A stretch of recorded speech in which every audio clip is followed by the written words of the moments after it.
esoteric meaning of the 7 planets, and the abuse of the Saturnic energy within today's world. This will help you gain a deeper understanding of reality, yourself, how you create reality, and what these 7 planetary energies actually truly are. In order to understand anything within the universe, we have to understand the law of correspondence, the law of as above, so below. There is one consciousness expressed in infinite forms. Me, you, the squirrel, everyone who possesses consciousness within this universe is an expression of the one divine consciousness, what we like to call Source, God, or the grand architect of the universe. We have to understand there is a large scale, but the large scale is mirrored in the small scale. If we look at lightning, this is a large scale. This is the macrocosm. Then we go a bit smaller to the trees. We see the same pattern. Then we look a little bit smaller into the human body. We see the same pattern of the nervous system. Then if we zoomed into the microcosm, brain cells, we still see the same pattern. This reveals the universe is a fractal universe. The large is reflected in the small. And this is the symbol of the Fibonacci sequence, which represents this as above, so below principle. The big spiral represents the macrocosm, but then this spirals into the tiny spiral. This symbol goes for eternity, never touching, never finishing. The large is mirrored in the small. With understanding this, we can realize that we are a microcosm of God. We are our own universe. We are our own world. Your body is the earth. Your mind is the mind of God, just in a smaller version. You are a drop in the ocean of the vast collective consciousness. With that being said, everything you see outside of you is inside of you. As above, so below. The 7 planetary energies on a macrocosmic scale are the 7 energies that form the physical world. The physical dimension is crystallized thought. Everything you see around you was thought made manifest. Thought imagined, then created in the physical reality.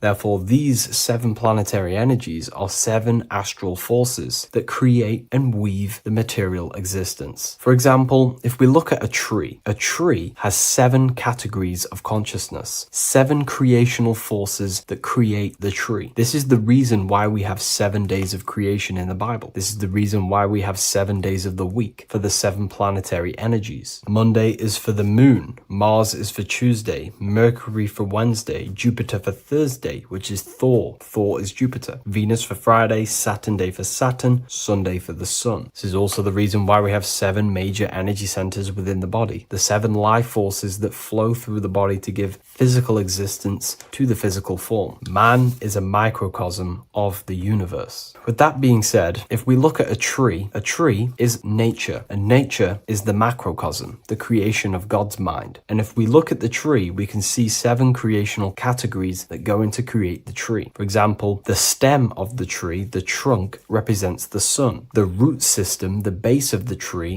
where the tree grows out of, is Saturn. If we look at the fruit of the tree, that represents Jupiter. The smell, the look, the colors of the tree, that's Venus. How the tree communicates with other trees through the root system is Mercury, the intellect, the intelligence, the communication. The leaves of the tree is the moon. The defense mechanism of the tree, how it defends itself from infections and other territories, is Mars. So we can see all physical matter, all physical creation demands these 7 categories of consciousness, these 7 planetary forces. But again, that is the macrocosmic scale. The macrocosm is reflected in the microcosm, which means you have access to these forces, these 7 planetary energies, and you use them to create anything in reality. You've been using them maybe unconsciously your whole life. For example, this book that I've created, the Book of Wisdom Volume 2, you can find it in the bio if you're interested in reading it. It has the 7 planetary forces that go into this tree, into this book. I used the sun, which is my passion and my drive to take actions. I used Mercury, which is my intellect, my thinking, my communication. I used Venus, the layout, the look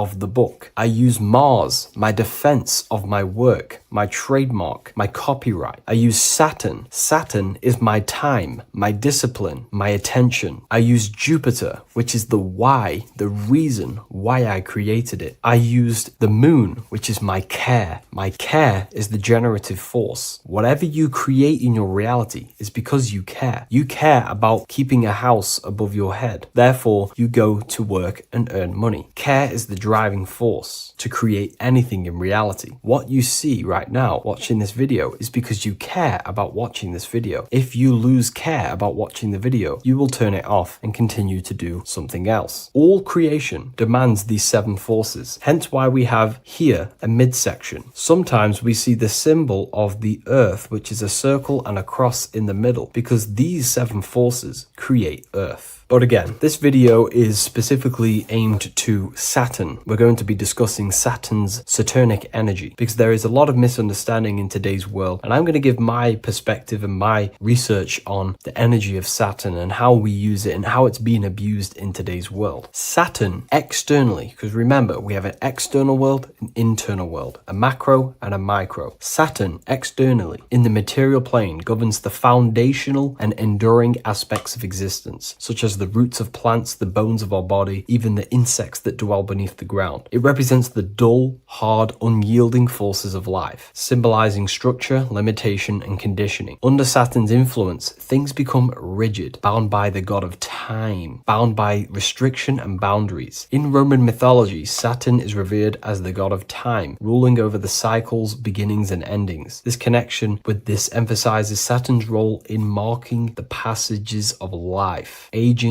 and inevitable constraints we all face. Internally, inside yourself, the microcosm. Internally, Saturn embodies the conditioning within our own consciousness. When Saturnian aspects of consciousness dominates, we become overly rigid, fixated, restricted in our thinking and actions. For example, Saturn's influence is strongly felt in today's world, where many people's minds are confined to societal norms and conditioned responses. The pervasive control Saturnian energy can lead to the sense of limitation, as people become trapped within structure imposed by society and power structures. However, we have to remember that limitation, there is dark and light. Limitation is not bad. This is why Saturn is connected to the god Satan. They are the same being. It's something that restricts, holds back, and keeps you limited, conditions and limits consciousness to its lower power. Saturn is a great teacher, guiding us through difficult life lessons that ultimately lead to growth and expansion and power. Although Saturn's energy is harsh and often challenging, it helps us to develop resilience, discipline, and wisdom. Yet in modern age, this energy has overpowered the minds of the masses, fostering excessive rigidity and limitation. Instead of being ruled by Saturn's constraints, we should seek to embrace more freedom, love, joy, balancing Saturn's lessons with openness and fluidity in our life. So like I said, Saturn rules law. Anything that is limiting or holding back, something that is a restriction or a wall. This is why we see judges wear black robes. The color black is associated with Saturn because Saturn rules over the nighttime and the winter time. Capricorn, they wear black robes. A graduate also wears a black robe with a black square cap on its head because black is associated with Saturn, restriction, limitation. University graduates wear this. Personally, not to offend anyone, these educational systems that we have in today's world are not here to give you power, to find you the power of consciousness or yourself. They are simply to restrict you, to keep the mind limited in a certain belief system. That's not to say the things in university are completely useless, but what I'm saying is it is a conditioning by the educational system. And if we actually look at the top of the hat, it's a square over a circle. And in Freemasonry, we see the compass on top of the square. In Freemasonry, we see the square underneath the compass on top of the square. The square creates squares and the compass creates circles. So this is symbolizing the square, which is matter, the circle, which is spirit, matter over spirit when it needs to be spirit over matter. This is a symbol of conditioning, limiting the mind into being being locked in the five senses and base consciousness. Saturn's energy is keeping people restricted. This is why there is so much Saturn symbolism in today's world, because Saturn is anything to do with limitation, restriction, and time. All of the systems in place are to limit our minds, to keep us on base consciousness, only thinking in a limited box, only thinking and aware of the five senses. In base consciousness, in animal nature, one only thinks according to their senses. When they have a sense, their mind thinks. This is an affect state of consciousness. They're living in the affect. We need to understand that in base consciousness, we have no true power to create. We're simply living in cycles of affect. Now, what do I mean? The physical world is the effect. It's already manifested and cannot be changed. Our consciousness needs to rise to become a cause instead of playing around and being lost in the effect, to become a co-creator. And this is what the system does not want you to do. It does not want you to become a conscious creator. So they keep you in base consciousness, not giving you the awareness that you are literally a god creating a world right now. You are a world and you are shaping the world. Our consciousness needs to be mastered, controlled, and then we can become a conscious creator instead of running around in the world of illusion and effect. As above, so below. What happens in the mind happens in reality. We do not want to be matter over spirit, which means the external world over the internal world. We need the internal world to rule over the external. Saturn symbolism can be symbolized as a black cube. The cube symbolizes this physical world because everything has 6 sides. We can move forward, backward, left, right, up, and down. We are in this cube. This is why we say think outside the box. Thinking outside the box means to become a cause and not an effect. The mind needs to be a cause, an instruction center, and not just thoughts that are reinforcing the effect and lost in the effects of the material world. Instead of reacting, we need to become a commander. This is a symbol of conditioning and the physical plane. Black is dull, lifeless. The physical world is lifeless. It has no power to create. It has no power to do anything. It is simply a projection and an effect. You, the mind, consciousness, are the cause. You can create the effect. In today's system, Saturn's energy is heavily relied on, which is just simply man-made laws, restrictions, time wasting, and keeping people in base consciousness, only aware of the physical 5 senses. Let's get something straight about the elites. They do not worship Saturn. There is nothing to worship. They simply use the energy of Saturn to keep people limited. They're not using the planet Saturn, but they're limiting people in their belief systems and physically where they can go, restricting boundaries, countries, restricting people's minds through mass media, which is all symbolism of limitation and restriction of Saturn. They're not worshipping it, they're using it and abusing it. Saturn could be anything in your mind that keeps you limited. If you have a limited thought that does not allow you to take action on something, that is a Saturnic energy within your own mind. Anything that is indoctrination, anything that is boundaries on you, that is a Saturnic energy. Some people say that the Saturn and the moon are working together to trap our soul. This is highly symbolic. Saturn and the moon are not forming a matrix to trap your soul and keep you reincarnated. Again, this is symbolic, and in the esoteric version and understanding of this, we can see that they do have a relationship. The moon is our subconscious mind, and Saturn is restriction. If we have restrictions and belief systems in our subconscious mind that keep the soul locked and trapped only in these 5 bases, these 5 senses, then we will think and condition ourselves that we are only the physical body and never actually free ourselves from the material world and ascend. Saturn and the moon are not working together, but these are highly linked. By limiting the subconscious, we keep people stuck in base awareness, keeping them locked in the world of effect, never becoming a conscious creator. We have 2 spiritual currencies, time and attention. These are the 2 currencies that we spend. We spend time or pay attention. These are the 2 spiritual currencies that pretty much create our reality. And the system aims to hijack these 2 currencies from you, to limit you, to dominate you, so you do not become a conscious creator. So again, no one worships Saturn. It's simply just a symbol of limitation and restriction. Limitation has good and bad. Limitation can make us learn, overcome, become strong, disciplined. But when it's abused, it can keep people locked in base consciousness and stuck in their lower nature, never figuring out how powerful they are. You hold the power to shape a world. That's how powerful you are, to turn thoughts into physical existence. I'll see you in the next video. Please leave a like, comment, and a subscribe. What if I told you that the pentagram can unlock the secrets of creation and make you manifest any reality you want? Hence why the pentagram is used heavily in magic and witchcraft. We have to understand that the pentagram has been heavily demonized. Religions, churches claim that this symbol is associated with Satanism and witchcraft. I personally believe this was intentionally done so that people do not gain their personal power over reality and their life. The pentagram reveals so much about you, and it is one of the most important symbols to understand inside the occult studies. It is one of the most common symbols that you will see across all occult esoteric orders and different occult traditions, such as Freemasonry, Kabbalah, Rosicrucianism, alchemy. You will see this symbol everywhere. And in fact, you even see this symbol, the pentagram, on old church buildings, statues of Jesus next to church buildings.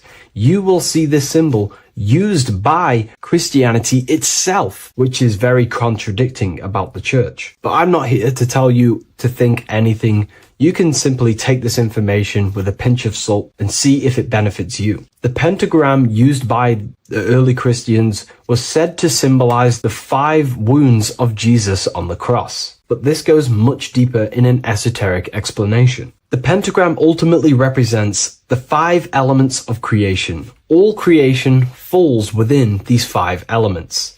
We have spirit on the very top, then you have air, water, earth, fire. This is the correct placement and order of the elements. Air is always on the left, water is always on the top right, earth very bottom left, fire bottom right, and spirit placed on the tip point of the pentagram. It's a 5-pointed star drawn with one continuous line. But this actually reveals much deeper things, and we're going to be going into how to use this symbol for magic and creating your reality towards the end of this video.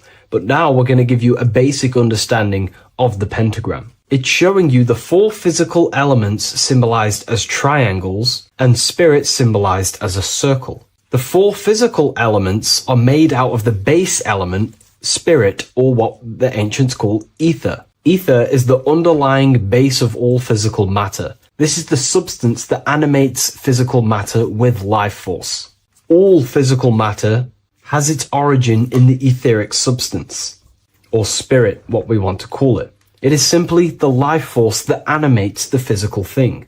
However, if we go deeper onto this symbol, it also represents something personal to the individual who wears this symbol. If you wear this symbol, you're basically saying you're putting your divine nature over your material nature. Your divine self is in control of your material self. You put your spiritual needs before your physical desires and needs. Hence why the spirit is on top, looking down over the 4 physical elements. The circle is continuous, one line, eternal, no beginning, no end. The triangle has beginning and end and points. You can see the beginning and the end when you draw it. On a deeper level, this is pretty much showing the process that symbolizes the structure of the macrocosm, the universe itself, showing how the invisible spiritual planes condense and crystallize into the visible physical world, spirit turning into physical reality. But if you wear this symbol, you're basically saying, I put my divine nature over my material nature, showing that your spiritual nature rules over your earthly existence. You put your spiritual needs first. If you see this inverted, it is now the opposite, placing spirit on the bottom, basically saying, I desire the physical things over the spiritual. But what exactly is your spiritual nature?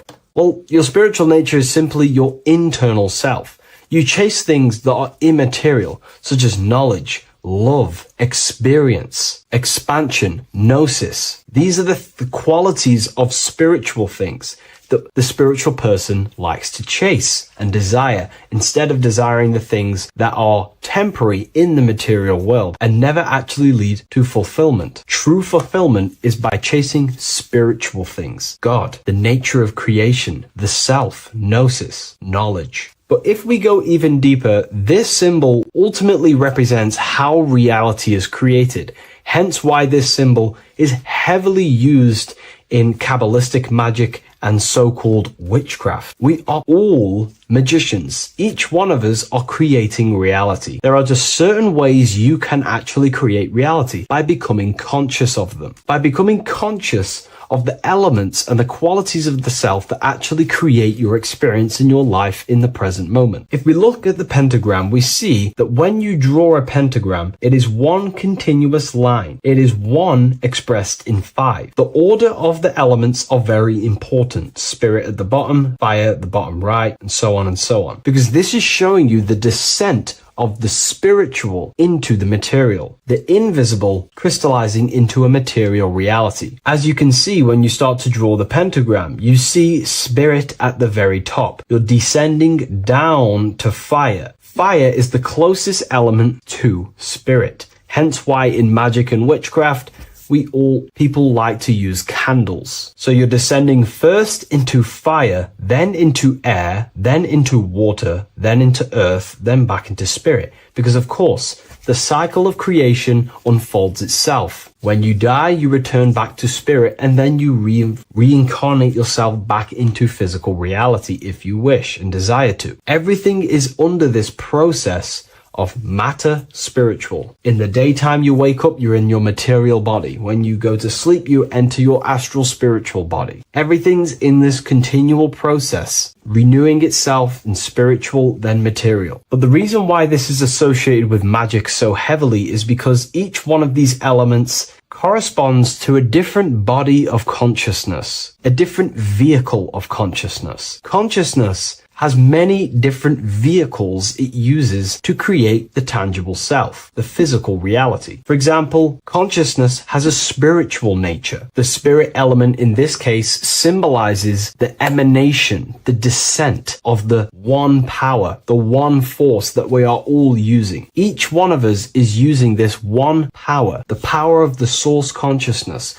unfolding its creation in the present moment. This represents the source, the emanation, the descent of this continuous flow of energy through us that we are tapped into, like a live stream in the present moment. This descends first, the force descends into fire. Fire symbolizes the willpower, will. In this aspect or vehicle of consciousness, the will is the being that directs intention, initiates action, shapes reality through focus, determination. It sets direction, holds intention, projects a desire into form, and aligns your inner world with the outer creation. The will comes out of the force, spirit. Then the will goes with intention to air. Air symbolizes the mental vehicle of consciousness, the mind, the psychic man. The psychic aspects of your consciousness is thinking, imagination, mental images, logic, using the thought or the mental vehicle body of consciousness. Then that thought has an emotion, which is then water. So it goes from the force to the will to the intellect to the water, the emotional body of consciousness.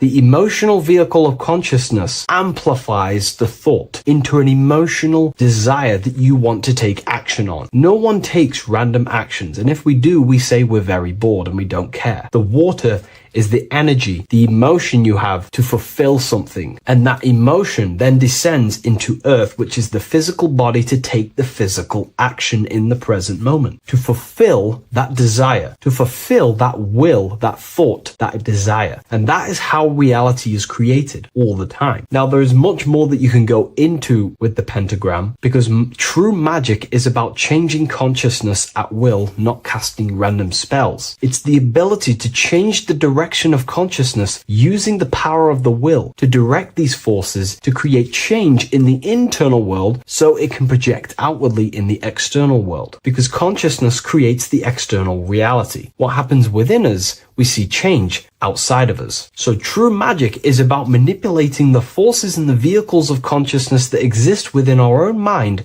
to produce a change in the material world. There are other ways you can use magic, by purifying each body of consciousness or banishing each body of consciousness. Other forms of magic, you can dissect each body of consciousness and work with that specific body. If you think you're using your mind too much, you can start using banishing rituals to banish the power of the mind to stop overthinking, for example. Or if you have lack of emotional connection with your emotional vehicle of consciousness, we can dissect this body, tap into this body, and invoke this body and strengthen it. We're dissecting each body and vehicle of consciousness so we can work with it to create a specific change inside ourselves, then to be mirrored outside of us. So pretty much this pentagram represents the descent of the spiritual turning into a material reality. Hence why sometimes we see a human figure standing in the point of a pentagram, because it ultimately represents the microcosm. You are the microcosm.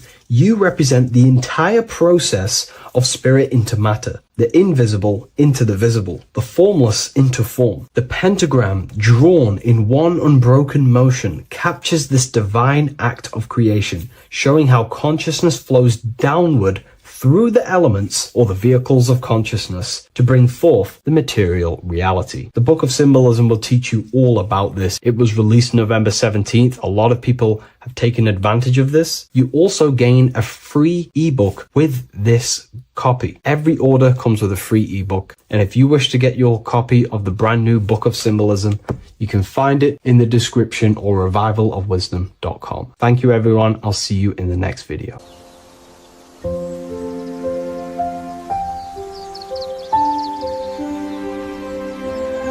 bookofwisdom.com. Visit today.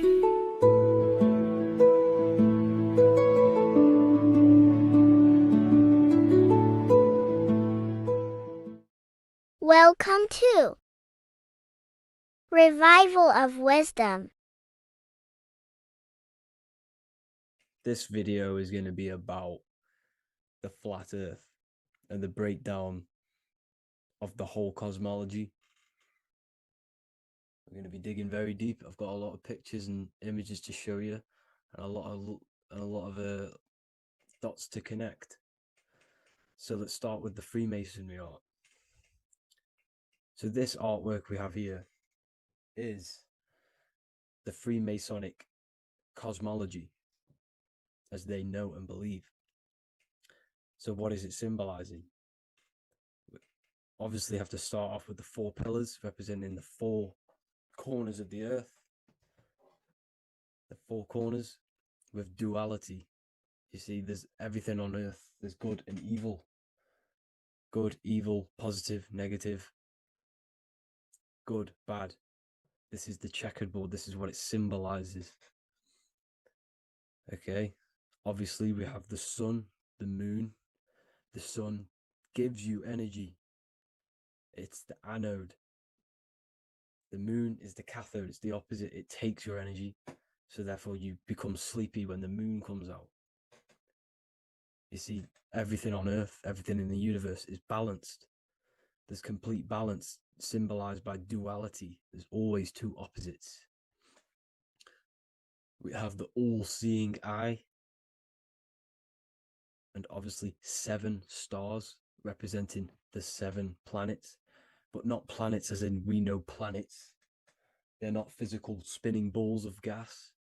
They are energies. They are lights emitting from the realm above this realm. They are lights through the firmament, through the electromagnetic field.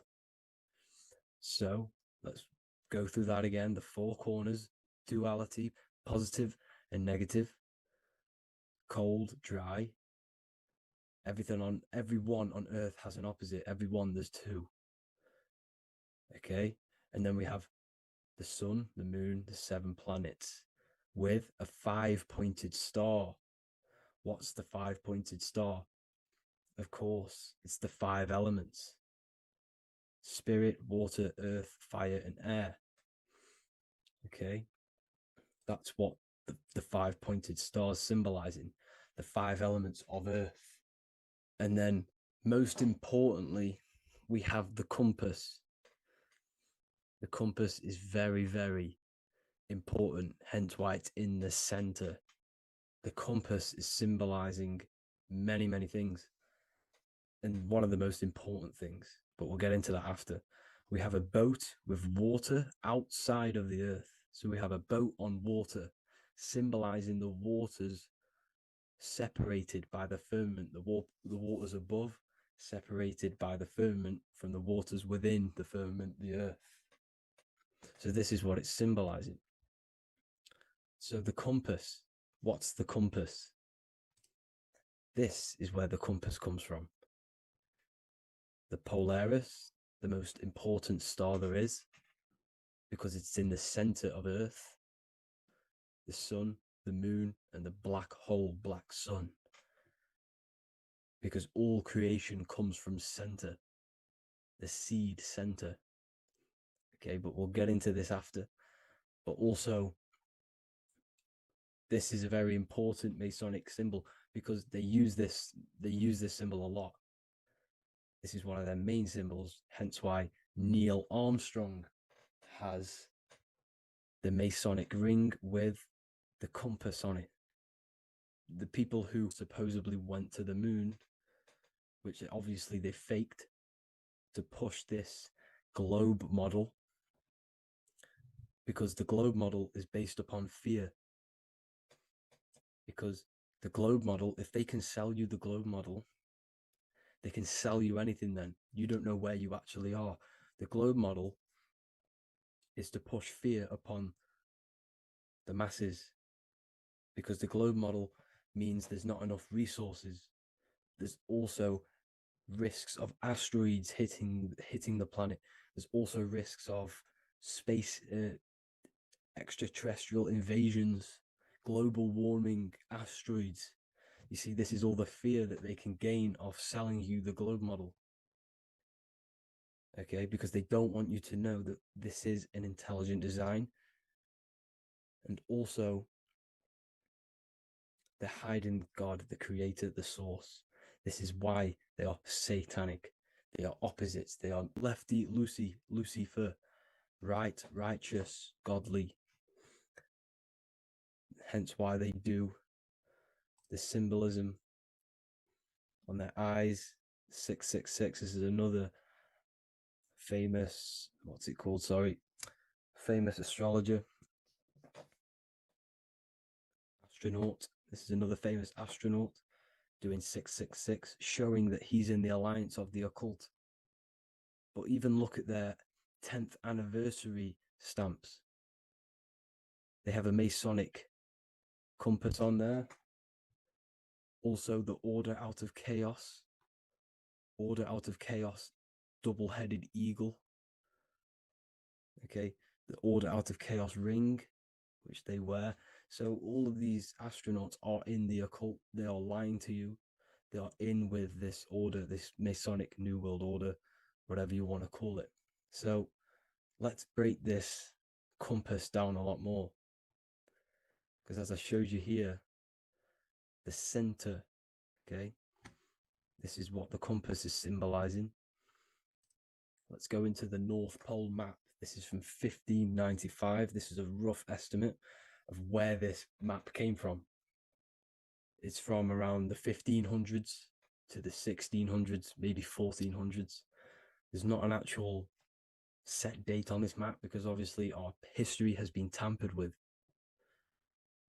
But let's break down this map and the symbolism that they use towards this map, because this map is the map of the North Pole. Okay, so in the center, we have the black rock symbolizing the tower, the pole, North Pole. And what's on top of the North Pole? Obviously, it's Polaris. North Pole and Polaris. Okay, with the 4 islands around the center. Okay, 4 islands around the center. And this is what blew my mind, right? They say that Santa sounds similar. And if you look at this pole that's pointing to the North Pole, you see this line here. So this is obviously from the 1600s.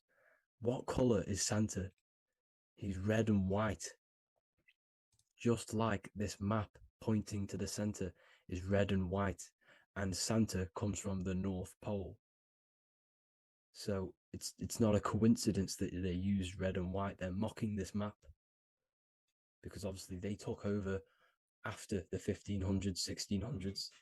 They took over around the 1800s. So they're mocking this map with Santa coming from the North Pole with this red and white line to the North Pole. Notice the 4 islands. Okay. Like windows, their symbol, they obviously in the occult, they're part of the New World Order, is symbolizing these 4 islands with the blue behind it for the water. Okay, so this is another occult logo. They're symbolizing this center because the center is so important. Okay, we'll get into that.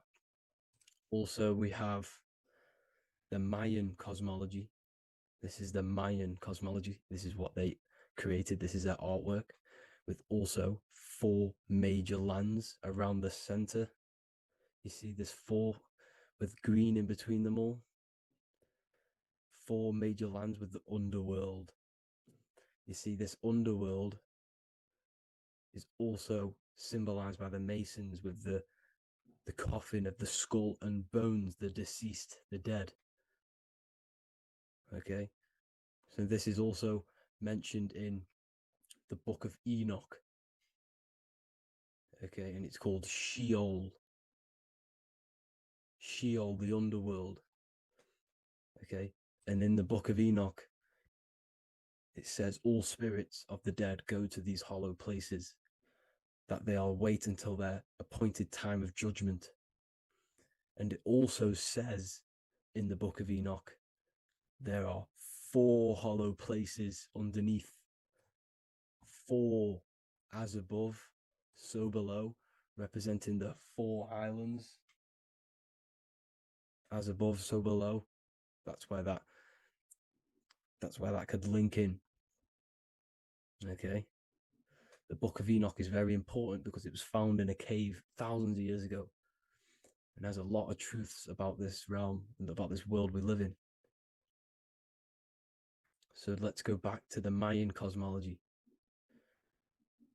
So the ancient cosmology, they all must have had some sort of communication. They must all be in peace, at peace with each other, because all of their cosmologies link together. See the Greek, Babylonian, Indian, Celtic. Okay, they're all linked in together. They all knew that they were in an enclosed system with an underworld and obviously a firmament. Okay, so this is what they all knew. They all must have had some sort of communication. They were a lot more advanced than us. They knew the center of the realm.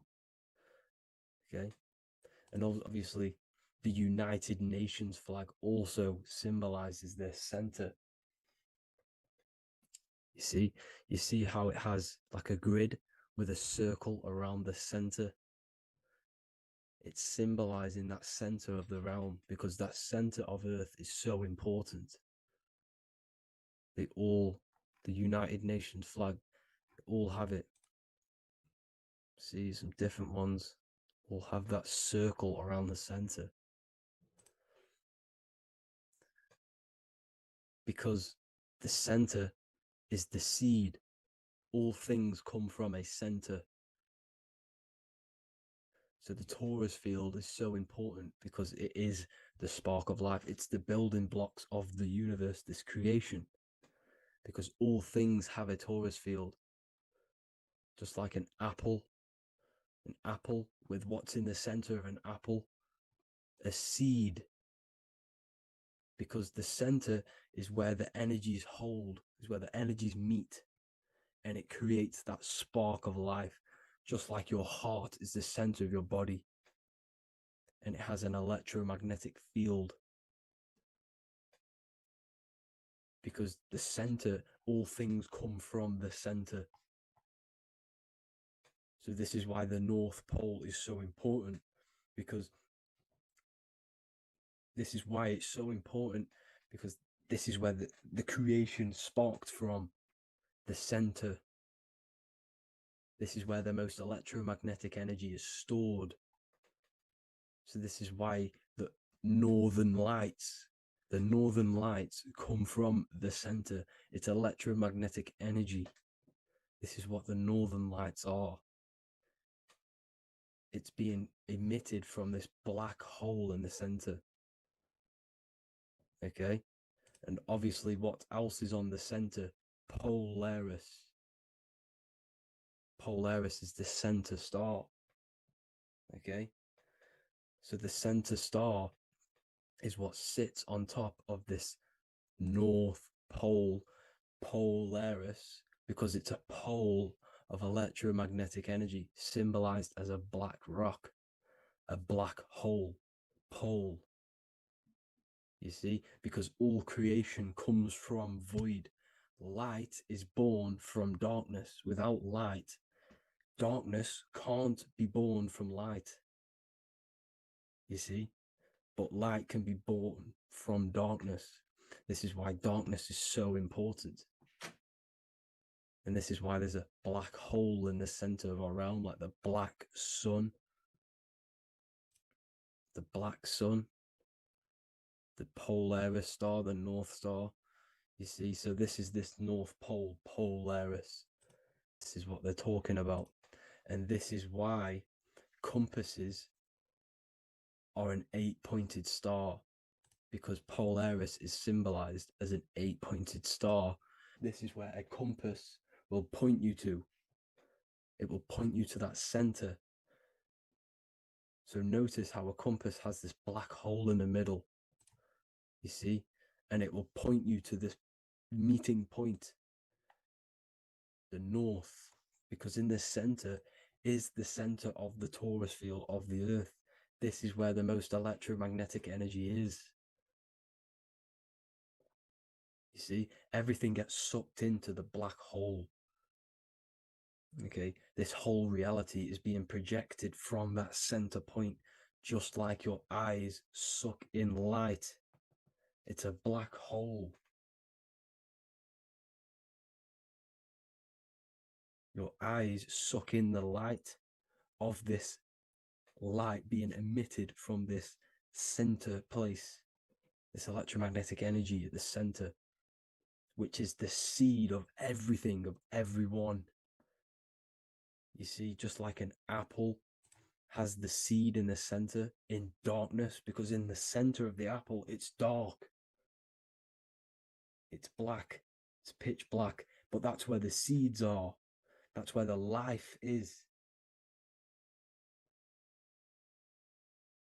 But Polaris is so important because it's that center star which lines up. It is the pole, it's the top of the pole of the torus field. So Polaris would be here at the very, very top. And this is where the compasses point you to. And this is why the Star of Ishtar, the 8-pointed star of the Sumerians, also talked about this 8-pointed star, and it's called the Star of Ishtar. Okay, and who is Ishtar? Ishtar is the goddess. Okay, so she's not a male, she's a female, because every creation is brought through a female, a womb. Every single human on earth is brought through the womb, the sacred feminine energy. And the womb is pure darkness. There's no light in a womb, just like the center of our realm. It's a black hole. Okay, and guess what? She's the god of fertility and sexuality. She is responsible for all life. Okay, so the star of Ishtar is the star of Polaris, which is symbolizing the responsibility for all life, the center of our realm, the black sun, the black hole. Okay, so this is what that god of Ishtar of the Sumerians is talking about, the goddess, the womb, the seed of creation. So this would be the portal, more than likely the portal in and out of our realm, because it's the top of the Taurus field. And what's above this realm is the heavens. So this is where you get sucked in from the heavens. Your soul gets sucked in and brought onto this plane of existence called Earth. These are some space NASA symbols. Look how much Polaris symbolism there is. And notice how it's at the center. You see this circle? This is like a half circle. And at the center is an 8-pointed star of Ishtar. It's the same thing. It's Polaris. It's at the center. And notice on some of these, look, this one is a bear holding the key and an arrow pointing to the Polaris star, so that they hold the key to Polaris. Another one with like a demon holding a key to the what? Polaris on top of him. Also an eagle, which is a Masonic symbol. The eagle holding a key on top of the center. You see, and notice how there's an arrow going up to the Polaris and an arrow down, as above, so below, to Earth. So you can go out of Earth and into Earth through Polaris, and the eagle holds the key. You see? The eagle holds the key, just like this. This demon dragon holds the key to Polaris. And look at this one, Earth, with an arrow up to Polaris, an 8-pointed star. So Polaris is more than likely that portal which the Anunnaki used, the Sumerian gods used, because the Anunnaki symbol is also an 8-pointed star. Okay, and like I said, that center is the seed of creation. The center is the black hole. Okay, just like your pineal gland is at the center of your brain. The pineal gland is at the center of your brain, and that's what connects you to that spirit realm, to the source. That's it for this video, guys. Thank you all for tuning in. I hope you all learned something today. Please leave a like, a comment, and please subscribe to the channel for more content. God bless you all.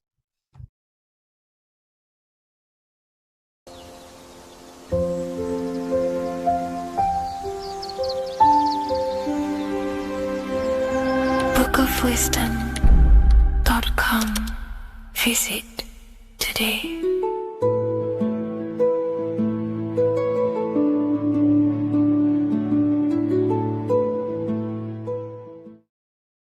What is up, people? How are we all doing? Today, we're talking about the flat earth cosmology. So let's jump straight into this. Please drop a follow and leave a like to help the algorithm. So we live in a torus field. Everything's made out of torus fields. And every torus field has motion. It's what it is. It's the motion of energy. And every torus field has a center, which is the black hole. It's a womb of creation. It's counter space. Now, this is why the North Pole is magnetic, because the center of this torus field is the most magnetic part, the strongest part of the field. So this is why all compasses will point you to the center. And the Earth's magnetic field is spread across the whole of the Earth. And it's spinning, as you can see here, it's like a tornado at the center. And this tornado is the force which is spinning the sun and the moon around us. You got the sun, the moon, Polaris, just like in the Masonic cosmos here. The sun, the moon, Polaris, the all-seeing eye. Now we'll get into Polaris a bit later, but the sun is the magnetic force. Sorry, is the electric force, because every field is electromagnetic. Now, the sun is electric. It's positively charged. It's gonna give you energy. It's feeding energy. The moon is more magnetic energy, which is taking your energy away from you. And this is why you become sleepy when the moon comes out. Because it's taking away your energy. So these two forces is the balance, it's the yin and yang. It's the balance. Everything in this creation is balanced. Because the torus field is the Earth is the plane of inertia, the 0 point within the field. Because physical matter is a result of two opposing forces equalized on the plane of inertia. And that is where matter crystallizes into physical results. And this physical plane is the plane of inertia, planet Earth. And at the center of this plane is the black hole, the womb of creation. And outside of this black hole gives birth to light. So the torus field is constantly rotating, going into counter space, the black hole, and then out of counter space gives birth to the white hole, white light. You see? So it's going around, black hole, birth again, black hole, birth again. And it just keeps going around. It's an infinite cycle of energy. And this is where the infinity sign comes from. This is the motion, this is the force which is creating everything to spin inside of this circle. Okay? And it's making the stars spin. It's making the sun and moon spin around us, around this center point. Now here you see Horus and Set putting their feet inside of this dome. This is the royal arch, the arch of the dome above us, which like you see in the Masonic cosmos, the royal arch of Freemasonry. This is the dome above us, the firmament that the Bible talks about. You see, they're putting their feet in because Set symbolizes the moon and Horus is the sun. Horizon, Horus. Horus is rising, the sun. So they're both putting their feet around this center magnetic pole, which is the pole, North Pole. And above the North Pole, you have Polaris, the pole of electromagnetic energy. You see? And this is how we get the sun and the seasons. Because the sun, for us, when it becomes summer, it's on the Tropic of Cancer. Then it spirals outwards, going out and out and out, then goes to the Tropic of Capricorn. That's winter for us. Then it comes back in and creates summer again. So it's constantly spiraling around this center magnetic North Pole. You see? So this roof above our heads is the firmament, and this is what they've taken off of us. They haven't physically taken it, but mentally they have taken this away from you. It's a female energy, and this is what the Egyptians called Nut, the sky god Nut. And this is the womb. We are inside God's creation, God's womb. And the woman's womb, when she has a baby, is a microcosm of this, because everything inside of this creation is macro. It's a reflection of the bigger things, as above, so below. So the dome above our heads is the dome we are in when we are a baby. And you can see the sacred geometry of it is the exact same. It's the dome. And when we are inside of the womb, the woman, the sacred maker, which is the M, the Masonic M, this is the Gmail symbol. The Masonic M is maker, mason, matter, male. She delivers the male, you see. She delivers the male because it's the maker, the female, the magnetic. The woman is magnetic in nature. The male is electric in nature. So when we are in this womb, the female, we are being fed by the center umbilical cord, by the center of the mother's stomach. We're connected to the center of the woman's stomach, just like we are when we are in the earth. The center is where the aurora borealis is being emitted from, the electromagnetic aurora borealis, the northern lights. This is our spiritual umbilical cord connecting us to counter space, connecting us to the realms beyond this world. Because at the center of every torus field is counter space. And at the center of the earth is our spiritual umbilical cord. And this is the earth's belly button, as you see. As above, so below. We had a physical umbilical cord. We have a spiritual umbilical cord. And this gets cut when we die, when we're cut away from the physical reality. You see, here's the ancient Egyptian tablet showing this female. You can see the hair, it's a female above us, because the female energy is nurturing, helping, looking after. And that's exactly what the dome is. It's protecting us. It's the Ark of the Covenant, the Ark covering us. You see? And this is what they've taken away from us. By you believing in space, it completely destroys the idea of this being a sacred creation. They've taken the roof off your head, whether if you believe in space, you believe that there's chaos, there's planets, there's asteroids that could kill us at any moment. But this isn't true. They've made you fear your own creation that you're inside of. They've made you fear what's above you. You see, and it's to hide the power of astrology, the power of the lights in the firmament, which are constantly flowing through the ether. These powers which are above us are sending rays down to the earth, which are influencing our psychology and how we behave. And this is what astrology is. It affects human consciousness. It interacts with our consciousness. And there's a different energy every day because the planets are in different houses, different alignments. And this is, we'll go into this a bit deeper later on. So the world tree, this magnetic north pole, the pole of electromagnetic energy, was symbolized as a tree, the great tree at the center of the earth. You see?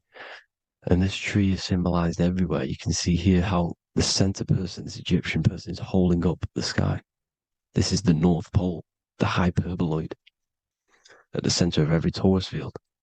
And this tree was in the Mayan cosmology. This is an ancient depiction. This is the torus field. There's the plane of inertia. Here's the center tree. Here's the tree in the center, the magnetic North Pole, the woman holding the stars. Here's the Hindu with the two birds symbolizing the sun and the moon revolving around this center tree. The Mayan tree, his Horus and Set around the North Pole. They all knew this flat earth cosmology. They knew these secrets. It's so sacred you understand the creation that you're inside of. Because if you don't, you'll be led astray. You don't know where you are. You're lost. You see? And here's the Masonic art with the rays of the stars coming down with the tree in the center. So it was personified as a tree. And we are in Asgard, Midgard, the middle garden, where there's good and evil. So the 7 layers of heaven, which is talked about in the Quran. Each planet has a different layer of the firmament, and this is the 7 layers of heaven, and these are our 7 layers of the energy centers in our body. So we start in the stars, so we are stars in a physical body. And this is why we say Mr., Sister, Fraudster, Sinister. Stir is star, and we are in the stars, and our star descends into the soul system, not solar system. And as we descend into the soul system, we enter Satan's kingdom, Satan's world. As it says in the Bible, Satan is the god of this world. Well, if you've been into my research for a while, you know Satan is Saturn. Saturn's world, because Saturn's the outermost ring. He's the Lord of the Rings. And you enter his kingdom, the kingdom of time. And this is why Saturn's the time god. As soon as you go past the rings of Saturn, you're now in the soul system. You're now in time. You're now bound by space and time. And you're bound to the earth plane, the heart. Earth is heart. It's a rearrangement, it's an anagram for heart. And the heart of the electromagnetic color spectrum is green, and that's why the earth is green. And above green is blue, and this is why the sky is blue. In order to go to heaven on the macro scale, you have to go through the blue sky, through the 7 layers of heaven. In order to reach heaven in your body, whilst you're here, you have to go through the blue chakra to your head, which is heaven. It's micro, macro. Everything is micro, macro inside of this creation. It's an ancient. I think this is a French image, piece of art from the ancient French, with obviously the 7 layers of heaven, which they all depict. And notice how it's like a dome. We'll go into this dome symbolization, the Royal Arch of Masonry, which is next. But these 7 layers of heaven give us the 7 metals, the 7 days of the week, the 7 diatonic tones, the 7 chakras, the 7 everything. It's God's favorite number. And this is why the Masons use the G inside of the compass, because the G is the 7th letter and God starts with G. You see? So it's 7. God is 7. Here's another depiction of the heart, the soul system, the 7 layers of heaven. La fermente, la fermette. You see, la firmament, with the stars on the outermost layer. Here are the 7 planets: Jupiter, Mars, la Sophie, the sun, la luna, the moon. So Saturn. So we are in the heart of this soul system. In order to ascend, we need to ascend up our chakra system, reach 144,000 hertz, God consciousness, the God man. You have to unfold God man, master of the mind, mastery of the mind. So what are the stars? The stars make everything unique. The stars are constantly rotating around the center, magnetic North Pole, the tornado at the center, which is stirring everything. It's stirring the ether. The center is the ether, and the 4 elements are born out of this ether. There's 5 elements: ether, spirit, water, air, and earth. The ether gives birth to the 4 other physical elements, which the whole of creation are made out of. About them 4 elements. 4 is the number of stability. You know, a chair, a table has 4 legs. It stables things. It's a foundation, and these 4 elements are the foundation of this creation. You see, and this magnetic North Pole is stirring this, and the 4 vibrational states of the ether are the 4 elements. Now let me get back to the stars. I just wanted to give you that. The stars are being stirred around this center point, center. It's stirring everything, and they're always in different alignments. Every millisecond, they're moving in different placements of the stars. And the planets are called the 7 wanderers because they're not fixed. The stars are fixed, but the planets are called the 7 wanderers, the 7 layers of heaven, because they move faster and slower than each other. Each planet is slower and faster, has a different rate of speed it's moving. So these alignments are mixing in with the energies of the different 12 constellations. And this is why you have a unique characteristic. You have a unique look, a unique energy, a unique personality. This is because when you were born and you took your first breath, that energy which was in the ether, because the ether is all around you, and energy travels through the ether. The energy that the stars were casting down and the energy that the planets was mixing in with the 12 constellations was in the ether. So when you came out of the womb and your first breath, because breath is spirit, okay? So that first breath you took, that is the energy that is imprinted within your DNA, your soul. And you reflect that energy, you emit that energy. That's the energy that is with you forever until you die. Till this physical body dies off. And that's what the stars are. The stars are giving a unique energy, characteristic, personality to every living thing. Every dog, every cat, every animal has a unique personality because it was born at a different time and place in the sky.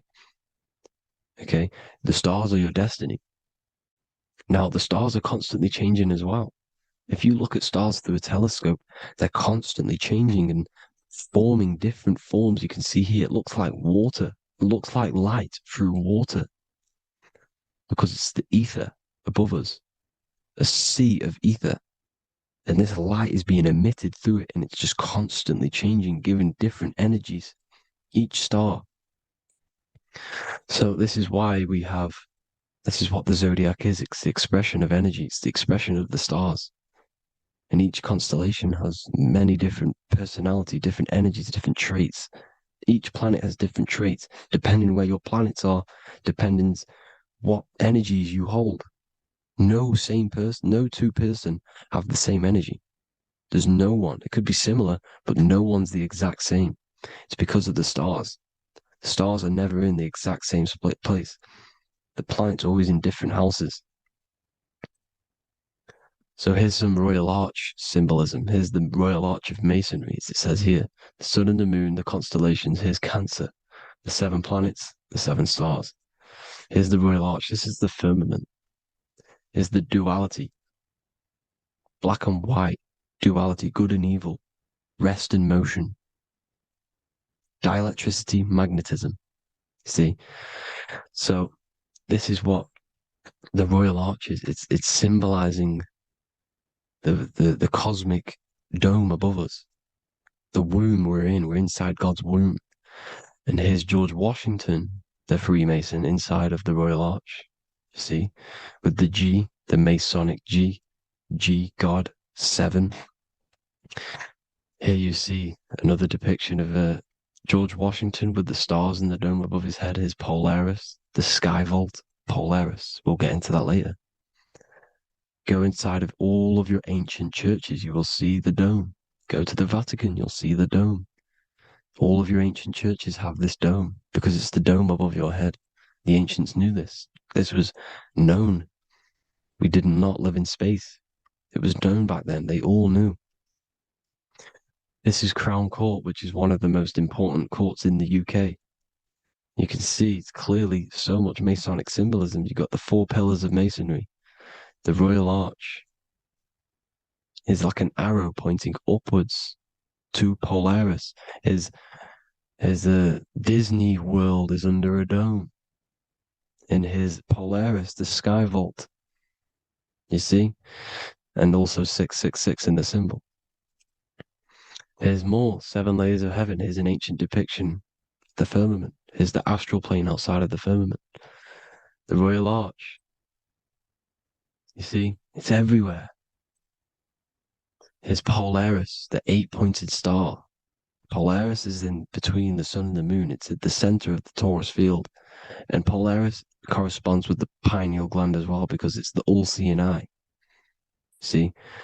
So is Polaris, the 8-pointed star, which is at the very top. It's the very center. It's on top of the North Pole.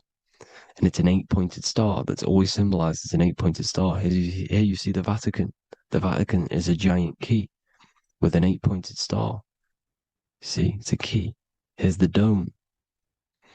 Here's the Space Delta, the USA Space Delta logos. Here you see the Egyptian god looking from the center of the North Pole, looking upward to an 8-pointed star, Polaris. An arrow pointing up to Polaris. Here's another, the bear holding a key with an arrow up to Polaris, 7. Holds the key to Polaris.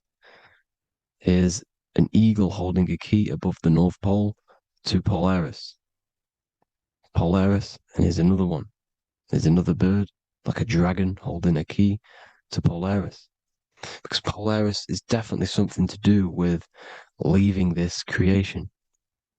Okay, maybe, I can't say for sure, but maybe it's to do with ascension, and this is why the Vatican hold the key to the 8-pointed star. And this is why the space, well, we all know space is a lie, but they're showing Polaris and its sacred symbology. Maybe it's to do with something leaving this creation, going to another. Here's some North Pole symbolism. As above, so below. See the four seasons of the Big Dipper constellation going around Polaris. This is Polaris, this is the Big Dipper constellation, and this is the swastika. This image gives us the swastika because all the symbols we use are created in nature. They're created somehow in nature. This is how we get them. As above, so below. This is the map of the North Pole with the 4 rivers looking like the Big Dipper constellation. Is the ancient cosmology with the four. You see the four islands. Mayan cosmology, four islands. This is the alchemical symbol for Earth, four sections. The windows, because the center at the North Pole is a window to another dimension. The four lucky four-leaf clover, which is supposed to be lucky. It's truth in plain sight. And here's Hitler looking at two flat Earth maps. So this swastika has been used for thousands of years, thousands and thousands of years. And it's symbolic for the most sacred land on this plane, the North Pole. Shambhala. Do some research on Shambhala, people. It's a it's a Hindu mythology about the sacred lands at the center of the earth. And it's known to be full of enlightened beings. And it's all symbolized at the center. You can see their paintings of Shambhala. It's all at the center, the North Pole. And it's known to be the most godly place ever because it takes you to a portal to the higher places. And maybe this is something to do with Polaris, connecting you to this sacred land at the very center.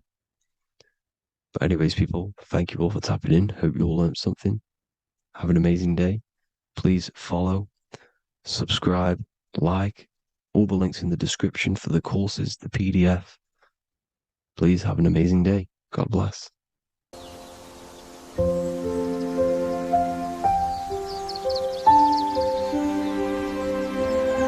bookofwisdom.com.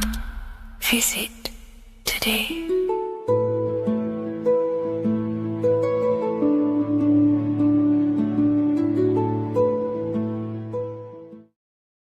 How are we all doing, people? It's Revival of Wisdom from the Wisdom Academy. Today we're going to be breaking down God, consciousness, and the higher and the lower self, and how to overcome the lower self.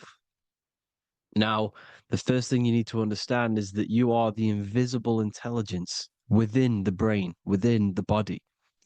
This invisible intelligence is known as the mind. But you are not the mind. You are the observer of the mind, which is the soul, the invisible entity. The mind is your intellect, your intelligence. Now, the mind is, it's hard to put this in words, but the mind is something that gives you the ability to explore the universe. And this inner self is the I am. It's the quiet, the inner self, the voice you see in you hear in your head. This is why within spells high twin, inside, internal. The I is also the number one, which is one line. Because the one and only, is the inner self, which is the I am. This is why you say, my name is Harry. You are not Harry, you are the I, the inner self, the intelligence. Okay, this is why Jesus in French is I am. You look with the two eyes and you see with the inner eye.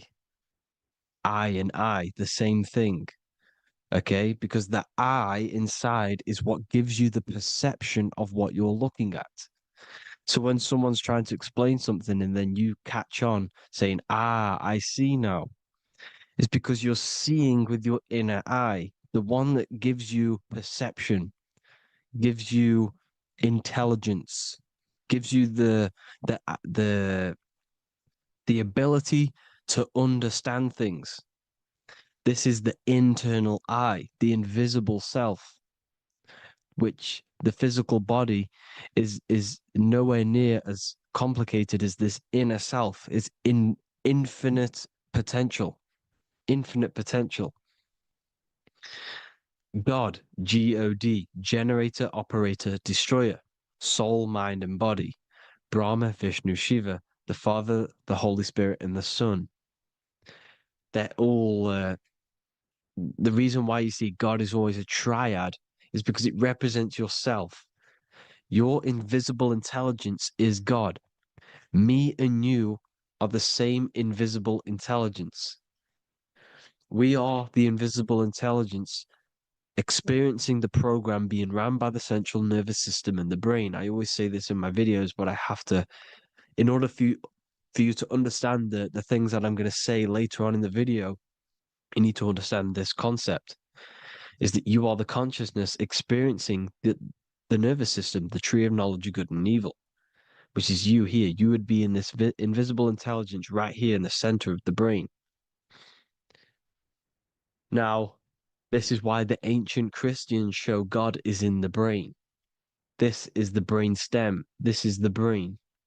This is also the brain stem and the brain. The brain stem and the brain. It's all depictions of the brain because the brain's the computer, the electromagnetic computer, which decodes the demands created by the invisible intelligence, the I, the inner self, you, your true self. The person if you observe what someone moving, this is going to sound, but if you observe someone walking, it's not the body. The body is moving, but the thing telling it to move is the invisible intelligence. Before you kick a football, a decision is made within your invisible intelligence, your mind. And this consciousness, this invisible intelligence, is either stuck between the lower self and the higher self. Okay? When the invisible intelligence, meaning the true self, identifies itself with the physical body, it will trap its mind within physicality. This consciousness that we have is either operating in the lower self or the higher self.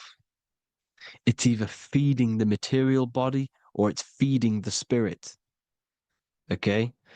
But because we are physical and spiritual, we need to be even. We don't want to be meditating all day long because we do have a physical body as well whilst we are here. We are playing a game in physical matter. Okay?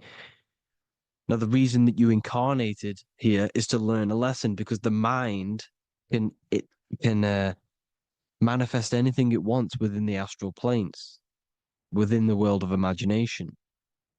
It can manifest anything it likes, but it incarnates into matter, into this game, so we can understand labor, because anything in matter you have to labor to manifest. But in the astral, you can manifest at the click of a finger. You come here to learn the knowledge of good and evil.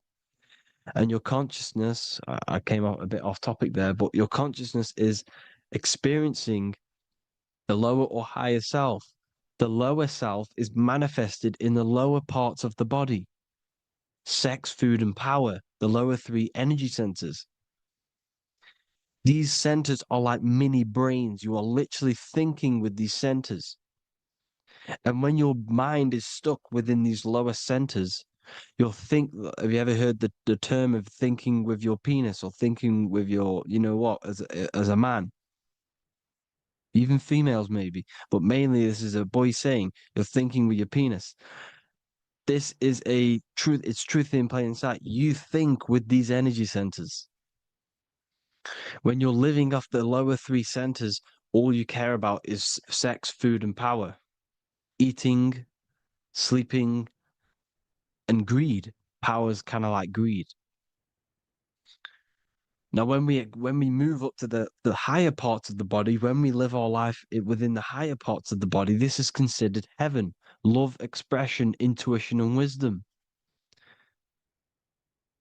This is what we need to be aiming to do, moving out of the lower half of the body and living our life within the higher self, the higher parts of the body, thinking with the higher energy centers, thinking with love, expression, intuition, and wisdom, spreading love, expression, intuition, and wisdom to others. Heaven is even. This is why Jesus is pointing at the heart chakra, always pointing at the heart. Earth rearranged his heart because in earth you're manifested as a physical being. You're in the heart, good and bad. You need to be balanced between the good and bad. Because love can be a demon too. That's a whole nother video, but love can be a demon. Now, the seven chakras are known as the seven seals in the Bible. When the Lamb opened the seventh seal, there was silence in the heaven for about half an hour. This is a verse from the Bible. The Lamb is Aries, which is the higher brain, the cerebrum, Ram, Aries. Because when the Ram opens the seven seals, you enter the kingdom of heaven. Because these chakras seal your invisible intelligence. They seal your true self. You are behind these seven seals, your true invisible self, your true consciousness. Because behind these seven seals, you do not think about anything materialistic. Your intelligence is not material.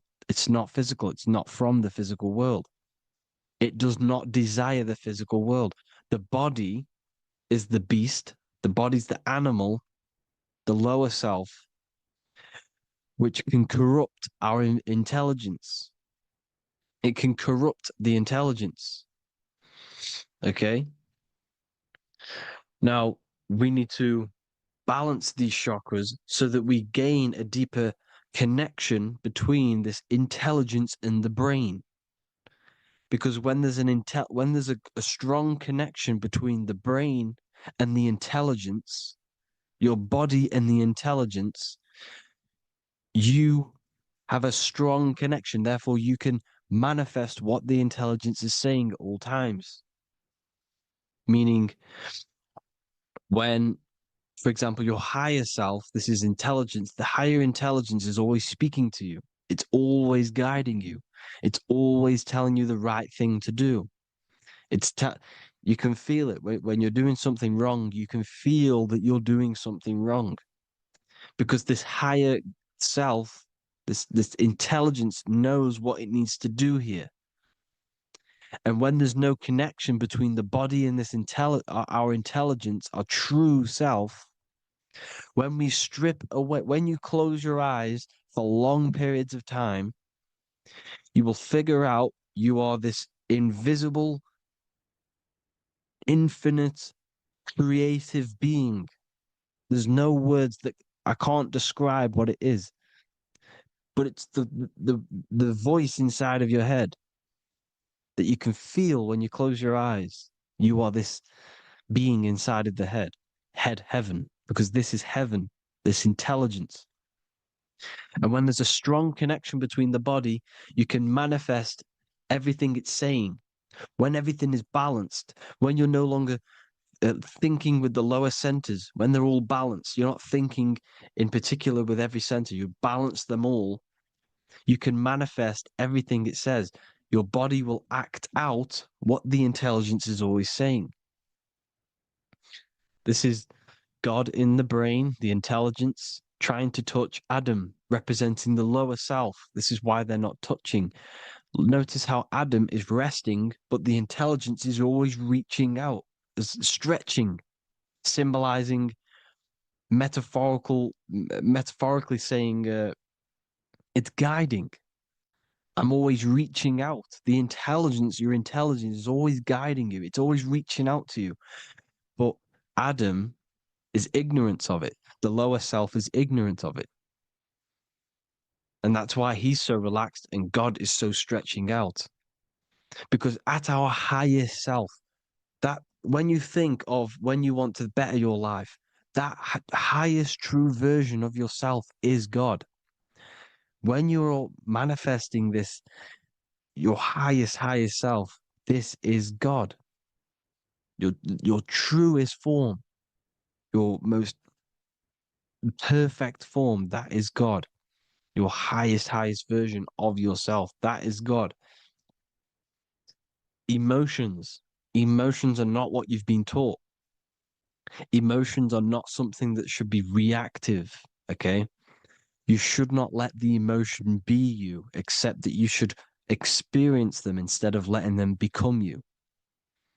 You need to understand there's a separation in our consciousness. You have the soul, which is the person who is observing your thoughts. When you think a thought, who's the one observing that thought? The soul, you.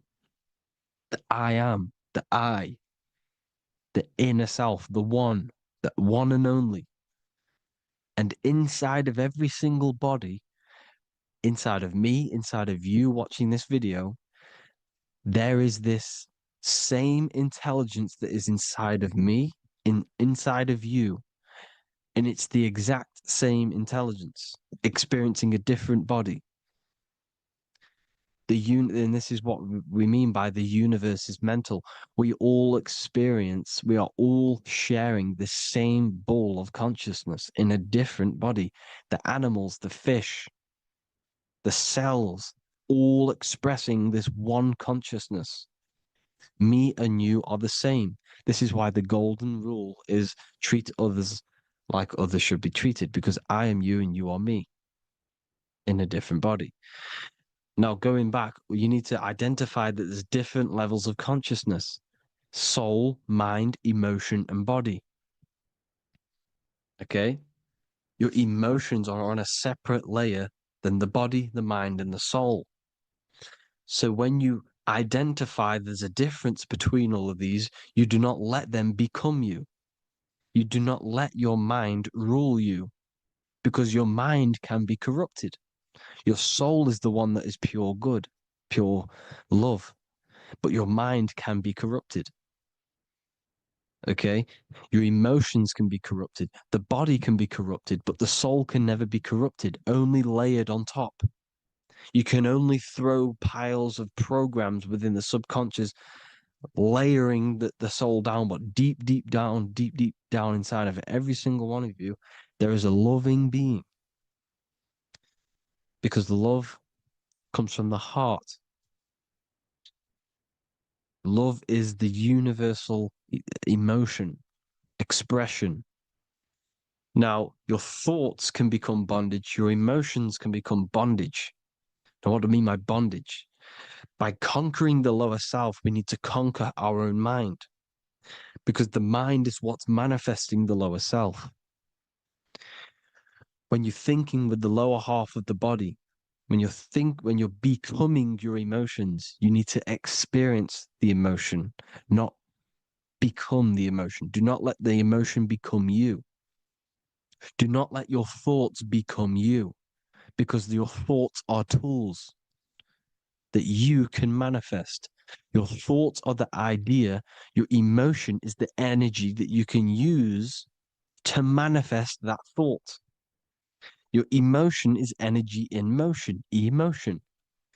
You use emotion to manifest, to feel as if you already have the thought. Therefore, you become that vibration. Therefore, your emotions are actually a creational force that is given to you to manifest things, because you're a human, a manifester. You're here to manifest things. You're a creator. You are a god. Your inner self, your intelligence, your I am, the one and only inside of you, the inner self, the quiet one, the one that's deep down, the invisible intelligence, is it's creating things all the time. All the time. Speak no evil, see no evil, hear no evil. This is the astronauts, they're Freemasons, but they understand this, because thinking, seeing, and hearing can corrupt your mind. And when you have a corrupted mind, you'll have a corrupted subconscious. The subconscious will manifest into the body, because 90% of your behavior comes from the subconscious mind. So you got to speak, see, and hear no evil. But sin, what is a sin? To overcome our lower self, to overcome our lower self, the 7 deadly sins are not something that goes against an external God. A sin is something that goes against your inner guide, your inner conscience, the inner self that is always speaking to you. It's always telling you the right thing to do. A sin is something that goes against this inner guide. And this is why you can feel something where you can feel you're doing something wrong. Because The inner guide is speaking constantly. And when you commit these 7 deadly sins, which are 7 internal states which keep your invisible intelligence bound to your physical body. Because evil, right? Evil love bondage. This is why they stay in this realm and they control this realm, because they love the bondage of the body. They like matter. They want to stay in matter for eternal life. They don't want to ascend back into the heavenly realms where you do not have a physical body. You can explore the universe within the astral planes. They stay bounded to the body, bounded to the 3D construct of the physical world. They have greed, lust, envy, gluttony, wrath, sloth, pride. They want all of this. And if you want that, that's okay. But deep, deep down, you don't want that because your soul is always telling you the right thing to do. Your soul knows what to do to get out of here. It needs to detach from the external world, detach from all of these 7 internal states which bound you to your lower self, your lower centers. That's what a sin is. You have a left and right brain. The left brain is always analytic. The right brain is metaphorical. So the right brain is producing a holistic view of reality. Now, what do I mean? And not view, perception. When you see, because your eyes are parts of the brain, so when you look at something and you look, that image is produced in the back of the brain in the visual cortex.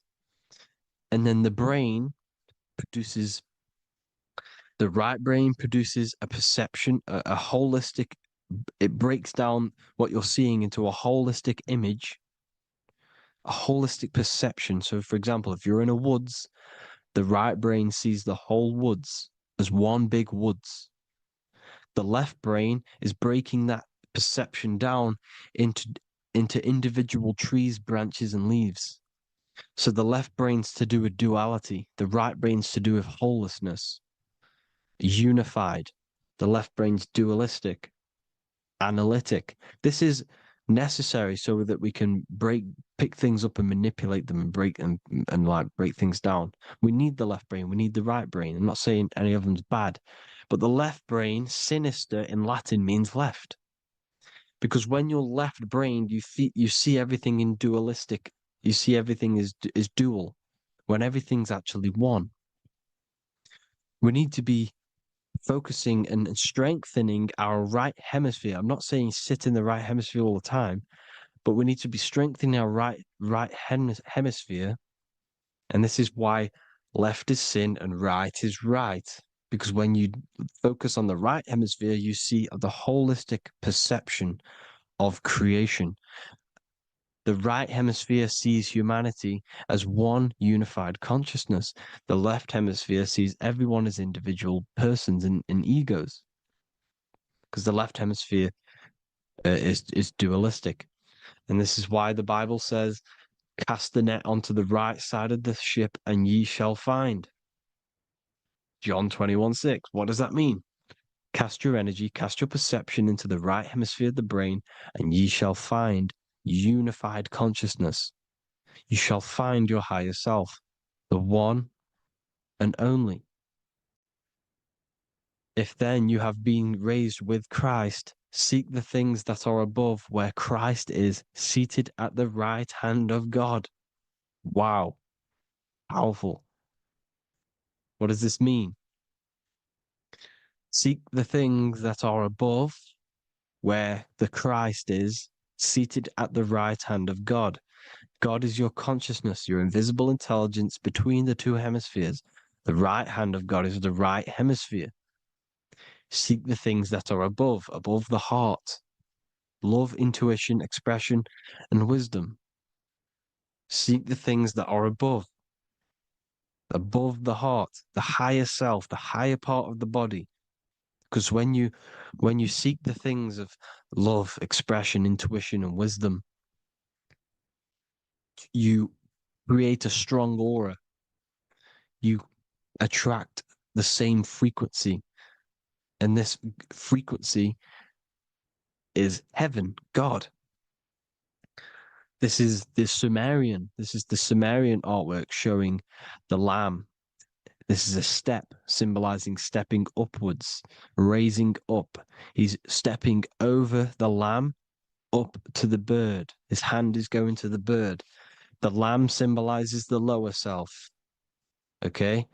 The bird with the wings is in the sky. It represents the higher self. This is why angels always have wings, because it represents the higher self in the sky. The lamb is a ground animal, symbolizing the lower self. He's stepping over the lamb to the bird, his higher self, his invisible intelligence. Horus and Set, Jesus and Satan. Look, Horus has an evil brother, Set, just like Jesus and Satan. Horus is a bird, higher self. Set is a ground animal, lower self, which is the devil and the angel on your shoulder. You see? The right and the left hemisphere, the two wings. So the devil and angels always speaking to you. The higher and the lower self. It's the battle between the higher and the lower self, between the invisible intelligence and the physical body, because the body's the one that wants the sugar, it wants the pleasure, it wants the sex, it wants the porn, it wants all of the materialistic things, it wants the 7 deadly things. Okay, it wants this. There's a battle between the higher and the lower self, your intelligence and the body. This is why you need to become balanced, so that there's a deep connection between the body and the invisible intelligence, that I am. You need to master your mind with discipline, and you gain a connection between the brain, the body and the intelligence. Resurrection, transmuting sexual energy. Okay, this is important. Res is Resh, which is Hebrew. The early Hebrew Resh symbol is the head. This is the head. Resh, erection. Erection is a sexual stimulation. Resurrection is rise erection. You got to raise your sexual energy up the base from the spine to the head. This is the Christ, the Christos. Because there's a psychophysical psychophysical oil produced in the brain every month. Go and watch my other video on raising the chrism. Okay? And every month there's this fluid produced in the brain, which takes 2 trips, because one's produced by the pituitary, one's produced by the pineal, magnetic female, magnetic and electric charge. And it takes 2 trips down the spine to the solar plexus, the bread of life in the Bible, or Bethlehem in the Bible, because the River Jordan's your spine. Goes down to Bethlehem. It gets born in Bethlehem, just like Jesus. Because when this oil travels to the solar plexus, it creates the seed, the seed of life, and it feeds the body, all the central nervous system, all the cells. It regulates the blood, does all sorts of good things for the body, this oil.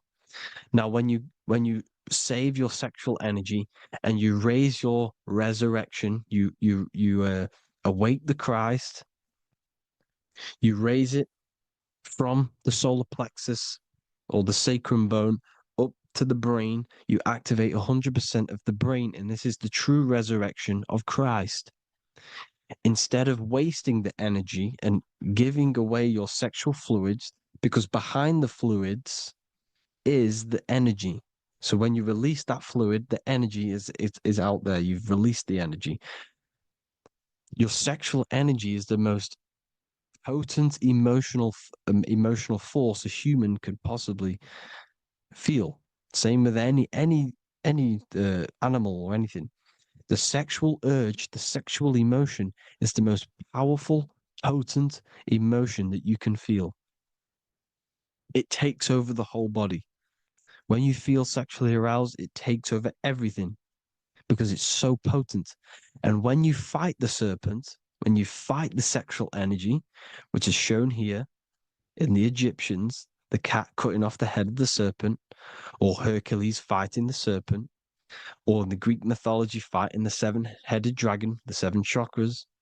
The serpent is your sexual energy because it symbolizes your kundalini. When you fight it and you transmute this energy, instead of releasing it, instead of acting sexually on it, you can transmute the energy, transfer it from the solar plexus up to the brain. You can do this with other tasks. Instead of releasing it, instead of raising it from the solar plexus to the brain, you can use it for other things.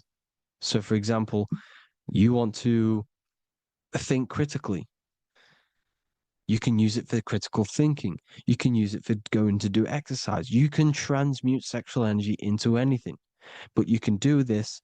You can raise the sexual energy, and you can use this energy to push the cerebrospinal fluid from the solar plexus up through the spine, up the 33 vertebrae to the brain, and it'll activate 100% of the brain.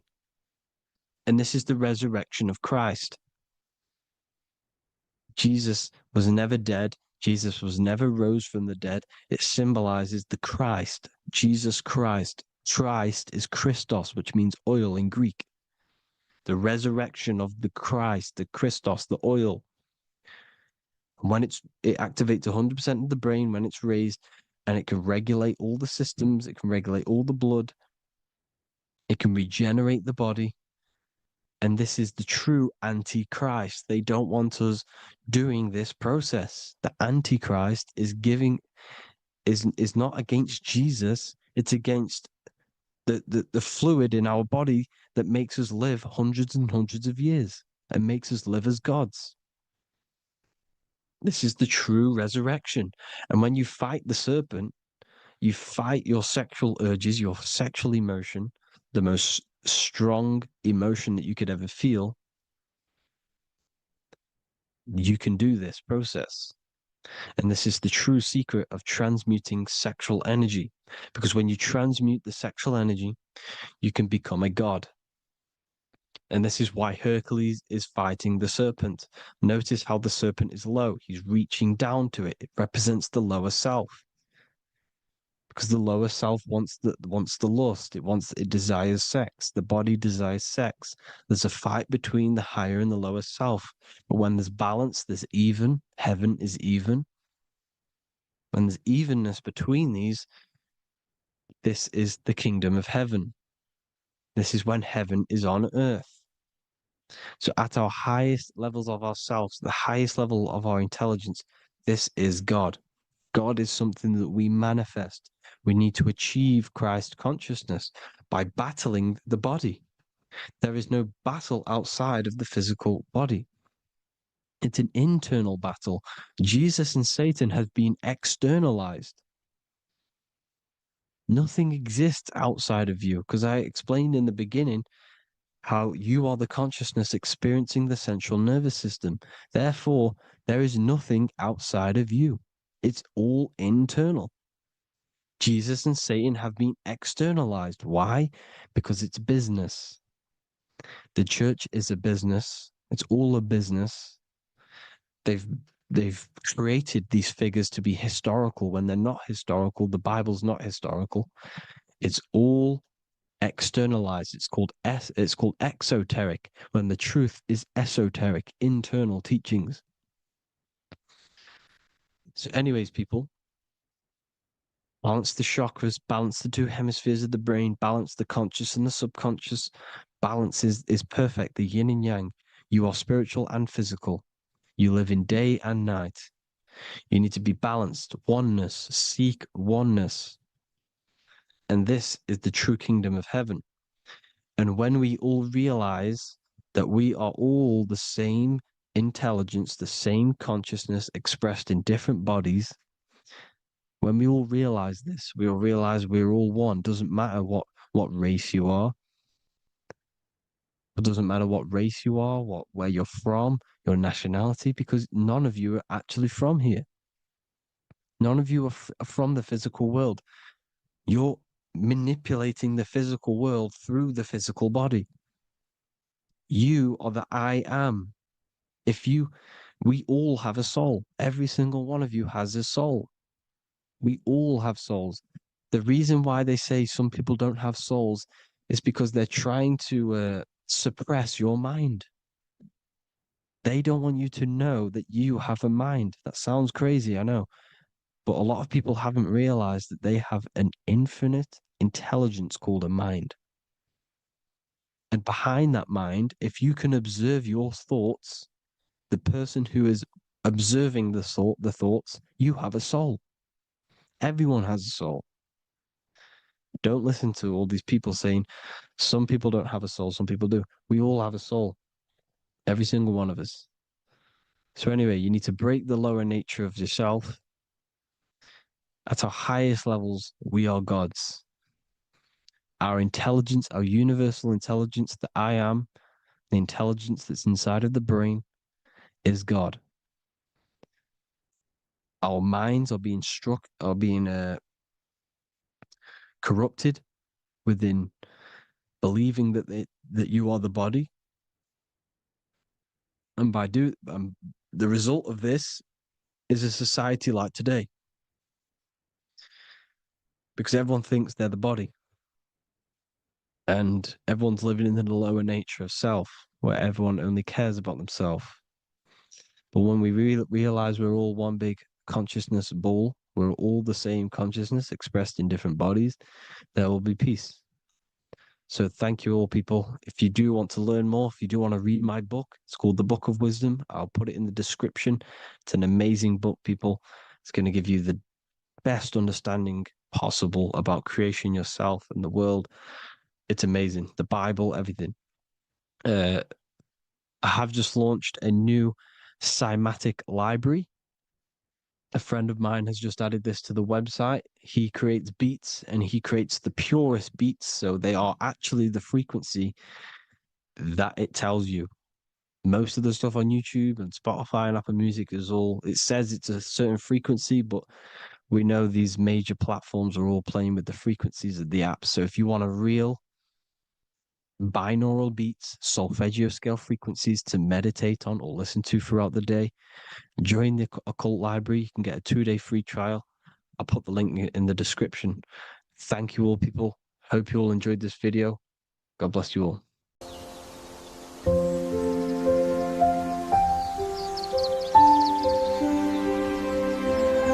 bookofwisdom.com. Visit today.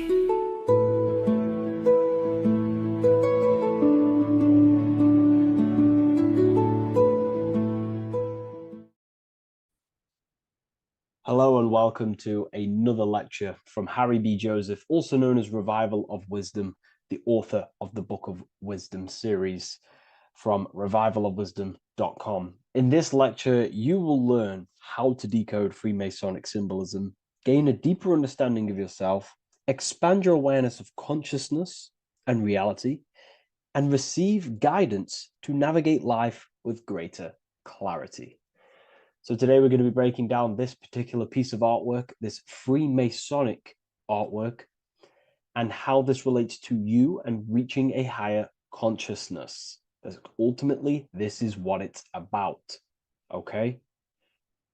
Freemasonry is considered a craft, and this craft is crafting a better brain and heart, crafting a higher consciousness, crafting a better self. Why? So we can operate in the world at a higher degree, operate in the world more efficiently, live a better experience in the world, and getting to know thyself, okay? So we're going to start from bottom to top because this is important. Every placement of this symbolism is on purpose, has meaning, especially the placements of the symbols, okay? So we're going to start from the very bottom of the artwork, which represents lower down. When we're looking at symbolism, especially occult symbolism, that's what the word occult means. The word occult means hidden. hidden from the eyes. It has its roots in the word oculus. I'm pretty sure that's Latin, which means eye. So the word occult comes from oculus, which means eye. And the word occult means hidden from the eye, the unseen, studying the unseen aspects of self. We're studying the brain. We're studying consciousness. We're studying the body, the heart. We're studying the self, the hidden aspects of the human psyche and the hidden aspects of self. Okay? Because ultimately, this is what gives you power in the world, depending on how you use that power, whether for good or bad, depending on the consciousness wielding that power. This is why we say knowledge is power. But I would actually say knowledge of self is power. Because when you know how you function, you gain power. You gain personal power. You gain mastery. Ultimately, this is what Masonry is about. Self-mastery. Crafting a higher consciousness. So at the very bottom of this artwork, we have a checkered board with a coffin. The coffin is the beginning of the artwork, the very base. This is the foundation of consciousness. The coffin symbolizes unconsciousness, the state that myself was in, maybe yourself, before we woke up and before we came conscious of our spirit, before we came conscious of ourselves. That ignorant state of acting without purpose, acting unconsciously, experiencing the world and not actively living in the world, simply reacting to external circumstances. This is an unconscious state where one is ignorant. 80% of the world is in this unconscious state. And this is symbolized as the darkness, the tomb. Look at how the tomb is fully blacked out, representing dull, no emotion, it's dark. This represents the darkness of self. The spirit is buried. The spirit is in the tomb. They're not even aware that they possess consciousness. They think they're the material body flying on a ball millions of miles per hour through space, and the sun is, they think they're a monkey evoluted. They've never questioned themselves. They stay in ignorance. They're in the spiritual darkness, okay? And they're furthest away from the light. Look at the top. This is the light sources. They're in the darkness, okay? They're in spiritual darkness. They're in ignorance. And they're in division. Their mind has no power. Their thoughts contradict themselves. They say they're going to do something, but then their mind tells them, oh, I'm going to fail. Or I want to do this, but my mind says this, and I believe this about myself. They want to, I don't know, they want to write a book, but their actions are scrolling on TikTok, and their emotions about, feeling about their past person in their life. That's division between the self, that's divided consciousness. They also have a divided brain hemisphere. They do not see reality through a true lens, because the brain acts as like a lens on how we perceive things. And if the brain hemispheres are not aligned, then we cannot see reality the way it actually is and truly presents itself, neutral. If we're left hemisphere dominated, we see everything as divided. Nothing's interconnected, nothing's a whole. But if they're, right hemisphere dominated, they see everything as a whole. We need to look in the middle of that, okay? So we'll go into that a bit later. But ultimately, they're in a divided state of consciousness. They're in ignorance.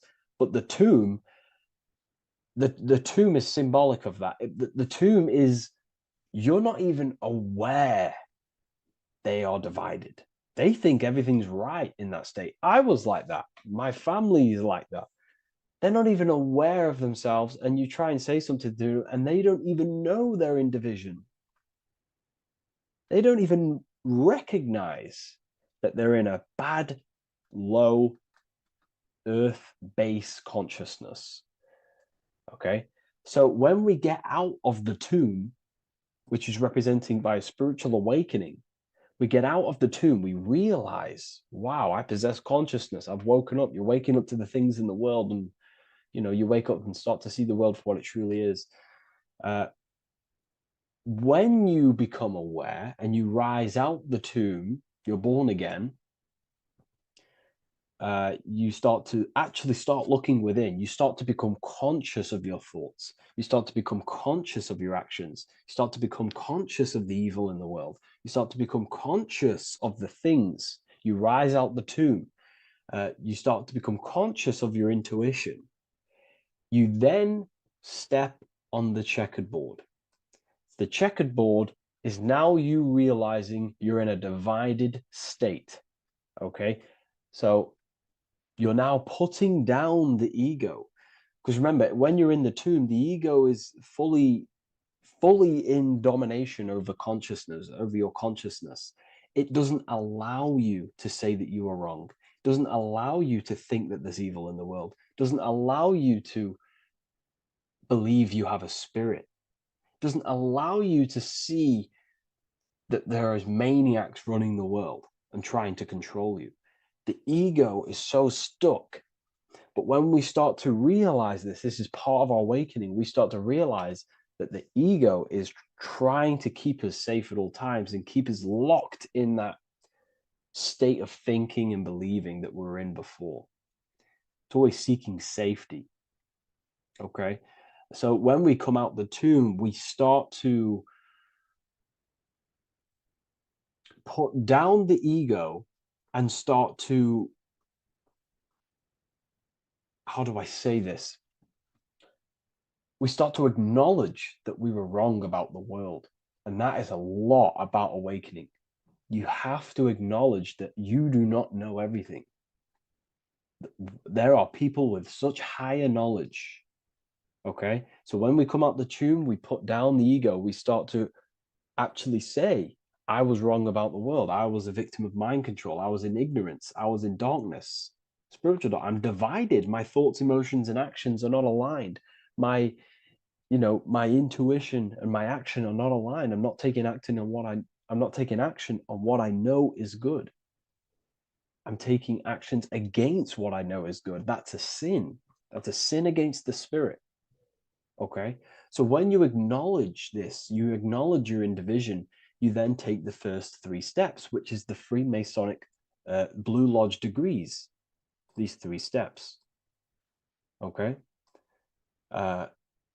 Ultimately, this checkerboard represents illusions as well. You're in an illusion.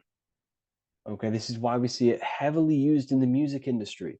It represents base consciousness, base level awareness, 5 sense thinking. It represents you versus me thinking, walking down the street and thinking everyone's trying to hurt you, and it's always you versus me, judging people in your own mind. That's low thinking, lower thought.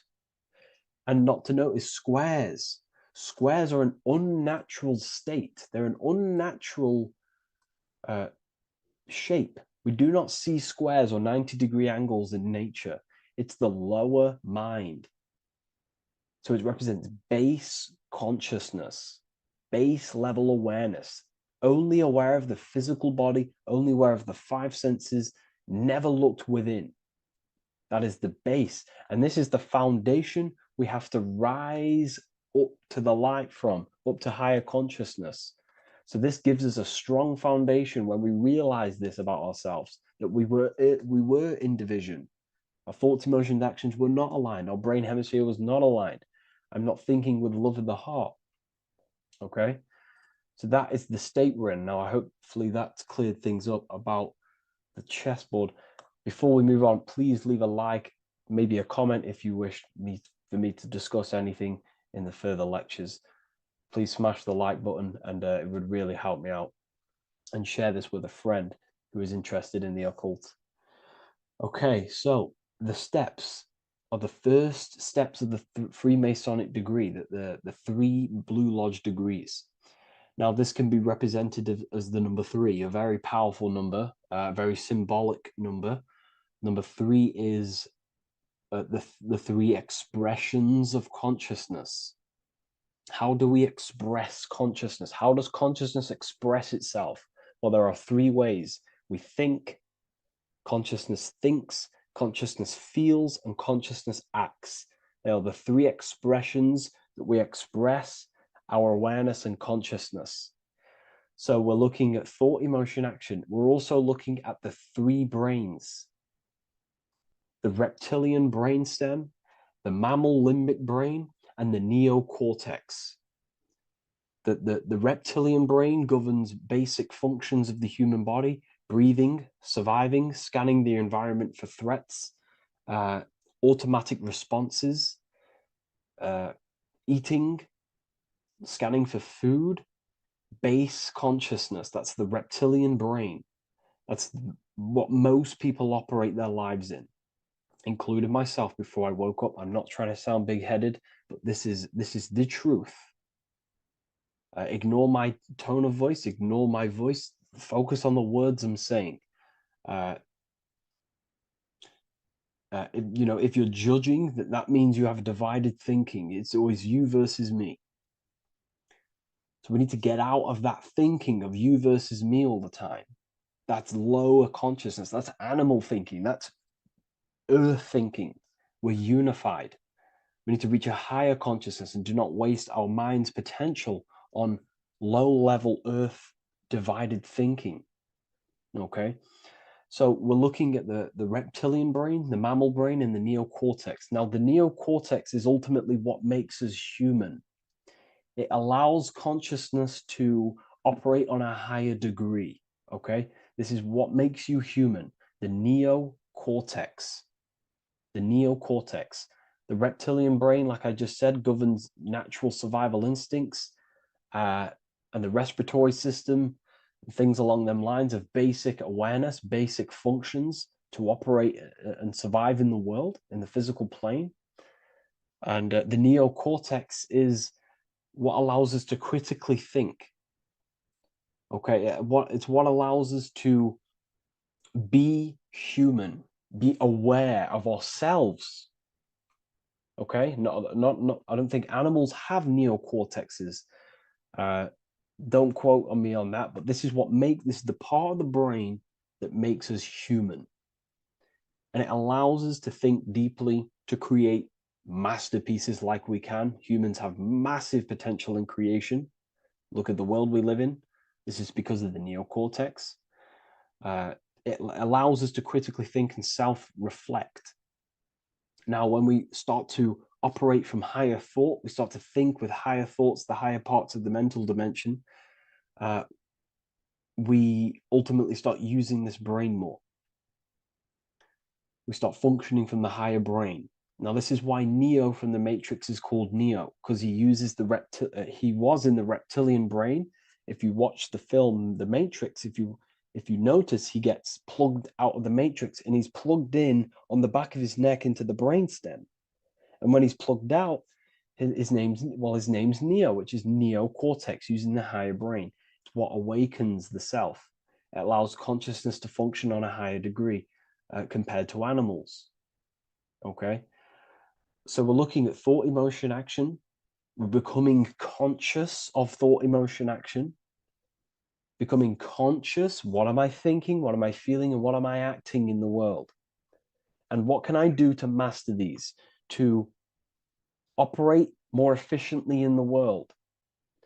How can I use these towards higher consciousness and use these actions, these thoughts, emotions, actions to reach a higher state of awareness of self? So when you go through the first 3 degrees, you enter the doorway. Now, this is symbolic of a doorway. Now, looking at this with a right hemisphere dominated view, you would see a doorway, right? The right hemisphere sees this as a holistic doorway, right? You see a door, you're gonna, you enter the stairs, you go through the door, right? But at the left hemisphere is now going to dissect and analyze each individual little part of this, right? So the right hemisphere sees the trees, the left hemisphere sees the woods. So to dissect this down on a right hemisphere, sorry, going back to the right hemisphere, we're entering the door. The door is symbolic of entering the unknown. You're entering a higher consciousness. You're entering the door. You're going beyond. See, this is the earth here in the background. This is the darkness. The darkness represents the abyss, the unknown. You're entering in the self. Okay? This door represents entering in the self, questioning internally. Most of us think externally. We have to, obviously, to operate in the world, but we never give time to think and question and reflect internally. What do I mean? Closing the eyes and questioning the self. Who am I? Where am I from? What's the voice in my head? If the voice in my head stopped using the language that I speak, what is it then? It's about going within, into the darkness, what you cannot see, and finding the light. Okay? It's about entering within the self. This is a doorway to higher knowledge, higher consciousness, higher self, and really digging deep for what you truly are beyond your human form. Okay? So we have, most importantly, I'm not going to go over every single one of these symbols here. I'm going to go over this on a basic, well, not a basic level, a very detailed level, but it's not going to go over every single symbol. We have a left pillar and a right pillar. The left pillar has the sun next to it. The sun is more electrical energy. It's very dominant. It's a very powerful masculine force. This represents the masculine quality of consciousness. The masculine qualities. We have many masculine qualities, such as actions, physical actions with the body. We have thinking. Thinking is a very masculine force. We have the left brain, analyzing brain, the brain that's very logical, that's trying to figure things out. That's the masculine pillar. Okay. So this is the masculine qualities of consciousness. It also represents what we can see, the sun. The sun allows us to see, to visually see in the world. So the sun represents the external world, the world outside the self. When we close our eyes, we have a self, an internal dialogue, an inner voice. We have an inner world, outer world. This represents the world we take physical action in, the material external world outside you. Okay? The world we can see. And then on the right pillar, we have the moon, which is associated with feminine qualities of consciousness. Now, the moon is in the night, what we cannot see. The moon is the nighttime. The darkness symbolizes what we can't see. So it's representing the internal world, the world of the self, the immortal world. Okay? The self in the mind is immortal. When you close your mind, you go in the mind, that self inside you is immortal. In the mind, you are immortal. Outside the mind, you are mortal. You will die. This body will die. Okay? So this is representing the internal world on a holistic understanding. It's also representing the right brain, the feminine brain. It's also representing intuition, emotion. They're linked. Intuition and emotion. They're a feminine force. Also, we're looking at the heart, the right pillar. So everything that is feminine falls under this right pillar. Now, don't get confused. I know a lot of people can get confused about what I've just said.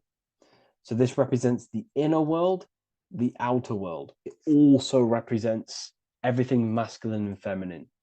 So thought is, although it's an internal quality, it would fall under the left pillar. because thought is a masculine force. It's a penetrating force.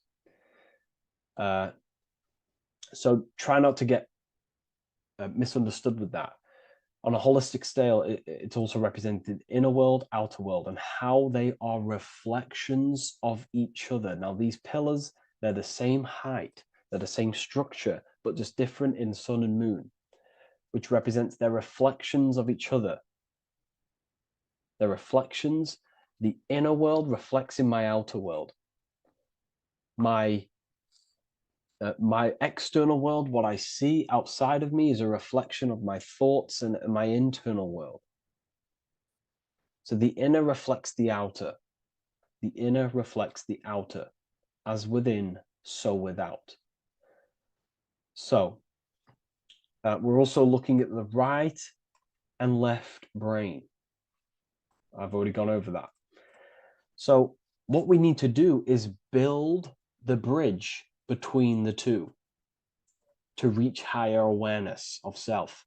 Because ultimately, remember, we're still divided. We came from the checkerboard, we entered up here, we've just entered within the self, started questioning the self. We're still divided. We need to build the bridge. And this is what they're crafting in Freemasonry. The bridge, the arc, the agreement, the great work.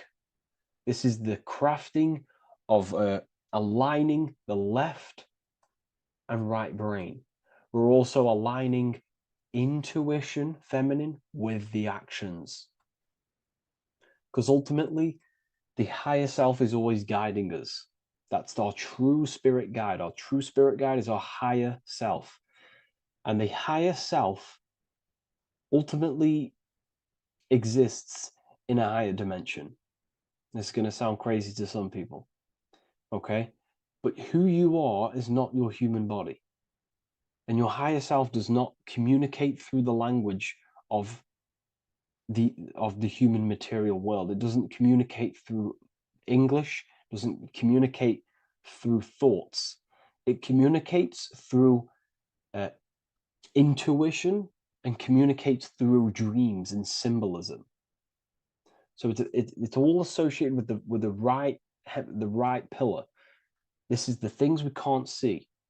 The higher self is always guiding us to awakening and to our purpose on the earth.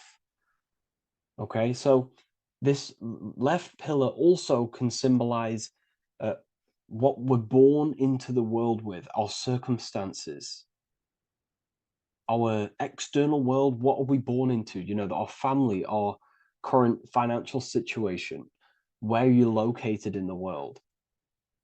So it's also symbolizing this. It's also symbolizing the qualities you bring here, the natural abilities you have when you're born, and what we need to do with our environment to ultimately reach a higher consciousness and reach our and transmute our environment we're born into to realize who we were and why we came here.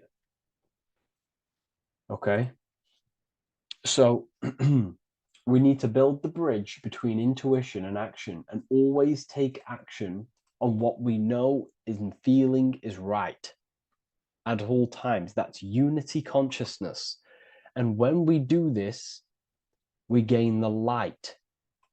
We gain more light, symbolic of more information of the self. Because the higher self is always guiding. It's always watching over. And it's always trying to give us knowledge of awakening, of why we came here. And when we take action on what we know and feel is right at all times, it's like a domino effect and a stepping stone that pushes you closer and closer towards your life purpose. Okay? We're also aligning the right and left brain to perceive the world in truth, to see the world in its true form, to see the world in what it actually is, instead of any distorted left or right hemisphere dominated beliefs or thoughts. We ultimately do that by acknowledging that, yes, you have a self, you have, the left brain is more ego, this like divided thinking, everything's separate, and the right hemisphere is more holistic. So we need to see the world in the middle of this, in the middle, acknowledging the self and acknowledging the collective consciousness, and how my thoughts, emotions, actions contributing towards myself and the collective. We always need to keep the collective in mind. Why? Because we are experiencing this world together. It's not just you. And your actions also have a ripple effect on the collective. We're experiencing the world as a whole as well. Yes, there's yourself and there's the collective. We need to think, feel, and act towards the collective and the self. So aligning our brain hemispheres allows us to do this. It allows us to think holistically and individually and see reality in this. And when we do align the left and right brain, what do? We gain higher insight, the eye. We build the bridge between the left and right pillars. We gain the eye. The eye is what? Insight. The eye requires light to perceive and see the material world. So this is symbolic. This is the inner eye, the inner self, consciousness. And when consciousness has light, which is symbolic of truth, knowledge, light is a massive symbol in Freemasonry. And light represents knowledge of self, information. And when we gain information and knowledge of self, when we align our left and right hemispheres, our actions take action on our intuition, we gain higher light, higher knowledge of self, ultimately. And this is why we also have the square and the compass. Okay? We have a square and compass here. The square and the bottom, base consciousness, also representing masculine qualities. This is the masculine qualities because squares are masculine. And the compass creates circles. So we have the circle on top of a square. Circles are divine. This is oneness. The circle is one line. The square is 4 lines. It's divided. So we need oneness over division. We need to unify the masculine and feminine qualities. Masculine and feminine qualities, okay? This is in the middle because the compass would fall on the right pillar and the square would fall on the left pillar. And it's unifying. It's representing unification of these 2 pillars of masculine and feminine qualities of self to ultimately rise towards this light, out of the darkness and into the light. Okay. Let's go back. The G. This is very important. This is one of the most important teachings I could possibly give you about the G. The G is the generative principle, is what generates things. And the force within you that generates things is care and the heart energy. The heart ultimately expresses our actions. We think, if we care, we act. Everything in your external world is in front of you because your heart cares. You care about the video and gaining knowledge. You're now here watching this video. That's the care energy expressing actions. So in order for us to truly get out of this divided consciousness, we have to go through the G. We have to go from base consciousness, the square, divided, we go through the G, because we have to care. And if we care, we'll reach the higher mind and gain higher self-knowledge and master the self. You cannot do this if you do not care. And if you do care, you will take action towards it. If you're watching this and you don't actually truly deeply care, you won't take the action. You'll just gain the knowledge, which is ultimately useless. You have to take action on this knowledge. And if you do not, there's no point watching the video. It's difficult. It's difficult. It's not easy. And things, throw us off our path sometimes. I understand. I'm not saying I'm perfect, but we ultimately have to give care towards reaching higher knowledge. Seek and you shall find. If you have the care about reaching higher knowledge of self, you will seek it and you will take actions towards it. Okay. We see this everywhere, and I mean everywhere. The Temple of Solomon has the two pillars, Jachin and Boaz pillars, feminine and masculine qualities. Sol, O, Mon. Sol is sun, Mon is moon. It's building the temple, which is the temple is the inner self, ultimately. It's symbolic.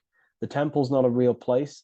The temple of self, building the Temple of Solomon and reconstructing the Temple of Solomon, is about reconstructing the self through masculine and feminine qualities.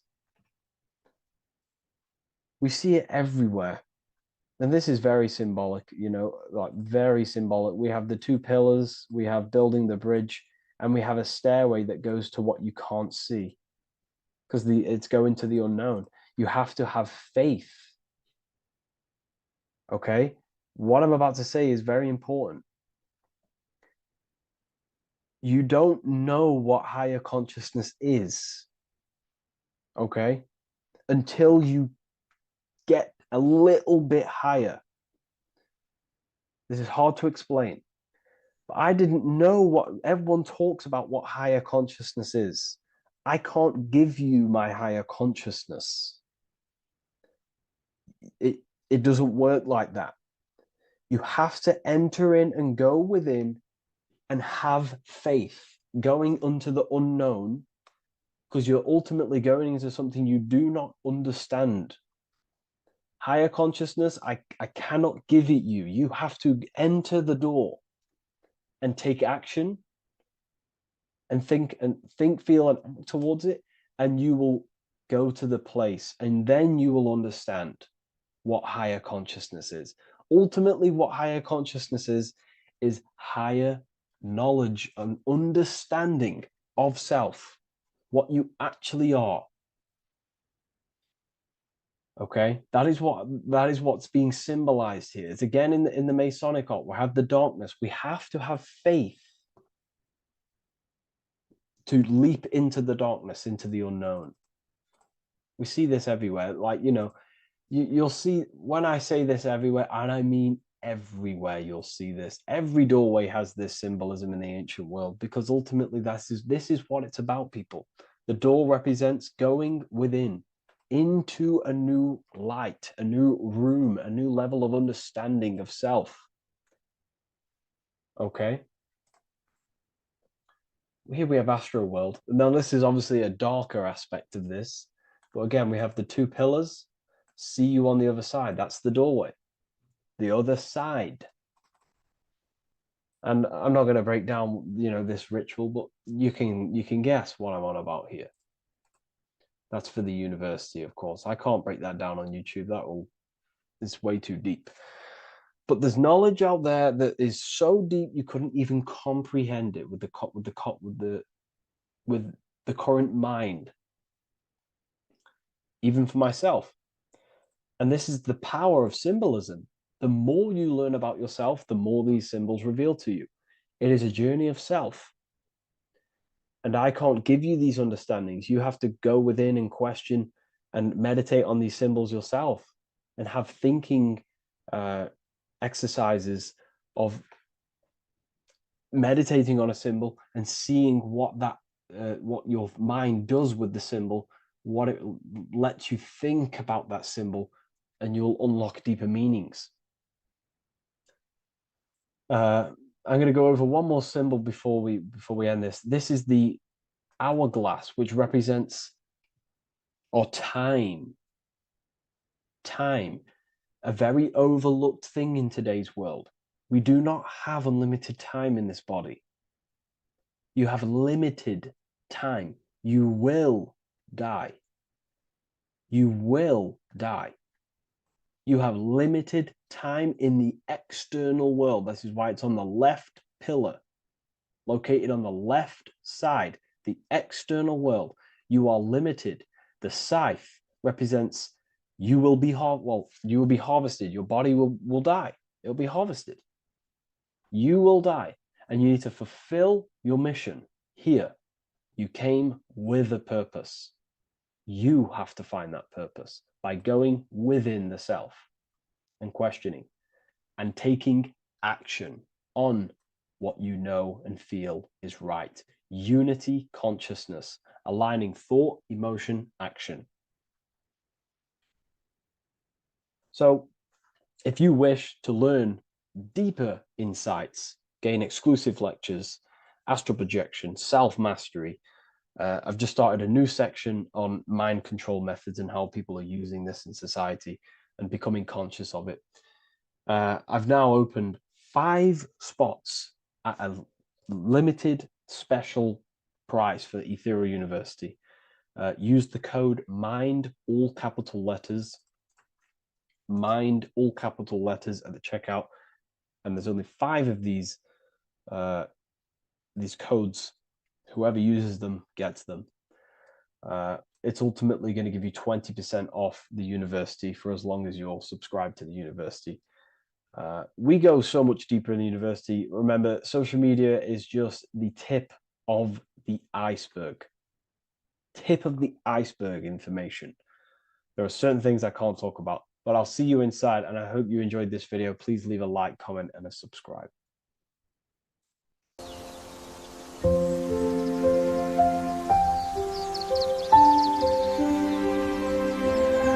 bookofwisdom.com. Visit today.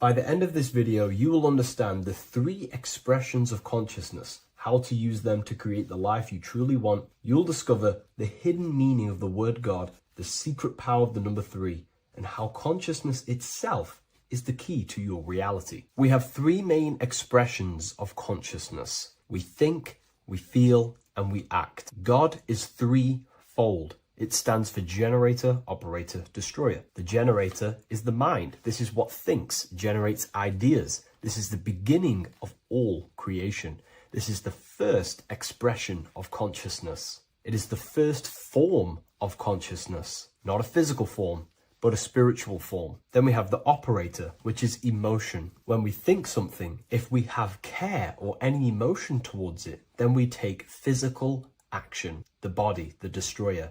We think, we care, we act. Thoughts and emotions are the 2 spiritual forces which merge together and give birth to actions. Think about it. Why are you watching this video? Because you had a care to watch the video. Therefore, the reality in front of you is because you had a thought, you had a care, you took action to express that reality. Everything goes through this 3-fold process. This is why we say, follow your heart, because the body does follow the heart. We think something in the mind, we feel something in the heart, and the body takes action towards it. Everything operates on the care energy of the heart. The body follows the heart. If you do not care about something, then you do not act towards it. It is the care energy that guides our actions in this world. Going back to the generator, the mind is a part of the mental plane, the infinite dimension of infinite information. There is no limitations in the mind. Everything already exists as a piece of information or a thought. This is the beginning of all creation, the spark of creation itself, thought, the mental plane. And our mind exists like a radio, our conscious mind. This is why we call it a mindset. What we set our mind onto through attention, mental attention, whatever we set it on, we receive thoughts that are very similar to what we set it on.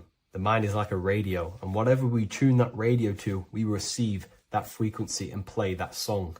So if we purify our minds through ritual work, meditation, and affirmations, the mind can become a temple to receive higher thoughts, higher ideas, and better genius ideas. Going back to operator, this is the Holy Spirit. This is what we care about, our emotion. This is the feminine side of consciousness. Thoughts is masculine, the Father. Emotion is the Holy Spirit, which is feminine. And these two create a child, which is Jesus, the Son, which is actions. When thoughts and emotions merge together, you have a physical action, which is a masculine force, which is why it's a son. The Holy Spirit represents a purified heart, love consciousness, holding love in the heart. And when we purify our minds, we have an effect and purify our hearts. And the reason why I say that is because whatever we think in the mind directly corresponds to what we feel in the heart. As above, so below. Thoughts create emotions. If we think something and our heart tells us that is bad, we have a feeling that that is wrong, then we should not take physical action towards it. And if we do take physical action against the feeling of knowing it's bad, then you are going against the spirit. That's what the word Satan means, or Satan. The Hebrew word for Satan is Satan. It means adversary or opposer. You're opposing the Holy Spirit. You're opposing what you know is good. You're taking a sin against the Spirit, against the guidance from your soul, the knowingness of good. So when we do purify our mind, we purify our hearts. And when we cultivate love for the self and one another's in our hearts, we gain the Holy Spirit, which is love consciousness. And when we think in our mind with the love of the heart and we merge our thoughts with love, it gives birth to perfect actions. This is what the true Christ consciousness is. We think with the love of the heart and it gives birth to perfect actions. And if everyone did this in the world, we would live heaven on earth. Everyone would be balanced within themselves and the world as a whole would be balanced. So we need to gain full mastery over these three aspects of our consciousness, over our what we give mental attention to, gaining love for ourselves and the collective in our hearts, and gaining a strong disciplined willpower for our physical actions. And if you can gain full control over these three-step process, you can gain full control over your reality. The number 3 represents this 3 aspects of creation or transformation. This is a transformative process from going invisible to the visible. This is also why Jesus dies in a cave for 3 days. It's all about transforming the self. Transformation is the number 3. Me personally, I think the Holy Spirit has been replaced for the sacred feminine aspect of consciousness. They do not want us connecting to our feminine side of consciousness, because then we will cultivate love in our hearts for the self and one another. And love is the most potent force there is in the whole universe. It is what unifies everything. It nurtures everything. It allows things to grow. Think about it. When you hold love or care for someone, you grow relationships. The sun is the perfect symbol and representation of love energy. The sun gives abundantly, expecting nothing back, and allows everything on the earth to grow. It's a caring, nurturing, feminine force that allows things to grow and unify and come together. In today's world, we mainly have thinking and acting without emotion, without care, without the judge of our hearts. It's all about gaining unity consciousness. We think, we care, true care for one another and the self, and we act. And if you align these 3 forces towards something, your business, whatever you're trying to create, you will fully create that reality, because these are the 3 forces that you can use to generate a reality. You can do ritual work to create care in your heart about something, and then you will take more action towards it. The book I'm using here is the Book of Wisdom, Volume 1. You can get this paperback or PDF on my website. So I hope this video has helped you. Please leave a like, comment, and a subscribe on the channel if you like the content. Let me know what you think about the Holy Spirit and if it is covering up the feminine side of consciousness in the comments section. How are we doing, people? It's Revival of Wisdom. We're back today talking about sun worship. Okay? And please enjoy, sit back and enjoy the video. First thing we need to understand is that the sun is the risen savior. It's the light of the world. Without the sun, we have nothing. Now, the sun is the Son of God. We didn't make the sun. No one owns the sun. But who created the sun? Obviously, the creator created the sun. Therefore, it is the Son of God. And that is what Jesus is symbolizing in the Bible. The Bible is a metaphorical story. That's why it's called the greatest story ever told, because it is a story about the sun, the zodiac. It's about you, the systems in the body. It's about everything that is sacred in this creation. Now you can see the suns behind Jesus' head in all of the ancient portraits, even the ones that are more modern. You still see a sun on the back of his head because he is the sun. He's the light of the world, our risen savior. And this is what Christians are lost because they don't realize it's a symbolic story and they think Jesus was a historical person.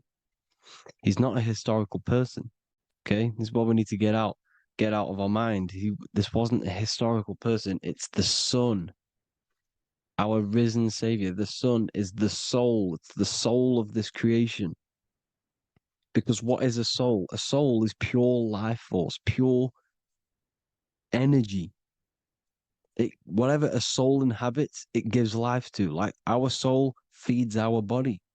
The sun feeds the earth because the sun is a soul, and that's why the ancients called it Sol. Because it's the soul and it's in you and it's the light of the world. It's the light of everything. It gives life to all things. Here's Jesus and his 12 disciples. The 12 disciples symbolize the 12 zodiac signs. Aries, it rules the head region because the 12 zodiac constellations rule specific regions of your body. Aries, the ram, you have a cerebrum in your head. This is Aries on the head of the table. His Gemini rules the arms and the lungs. The two twins, Gemini. He's holding up two hands for the two hands and arms. The twins. Cancer has a knife in his hand. It's not so clear, but he has a knife in his hand. Cancer is the crab. Crabs have claws. And he's pointing at Virgo's Adam's apple, saying there's no Adam's apple there. It's a woman. Who's the sixth sign? The sixth sign is Virgo, the Virgin, the only woman in the painting. Now, notice how there are 3 people in 4 groups for the 4 seasons and for the 3 months and 3 zodiac signs in each season: spring, summer, fall, winter. Matthew, Mark, Luke, and John with the suns on the back of their heads because it's the 4 states of the sun. The 4 states of the sun. Now, 6th sign, Virgo, the Virgin, the only woman in the painting with no Adam's apple. Then we have the sun, Jesus, red and blue, red shift, blue shift, electromagnetism. The ancients knew this. He's got one hand open, one hand down, because the sun gives and retrieves. The sun rises and it falls. It gives, then pulls away. That's what the sun does, and that's what he's doing. His arms are out, symbolizing the rays of the sun, casting down onto the earth, giving and then receiving. Libra, his 2 hands are equal. He's holding his arms out equally because Libra is the 2 balanced scales. Libra is when the sun is balanced between the summer and the winter. It's being judged. The sun isn't balanced. That's what Libra is, the 2 scales. Capricorn is the goat. Goats have 2 horns, and you can see the 2 horns on his head here. See? So this is astrology. This is what Leonardo da Vinci is depicting here. It's astrology. He knew the story of the Bible is all astrology. It's all based on astrology. The Son of God, the real Son. Now here are some Bible verses. I am the light of the world. Obviously, that's the sun. What other light is there that lights up the world? The moon can't do it. It's the sun, the one and only Son, our risen Savior. Because if the sun didn't rise, we'd all be dead. So it's our risen Savior. And it dies for our sins every night and then gets reborn every day.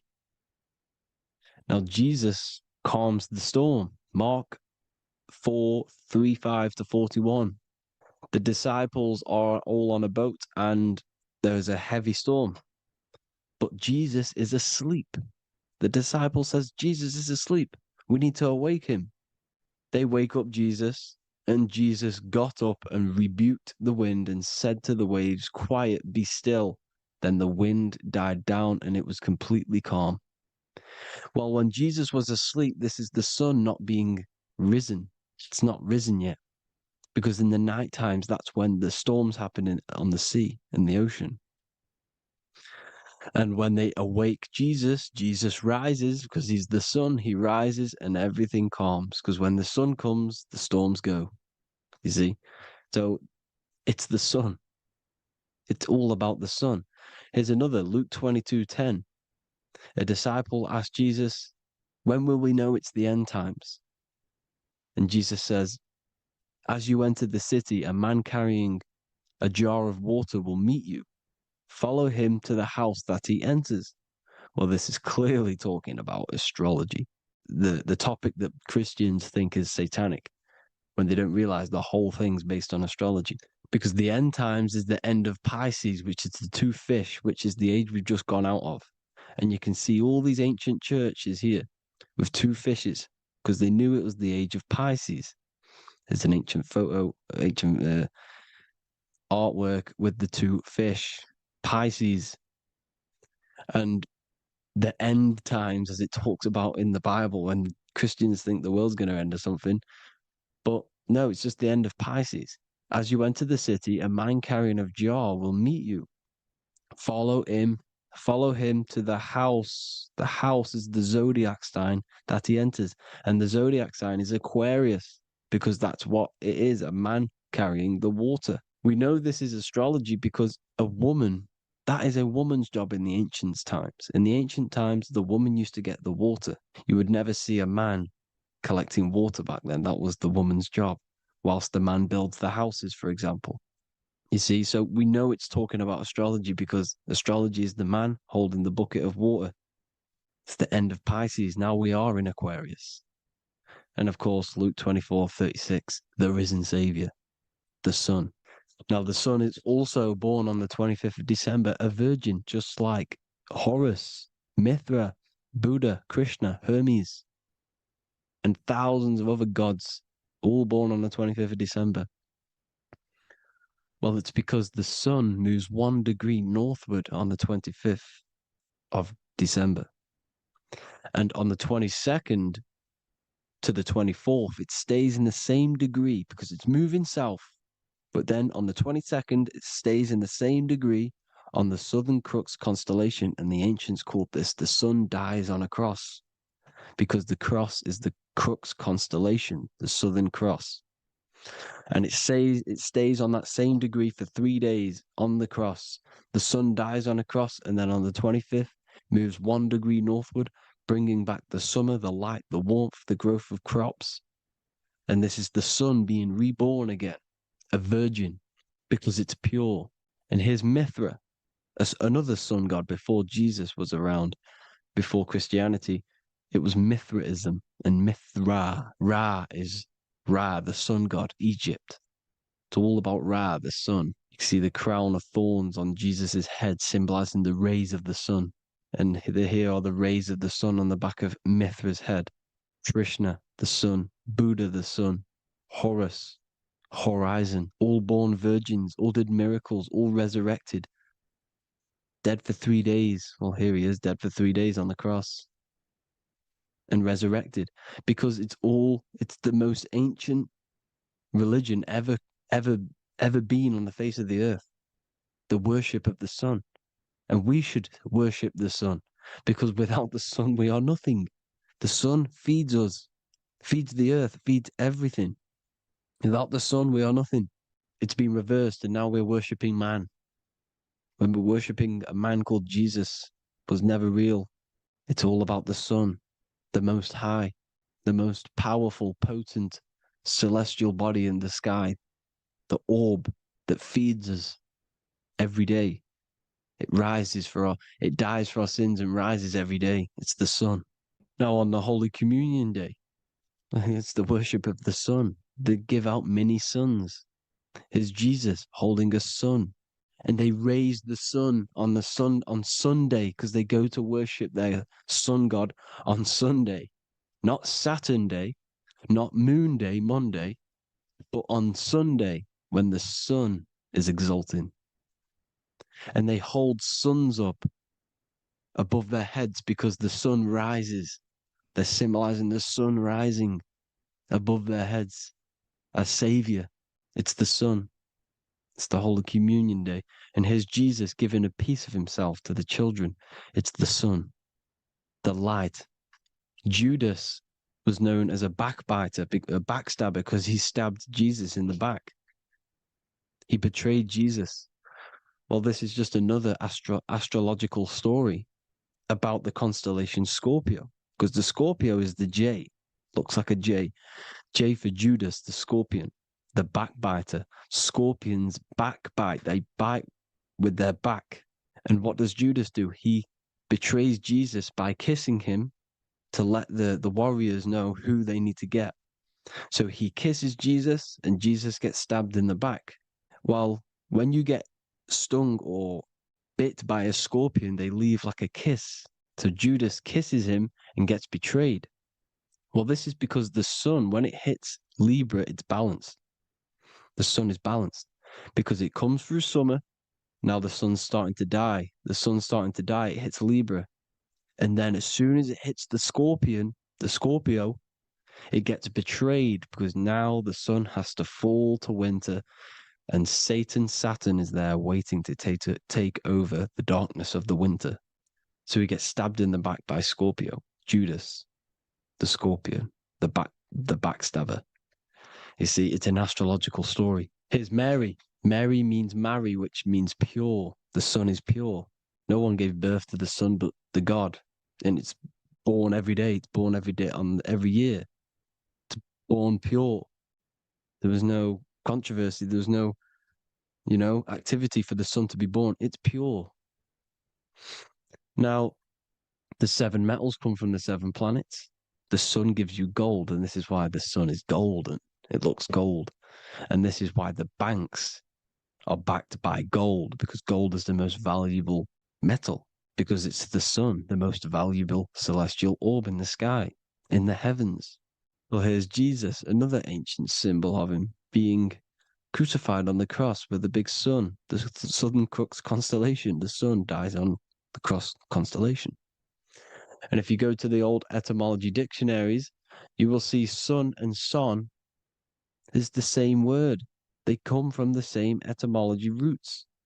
You can use them for no matter what, but they've been confused today. But if you go back to the old dictionaries of etymology, they are interchangeable. You can use them. Son, sun, sol, it's all the same thing. The 12 disciples, 12 brothers of Joseph, 12 tribes of Israel, 12 breastplates on the stones, because it's all the 12 astrological signs. They could have used any other number, but there's 12.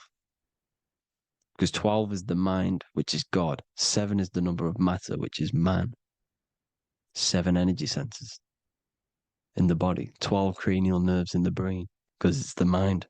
12 is the 12ness. The zodiac is literally the mind of God, the signs of God. Now here we see here, Job 38, 31 to 33. Can you lead forth a constellation in the season? He's asking you, can you read the sky? Can you read the heavens? Canst thou bring forth the Mazzaroth in its season? Mazzaroth means 12 signs, the zodiac. Why did they translated every single Hebrew word in the Bible into English, but they decided to leave out Mazzaroth? Why? It's because if that said zodiac, Christians would have a different view on the Bible, but they leave that out. But Mazzaroth actually means the 12 signs, the zodiac, and the stars means sign. The word stars means sign because the stars are signs, things to come, which is off in Hebrew, which means sign, things to come. You see a sign on the road, it's something coming. But God is saying, what does he say? To qualify as a director, a judge of man's life on earth, one must be able to govern the heavenly bodies that rule the earth. It's telling you to read the heavens. We need to read the heavens. Astrology, the 12 zodiac signs, the mind of God. It's telling you. read the Mazzaroth, read the Zodiac, because they are things to come in your life. They are signs. It's not satanic, it's made by God. God said, let there be lights in the firmament of the heavens to divide the day from the night, and let them be for signs. Signs are things to come. The 12 zodiac signs. It's all about astrology. Here's Mary holding the sun. His son, her son. It's the sun in the sky, the one and only, the most high, the soul, the solo because it's on its own, the most powerful, Ra, radiance. Here's the Pope holding the sun. All three popes holding the sun because they're sun worshippers and they know the true meaning and origins behind Christianity. Sun worship. Here's the Vatican. The Vatican is a sundial. Yes, this is literally a clock. Your watch is a sundial. It's got 12 sections on it for the 12 zodiac signs. 12 hours, 12 Horuses. Now here you see Jesus walking on water. Well, it's the sun, and here's the beard of the sun. Here's the pyramid of the sun, the illuminated one, the all-seeing eye, the sun. Here's the Ankh. The sun creates these symbols. The ancients knew this. Now, when you see these headdresses, these are actually the days of procession of the sun. Aries, Cancer, Libra. It's all about the sun. Here's some more sun worship going back to Egypt. Ra, Horus, Osiris, and Set. Jesus and Satan is Horus and Set. The sun and Saturn. Saturn rules the winter, Satan. Jesus, the sun, the light of the world, rules the summer, rules the day. Satan's the night, Saturn's the night, the sun is the day.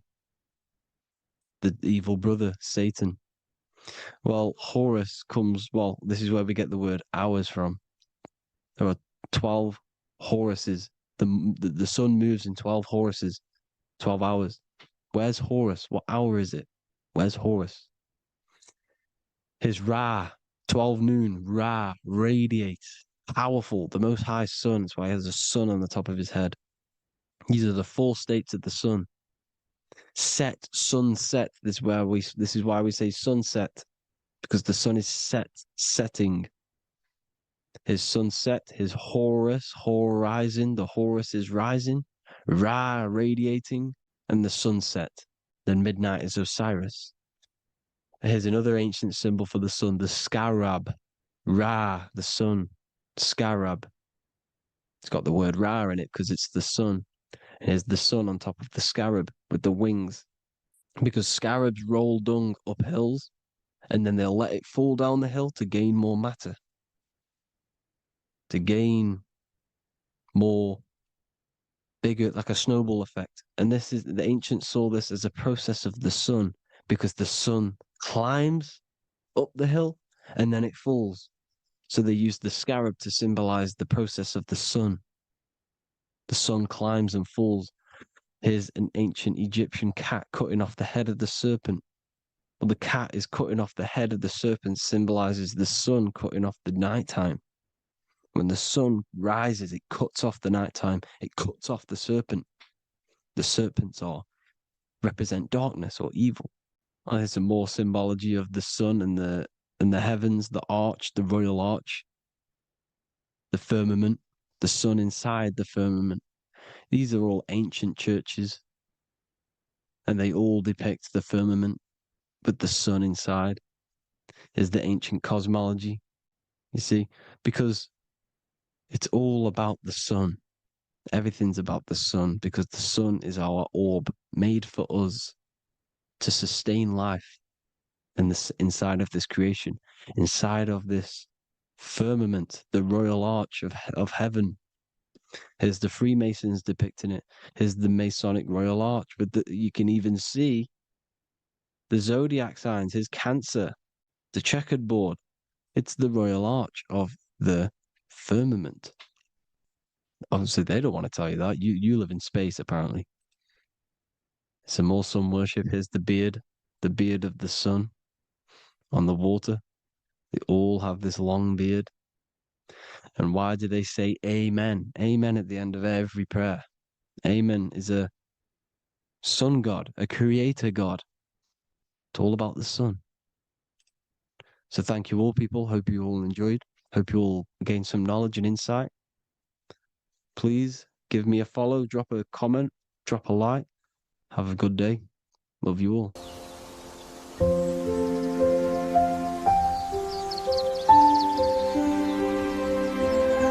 bookofwisdom.com. Visit today.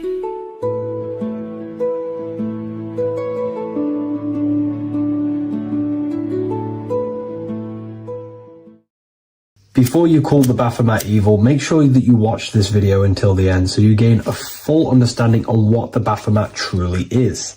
No, I am not a Satanist. I am simply an esoteric and occult researcher. I've been looking into symbolism for a very long time, and I can reassure you that this symbol does not represent the devil, does not represent any negative figure. It's a very deep, occult, esoteric symbol. What we first need to understand about the Baphomet, it is indeed a symbol. Every symbol we see around us is neutral. The pentagram, the Baphomet, is neutral. It depends how you use it, whether it is used in a good or bad way.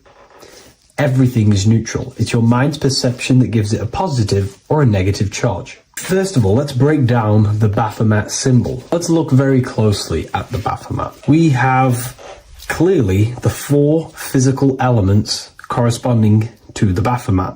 Here we clearly have the fire element. The wings represents the air, the flapping in the air. The fish scales, which is the water.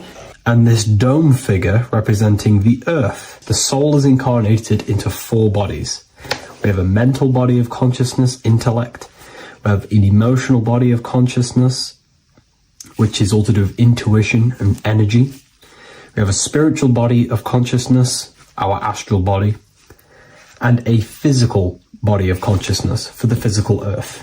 Earth corresponds with your body, air corresponds with your mind, fire corresponds with your spirit, water corresponds with your emotions. So the Baphomet is showing you the 4 elements of the soul, the 4 bodies of the soul that we are incarnated in. Now, let's look at this moon figure.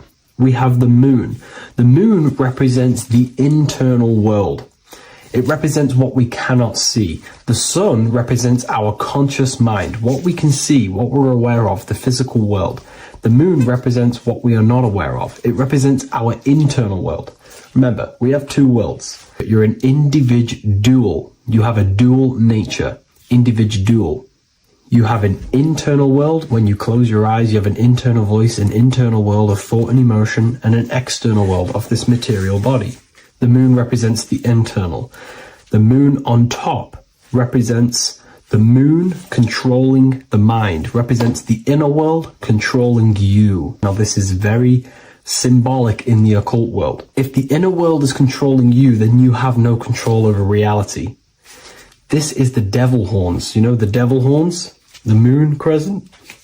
This represents you are the devil. You're being controlled by your thoughts, by your emotions, by your psyche. Then we have the moon below, which represents control over the inner world. We have control over our thoughts, our emotions, our impulses. So you're either being controlled by thought and emotions, or you're controlling them and having self-mastery. In alchemy, we always see this symbol of the man or woman on top of the moon, representing emotional control and self-mastery of the internal world. The journey of the occultist is to gain full mastery over their consciousness. They want to be conscious of every single thought that enters their mental field of consciousness. We get over 7,000 thoughts a day. It is possible to achieve a certain level of mastery where you are conscious of every single thought that enters your mind.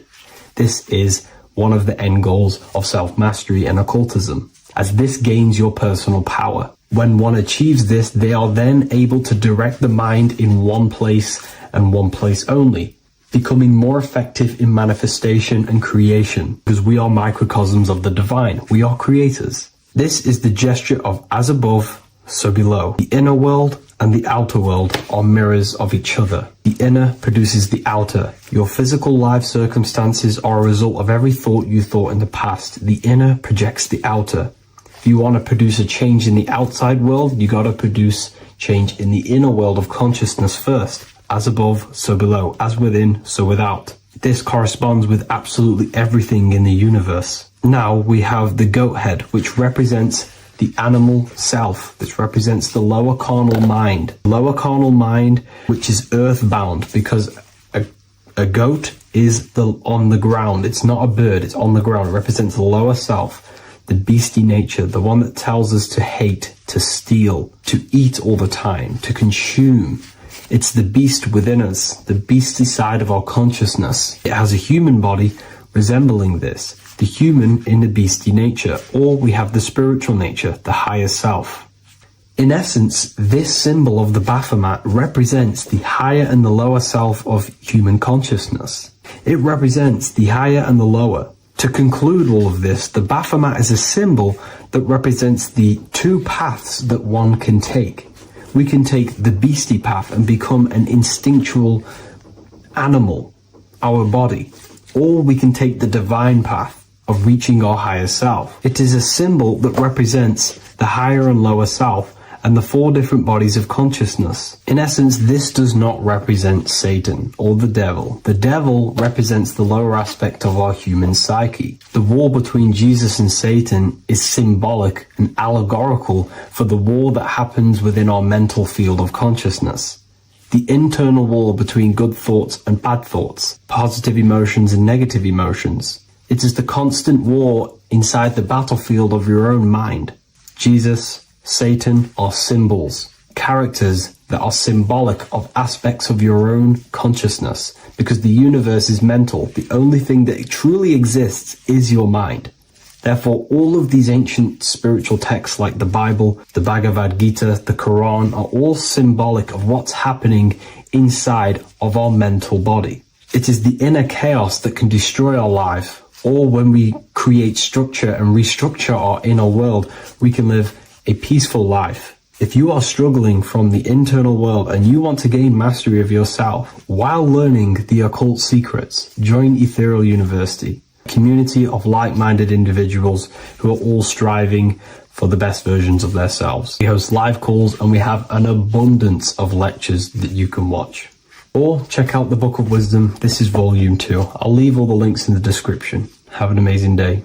Hello, Seeker. Welcome to Revival of Symbolism, a channel devoted to the language of esoteric symbolism, helping you discover yourself and expand your consciousness into new realms of thought. I'm Harry B. Joseph, also known as Revival of Wisdom, and in this video, we're going to be discussing the symbol of the double-headed eagle, also known as the emblem to represent the 33rd degree Freemason. So let's jump straight into this. We have a piece of Masonic artwork here, which is what we call a complex symbol. A complex symbol is not just one symbol, but many different symbols in one piece of artwork coming together, forming a greater meaning. So we have many different symbols to break down here. And we're going to start off with a little bit of context so we can understand this symbol. This symbol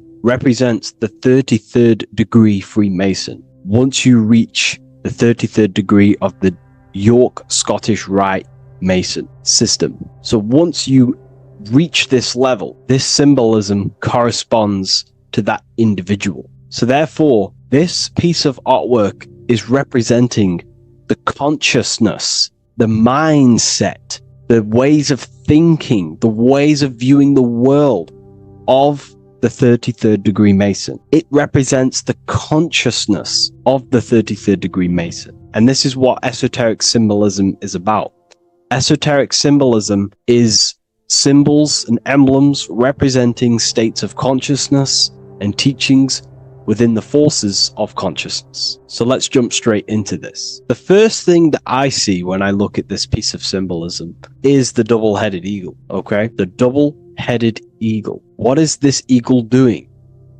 So the thing with symbolism is that symbolism trains the mind to think in a subconscious way. Now, what do I mean? You know, to the person who thinks in linear thought, straight line thought, A to B thought, they see an eagle. They see a piece of artwork. They just see a piece of artwork with no meaning. But to the person who is trained in the occult, these symbols are representing thought vibrations. One example would be in occult symbolism, what we're meant to do. These symbols represent thought forms in the mental plane, within the mind of the individual. Instead of me just giving you the answers, in the occult, they give you symbols. And what you're meant to do is look at these symbols, stare at these symbols, and see what kind of thought arises in your mind, and follow the chain of thought. This is how you unlock deeper levels of symbolism. This is what we call the chain of thought. Now, what do I mean by the chain of thought? If I look at the eagle, I see an eagle on a basic level thought.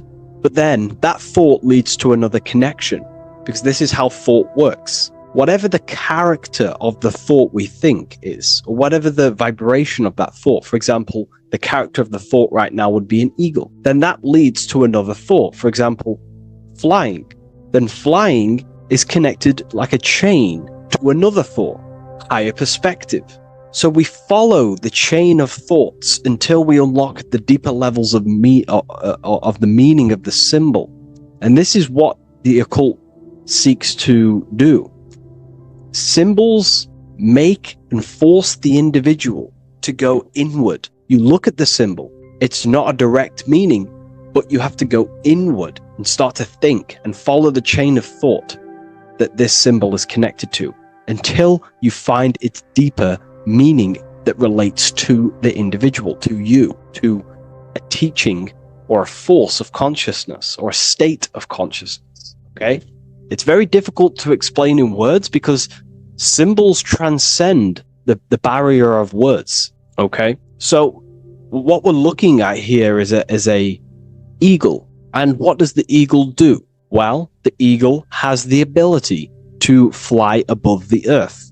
It looks down upon the earth. In allegory and metaphor, this represents a higher perspective of reality, a higher perspective of the world, of the self. So this is representing the consciousness of the 33rd degree Mason. They have a higher perspective of themselves. Why? Because they studied the mysteries. They studied the Kabbalah. They understand consciousness. They understand the human psyche. They understand the origins of consciousness, the forces of consciousness. They understand how the material world is created through the forces of consciousness. So the eagle represents higher perspective because it can fly above the earth. And here you have the earth, this circle here, this sphere. So it's flying above, symbolizing a higher perspective of reality, a higher perspective of the physical world, the physical body, and the self. Because ultimately, this is what it's about. Freemasonry is about, of course, self-mastery, building a better self. That's what the craft is. But it's ultimately trying to figure out the mysteries of consciousness itself and the origins of reality. We gain this insight through Kabbalah, the study of the Kabbalah tree. So let's not get off track here.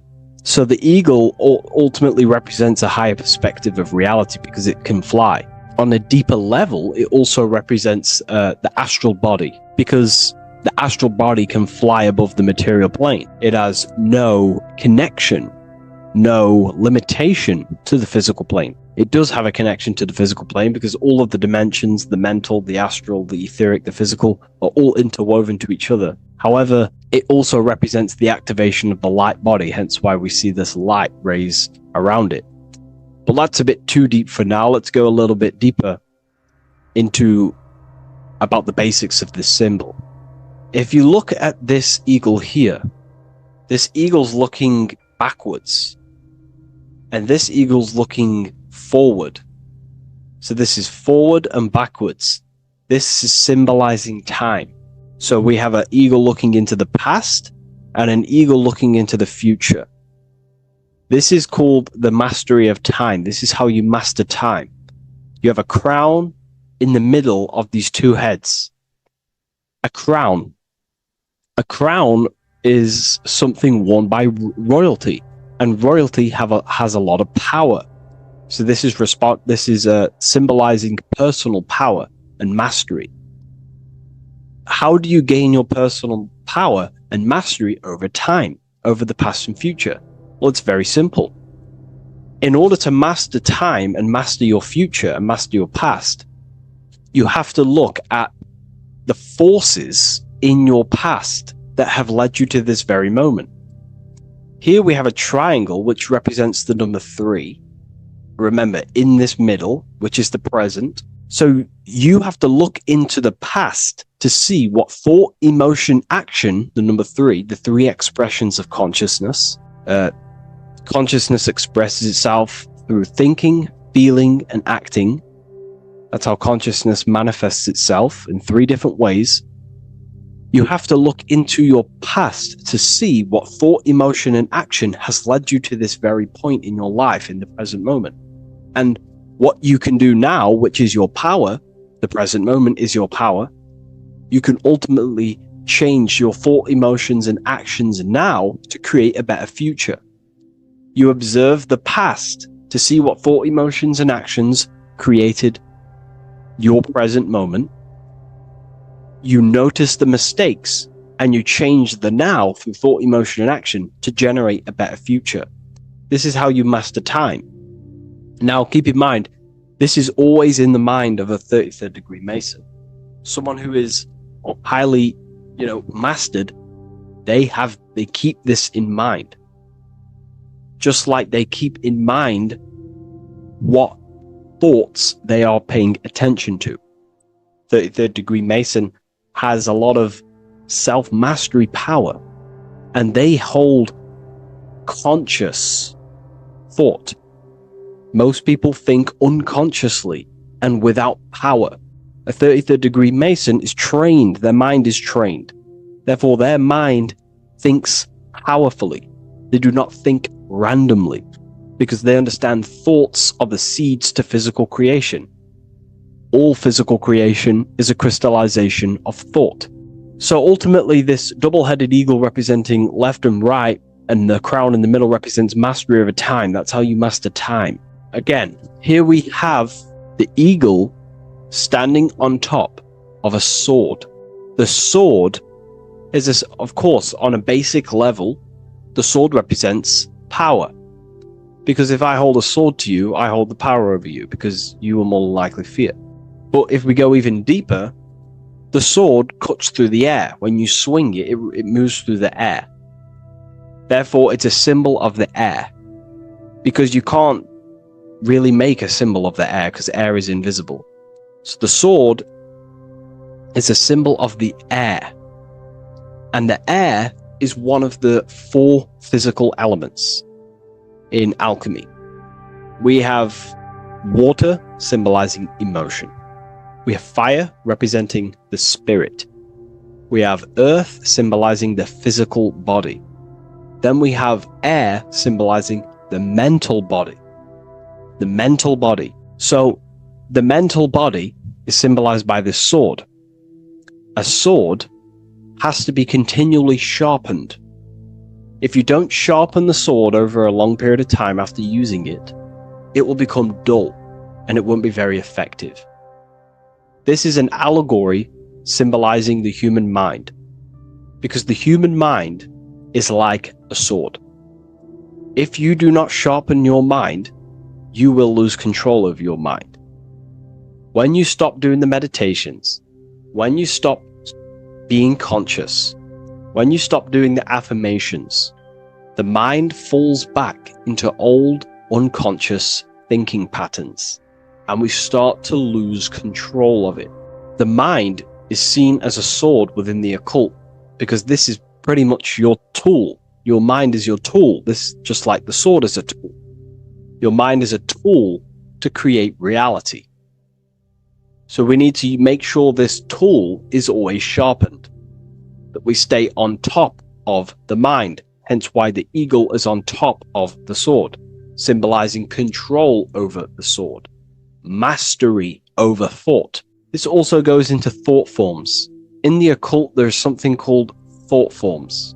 Thought forms are basically taught to the individual and understood by the individual who understands that the mind is not just in the brain. The mind is a part of a mental field. All around you, there is not just a field of energy.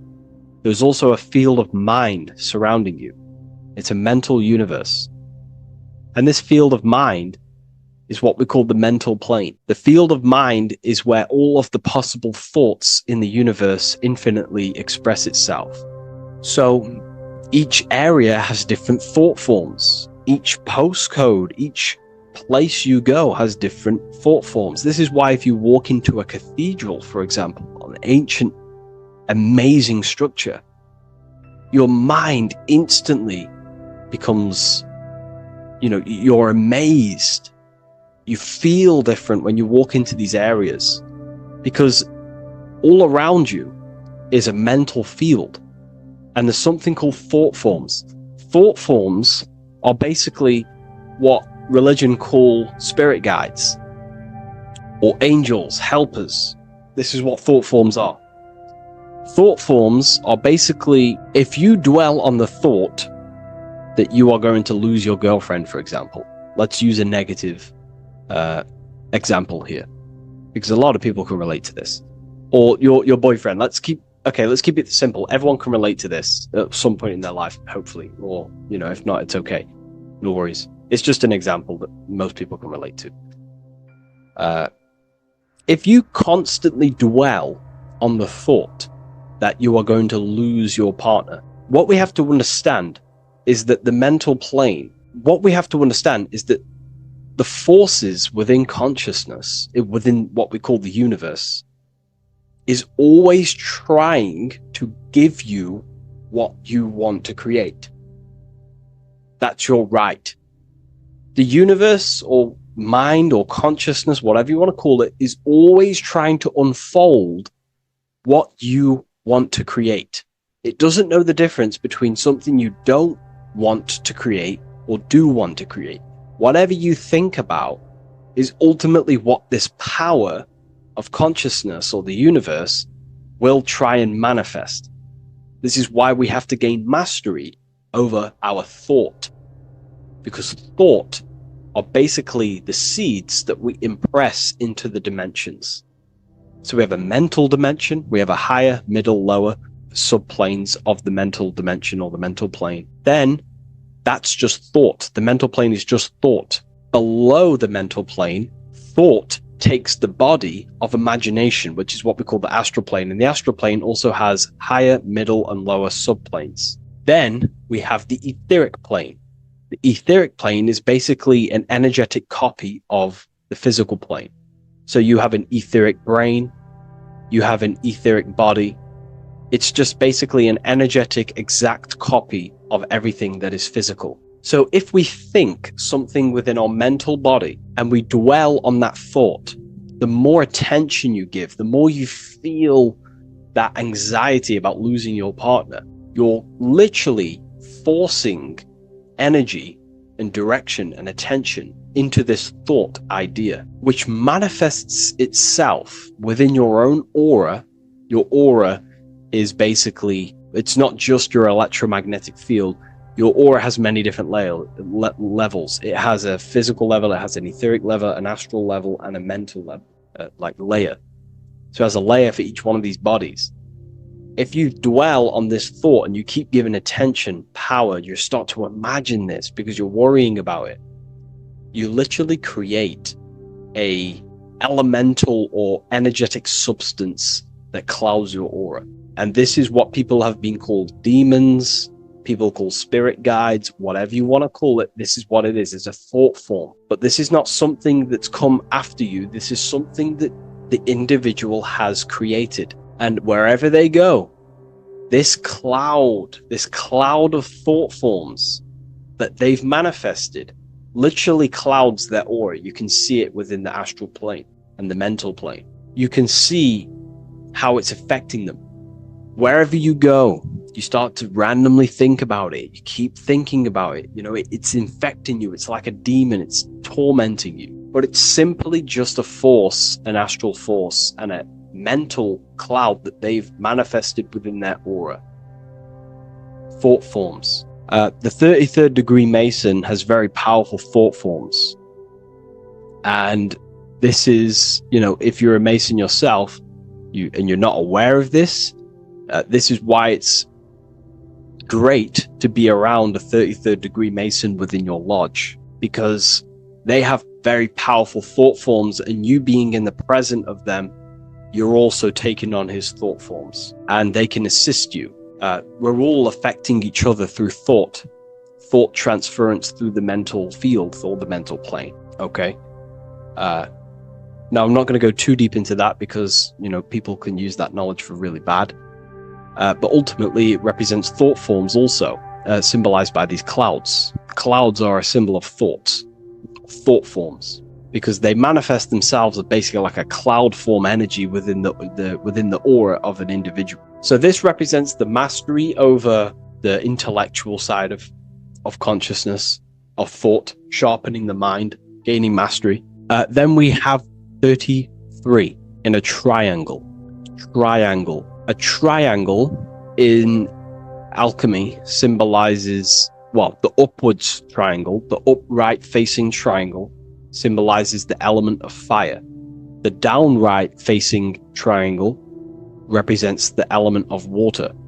So an upright triangle represents fire. Fire is very transformative. If you place, a pencil into fire, the fire will burn it down into its raw material. And this is ultimately what this triangle represents.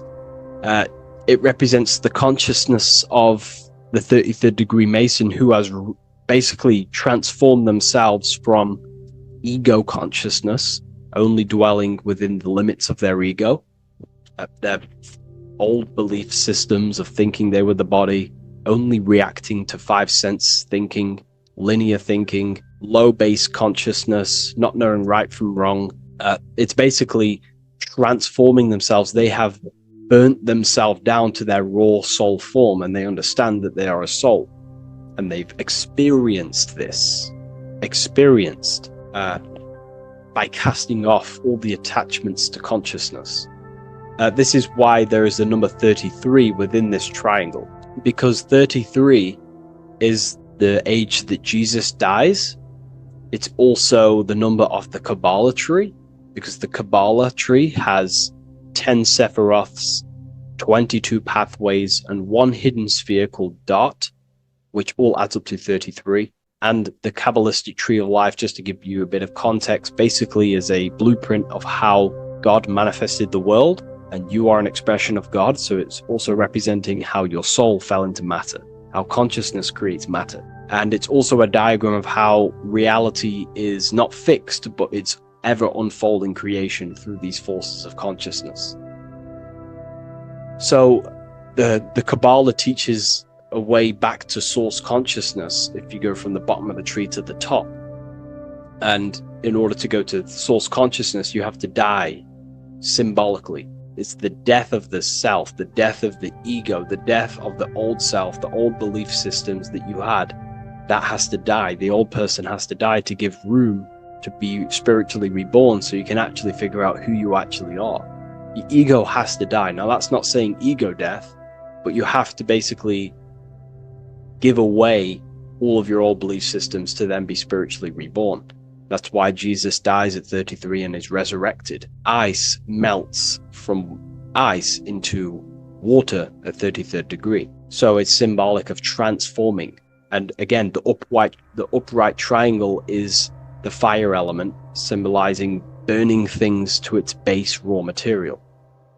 33, which is again death and resurrection. So it's all about burning the old self and being spiritually reborn again. This is the teachings of Hermeticism, Christianity. It's in everything. You'll see this symbolism or this story of death and resurrection absolutely everywhere in the ancient myths, because it's all talking about the same thing. You have to symbolically die. You have to kill off the old self to be spiritually reborn, to be initiated into a mystery school. So the 33rd degree Masons basically saying, well, they are they have resurrected. They have resurrected the connection to their soul, because as we grow older in this life, we lose connection with our true authentic self as the ego develops as we get older. And if we don't stop developing the ego, we never actually connect with who we truly are, which is a divine, immortal, formless being who has the infinite power of creation. This is what you actually are. Okay, so it's also symbolizing the union of opposites, hence why we have a double-headed eagle here. It has opposites. Obviously, this is massive within the occult. You see this everywhere, union of opposites. Okay, so union of opposites goes from, basic teachings to the most advanced teachings that most minds are not ready for. Union of opposites is on a basic level, is union of the mind and the heart, going from mind consciousness, which is basically ego, the lower self. That's not to say the mind isn't powerful, but that is the house of the lower self. The ego. It's the house of the ego. So we have to learn how to use the mind for what its proper use. The mind's proper use is for the soul to create.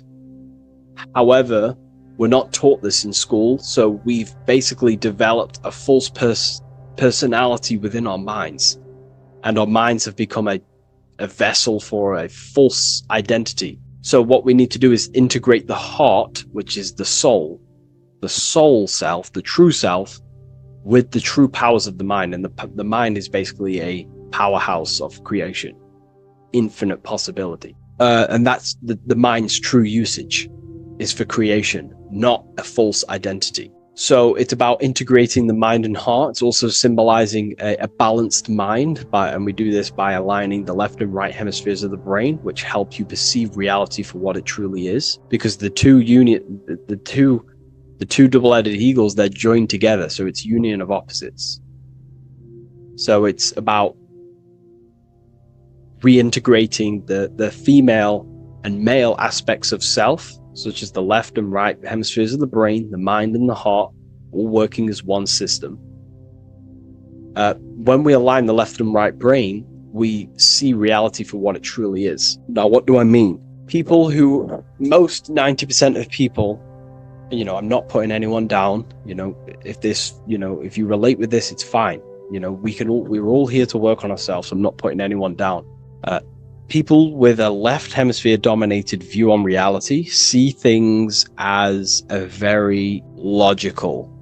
They see reality logically, basically. Now, what do I mean?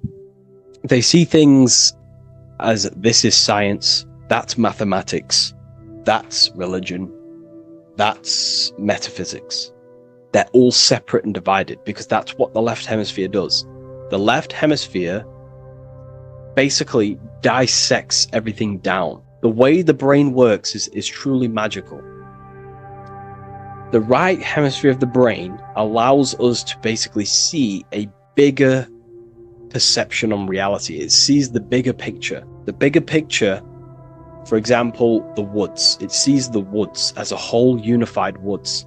But then the left hemisphere of the brain takes that view and perception of the woods, dissects it down and analyzes it into individual branches, trees, leaves, animals, insects. But in reality, it's all one, because all is manifested from the one God, the one source, the unmanifested consciousness, the unmanifested force. So it's union of this. We have to view the world as in, yes, everything is one, but I'm also living in my personal consciousness. Yes, there is a collective consciousness. We're all one consciousness, but I also have my personal consciousness. I need to think about both, making sure that my thought, emotion, and action is contributing towards the evolution of myself and the evolution of humanity. A person who is only left hemisphered only thinks about themselves mainly, 90% of the time.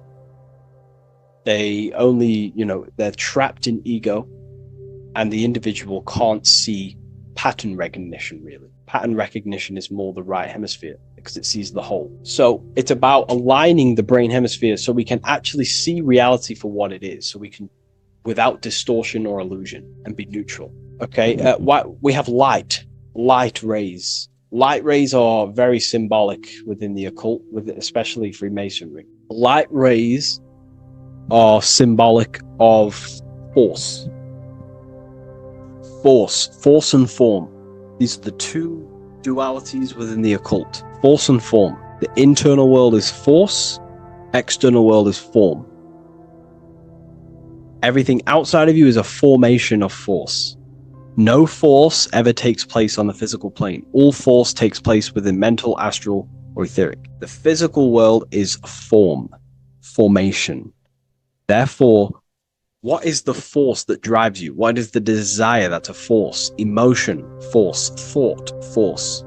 What are the forces driving you to take action in the physical world? And we need to gain mastery over these forces. Light is also a symbolic of knowledge, because knowledge is considered light. This is why Freemasons say going from darkness to light. Darkness is ignorance. People who are only aware of their five senses, they don't want to know anything else. Their minds are completely shut off. I have my belief system. That's it. I'm happy. I don't care. That's their ego limiting themselves and building their own prison. Light, on the other hand, is about going from a state of unconsciousness, of not being aware, into a state of light. Light makes things reveal itself. If I shine light on you when it's dark, I reveal truth. You're there, you're manifested. If you're in a dark room and I shine a torch on you, you're revealed. The veil is lifted. The darkness is gone. So this is symbolic of light revealing higher truths to yourself as you walk the path of self-realization and gnosis. So light is symbolic of this also. They have high amounts of intelligence, a 33rd degree Mason. They have a lot of light. They have a lot of knowledge. They've researched a lot of things. They're intelligent in many different areas of life, within speech, within grammar, the way they portray thought, their mastery, their level of mastery, their understanding of themselves is very advanced. They also know a lot about physiology, about the brain, about the body, life, consciousness, astrology. They know a lot. They have a lot of light. 33rd degree Mason. Me, myself, I'm not a part of Freemasonry, and if I ever do become a part of Freemasonry or any order, I will openly share it to all of you. This information has come from following the chains of thought through self-study and self-realization, and studying Freemasonry from an external view. You can gain a lot of insight just by studying symbolism itself. Masonry is about being a builder. That's what the word Mason is. Mason is about building. The word Mason means builder, and it's about building the self. We're all building either our prison of our soul, or we're building our freedom of our soul. Every single one of you.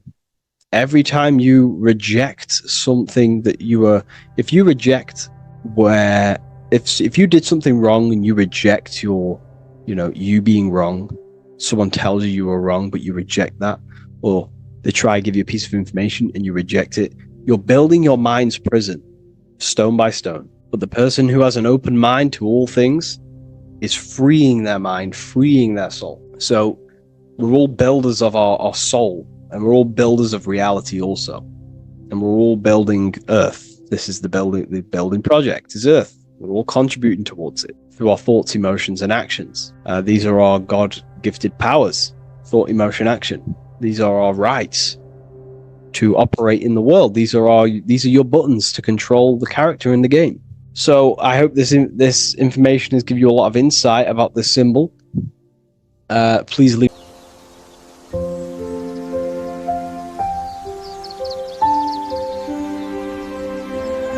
bookofwisdom.com. Visit today.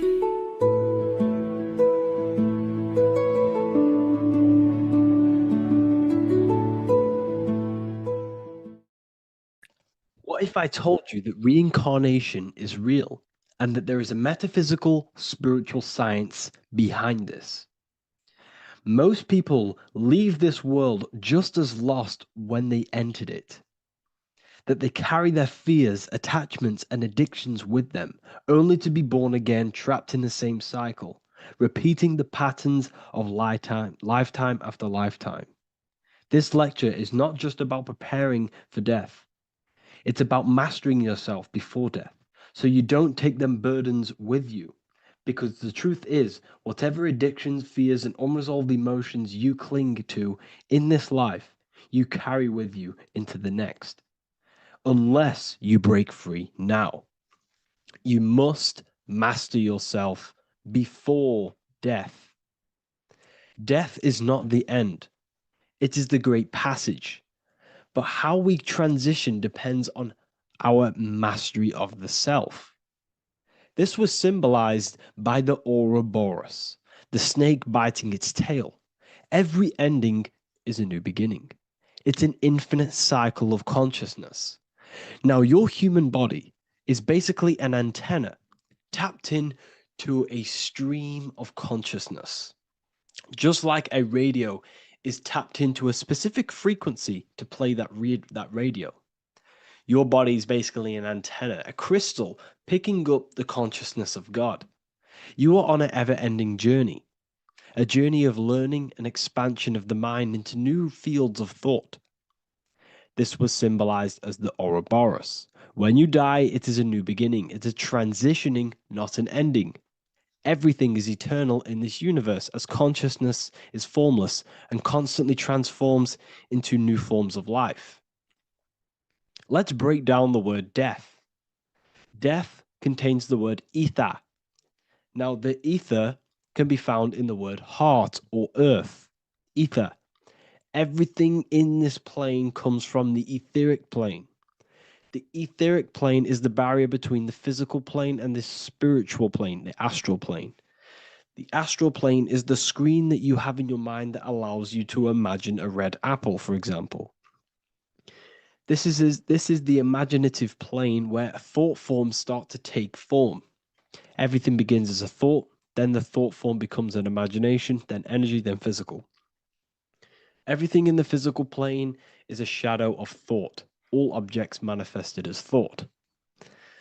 You came from the astral. You came from the stars. This is why we say reach for the stars. Or this is why you say you are a star.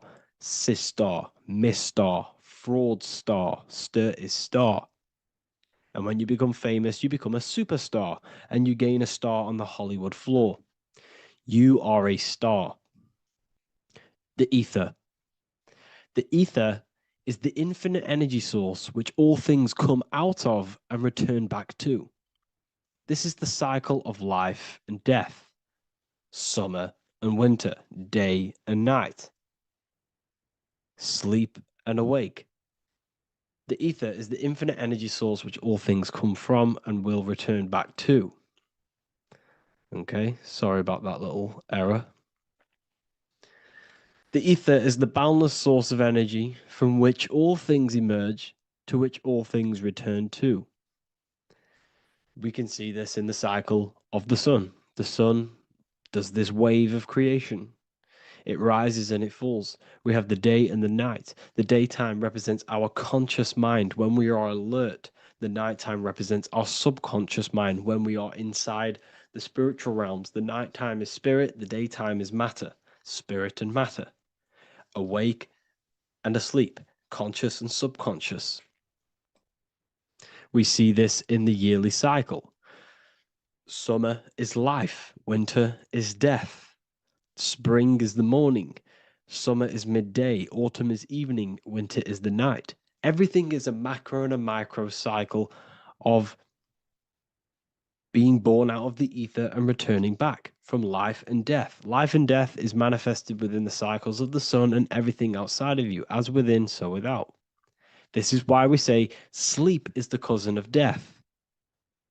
The macrocosm is death, the microcosm is sleep.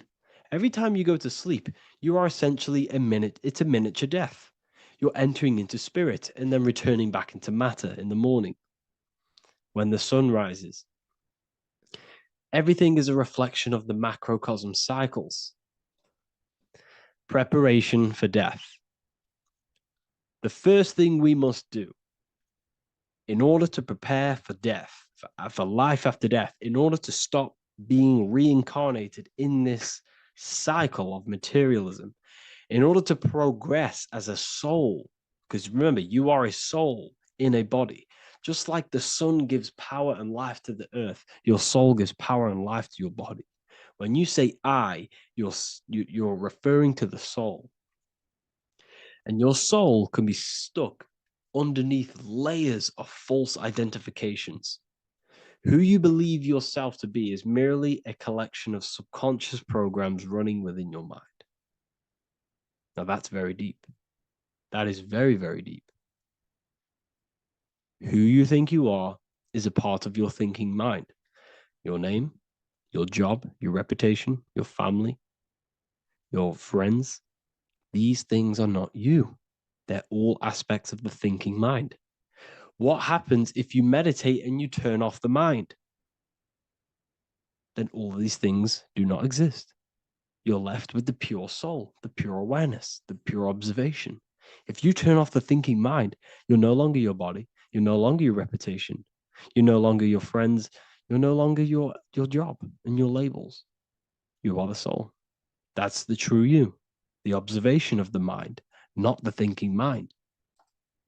The ego is the echo. It's an echo of your true self. The ego is your mind's perception of itself, shaped by experiences, trauma, emotions, and beliefs. It is merely an echo of your true soul self. The ego is not you. Your mind is not you. You are the soul. And this is the true self that we must express within our life and we must connect with before we die.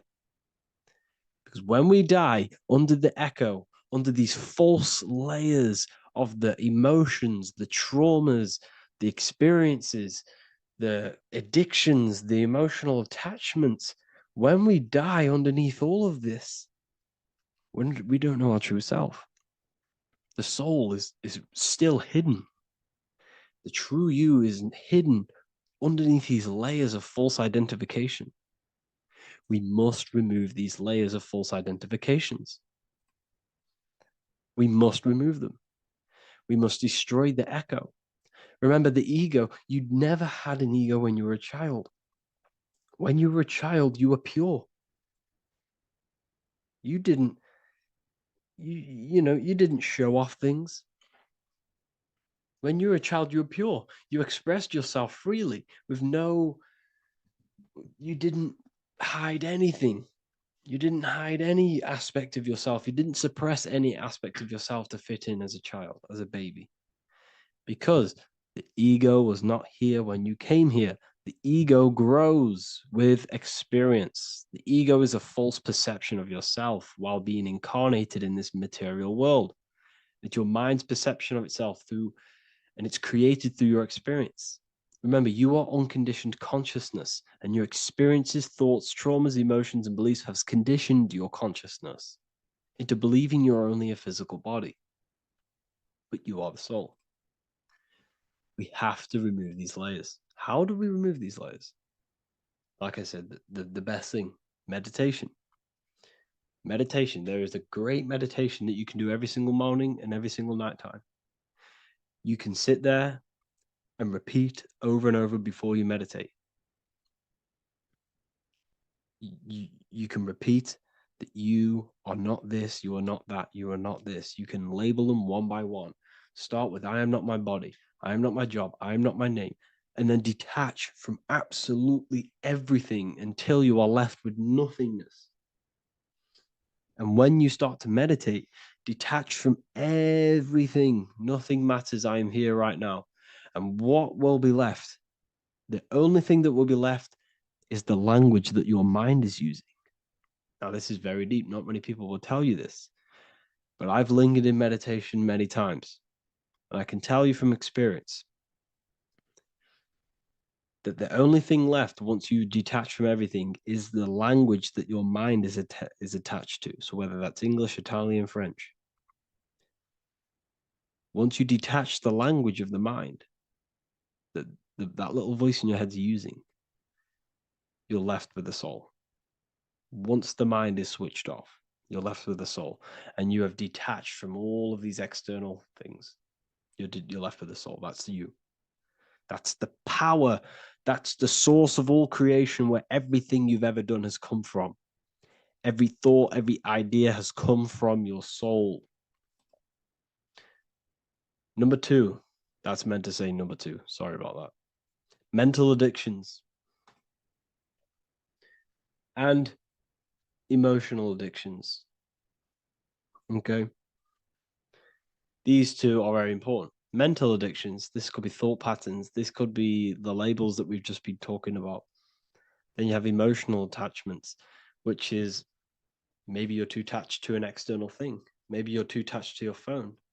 Maybe you're too attached to family. Maybe you're too attached to loved ones. Yes, I'm not saying don't love them, but what I'm saying is do not rely on anything in this world to make you happy, to fulfill your emotional needs.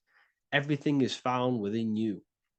You must look within, and if you're looking without, if you're trying to find yourself in the outer world, you'll never find yourself. You'll constantly be looking around in loops.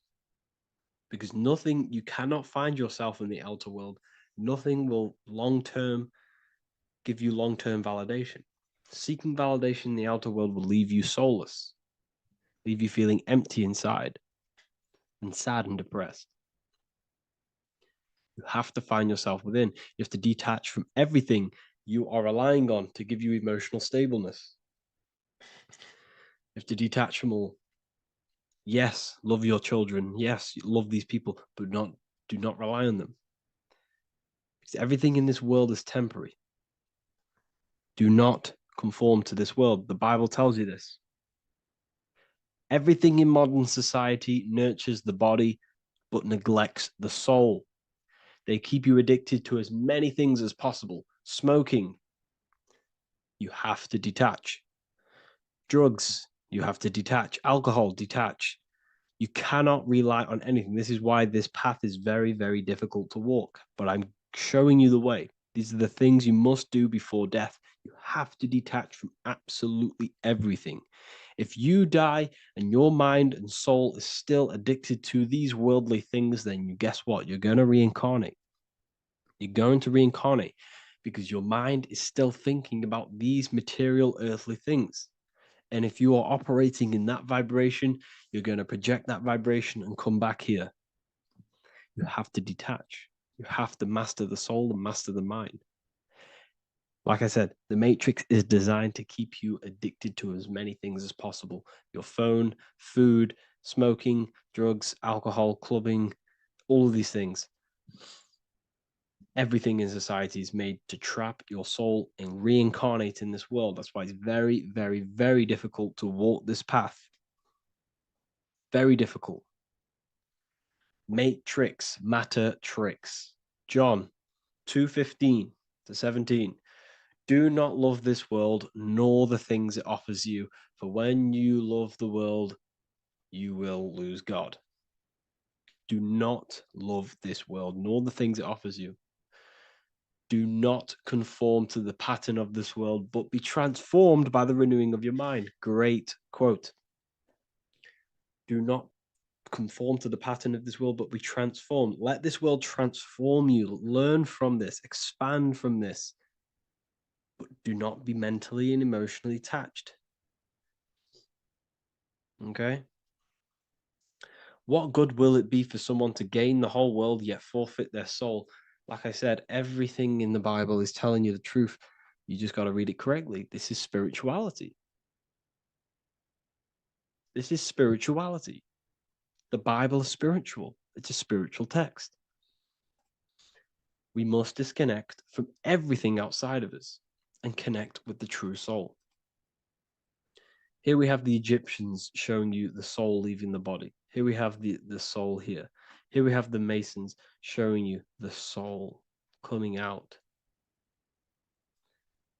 The soul is real. You are the soul. And when you leave this physical plane, you will go into the astral plane.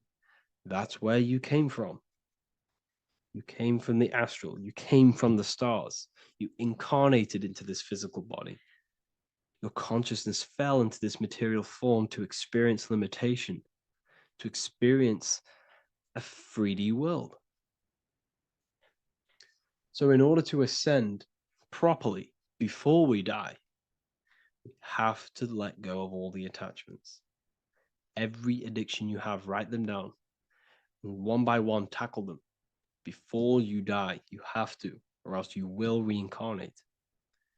This is the teachings of Egyptians. This is the teachings of Masonry. All of these addictions contribute towards life after death. Everything must be controlled, and we must be attached to the soul. I'm not saying I'm perfect. I'm not saying I'm perfect, people.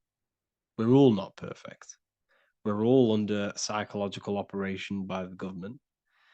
We're all in a very difficult situation with this awakening. I'm simply pointing out what I know from my journey and what I've been learning through occultism and research and reading lots of books and many different things. I'm on this journey just as you are.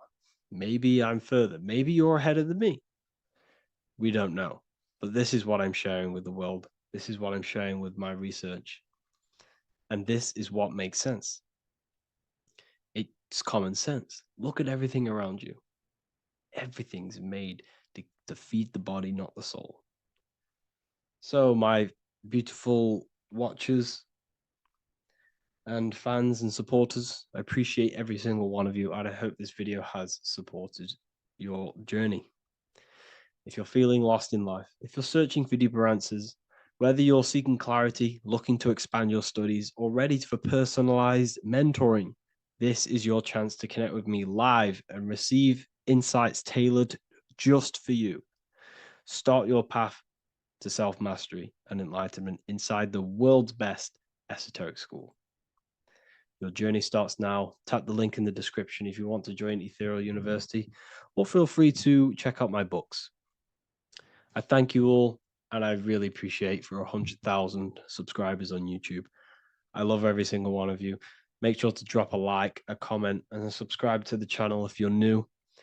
Let me know some ideas for, lectures, anything that you want to know. I can make lectures on them. Just drop it in the comments. I appreciate every single one of you. Take care.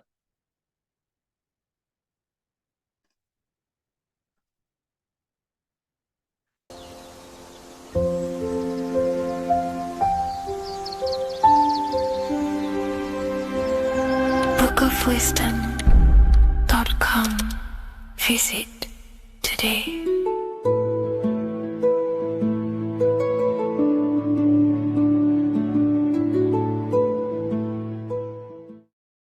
So depression doesn't actually exist, and in this video I'm going to show you how depression is actually a choice. And I'm going to give you some solutions on how to deal with it. And this is probably going to change your life forever just by doing this alone. Okay, so the first thing you need to understand about depression is that it exists in your conscious mind. It exists in your thinking mind. So what is inside your thinking mind? You have your body, your name, your reputation, your trauma, your memories, your family, your worries, your interests, your bills, your passion, dislikes, goals, right? Most people identify their lives with this. They identify their lives with their thinking mind. They think they're their name, their job, their reputation, their memories. But this is not who you actually are. Who you actually are is the observer of that. What happens if you stop thinking? What is left? You're left with unconditioned consciousness. You're left with the self, which is what we refer to as I. We are the consciousness, not the thinking consciousness. You are not these labels. You are not your thoughts. You are not your job, your name, your reputation. Okay? And the reason why I'm telling you this is because it's very important, is that we are something beyond this body, beyond this name, beyond our thoughts. We are the consciousness. So depression exists inside of the thinking mind, the conscious mind. Okay? So if you want to get rid of depression, you must learn how to escape the thinking mind. And not only just escape, but that's step one. In meditation, you do meditations, right? We sit still and we have to learn how to control the mind and turn off the thoughts. And when we turn off the thoughts, depression goes out the window because there's no thought present in your mental field of consciousness to be depressed. Okay? You must understand, who is the one suffering from the negative thoughts? Who is the one suffering? Your mind is not suffering because the mind is producing the thoughts. Your body's not suffering from the negative thoughts. You are suffering. And who is you? You are a soul. You are that feeling. You are that person beyond the thoughts, beyond the feelings, beyond that. You are the one experiencing. You are that. Meditation gives us the ability to turn off the thinking mind. This allows us to escape our thoughts, okay? And it gives us, over a long period of time after meditation, you'll be able to turn this switch, and this switch will be able to turn off your thoughts. And by doing this, we will be able to control our conscious mind directly by the hand. So when you notice yourself gaining them negative thoughts, we can then turn off the switch of turning off the conscious mind and rising to our authentic self and knowing the thoughts are just illusions. Now, let me tell you something that's very powerful. Most of your thoughts are coming from beliefs. Most of your feelings are coming from beliefs. So if you have a feeling of lack, this is coming from a belief that you don't have much. If you are feeling alone, this is coming from a belief that you are alone. So what we must do is restructure ourselves. We must restructure the subconscious mind, and we do this in many different ways. We can do this with meditation. We can do this with visualization, visualizing our desired reality as if we are living it. We can do this with affirmation. Now, a lot of people think, oh, I'm trying to speak something into existence with affirmation. No, you're not using vibration to try and change reality with what a lot of these new age people will teach you. Vibration, your words will not have much an impact on reality. That's the truth. But what they do have an impact on is reprogramming and recrafting and refining your mind. If you repeat, I am wealthy all day long, your subconscious mind, that word will be lingering inside your subconscious, and you will start to mold that into your conscious. You'll start to be consciously thinking about this. Most of your thoughts are coming from your subconscious. So if you want to get rid of depression, you got to figure out the trigger. What are you depressed about? What are you feeling? What are the beliefs that are making you feeling and thinking this way? And that's what you must restructure. You must restructure your subconscious mind through visualization, meditation, and affirmation. You do these all the time. You do these every single day, and you will slowly, if not surely, restructure your subconscious mind. While by doing the practice of meditation, you'll gain the off switch as well. Sometimes depression comes from not living in your authentic self. You're not doing the things that your soul is telling you to do. We all know what we should be doing at all times. I don't care what you have on. We all know we should be doing something. We all know that we have there's a higher aspect of our mind that tells us, oh, we need to be doing this, but I'm actually sat here on my phone. Oh, I shouldn't be eating this, but I'm doing it anyway. There's always that higher voice. And that is the voice that has to be connected to. And when your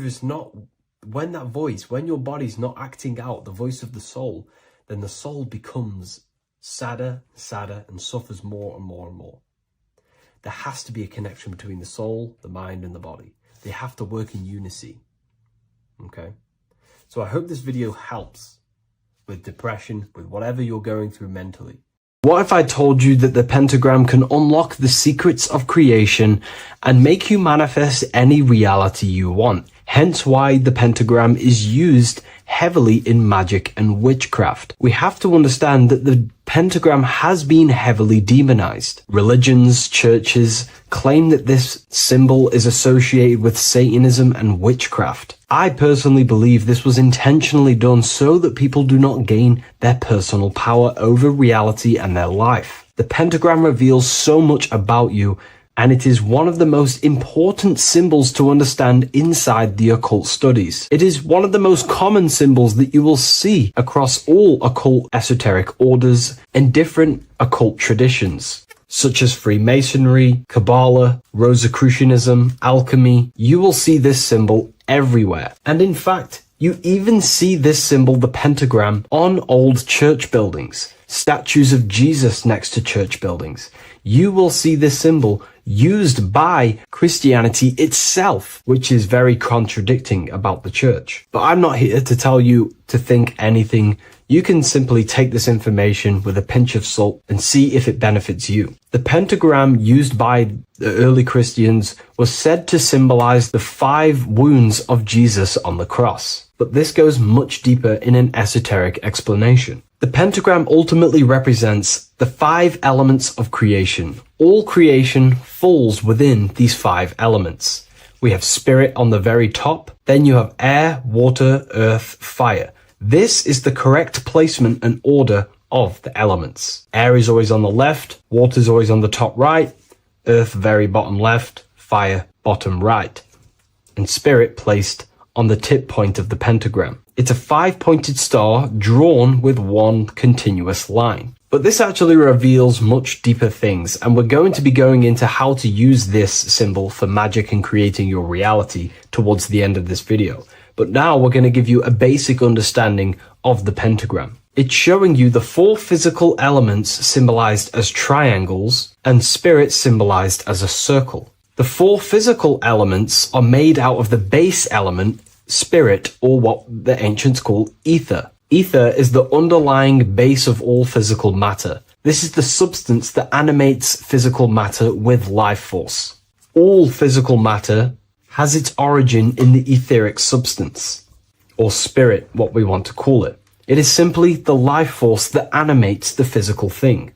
However, if we go deeper onto this symbol, it also represents something personal to the individual who wears this symbol. If you wear this symbol, you're basically saying you're putting your divine nature over your material nature. Your divine self is in control of your material self. You put your spiritual needs before your physical desires and needs. Hence why the spirit is on top, looking down over the 4 physical elements. The circle is continuous, one line, eternal, no beginning, no end. The triangle has beginning and end and points. You can see the beginning and the end when you draw it. On a deeper level, this is pretty much showing the process that symbolizes the structure of the macrocosm, the universe itself, showing how the invisible spiritual planes condense and crystallize into the visible physical world, spirit turning into physical reality. But if you wear this symbol, you're basically saying, I put my divine nature over my material nature, showing that your spiritual nature rules over your earthly existence. You put your spiritual needs first. If you see this inverted, it is now the opposite, placing spirit on the bottom, basically saying, I desire the physical things over the spiritual. But what exactly is your spiritual nature?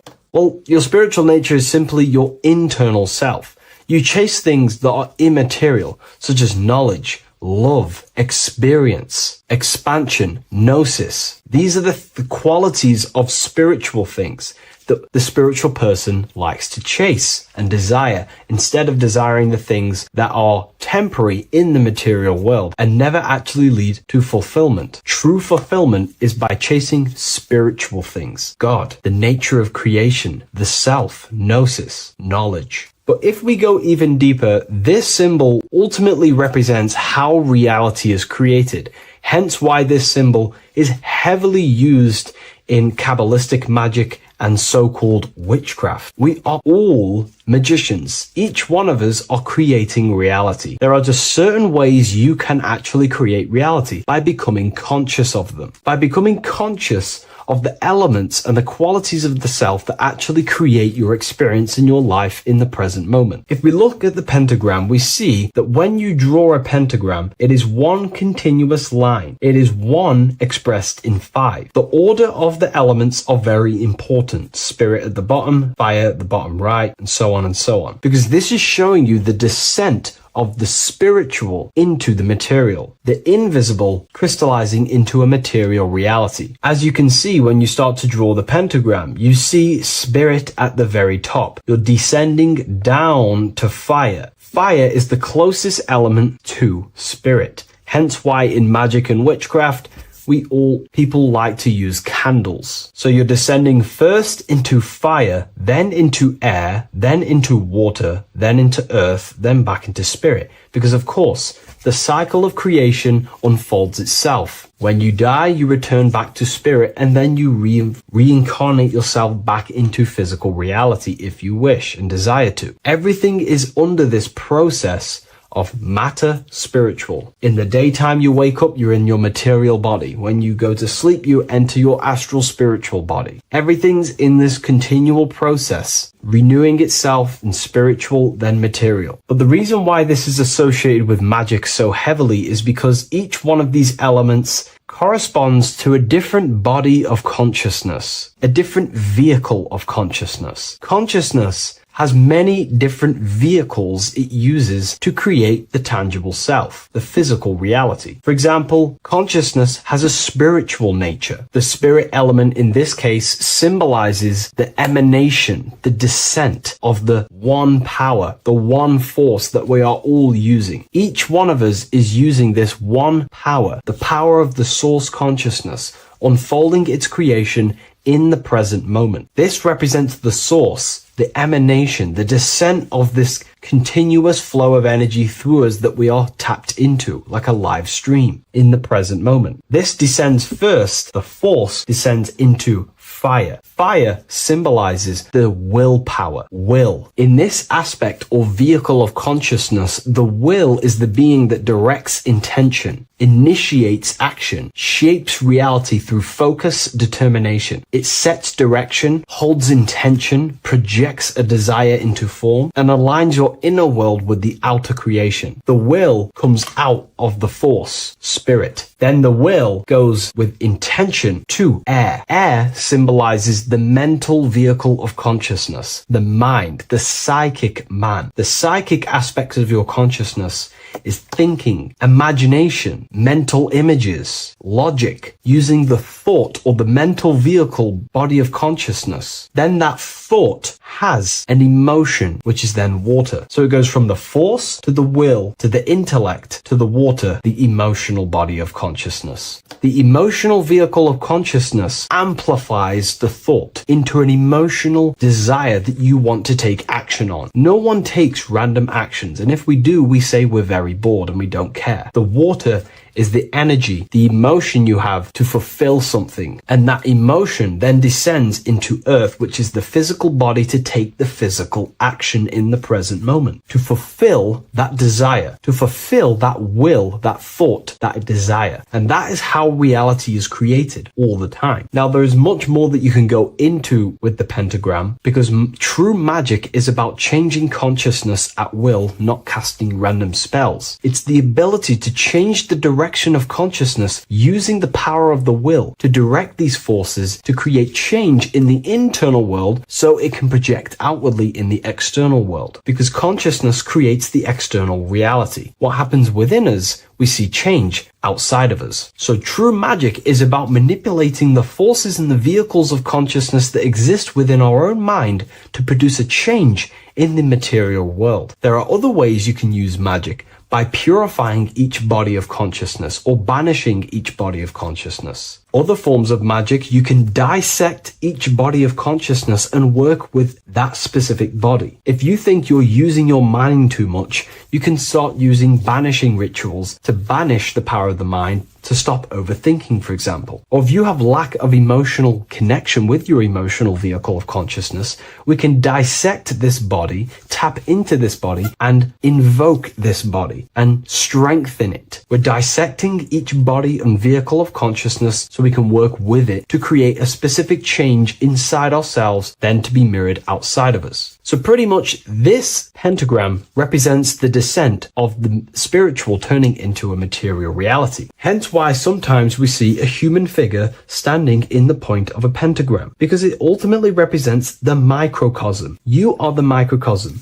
You represent the entire process of spirit into matter, the invisible into the visible, the formless into form. The pentagram, drawn in one unbroken motion, captures this divine act of creation, showing how consciousness flows downward through the elements or the vehicles of consciousness to bring forth the material reality. The Book of Symbolism will teach you all about this. It was released November 17th. A lot of people have taken advantage of this. You also gain a free ebook with this copy. Every order comes with a free ebook. And if you wish to get your copy of the brand new Book of Symbolism, you can find it in the description or revivalofwisdom.com. Thank you, everyone. I'll see you in the next video.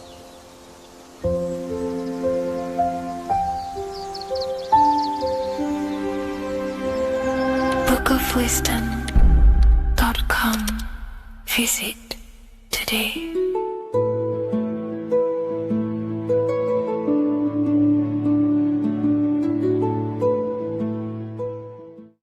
Creation demands destruction. Every time you release your sexual fluids, you're destroying a part of yourself to create an extension of yourself. For example, if you want to create a business, you have to destroy your time, attention, and energy in order to create the effect of the business. All creation demands some sort of sacrifice or destruction. This falls under the law of polarity in the universe. It's the same with your sexual fluids. Your sexual fluids, especially as a man, contains minerals, all the minerals in your body. It contains your vitality. It contains your DNA. It contains the blueprint of you, and it can create a whole new human being. You are literally playing with the power of creation if you are releasing your sexual fluids too much. Sexual fluids also extend beyond the physical plane. They contain astral forces because all physical creation is a mental creation. We live in a mental universe. Everything begins as a thought in the mind, then the thought takes the form and the body of imagination, which is an astral force. Imagination turns into etheric emotional energy. Then the etheric emotional energy turns into the physical action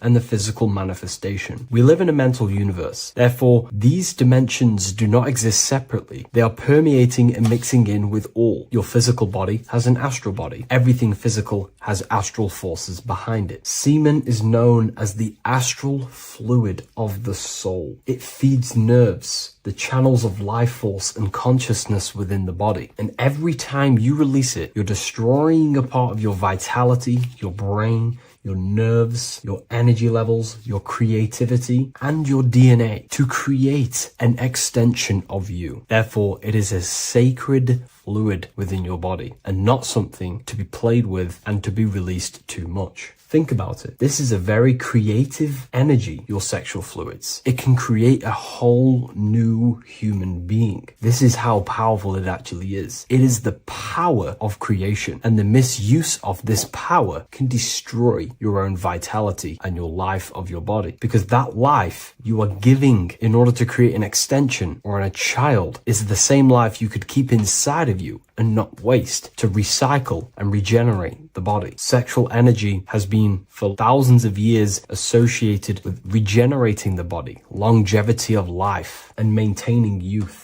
Not only that, every time you release your sexual energy, it floods the brain with dopamine. Dopamine is the brain's reward system, created within the middle of the brain. It releases every time you've achieved something. However, sex or an orgasm is the most powerful feeling you can feel. It's the most amazing, intense feeling and release of dopamine you can possibly feel as a human. Therefore, if you flood your brain with this high amount of dopamine every single day, you are getting the epitome of human feelings every single day. Therefore, you will become numb to everything else in reality. You won't be able to enjoy the small things in life. And I know this firsthand because I experienced this myself. As soon as I stopped, this is when I started to enjoy the little things in life, seeing family, and I actually gained more energy, more ideas. We'll get into this a bit later. It is a creative energy. It creates a whole new human being. Therefore, if we maintain this energy, we can maintain our creative power within us, because that's what we are. We are all creative beings, moving energy from higher dimensions of consciousness, the mind, into lower dimensions of consciousness, the physical world. You hold the power to create. You are not in a world. The world is working through you. You do not possess a life. Life is working through you. You are not in a universe. You are the universe. It's moving through you. There is no past, present, and future. The present moment is you. When we release every single day or frequently throughout the week, like I said, we're triggering the brain's reward system, dopamine, which makes you feel as if you have already achieved something. And if your brain is telling you you have already achieved something by overusing your sexual fluids, then you will not have the motivation to achieve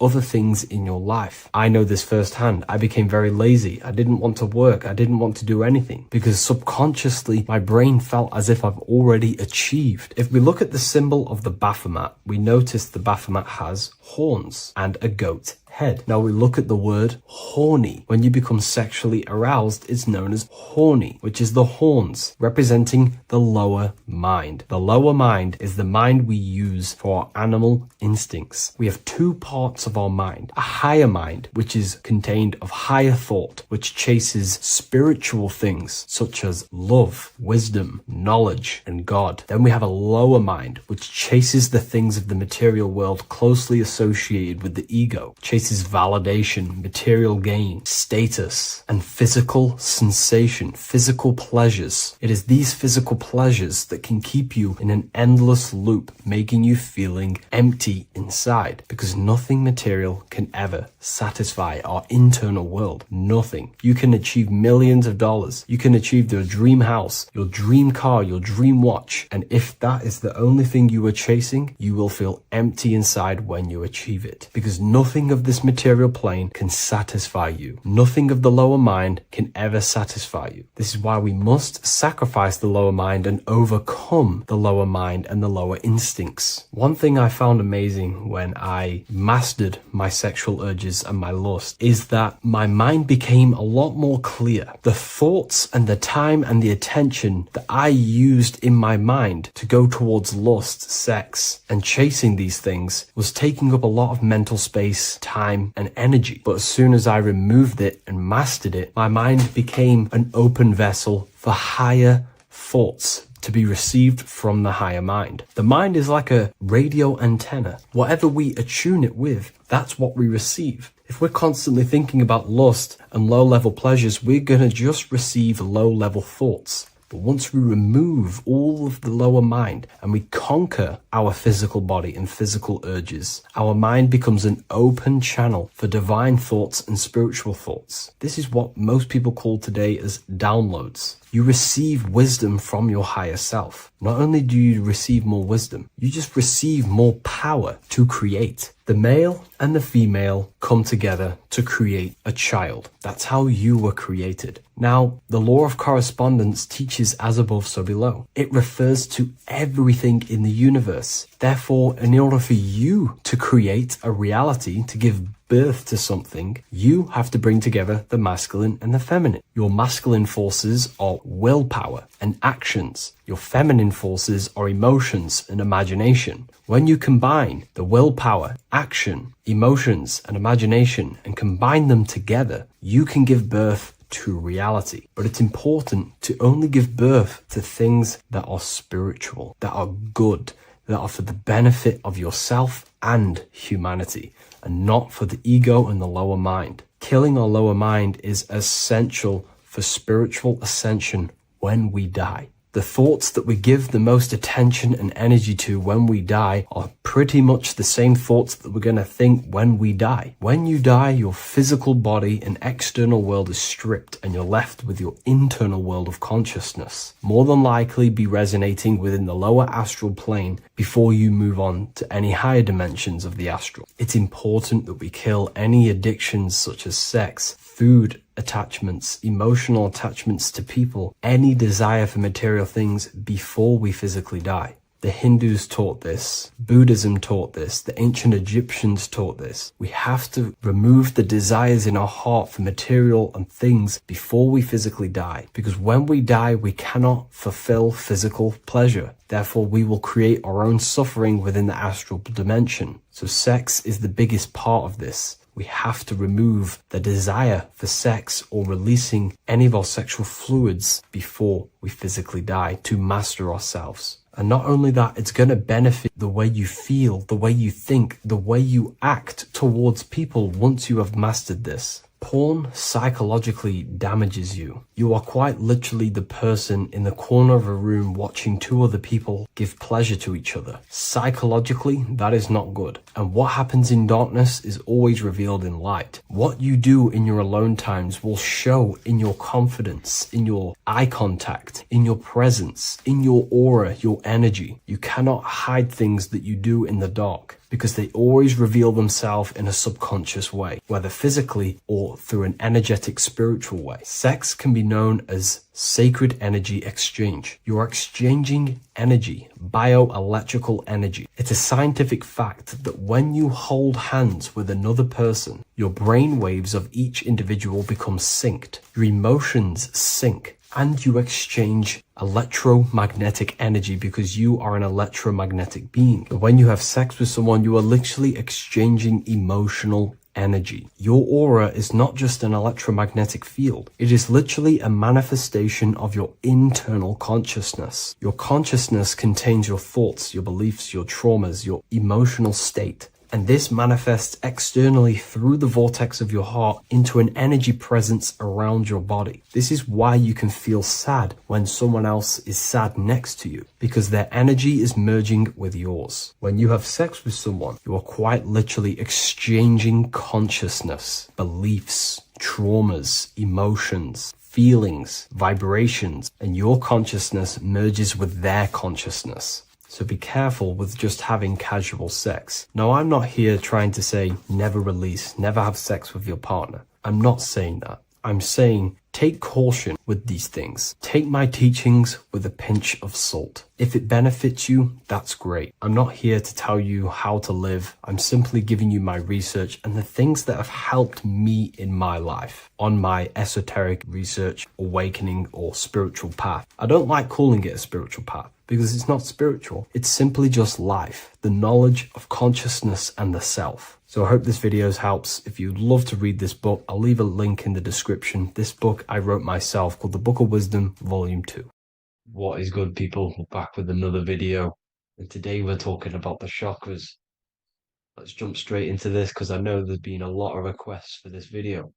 So let's jump straight into this. So you have 7 chakras, right? 7 chakras. And these chakras are feeding off your electromagnetic field, known as your aura. This is both positive and a negative pole, male and female, right? This electromagnetic field is made out of electric and magnetism, and together they come as electromagnetic. Now, your chakras, the word chakra just means wheel, spinning wheel, because that's what they are. They're spinning wheels of energy. They do not exist on this physical plane. They exist on the etheric plane. Okay. Now, these energy centers are known to regulate your emotions, and each energy center controls the organs and cells in that particular area of the body. So, for example, your sacral chakra will control the cells and organs of your sexual reproduction area. Okay, the navel chakra or solar plexus will control the digestion in your body. Same with the heart, same with the throat, right? So they are like mini brains for each center of your body. They run along up the spine, but notice the crown chakra exists outside the body. It's just above the head. Now, this process of the chakras is obviously the 7 colors of the rainbow, starting from red, which is the lowest vibrational color, all the way to violet, which is the highest vibrational color. This, like I said, these energy centers are feeding off your electromagnetic field. So if these chakras are unbalanced, they are taking too much energy from your electromagnetic field, making it weaker. Now, this is the North Pole. As you all know, the Earth is flat and we live inside of a giant torus field, and the North Pole is the Earth's heart chakra. And this is why the aurora borealis or the northern lights, whatever you want to call them. That's why they are green, and they are being emitted from the center point of the earth because it's symbolizing the heart chakra, which is green, right? Now, you do work your way up to these. However, this is a torus field. You are a torus field. You have different layers of this torus field, right? And you need to balance all of these chakras, but you can't move up these chakras until you open the one below it. So it's like a stairway. You can't go to your solar plexus without going through your sacral. You see? So you have to work up these. However, you have to work up these and then live from the heart, because the heart is the center of the torus field. It's the balance between male and female poles, positive and negative poles. So you have to balance all of these chakras and then bring them all into one, which is the heart chakra. Now, they exist on the etheric plane. They exist on the etheric plane, and the etheric plane is a layer of the material plane. It's the one higher than the material plane. And then after the etheric plane, it melts into the astral plane. So they exist just between the physical and the astral aspect. Now, this is the yin and yang matter, which is the lowest root chakra, physical matter, and then to spirit, because high vibrational matter turns into spirit, low vibrational spirit turns into matter. So they're interchangeable. This is the yin and yang. Now, when you see ancient paintings with the halos, you see this is like a toroidal field coming out the top of his head, you see, with a halo. This was symbolizing in the old days, in the ancient days, that they've aligned their chakra, they've reached Christ consciousness, which is God consciousness, right? Now, this electromagnetic field is the apple that we bit out of in the Bible, because you see that apple is a torus field. So they were metaphorically or personifying the torus field. That's what the Bible is. It's a massive personification. It's all metaphors. You have to read it properly. It's got a greater meaning behind it. Now, when we bit from the apple, we ate from the tree of knowledge, which is good and evil. Our lower mind took over, so we materialized to feed our physical bodies. We materialized through Saturn. That's what Saturn does. Now, if you don't understand that, go and watch the video previous to this one called Occult Secrets of Saturn. And that will show you how Saturn is the materializer. Now, this is one of the secrets behind the Masonic compass, electric and magnetic, male and female, duality, positive and negative. Now, like I said, they teach you about the torus field, about a magnet in school, but they don't teach you about your electromagnetic field. Everything alive has a torus field. It is the building block of this creation. Absolutely everything has a torus field. There's not one thing without it. And as you can see here at the center of the apple, that's where the seed is. That's where the life is. The reproduction of that organism. As you see, this is where the most electromagnetic energy is stored, in the center, because this is where the two duality, this is where the field meets at the very center. This is why the seed is at the very center.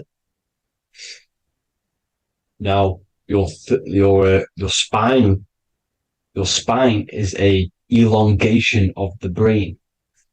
The brain is heaven, and the bottom of the spine is hell. So this is Saturn, which is the root chakra. The 7 planets are associated with each chakra. Moon equals mind. Okay. Now, Saturn is physical matter, as I've just explained. This is the lowest vibrational color. And they want you trapped down here, which is your hell state, your animal nature, your physical nature. They want you to identify as the physical body. They don't want you to reach these higher states of consciousness. Okay? Now, In the brain, you have 12 convolutions. Now, this is what they were symbolizing in the Bible with the 12 disciples. And obviously in the Bible, it says the upper room where Jesus met with his disciples. This is heaven, the brain, the higher states of consciousness.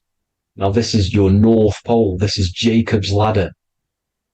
Okay. This is why you have 33 levels of Freemasonry, because it's symbolizing the 33 vertebrae, which are these little things here on the back of your spine. Because once the Kundalini energy from the bottom of your spine rises to the top, this is when you get enlightenment and opens your third eye. Spiritual enlightenment. As you can see here, this is Jacob's ladder. This is the Kundalini symbol, right? And they're even showing you this in the medical symbol. They're putting it in your face. The serpents are wrapped around the spine. Now, the serpents symbolize how the energy moves around the spine, because it's a torus field, you see? At the center of the torus field, it wraps around the center pole. It wraps around it, and this is how the energy moves up. So they're symbolizing it with the serpents. Okay? Now, every religion has a sacred river. For the Egyptians, it's the River Nile. For Christianity, it's the Jordan River, right?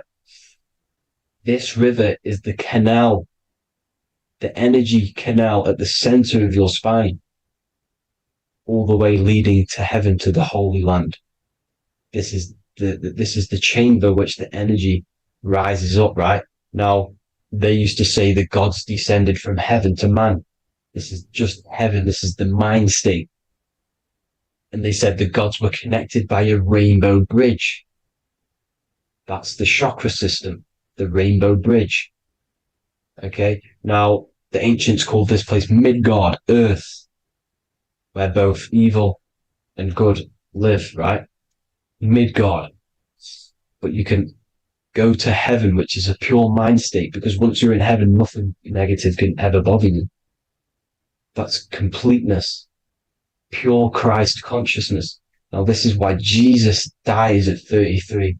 He didn't actually die, but it's symbolizing the death of the physical body. Not the death of the physical body, but his consciousness rising above the physical body to, as I said here, matter to spirit. Matter died off and he came spirit consciousness. This is symbolized by the 33 vertebrae, which is obviously the 33 levels of Freemasonry. And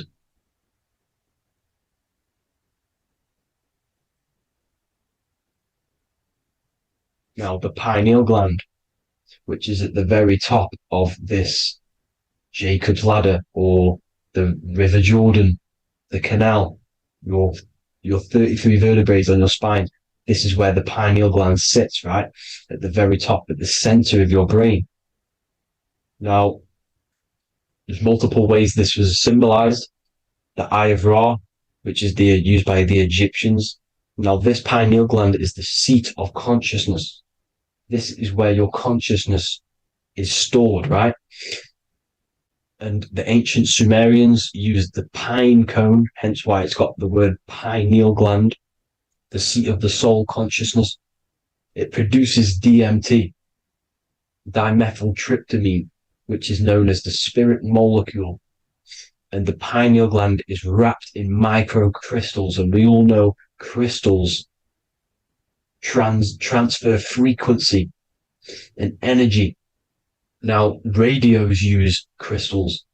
A radio is a frequency transmitter, turning a frequency into a frequency that we can hear with our ears, right?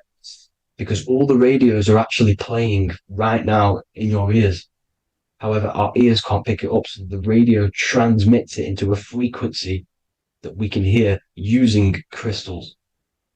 So this is the power of crystals, and this is what our third eye is wrapped in, crystals. Now, this third eye is not actually your third eye, it's your first eye. When you're being materialized in your mother's womb, this is the first gland that is produced and everything's built around it, because it is the consciousness. It is your consciousness. Your consciousness never dies, ever. It's an eternal essence. It lives forever. You never actually die. Only the mortal body dies. Now that's what we call life. Life is abided by time, and time is change. And change is what we call life, because everything's constantly moving and transforming into different things, right? Now let's not get off track. The pine cone is obviously, this is in the Vatican here. The pine cone is symbolized as the pineal gland, pine. And this is the opened pine cone. The opened pine cone means or symbolizes the awakened man, the awakened third eye. But the ones here, which the Sumerian gods are holding, these are shut pine cones, symbolizing the unawakened man. But let's not get confused, people. These gods were not gods. They are human beings just like you. They reached Christ consciousness. They are nothing more special than you. They just had the ability to reach Christ consciousness. And obviously their knowledge was far more intelligent than ours, far more advanced than ours. They knew the truth about this reality to the depths. Now, the ancient Hindus had a goddess called Kundalini, which is said that she descended by the means of a ladder or a cord from heaven, which is symbolizing the spinal cord. Now, this is what Hickory Hickory Dock, the mouse went up the clock and came back down. This is all these stories, like Santa as well. Santa comes up and then down the chimney. This is symbolizing the Christ oil. There's an oil which is produced in your pineal gland, right? And this oil travels down the spine. And once it's down on the spine, you must have to raise your consciousness, just like I said, with the chakras. You have to raise your consciousness, raise your vibration to heat up this oil and turn it into a gas. And it travels back up the spine through like the serpents up the spine, and this awakens the third eye once it's coming back up the spine and hits the pineal gland. This is the secret behind Santa and Hickory Hickory Dock, because Santa comes down and feeds the presents and goes back up the chimney, and he lives in the North Pole, the positive pole. This is the North Pole, people, and the presence is your sacred oil. This oil, your physical body is the furnace. It's the spiritual furnace, which you have to heat up this oil by raising your frequency and turning it into a gas to rise up this chamber, the River Jordan, to your third eye, right? Now, this is an alchemical process. Your body is the alchemical furnace. It says in the Bible, if therefore thine eye be single, thy whole body shall be filled with light. I shouldn't have cut that out, but that's what it says. The light of the body is thine eye. If therefore thine eye be single, thy eye shall be filled, their body shall be filled with light. This is symbolizing the pineal gland, enlightening the body, the spiritual body, filled with light. Now, as I said, they want you kept down here, which is the root chakra, which is your animal nature, which is obviously mind, matter over mind. This is the symbol of Saturn, right? As you say, we're built of body, mind, and spirit, the Holy Trinity. That is the sun, moon, and earth. The sun's your soul, solar. Moon is your mind. Earth, which is the cross, which is your physical body, the 5 elements, right? So body, mind, and spirit. So the Saturn symbol is actually made out of the cross on top, which is the earth, and the moon on the bottom, which is symbolizing matter over mind, because earth is physical matter. You don't want to be matter over mind. You need to be mind over matter. See, they want you identifying as your physical body. They don't want you to realize you're an eternal consciousness. You're an eternal essence of consciousness which never dies. They want you trapped in your animal nature. And this is why the Baphomet has a goat head, because it's symbolizing your animal nature, which is evil. Not evil, but you're more likely to do evil things, right? which brings bad karma. That's your animal side. This is why the Baphomet has an animal goat head. As you can see here, he's got the Kundalini energy here. So when you see the inverted cross, the cross is your body, as you can see here. The inverted cross means your chakra's downwards, down here. Your head's down here. Your mind is down here. But your mind needs to be up here, which is the upwards cross, which is Christ consciousness. And as we all know, 7 colors of the rainbow, 7 planets, 7 chakras. Red light is low frequency and long range. This is why Saturn is the slowest moving celestial body. And it's the lowest chakra because it's low frequency, long range. The moon being the crown chakra, which is high frequency. This is why the moon moves around the quickest. The moon is your crown chakra, which moon in mind. See, so there are multiple ways of your chakras becoming blocked. Now, each chakra has a specific intelligence. It has a specific thing that it's doing for the body, right? Now, this can be overused. It can be abused. For example, masturbation. That keeps you down here in your sacral chakra because you're abusing the energy center. You're abusing your sexual energy, which is then becoming unbalanced.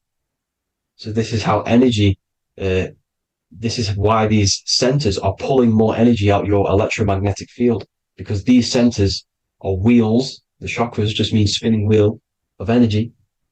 So when you're abusing these certain centers, you're pulling energy out of your electromagnetic field, which is making your field weaker, which is making your frequency lower, which makes you prone to diseases, prone to lower negative energy, right?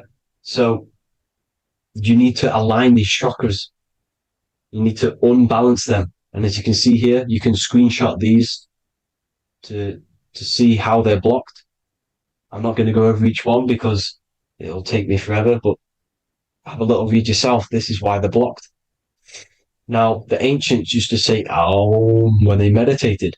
Now, these are the 7 vowels. There's not 5 vowels, there's actually 7. Now, when they say Aum, they're aligning all their chakras by saying this when meditated. This is where the Aum originated from. Now, emotion is energy in motion.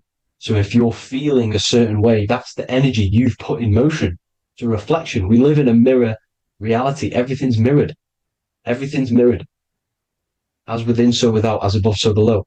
Everything's a reflection of some sort. So whatever you're feeling, you're doing something wrong. It's telling you you're doing something wrong from the root cause. Because your energies are the effect. You're feeling the effect of something you've caused. The law of cause and effect. Nothing escapes it. Now, the Jehovah's Witness believe that exactly 144,000 faithful Christians go to heaven or be resurrected, right? This is not true. This is symbolic. 144,000 go to heaven. Now, the petals on the chakras, this is the root chakra, this is the crown chakra. Now, if you add up the first 5 chakras, the petals, add up the petals on the first 5 chakras, you get 48. And then you get to the third eye, which has 2 petals. 48 times 2 equals 96. 96 plus 48, which you got from here, equals 144. The last chakra has 1,000 petals. Times 144 times 1,000, you get 144,000. This is a frequency. This frequency is the frequency of the ascension up your chakras. This frequency is a high frequency, which turns that oil into gas, which rises up the spine, activating your third eye. Right? So this is all the religions are all symbolic for this sacred secret of Christ consciousness. As it says in the Bible, the kingdom of God is within. It's not out there, people. You must look within yourself. You are God. You are a spark of his consciousness, infinite consciousness, right? So 144,000 is a frequency, and you must achieve this. Like I said, these people in the past, they're not gods, people. These were just humans. Nothing special. They just reach Christ consciousness. Now, they keep you in these lower vibrational states with the food, right? And as you can see here, all of these fast food restaurants are mainly are red and yellow, which are these lower states, these lower two chakras, lower vibrational colors, because they want you trapped down here in matter. And these foods are so low vibrational, they will keep you down here because your gut produces, I think it's like 80% of melatonin. Melatonin is your feel good hormone. These foods will not make you feel good. This is very low vibrational. Meat. It's not meat. It's raw flesh. These animals are stripped from their family, put on a conveyor belt, watch their friends be tortured, and then get slaughtered in a slaughterhouse. Think of all the fear that's running through their blood, all the hormones, all the fear, and you're going to go and eat that very low vibrational energy. As you can see here, this is the light photons within fruit. You can see the light, the life force in this fruit. You must think, feel, and do positive to raise your vibration. As you can see, earth equals heart. If you rearrange it, everything in nature is green, right? The aurora borealis is green. You must align all these chakras and then live from the heart, because the heart's the center of the Taurus field. You must become the consciousness in the center. So that's it for this video, people. Thank you all. God bless.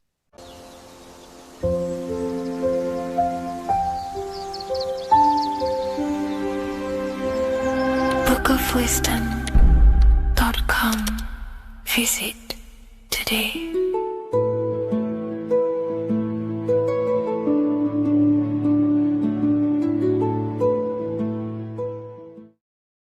In this video, we're going to be talking about the evolution of consciousness. You are born human, however, you possess consciousness, which is the awareness behind your being, the awareness behind your thoughts, the experiencer behind your five senses, the experiencer, the observer behind your thought, emotions, and senses. You are an eye, an invisible consciousness looking through a lens, which is your body. Your body produces this physical world that you experience. Your brain produces this world. Your brain and body is a technological computer. However, you are an infinite, ever-expanding consciousness behind this physical body. And there is an evolution of consciousness, a cosmic journey of expansion. And this is why we see so much pyramid symbolism in the occult and esoteric world, and especially within Freemasonry. Because the pyramid represents climbing, an evolution, a raising state of consciousness, a journey. Steps symbolize a journey upwards. This is the raising and the evolution of consciousness, our inner world.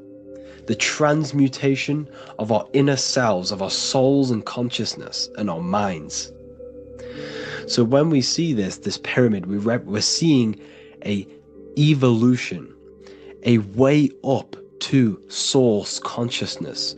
And the eye in the pyramid represents your source consciousness. It represents illumination. It represents divine guidance through this evolution of consciousness. This is why we see the ladder. Consciousness is ever expanding on an infinite journey of evolution. Each individual is a part of this cosmic process, contributing towards the ongoing expansion of both mind and awareness. As we evolve, we collectively explore deeper levels of existence, expanding the boundaries of thought and consciousness. The mind has the ability to expand infinitely into new realms of thought, into new dimensions of mind. The mind cannot be filled up. It is not a physical substance. The body can be filled up because it is a physical thing, but you cannot fill the mind. Therefore, the mind is constantly expanding, ever expanding into new fields of thought. So what we see in Freemasonry, the ladder, is again a journey, an elevation of consciousness. When we are born with an infant consciousness, and as we gain older, we gain an adult consciousness. Our inner world, our inner mind, and our emotional intellect changes and evolves. We are significantly different from when we were very young as an infant. It's because our consciousness evolutes, it changes, it alters like water. So just like this evolution of your own consciousness as growing up, there is consciousness of beings existing in cycles beyond our own. And their consciousness is unimaginably different from ours. They operate on a higher level of understanding and knowing, experiencing reality in ways that transcend our current comprehension. Our minds right now cannot comprehend the highest states of consciousness. There are entities, there are beings beyond our own, existing in higher dimensions of consciousness that we cannot comprehend because they have expanded. They are on a further way up the ladder of consciousness. However, we are all on the same journey. None of us can take the same journey. There is one ultimate goal, reaching source consciousness. However, this is always ever expanding. However, we are all on a different journey. There is one truth, one source, one goal. However, there are billions in different ways of reaching it, and we are all on these different paths to source consciousness, to this ladder, this evolution of universal evolution. Okay?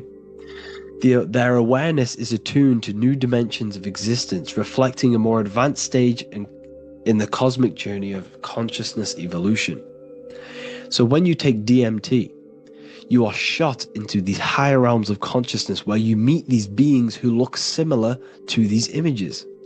They are not speaking to you physically. They don't speak to you three-dimensionally through vibration and words. They speak to you mentally. If you have done DMT, then you know this. And if you have met these beings, then you know this. You might have even met some of these types of beings on mushrooms or any psychedelic drugs. Because ultimately, when you take these mind-altering substances, it's altering your consciousness. It's merging your consciousness with the spirit of that substance. And you are essentially attuning your mind to higher dimensions of consciousness. That's why we say we're getting high when we take these substances. Therefore, when you meet these beings on DMT, you are essentially meeting beings who are attuned to higher dimensions of consciousness, and they speak to you mentally. They speak to you telepathically through thought, because the universe is mental. Everything exists within the mind. The way you are now, your physical existence, is a state of mind. Mind, thought creates matter. Spirit and matter are two opposing ways of thinking.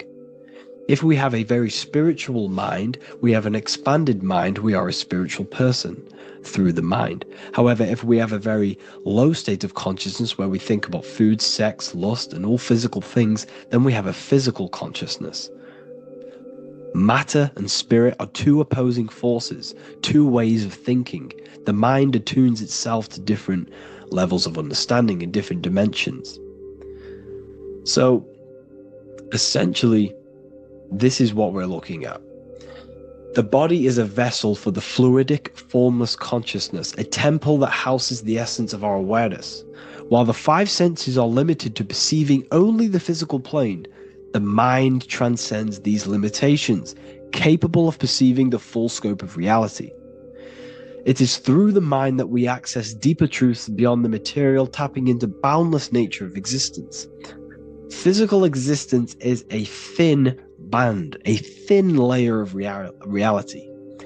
It's like 0.001% of reality. And your five senses are only tuned into this layer of reality. But the five senses are, by design, only allowed to perceive physicality. But the mind has the power to expand beyond this physical five sense state. The mind has the power to expand and evolute. It is a conscious decision whether you want to take this path or not. You can stay in a three-dimensional way of thinking, or you can expand your consciousness from within. It's not an external journey. There is no God going to save you. You must save yourself. Therefore, behind every single one of these eyes is the same source consciousness. However, we are all different cells in a different journey. The organs in your body, the cells in your body are all alive. They all possess same consciousness, universal consciousness. However, we are all on a different journey of evolution. As above, so below. As the baby is in the mother's womb, when the baby becomes conscious, there is a world outside of its mother. What does it do? It presses and seeks a way out to be born in the other world outside of its mother. It is the same with your consciousness, your mind. When your mind becomes aware that there is realities beyond the immediate surroundings, it seeks a way out. And this is exactly what I'm doing to you now.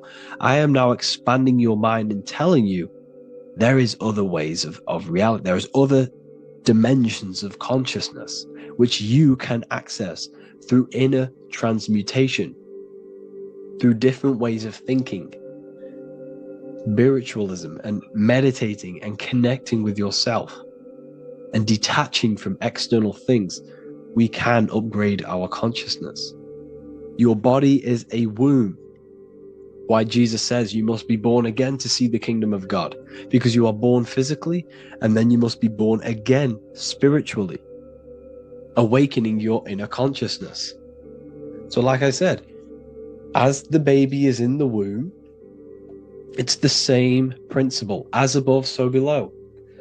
You were a baby, you were in your mother's womb, and you figured out there is a world outside of your mother, so you seek to way out your mother to be born in another world. It's the same now. You must do this now. This is your spiritual evolution. This is the evolution of consciousness. It's ever expanding. When you die, this is a transition. You must learn to not fear death. This is another part of your spiritual journey. You must master death. Therefore, like I said before, the mind has limitless capacity to expand into new realms of thought, continuously exploring uncharted ideas and concepts without boundaries. The mind can ever expand. It can never be filled. It can never ever know everything.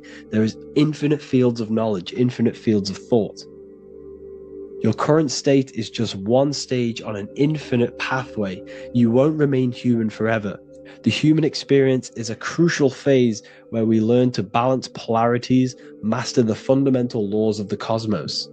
It is a period of growth and transformation, preparing us for the next stages in our cosmic evolution. The goal is to strive for perfection, yet the true perfection is unattainable. It's like a tunnel, and there is a light at the end of the tunnel. And as you walk through this tunnel, the light is ever moving backwards. You should forever seek to meet that light, but you will never meet that light because consciousness is ever expanding. You should strive for perfection, yet knowing that perfection is forever unattainable. The journey is endless, with each step revealing deeper layers of understanding and experience. The pursuit of growth and expansion is itself the essence of our evolution. You can find all of this knowledge in the amazing book that I have read for years. I have read this book, The Emerald Tablets of Thoth, the Atlantean, by M. Dorial, translated by M. Dorial. I'm telling you now, this book, now that I've told you this, you have some context on the book. The whole book is about evolution of consciousness. He's talking about higher dimensions beings. He's talking about how you can transcend this physical plane. It is truly the most amazing book you will probably read. One of the best spiritual texts you'll see. It's hard to understand. So you must read it over and over again. And the more your mind progresses, like for me, I read this every couple months. And the more I learn about consciousness, the more I expand my own consciousness. And every time I read this book, I pick out something new that just completely blows my mind, because you can only understand this book to your level of consciousness, to your level of understanding. So now that I've told you all this information, go and read this book and it will absolutely blow your mind. And so will the Book of Wisdom Volume 2, which is now available. I released it the other day. I'm just going to read a page out now. This page is called Spirit and Matter. The Earth is not merely a dense, lifeless rock drifting through space. It possesses spirit, a living essence that animates its form. But what do we mean by spirit? Spirit in esoteric terms refers to the energy, the life force, animating the principles infused in matter. So essentially, what this page is talking about is how everything has spirit, consciousness within it. You are the middle, you are spirit and matter. You have the ability to expand your mind to the God self and raise above our animal instinct, our material self, and know the divine and expand. Animals cannot do this. Animals are not self-aware. Humans possess self-awareness. We can observe our consciousness. We can say, why do I exist? We can look in the mirror and know that we need growth. And this is what Anunnaki means. Anu means above. Anu was the supreme god of the sky, which is a metaphor. He represents spirit above, heaven. Anu came down to earth and married Ki, the goddess of the earth, which represents matter. It's a myth, it's an allegory. Anu married Ki and gave birth to the Anunnaki. Spirit came down and infused with matter and gave birth to the human, which is you. You are spirit infused in matter, Anu and Ki, Anunnaki. You are the Anunnaki. And this is just one of the teachings in my book. Honestly, this book is absolutely amazing. If you truly, truly want to expand your consciousness, give this book a read. And obviously, if you're inside the university, I give you this book for free. A paperback version. If you join the university, follow the steps inside of the general chat. You'll be able to download this book. Not download it. Order a paperback for free. All you have to do is pay for the shipping. You'll also gain amazing knowledge inside of my library, where your mind will just be overblown with the amount of esoteric books. There's over 45 rare occult books, plus you get a PDF of the Volume 1 and Human Health Guide. You get reoccurring updates where I expand on symbolism, occultism, where you will just feel absolutely amazing once you understand esotericism in yourself. You'll also learn how to create the dream reality that you want with the Manifestation Mastery course, where I teach you how your consciousness creates reality.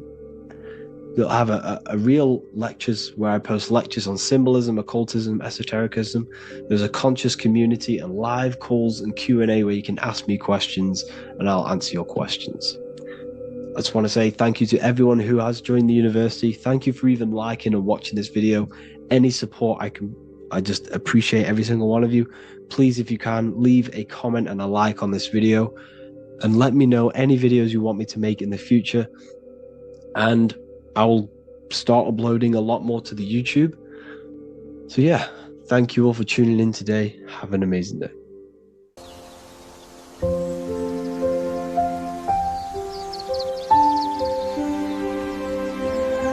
bookofwisdom.com. Visit today.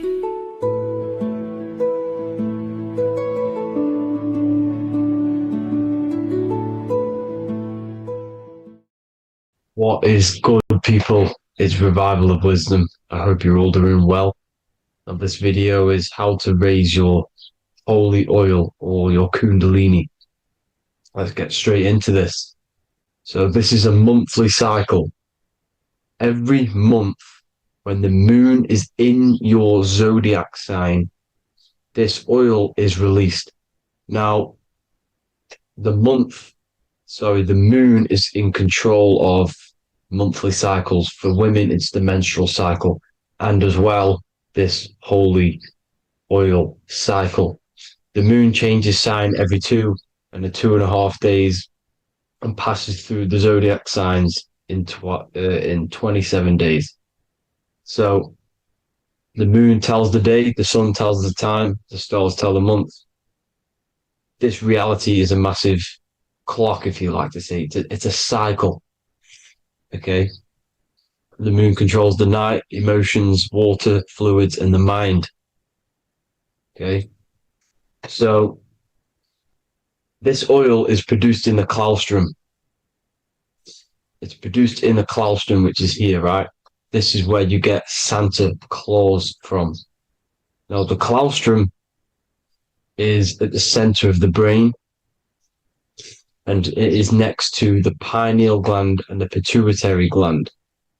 Once it starts in the colostrum, this is the holy present. This is the present that Santa gives to us, Santa Claus. And it goes to the pituitary gland and the pineal gland. And what's connected to the pituitary gland and the pineal gland is the Ida and the Pingala. The Pingala is the pineal gland's nerve, which is the honey, which is the positive charge, electric. And the pituitary is the Ida nerve, which is the magnetic charge. This is the milk, the land flowing with milk and honey. This is the brain, the heaven, heaven, okay? And it travels down the spine using these two nerves, these electromagnetic charge. And this is what the ancients symbolized with the two serpents wrapped around the spinal cord, the Ida and the Pingala. And this travels down to the sacrum or the solar plexus. Okay. So once it's here, okay, the spine is an elongation of the brain. So the spine is pretty much the brain. It's an extension of it. And it's kind of a microcosm of how we descended from heaven to physical reality, to physical matter, which is our consciousness has done. Our consciousness has descended from heaven into physical matter. And this is a microcosm of it. Okay.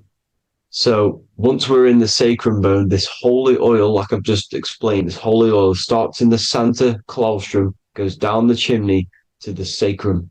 This is the sacrum, the solar plexus, and drops the present off at the sacrum. Now, once we're at the sacrum, we need to raise our vibration to take this oil back up the spine. Okay. And the River Jordan symbolizes this in the Bible. King Herod wants to kill Jesus in Nazareth, which is here, this is the River Jordan, is Nazareth. He goes to be born in Bethlehem and then goes back up to Nazareth to Joseph and Mary. Joseph and Mary, the pineal gland and the pituitary gland. The Bible is huge symbolism. It's all metaphors for this sacred process which goes on inside of your body. You are the Temple of Solomon. You are the Holy Land. The Holy Land is your brain.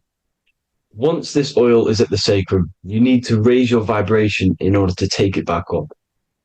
Once this oil has gone back up to the pineal gland, it activates the crystals which are wrapped around your pineal gland. Your pineal gland is this tiny little beam here. This is the colostrum. This is the pineal gland. And it's wrapped in crystals. And when this oil travels back up the spine by raising your vibration, back to the upper room where Jesus met the 12 disciples, or the 12 cranial nerves in the brain, and it activates and it turns on this pineal gland. And once it's turned on, it illuminates all the cells and the nerves in your brain and turns them all on and activates the higher God man, the God consciousness, Christ consciousness. And it regenerates the whole body. This is the secret to regeneration. It regenerates all the cells in the body. And this is how the ancients lived for thousands and thousands of years. as talked about in ancient texts. They lived for hundreds and thousands of years because they knew this secret. And this fluid, this brain fluid, the secretion, or the Christos in Greek, which means gold, because this is the alchemical process from turning lead to gold. Your body is the alchemical furnace. Now, the ancients knew about this center of the brain because they symbol that this is the eye of Ra, and it's the brain, and this is what's wrapped around our consciousness. Our consciousness isn't wrapped around the brain. The brain is built around the consciousness. We are the consciousness. You don't have a soul, you are the soul. Okay? Now, the head, heaven, hell, heel at the bottom of your foot, that's hell. Head is heaven and hell. Simple. Now, the pineal gland produces DMT, which is dimethyltryptamine, which is known as the spirit molecule. So, let's move on. Now, when this oil travels up, back, the spine, the chimney, it crucifies at the top, which is called the vagus nerve. So when it reaches here, the optic thalamus, it crosses and crucifies once it's raised back up. And this is why Jesus dies at 33. He was crucified at 33. Because you have 33 vertebrae on the back of your spine. And then it's crucified by the cross of the vagus nerve. When this oil crosses the vagus nerve, this is the crucifixion at 33. And it symbolizes the death of the physical consciousness. You then become spirit. You then become God consciousness, activating the Kundalini, regenerating the body and the mind. Okay. The Garden of Eden. You are the Garden of Eden. The land of milk and honey is upstairs. The pituitary, which is the milk, the pineal gland, which is the honey, which is DMT. It even says this in the Bible. As he brought us into the place, and he has given us this land, a land flowing with milk and honey, which is also symbolized as the sun and the moon. The Bible also says, the light of the body is the eye, not the eyes, the eye. If therefore thine eye be single, thy whole body shall be full of light. This is the activation of the pineal gland by raising this oil back up to the pineal gland, to the center of the brain. Neither shall they say, see that here, or see there, for behold, the kingdom of God is within you. So he's saying, don't look out there. Nothing is out there. It's all inside of you. Everything's inside of you. You're the universe. Now, how to raise this oil back up to the pineal gland? Every month, like I said, the moon controls the cycle. The moon controls monthly cycles. When the moon is going into your zodiac sign every month, this oil goes down the spine and you must raise your frequency to get it back up. You must retain your seed. This is the most important. Your fluid, your secret, your holy fluid, your life force.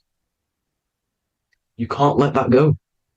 That life force is the reason you're alive. This holy oil is the reason you're alive because it feeds all of the systems in your body. It feeds all the systems in your body. You have to retain your seed, alkaline diet, positive thinking and meditation. Okay? When you retain your seed, you will live longer. The moment you release it, you're killing yourself. You're killing a piece of yourself every time you release your seed. Every single time. You're killing a part of yourself. Okay? Now, this could be why this could be the illumination, the single eye on the Illuminati's symbol, the Freemasonic symbol, the illuminated eye, the triangle, which could symbolize the body, mind, and spirit, but the eye illuminated. Now, in the Bible, it talks about the two trees, the tree of knowledge and the tree of life. The tree of knowledge is the tree of good and evil, which is the most important system in your body, which is the nervous system. The nervous system, the most important. the tree of good and evil, and the tree of life, which is the cardiovascular system. Now, this oil, when it's released every month, feeds these two systems, and these two systems feed everything. Now, it's important you understand that. Okay? The ancients knew all of this knowledge. The Bible's telling you this knowledge. But it's in a metaphorical way. You have to understand the context behind it so you can read it properly. Now, eating of the tree of life, which is when it talks about in the Bible, eating from the tree of life is actually symbolizing a bad diet, ejaculation, because you're eating from these two systems. You're killing yourself with a bad diet. You're killing yourself with an ejaculation. Okay? So, that's important to understand. Now, this is Jacob's ladder in the Freemasons. Jacob's ladder, which is the spinal cord, it's the stairway to heaven. And this is Jack and the Beanstalk when he goes up the beanstalk and finds the golden egg in the grey clouds. The grey clouds symbolize the grey matter in your brain. Now, the Garden of Eden talks about the 4 different rivers in Garden of Eden. As we see here, the North Pole map, the ancient North Pole map, because the center of the earth is the center of the torus field. Everything's the torus field. Atoms are torus fields. Everything's torus fields. You are the universe. Everything is within you. The North Pole is your spinal cord. This is why they say Santa Claustrum comes from the North Pole. This is the North Pole. And the Santa Claustrum is the center of your brain. Now, there's 4 rivers which come from the Garden of Eden. There's the blood, the Christ oil, which is the oil we're talking about, urine, and saliva. These are the 4 sacred oil, 4 sacred fluids in your body. And these are constantly abused in today's society. These secret societies are targeting these fluids. Okay? This is why porn is free. They sexualize society through Disney. Go and look at some of the Disney movies. There's so many subliminal messages which sexualize these children because they want you sexualized. So you release your seed, which is one of the holy fluids in your body, especially your semen, your sexual energy. So important you retain this. So important because it's your life force. It keeps you alive. Okay. Now, let's recap on this. If you want to raise your oil every month, you can't just retain your seed for the month. You have to retain your seed forever. Don't just do it for a couple of days. You have to do it. It's a lifestyle. You want to become God consciousness, you got to do what it takes. It's hard in this society because this society is made around, it's designed to kill you pretty much.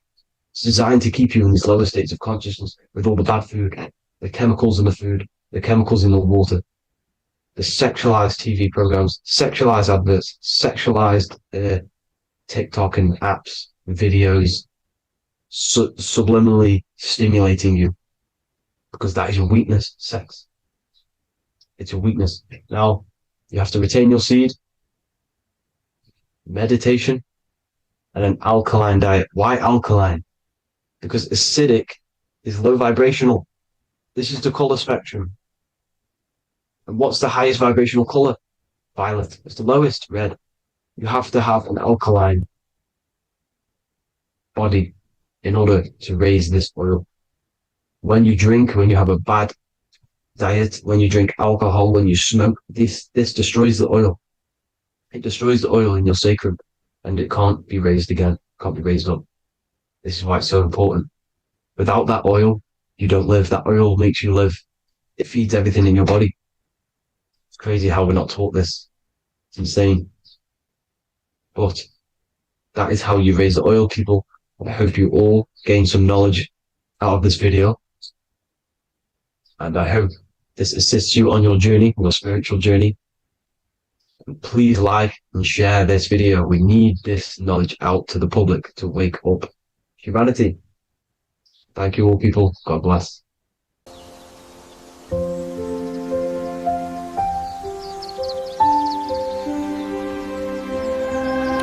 wisdom.com.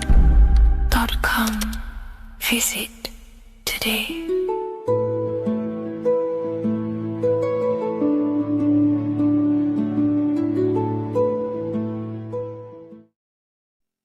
What is good, people? How are we all doing? Today we're going to be talking about the different planes of existence, the occult side of the world, the things they don't teach you in school. And of course, you can only find that on this channel, so welcome. So you need to understand is that your consciousness moves through these different planes of existence, these different states of consciousness, which make up all of you. Okay? They are all interlocked planes. They are all interpenetrated into each other. They are all one. They melt into the plane above and below. You see, each plane is a product of each plane. As above, so below.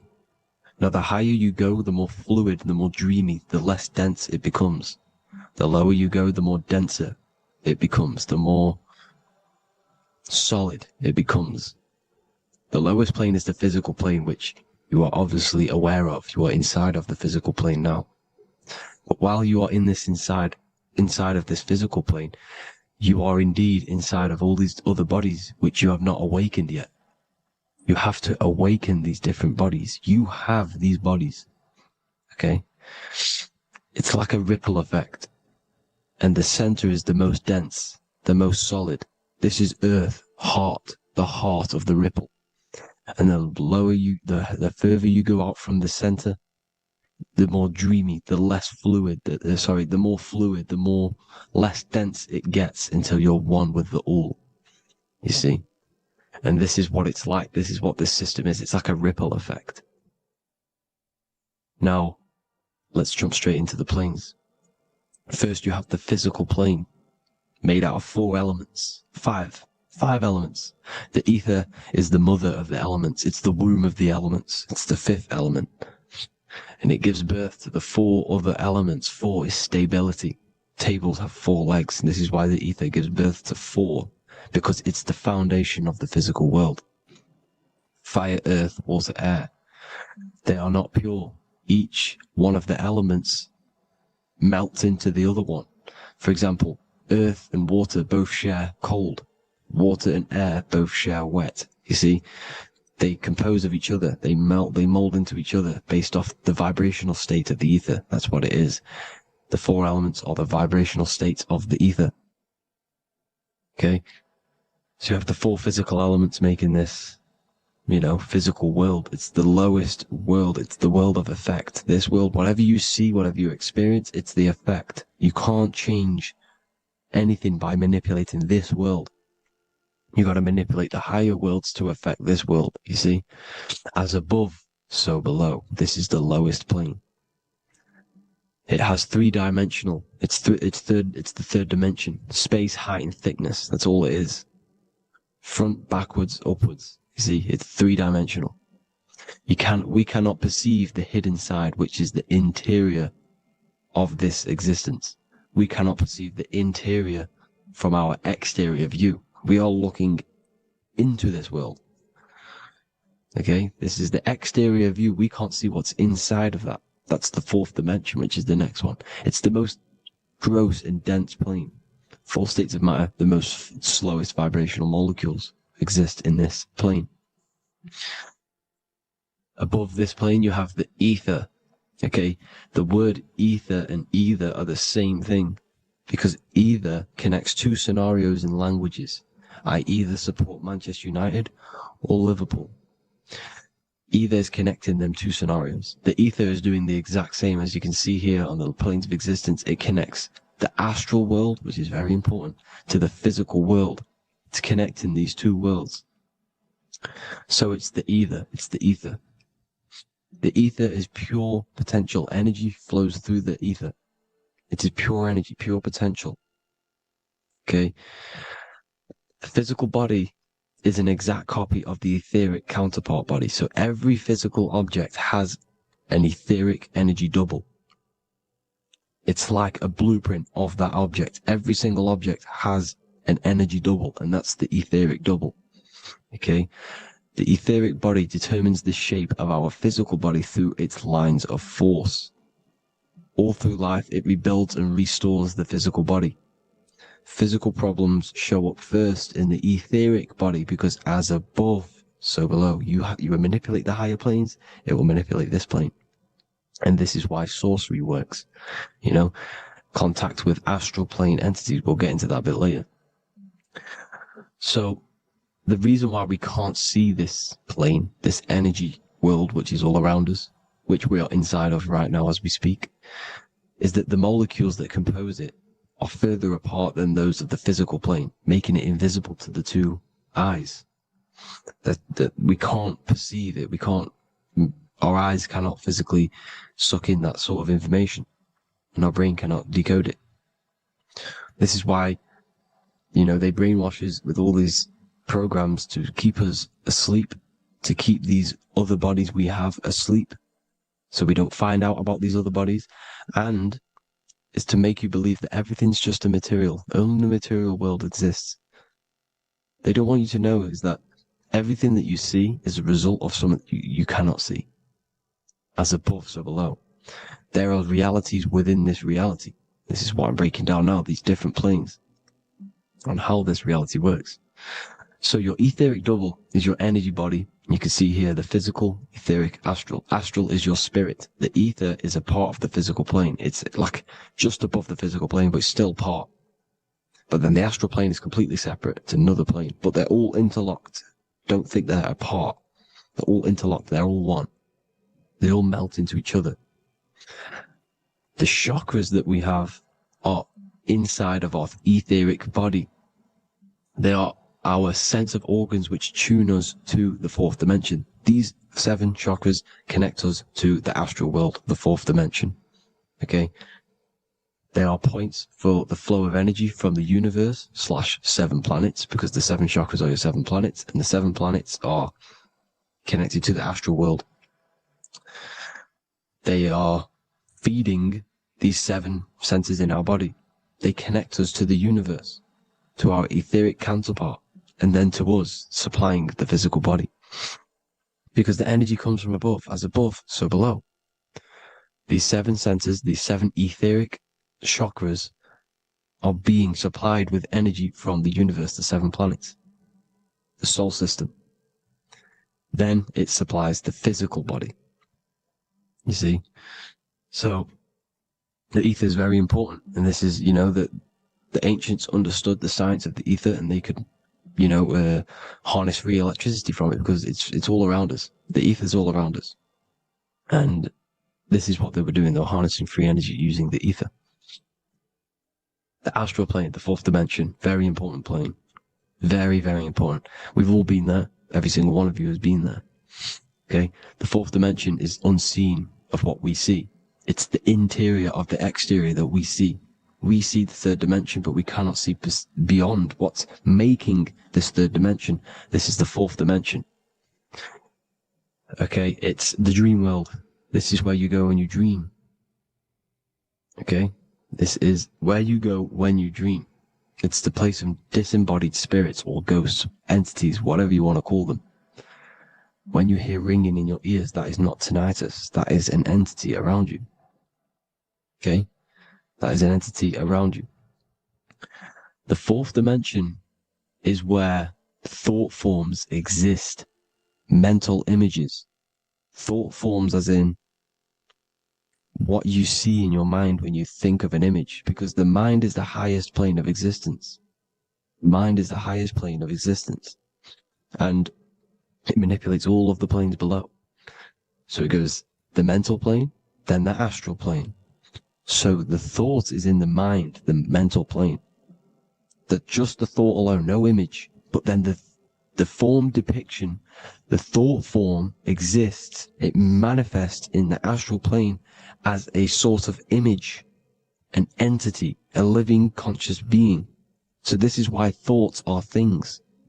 You see, thought forms exist within the fourth dimension. So when you imagine something, when you are, for example, right now, look into your hand and imagine there's an apple in your hand. If you can see that, you are seeing into this fourth dimension. You can only see into this fourth dimension using the mind's eye, not the 2 eyes, the mind's eye. When you shut off the 2 eyes into darkness, the third eye opens. The mind's eye is open, And you can see, this is astral travel. You got to work on astral travel. And you will see this astral plane, this fourth dimension. And there are 3 different sections to this astral plane: higher, middle, or lower. So yes, there is a kind of a heaven and hell, and a Midgard. Heaven being the higher vibrational entities manifesting higher vibrational thought forms existing there, the lower vibrational thought forms existing in the astral plane. But these thought forms are beings. You can create these beings. They're called elementals. Okay? If you entertain specific thoughts for long enough, this will plant a seed and it will grow. If you so for example, you have a bad feeling or whatever, what's a good example? Unforgiving someone. You keep that energy inside of you for long enough, it will manifest in the 4th dimension. You entertain that thought long enough, it will manifest. And it will create an etheric body, and it will be an entity which will harm you, that will feed off you, this low vibrational energy. Your mind is so powerful. It creates thought forms, and these thought forms can take consciousness, can take bodies, etheric bodies. Now, that's why it's very important that you master your mind, master your thought patterns. So this 4th dimension is the astral world. So when you have a nightmare, this is the lower astral plane. You're in the lower astral plane.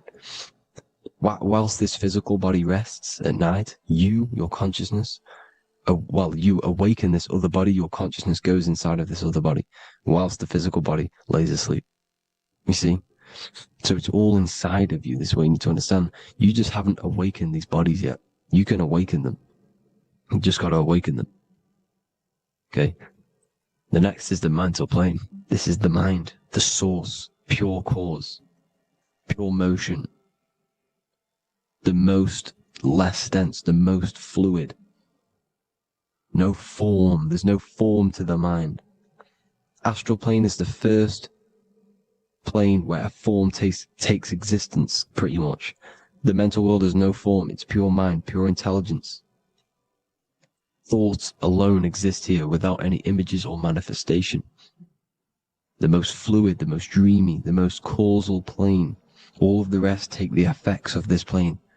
That's why it's mind over matter. Your thoughts they create vibrations.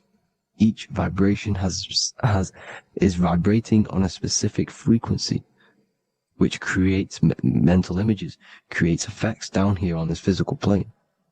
This is why it's so important to master your mind, master what you think, master your mind. It's the hardest thing to master. You could conquer the world, but it's probably harder to conquer your own mind than to conquer the whole world.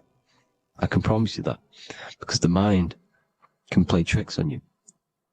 You got to listen to that inner guide within you that will constantly manifest the good things. So anyways, people, hope you learned a lot from this.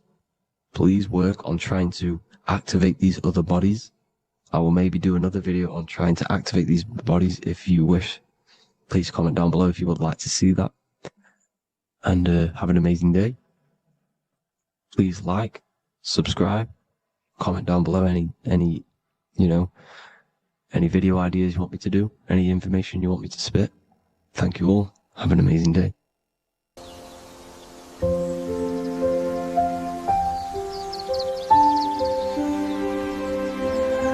bookofwisdom.com. Visit today.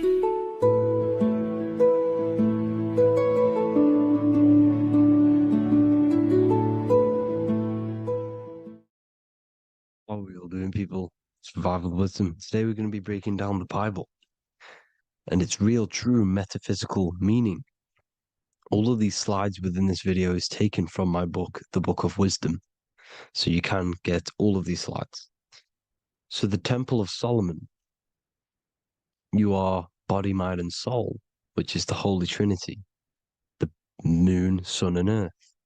The sun is your soul because the sun is its infinite source of energy. It is its own source of energy. And that is what your soul is. It's its own source of energy.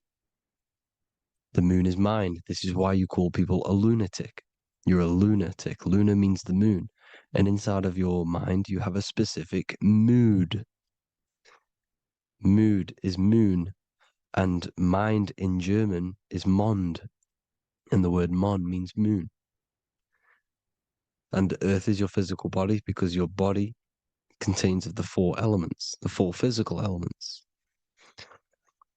Well, the temple of Solomon is the temple of the soul and the Mon, the soul and the Mon, the soul and the mind. And it's the temple of the Holy Spirit in the Bible. Everything leads back to one singular point in the center of the brain.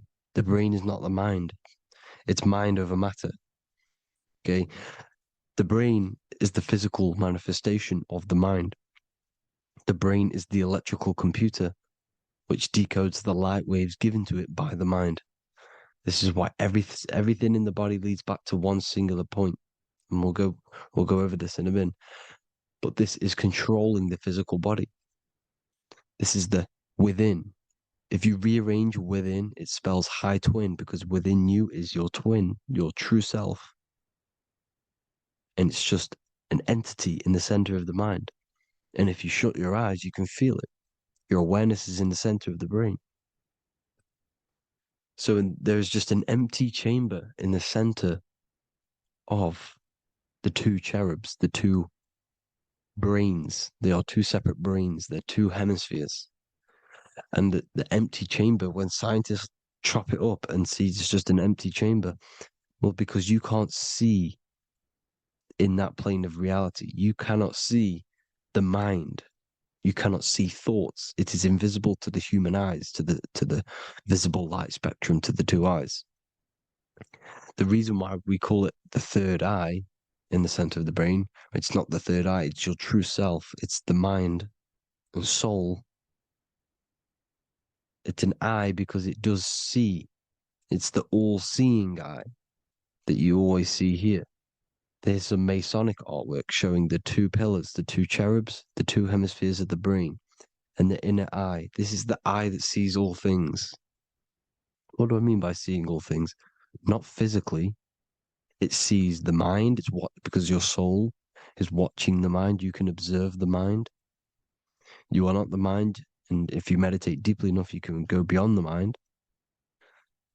It's the all-seeing eye. It sees the mind. It sees what emotions you're feeling. It sees what you're thinking. It sees what you're seeing with the two eyes. It's the all-seeing eye. It sees all things. It's omnipresent. It's everywhere. Because the mind can be anywhere. The mind can switch itself into any place it wants. There is no limitations with the mind. So there is two hemispheres in the brain. And in the Bible, there is a quote saying the most holy place between the two cherubs. The two cherubs is the two hemispheres of the brain, and the most holy place is between them, which is what the Masonic artwork is showing. This is the all-seeing eye, the soul and the mind in the center of the brain. And you will not see this with the two eyes.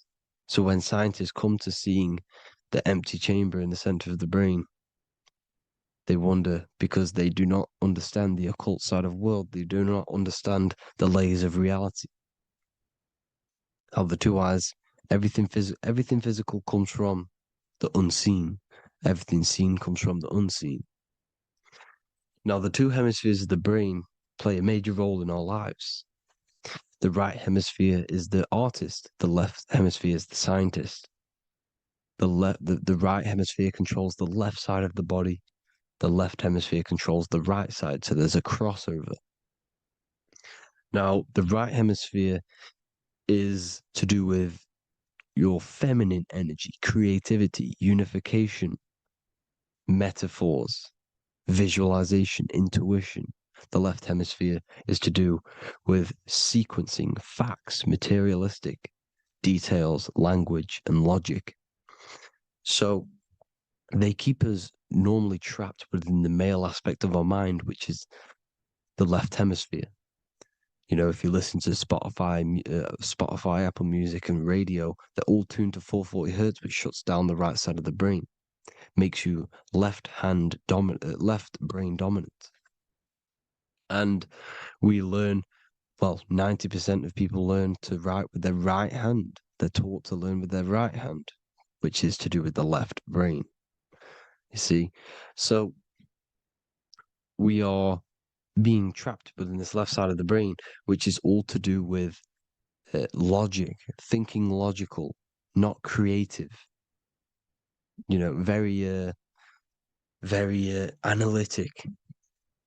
But the right side of the brain is to do with your creativity.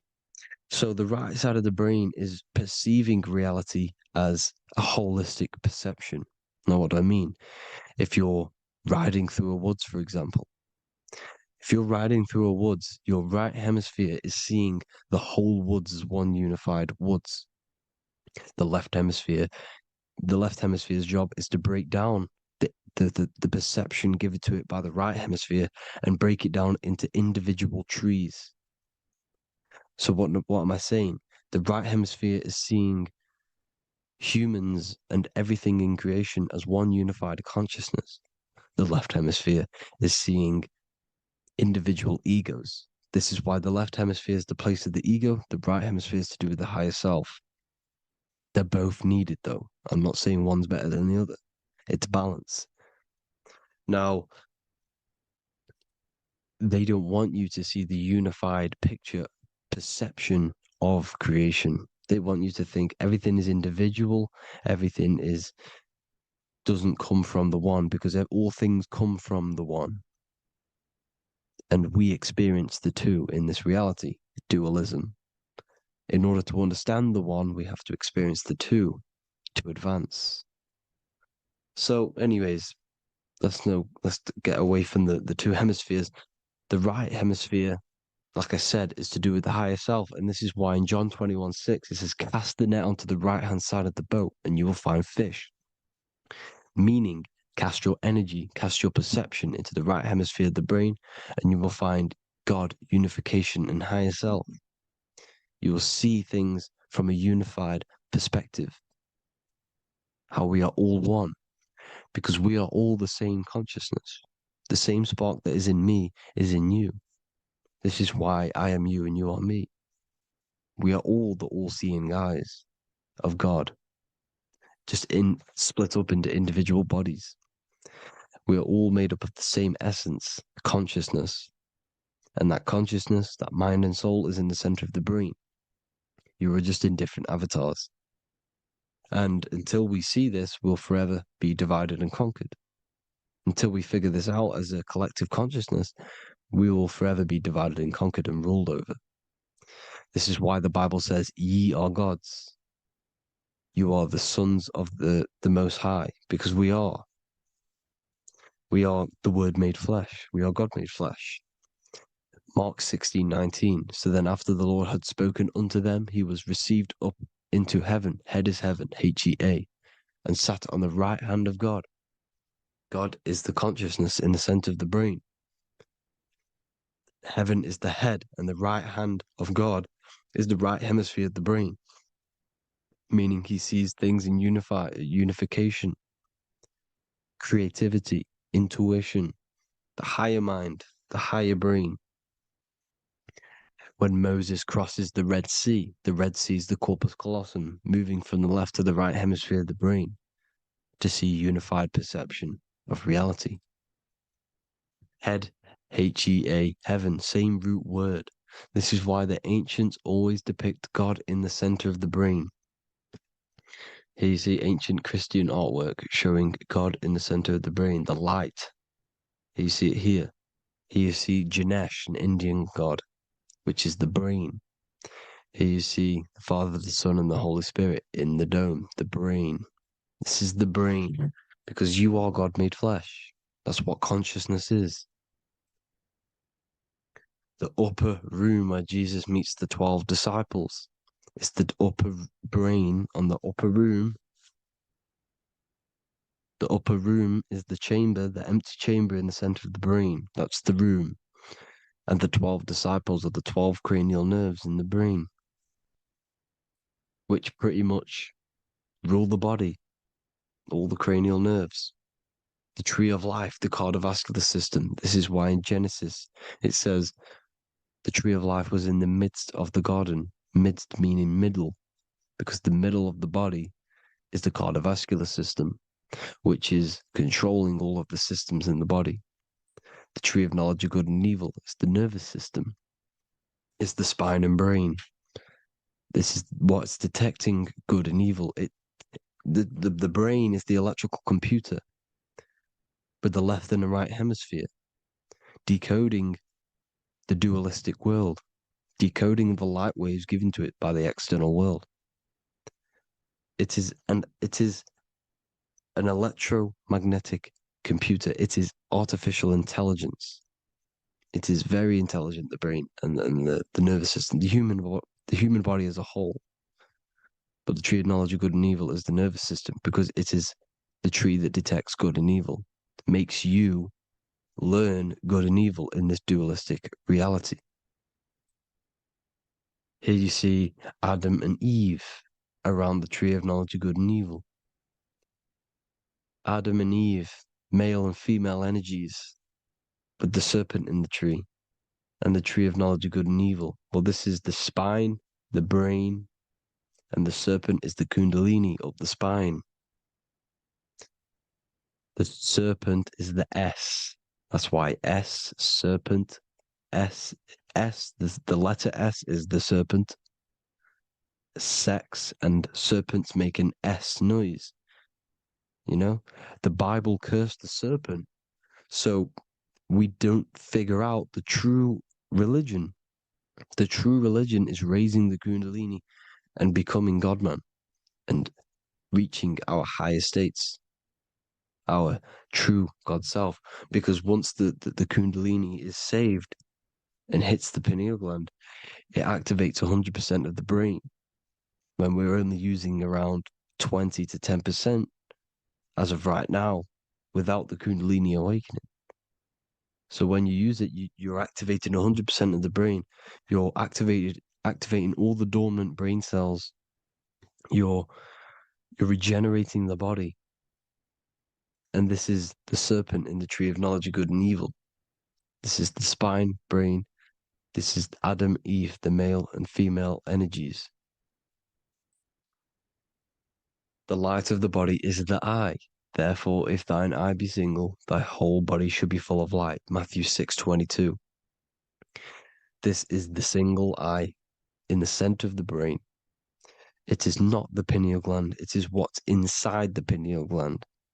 You have to go beyond the physical world, and there are no words to describe things that are not physical, metaphysics. And the whole body should be full of light. Well, this light is the same pyramid that you see.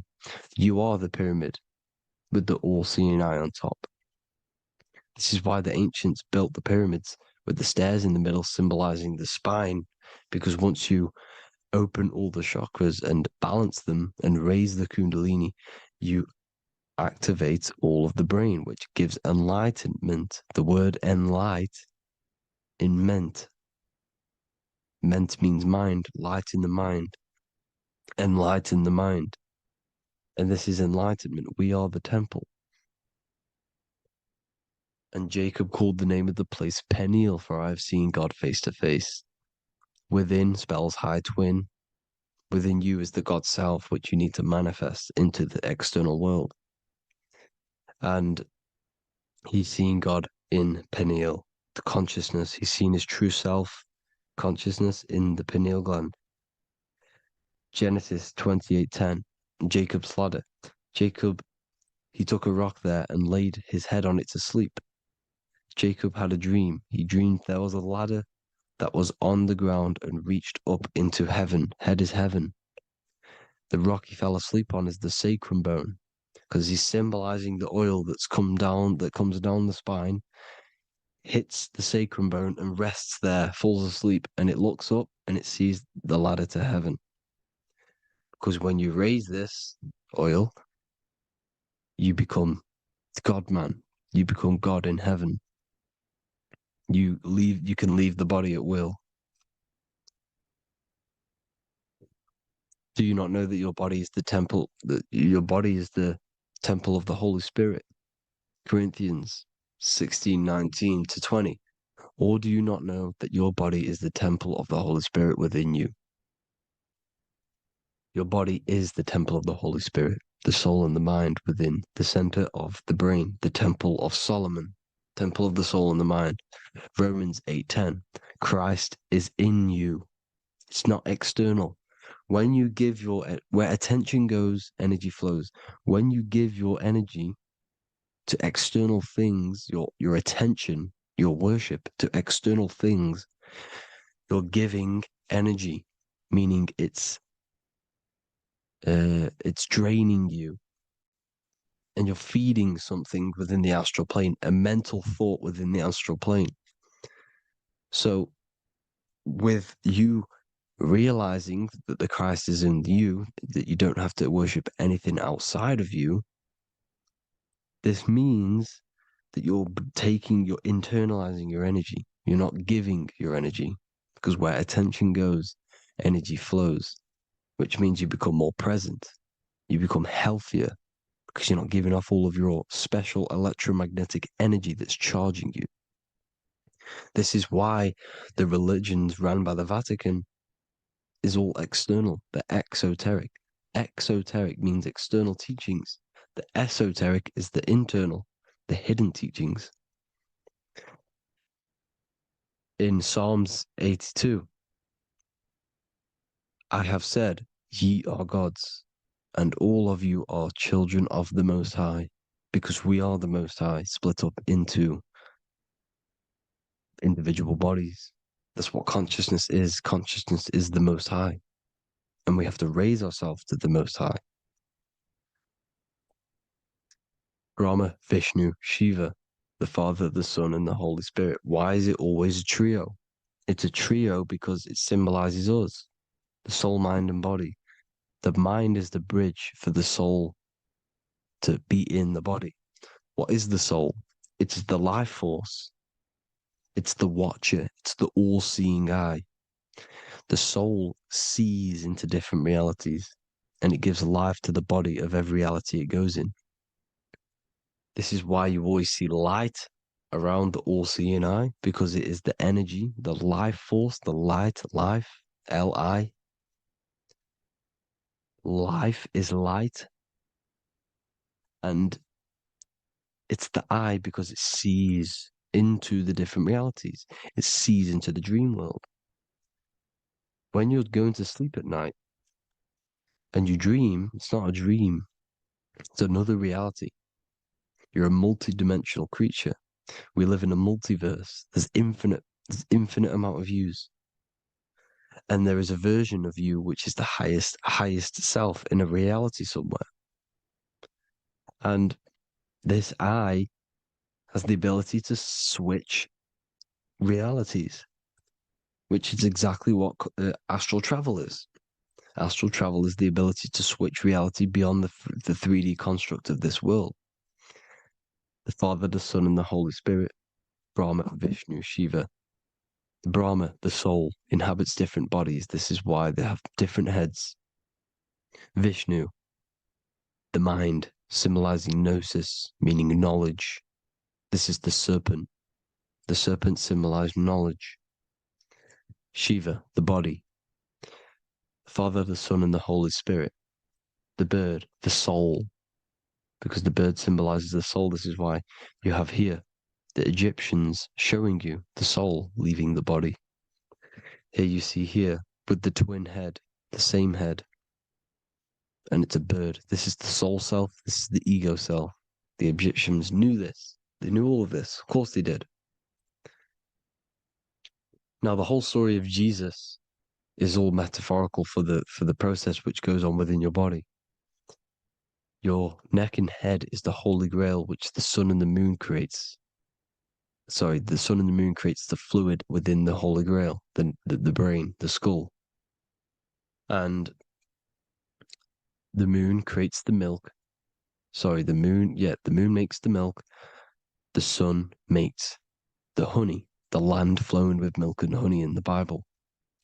The land flowing with milk and honey is the center of the brain in the Holy Grail. Here you see the Masonic artwork showing you the sun and the moon creating the fluid in the spine. Here's the serpent symbolizing the two Kundalini channels, the Ida Pingala up the spine.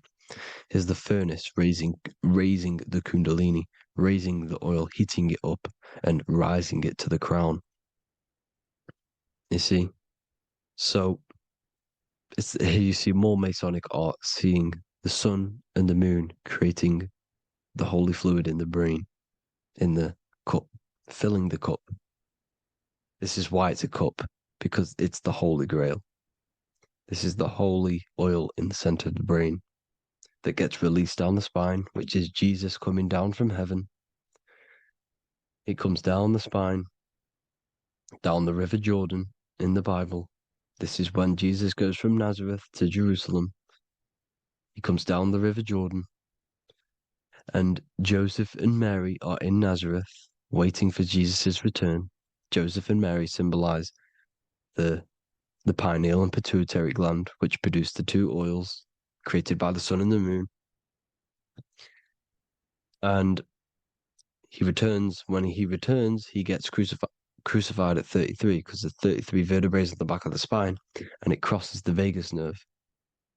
The crucifixion of the oil past 33 vertebrae creates God-man, and it creates your higher self, and it activates 100% of the brain. And you turn into spirit, you turn to your spirit self. This is why Jesus dies. He didn't physically die, it metaphorically dies, and becomes his higher self. The ego self is left behind. It's the same with the whole story of Jesus. Jesus comes down from heaven, which is the oil. He dies in a cave for 3 days, which is the oil hitting the cave. Here's the cave. And resurrects after 3 days. If you resurrect the oil, comes up and gets crucified at 33 in Golgotha. Golgotha translates to a place in the skull. The three wise men from the east. Well, if you look at the Masonic artwork, they'll always show you a ladder up to the east. Okay? Here you see north, south, west. This would be east. Here you see east here. East here. The ladder up to the east. The east is the top, up. Three wise men from the east. The thalamus, pituitary, and pineal gland in the center of the brain. The most important glands in the body. Here you see the Egyptians with the spine, the sun, and the two hemispheres of the brain. What did I say at the beginning? The sun is the soul. The sun is its own source of energy. It's the life force, which gives life to anything it inhabits. The soul is the same thing. That's why sun and soul mean the same thing. So, what I'm saying is consciousness is God. And this is why when it refers to as God in the Bible, means your higher self, pretty much. And returning back to this higher self, because God is something that you need to manifest. Consciousness is God, and your body is a reflection of the creation by God. This is why everything in the body corresponds with the stars. The stars rule the body. We are an image of the stars. This body is an image of the whole of creation. Aries rules the head. This is the cerebrum, the ram in the brain. Here's the ram, Aries. And we have something called the cerebrum, Aries, the ram. This is the Lamb of God moving to the higher mind. Taurus, which is the lower brain and neck, the cerebellum, the bull Taurus, the lower mind, and the cerebrum and the cerebellum, the ram and the bull, is what makes you ramble on. Ramble meaning walking. The higher mind and the lower mind working together makes the body ramble. Ramble is what makes you walk along. Thank you to Santos Bonacci. Gemini, the two twins, rules the two arms, the hands, and the lungs. These are the two twins of the body. Sagittarius, the horse which rules the hips. Hips means hippo. Hippo means horse. Hippopotamus means water horse. Hippo means horse, and this is why we call them hips, because horses have massive hips. Capricorn, the kneecaps. Pisces, the two fish, the 2 feet. Then they make us swim. We are an image of the stars, people. Well, the body is anyway. Consciousness is God, and the body is the image of the whole of creation. It's a reflection of the whole creation, as above, so below. 12 systems in the body, 12 cranial nerves for the 12 constellations, 12 cell salts. The body's made out of 12 cell salts. So this is where it gets kind of deep. You know, this is where we get deep. And he said Jesus was known as the fisher of man. And fisher of man, meaning man does not mean man as in the male. Man means mind. He's the fisher of minds. So the Bible is not patriarchal. It's not patriarchal. Man just means mind, pretty much. So the fisher of mind, man, because he was fishing minds out of this reality into the higher realities. He was teaching people how to leave the body when he walks on water. Walking on water is the physical, etheric, astral, and mental. These are the different planes of reality. The ether is the either, because the ether is the substance that's on either side, astral and physical. It's the 5th element, is ether. And the 5th element is the water. The same water at the beginning of the Bible when it says, let the firmament divide from the waters above from below. The water symbolizes the ether. It's the base of all physical matter. And the ether symbolized is known as the water. So when you're walking on water, you're walking on the ether, meaning you're leaving the physical body. So when Jesus walks on water and he's teaching Paul to walk on water, Paul becomes scared and falls back into the water. Well, when you astral travel and you become scared when you're projecting, you'll fall back into your body. So he's pretty much saying walking on water is leaving the body, and walking on the ether, because the ether is the veil between the astral, and that's what devil means. Devil has the word veil in it, because the devil is trapping you between one veil, which is this world. They're trapping you in this world, this thin layer of reality. Your dreams are different veils. The ether, the astral, the mental are different veils.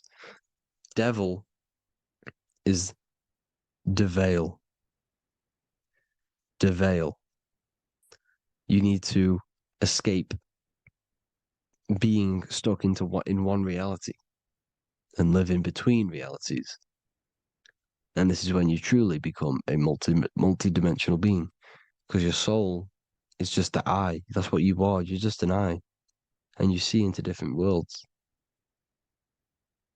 And it also, when Jesus means the fisher of man, the fisher of minds, he is I truly believe, because of my research, that there is other worlds. It's not just this one. There's higher worlds. There's an infinite amount of you, and you've been in you, in them dreams. You call dreams. Them dreams are other realities that you are in. That's why when you're there, you don't feel like you're in a dream. You feel like it's 100% real, because it is real. So this is why the ancients always depicted the many different heads, because there's many different versions of you. And this I, the soul, the watcher, is switching itself into different bodies at all times. Well, when you sleep, when you astral project. And this is what the ancients were doing. They understood the multiverse. and they could switch bodies at will. And this is what the 7 seals are in the Bible, also known as the 7 chakras. These are literally portals within us to these different worlds. We're in the heart at the moment. Earth rearranged spells heart, meaning middle. This is where good and evil exist. It's the middle point, the midpoint of realities. So I hope you all enjoyed the video. All of this knowledge that I've give you in this video is inside of my book, the Book of Wisdom. The Book of Wisdom gets updated every single month with new pages. It's a one-time payment for a lifetime worth of research and knowledge by me. So if you do want to get it, the link will be in the description. But I hope you all gain some amazing insight. Please like, comment, and share to help the algorithm, and drop a subscription. And for more lectures, every 2 days, I drop lectures and knowledge within the Patreon. If you want to support the channel, join the Patreon. Everything's in the description because we are not monetized on YouTube. Thank you all. Have an amazing day.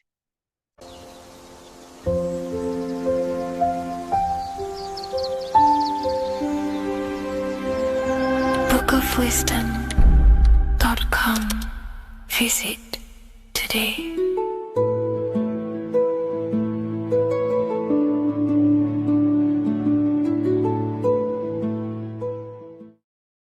What if the word Yahweh is proof that God is embedded in our very own being? Stay with me because what I'm about to show you might change the way you see yourself forever. Today's topic is decoding the mystery name of Yahweh, the sacred name of God from the Hebrews. By the end of this video, you'll uncover the true meaning of the word Yahweh and how your connection to it unlocks your own personal power. When we look at the word Yahweh in Hebrew, we flip it on its side. We're actually looking at the human body. These are the legs, this is the torso, here are the arms, and here's the head. So if we actually switch this on its side, we see the human body. The Hebrew name Yahweh often translates to I am, the I am. Now, what is the I am? The I am, when you say I, you're referring to your highest self. Everything with the letter I in the beginning, most of them words are referring to our inner self, inside, intelligence, internal, in. The I represents the inside self, the invisible self. You cannot see the I am because this is the spirit, this is our consciousness. It's the intelligence controlling the human body. When you say I, you're not referring to your name, your job, your reputation, your ego, or your thoughts. You're referring to the observer who is beyond the thoughts, the one who's observing the thoughts. That's the soul. Look at the word Yahweh, Yahweh, the sacred name of God. Yahweh can be observed in the natural rhythm of the human breath. When inhaling, we subtly hear Yah. When exhaling, we hear Way. Do this yourself. Breathe in through your nose, you'll hear Yah. Breathe out, you'll hear Way. And in fact, the letter H, H, when it's pronounced, it carries the soft sound of wind or breath, a gentle exhale that mirrors the very essence of life, giving air. Breath is the spirit of life. It's what connects us with consciousness. If we stop breathing, we lose consciousness. The body shuts down. We're breathing the spirit of breath. We're breathing in the spirit of life. It's the very essence that gives us physical existence, and we're constantly staying connected to this breath at all times. Now let's look at Yahweh. 1, 2, 3, 4. There are 4 letters. The Tetragrammaton is the 4-letter Hebrew name for God. Okay? Tetra meaning 4. We have 4 gospels of Jesus. Jesus is depicted with a cross with 4 sections. Jesus has the 4 sacred animals around the side of him, always depicted with these 4. A bull or an ox, an eagle, a man, and a lion. These are the 4 fixed signs of the zodiac. Aquarius, the man, Scorpio, the eagle, Leo, the lion, Taurus, the bull or the ox, which are related to the elements. Leo is a fire sign, Aquarius is an air sign, Taurus is an earth sign, Scorpio is a water sign. These are the 4 elements. And the 4 elements correspond to the 4 bodies of consciousness, as we see here. This is fire, this is air, this is water, this is earth. So we are made out of the 4 elements, which represent the 4 bodies of consciousness: mind, emotion, spirit, and body. The soul is incarnated into 4 sections. Hence why Jesus has 4 gospels. Hence why Yahweh is a four-named word, because we are tetraform. We have 4 bodies of consciousness. There are 4 pillars to reality: the mind, emotion, spirit, and the body. So what we're actually looking at here is the name of the very essence of the self.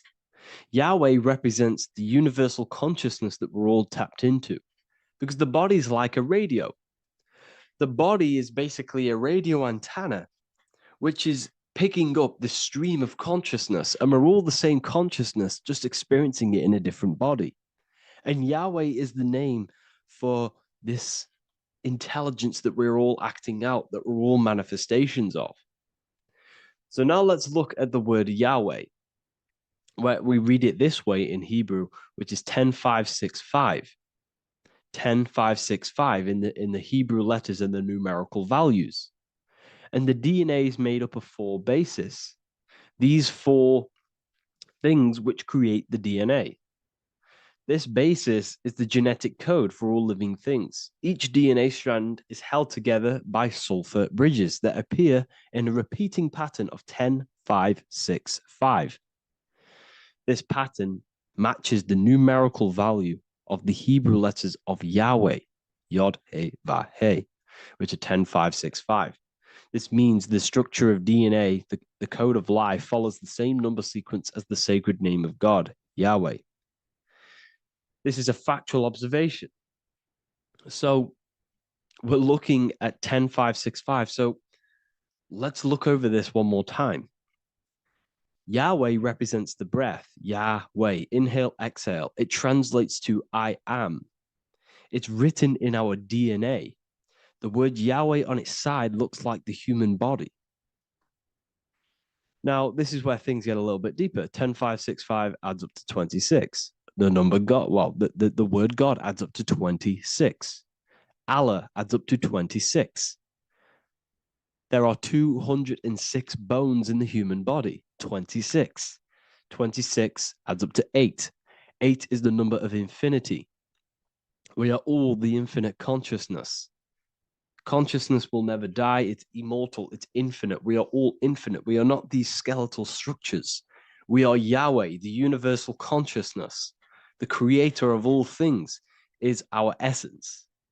We're all God with individual identities, but the highest versions of ourselves is God. The ego is our own personal experience of God. Does this make sense? So in conclusion, Yahweh is not the name of a separate God from us, but rather the reflection of the divine consciousness manifesting through the human form. The human body is like a receiver acting as an antenna that tunes into the infinite intelligence and life force we call consciousness or God. This means that rather than being external, the divine presence is within us, expressed through our very existence. It's very interesting when we look into this, and what religion has done is flipped all of this knowledge. All of this sacred knowledge has been externalized. They've externalized God so that we worship God and we view God as something separate from the human experience. They do this so that we don't find the God within us, so that we don't find that we have the power of creation. The mind is the creative force of God. The body is the will to act out that thought. They don't want us to figure out that we are creators and we're all creating our own earthly experience. We're all projecting this reality. And they don't want us connecting with the divine intelligence within us because they want to be the creators. They want to keep this knowledge. They don't want the masses to wake up to this powerful knowledge. So what they've done is that they've taken the scriptures, they've externalized it so that we start worshiping and giving away our power to these external things. And when God is external, we start to fear God because we start to think that God has power over us. He can send us to hell or heaven. So this is what's going on. They've been externalizing this for thousands of years to keep us in a suppressed state. Okay. Humans are very advanced because we possess self-awareness. We possess the ability to move our awareness and our thoughts outside of the instinctual nature. For example, a cat or a dog. These things can only live in their instinct. They live based on instinct. They smell, they eat. That's pretty much what they do. But humans, we have the ability to rise above that nature and turn to our infinite selves, our higher selves. We can move beyond our instinctual nature and create very advanced things. That's why humans are made in the image of Yahweh. We are literally God in human form. So this is what we all need to realize. And I hope this video has helped. Please leave a like, a comment on inside of the description.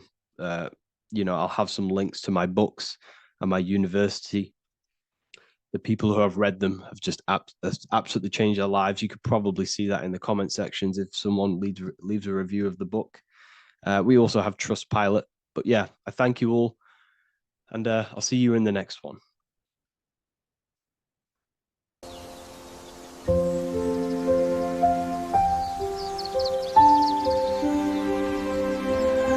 bookofwisdom.com. Visit today.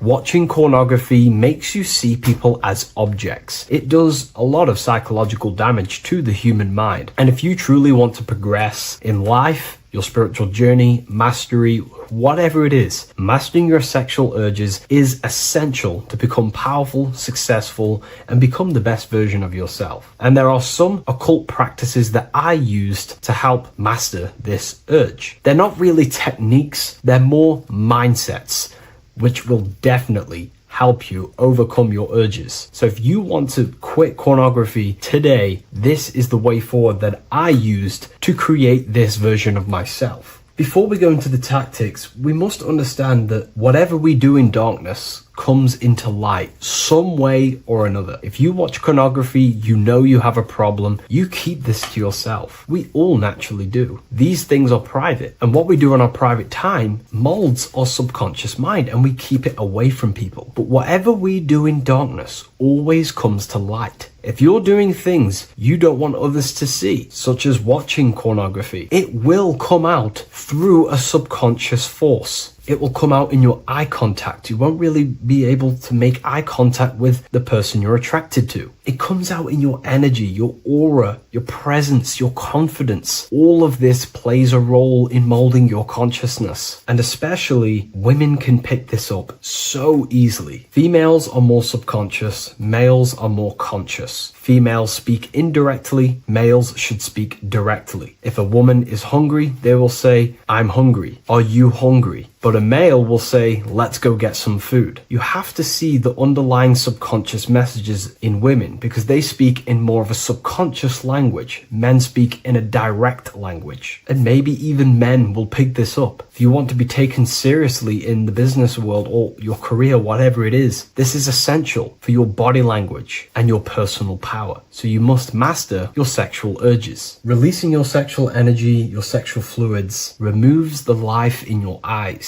A lot of people get dark bags underneath their eyes. I used to have them years and years ago. My eyes were always half shut. There was no life in my eyes. But as you purify yourself, the life and the energy comes back into your glaring eyes. The first tactic on mastering your sexual urges is understanding that thoughts produce emotions. Whatever we think about inside of our mental body directly corresponds to what we feel in our emotional body. What we see here is a piece of alchemical artwork showing you the light of the mind shining down into the heart. This represents the mental body with the clouds. This represents the human heart, the emotional body of consciousness. What we think about, if we think about sex, or if we watch things that are stimulating to us on Instagram, TikTok, that thought goes into the mind, and the feeling gets then produced in the heart, and the body becomes aroused. What we think inside of our brain becomes emotional energy in our heart. As above, so below. And what becomes in our heart is what we take action on. We take action on emotion. Human action, human behavior pretty much comes down to what we feel. We only act on what we care about or what we love. If you love that feeling of watching pornography, that is the reason why you're taking the action. So keeping this in mind at all times is very important in your journey of self-mastery. What you think is what you feel, and what you feel is what you act upon. Remove stimulations that can possibly produce that thought of watching pornography. Unfollow the people. Purify your environment so these thoughts do not enter your mind. And if you do become stimulated, remember, thoughts produce emotions. Change your thoughts. Think about something else instantly. The more you think about it, the more you feel, and the easier it is to take action upon it. And the second tactic that I say to myself is that it's all mental. World, the universe, life is all mental. For example, unfortunately, my brother passed away recently. I've never gone through something like this in my life. It's tough. It's horrible. It's not nice losing a loved one. However, if I sit around and focus just on the negative side of that, yes, of course, I'm going to have my moments. But if I just sit there and focus on the negative, it will destroy my life. It will pull me down. The only thing that I can do to benefit from this situation is to become a better family person out of this. Become more loving. Spend more time with the people who mean a lot to you. You can always change and transmute the mindset of every situation in your reality. There's a famous saying I like to say, if you can change it, change it. But if you cannot change it, change the mental attitude towards it. Never just sit there focusing on the negative side of reality. This helped me with mastering myself watching pornography. It's all mental. You hold the power over the mind. And the next tactic is probably the best one ever. And I still use this today in everything in my life. Before I make any decision in life, I always say to myself, what is the effect of this cause? Is that effect going to push me towards who I want to be? Or is that effect going to pull me away of who I want to be and become and where I want to go in life? If the effect is not pushing me towards who I want to be, I will not take the action which is the cause. Consciousness cannot escape the law of cause and effect. It is an immutable,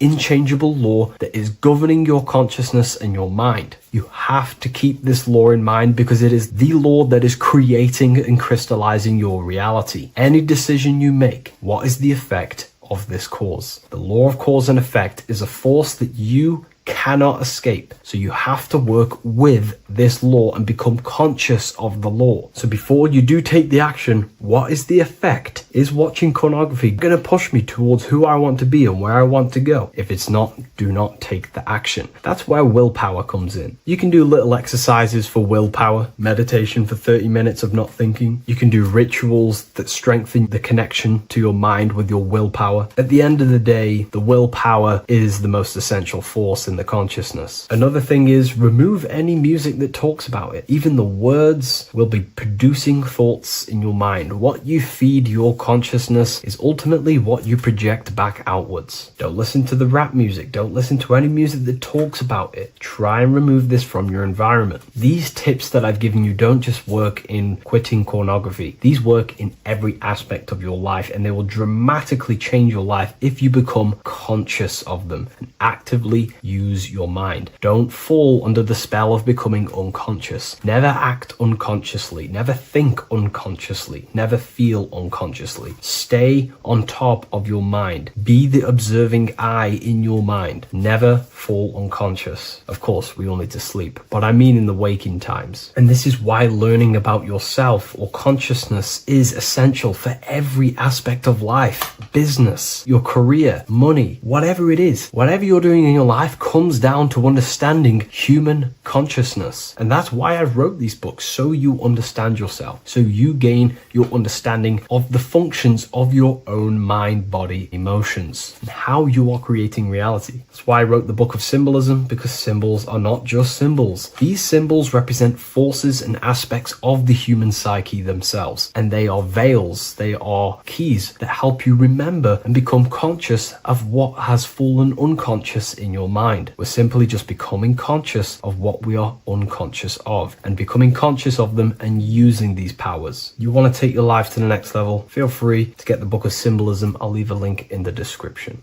Take care, everyone. Hello, Seeker. Welcome to Revival of Symbolism, a channel devoted to the language of esoteric symbolism, helping you discover yourself and expand your consciousness into new realms of thought. I'm Harry B. Joseph, also known as Revival of Wisdom. In this video, we're going to be breaking down the occult and esoteric meaning of the tarot card, the Magician. This contains many layers of symbolism. Let's get straight into this. So if we look at the card of the Magician, the first thing we notice is this gesture, his hands. We have one hand up, one hand down. This corresponds to the teaching and the principle of the universe called the law of correspondence, also known as above, so below. As above, so below pretty much corresponds with everything in the whole world and life. Everything functions underneath this law. It teaches that everything below in the material plane does not exist on its own. Physical life does not create itself. It is not independent. It cannot sustain itself. Everything below in the material plane has its spiritual counterpart within the heavenly realms of higher consciousness dimensions. Everything above manifests that which is below. It's simply representing how reality is dual and you are dual. You have a self outside the mind, which is the physical body, and a self inside the mind, the spiritual self. While most people are fixated on the external self, the physical body, they never give attention to their internal self, the self inside the mind. The self inside the mind is limitless, has infinite potential, and is not bound to any true form or identity.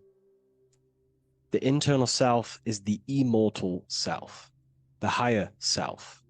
It is the self that can turn anything, any thought, into a form within the realm of imagination. This is what we call the astral plane. The astral plane being a plane or a dimension that sits just above the physical plane, and it's the realm of imagination, emotion, and desire. Because in order for us to imagine something, we have some sort of emotion or desire to create it. Therefore, it is the astral energy, the desire and the imagination of something above in the higher realms and dimensions of consciousness that make it possible and physically created within the material realm. It is the astral forces of desire manifesting the actions of the physical body, because the physical body only moves to what we care about or we have a passion or desire. These forces, what we call passion and desire, are not just chemical reactions in your body. They are astral forces directly coming from your astral body. We think with thought. This is the beginning of all creation. We think, we imagine, we desire, then we act. It is the higher realms first, then the external realm, the material. Higher dimensions over the lower dimensions. This fits in perfect with the magician, because a magician is not someone, like Harry Potter shows you with wands casting spells. This is fantasy. The real magic is about changing consciousness at will, because consciousness above creates that which is below, the material, as within, so without. Reality is created from the inside out. So the magician understands that by changing consciousness, we change our external circumstances. You see this reflected in your life, and I've seen this reflected in my life. When you change your consciousness, for example, you start to spiritually awaken. You start to think differently, see the world differently. What happens to your external reality? Notice your friends start to say you've changed. You may not fit in with your current friendship circle. Your friends will change and you will outgrow them, and you will have to seek to find new friends that fit with your new internal state of consciousness. This is teaching that the internal world rearranges the external world. While most people stay in a cycle of trying to change the external world, not realizing that they must first change the internal. This is what magic is about. Magic is about changing consciousness at will. Because when a magician holds the ability to direct all forces of their consciousness to a specific reality within them, to create that form and reality within the internal self, they can actually start to produce change in the external reality. We have masculine forces of consciousness, feminine forces of consciousness. The feminine forces of consciousness are imagination, intuition, emotion. The active masculine forces of consciousness are willpower, actions, and intellect, thinking. When we combine the imagination, seeing the reality within our mind, forming the reality within our spiritual vision, the internal vision of the soul, because imagination is the expression of the soul. It is creating with astral light, astral vision. Freemasons, occultists call imagination spirit vision. When we see that reality with our spiritual vision, this is why we have to increase our ability to vividly see within our imagination or the astral plane. If we do not develop these faculties of consciousness, we will struggle. This is what the esoteric is about. We have to increase and develop every part of our consciousness to develop spiritually, to try and reconnect with the internal world, while our whole past life we've been focusing on the external. When we combine the soul's vision of imagination with a feeling and a desire of creating that reality, that's then the internal world pretty much sorted. Then we have to combine that with willpower and actions. The masculine and feminine come together to give birth to a child. The masculine and feminine come together in your consciousness to give birth to a reality. It's about changing what's inside the self to produce change below. This is what true magic is.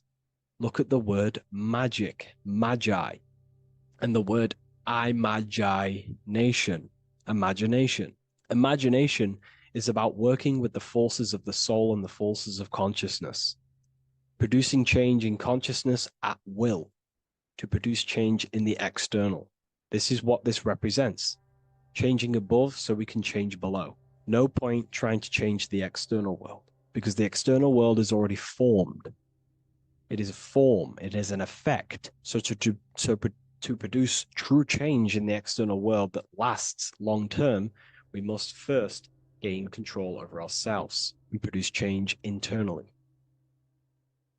This is why the magician is called to gain mastery in every element of their being. They have to gain control over every aspect of consciousness and develop every faculty of the soul. This includes developing strong imagination, developing a very strong willpower. We can do this through exercises such as imagination exercises, holding one specific vision for a long period of time, meditation, thinking on one specific thing for a very long period of time.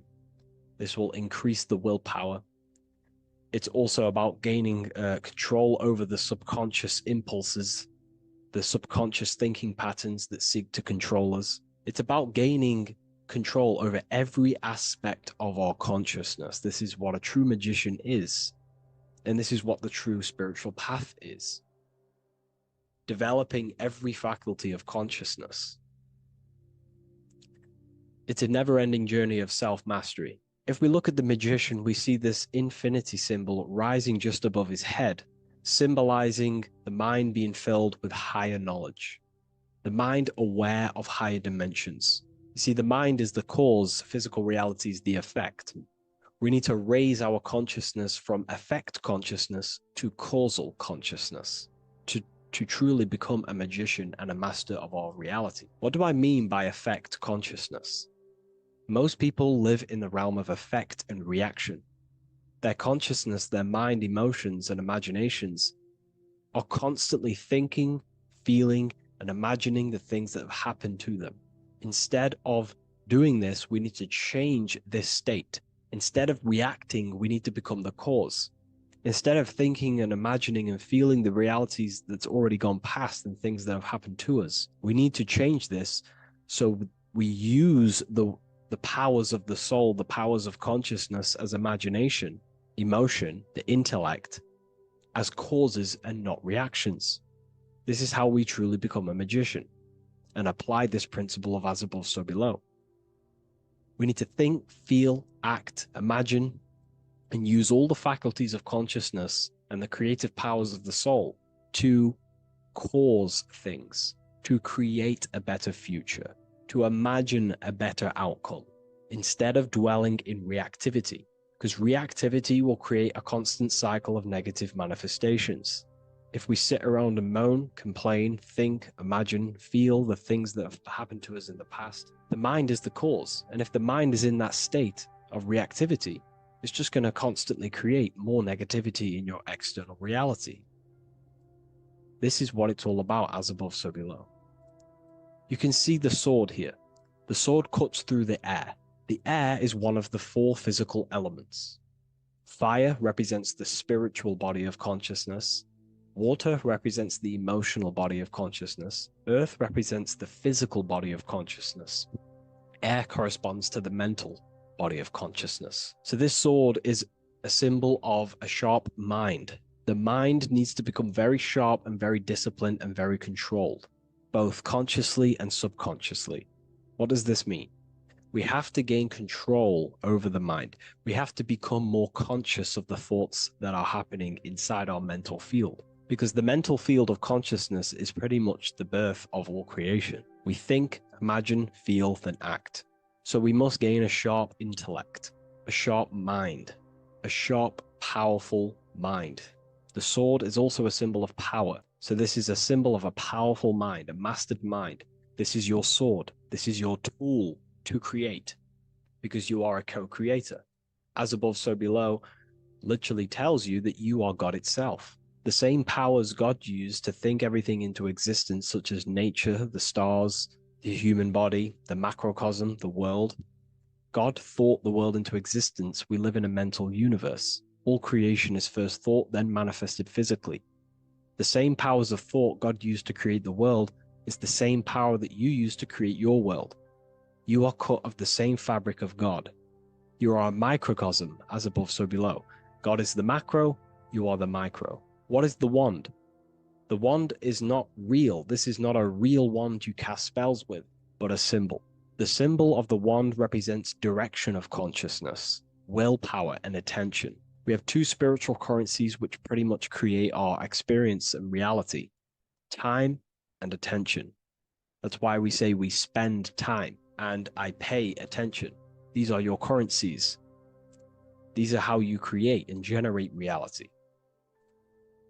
Moving on to Jesus and Satan, we see there's an exact same symbolism within the ancient paintings. Jesus pointing up, Satan pointing down. Satan is the egoic force within one's consciousness. He is a symbol. Satan is not a real identity or being or entity. He is a symbol of a personality and a force within one's consciousness. Satan represents the negative forces of the ego that tells you to do things that is wrong. In your heart, you know what is morally right and wrong. Let's say you're thinking, you get a random thought of stealing an old lady's purse. You, in your heart, know that is wrong. But Satan is the force inside of you that says, do it anyway. Don't listen to the heart. Get the personal gain. I want the money. That's Satan. Jesus is the higher mind, the aspect of our consciousness that dwells above the ego. It's the part of our heart that desires the spiritual. Our heart is the generator of our reality. And whatever we desire is what we generate. You only take action and generate your life on what you care about or what you feel. If someone's talking about something you don't care about, you say, oh, I don't care about that. But if you care, you will listen. If you care about something, you take action towards it. If your heart desires the material, you have been taken over by the egoic force of Satan. Not a real entity, a part of your consciousness, a part of your nature, the dark side of yourself. Jesus represents a heart that desires the spiritual wisdom, the things that cannot be seen. The heart must desire the things that can't be seen, because this is what gives true satisfaction to ourselves. We feel void when we chase material things because nothing material can satisfy our hearts. So this is as above, so below. Jesus is the higher mind. Satan is the lower mind. We must place our hearts on the higher things and give our hearts and desires to knowledge, the things that we cannot see, because this is what gives us true fulfillment. We also see this symbolism in the Baphomet. As above, so below. The material realm below and the fire up here. The fire symbolizes spirit. The spiritual made manifest in the physical. This is all the same symbolism. It corresponds to everything. You can use as above, so below to determine truth. If someone tells you something and tries to make you believe it and it does not correspond with the law of correspondence, then you know it's a lie. You can use as above, so below to manifest things. You can use as above, so below to see the world as a reflection of God. We are in God's kingdom. This is God's world, and you are creating in the world through the same powers of God, thought. You are a small version of God, co-creating a world and reality in earth. You yourself are an earth. Your body's the earth. Your consciousness is God and heaven. So I hope this video helps. The occult goes deeper than you could possibly imagine. If you wish to go even deeper, join our community, Ethereal University. Please leave a like, share, comment on this video for more.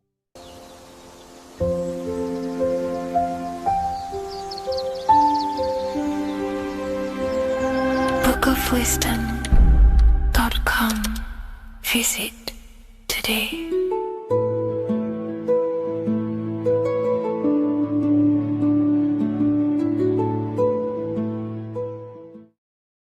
Welcome people, we're back with another video.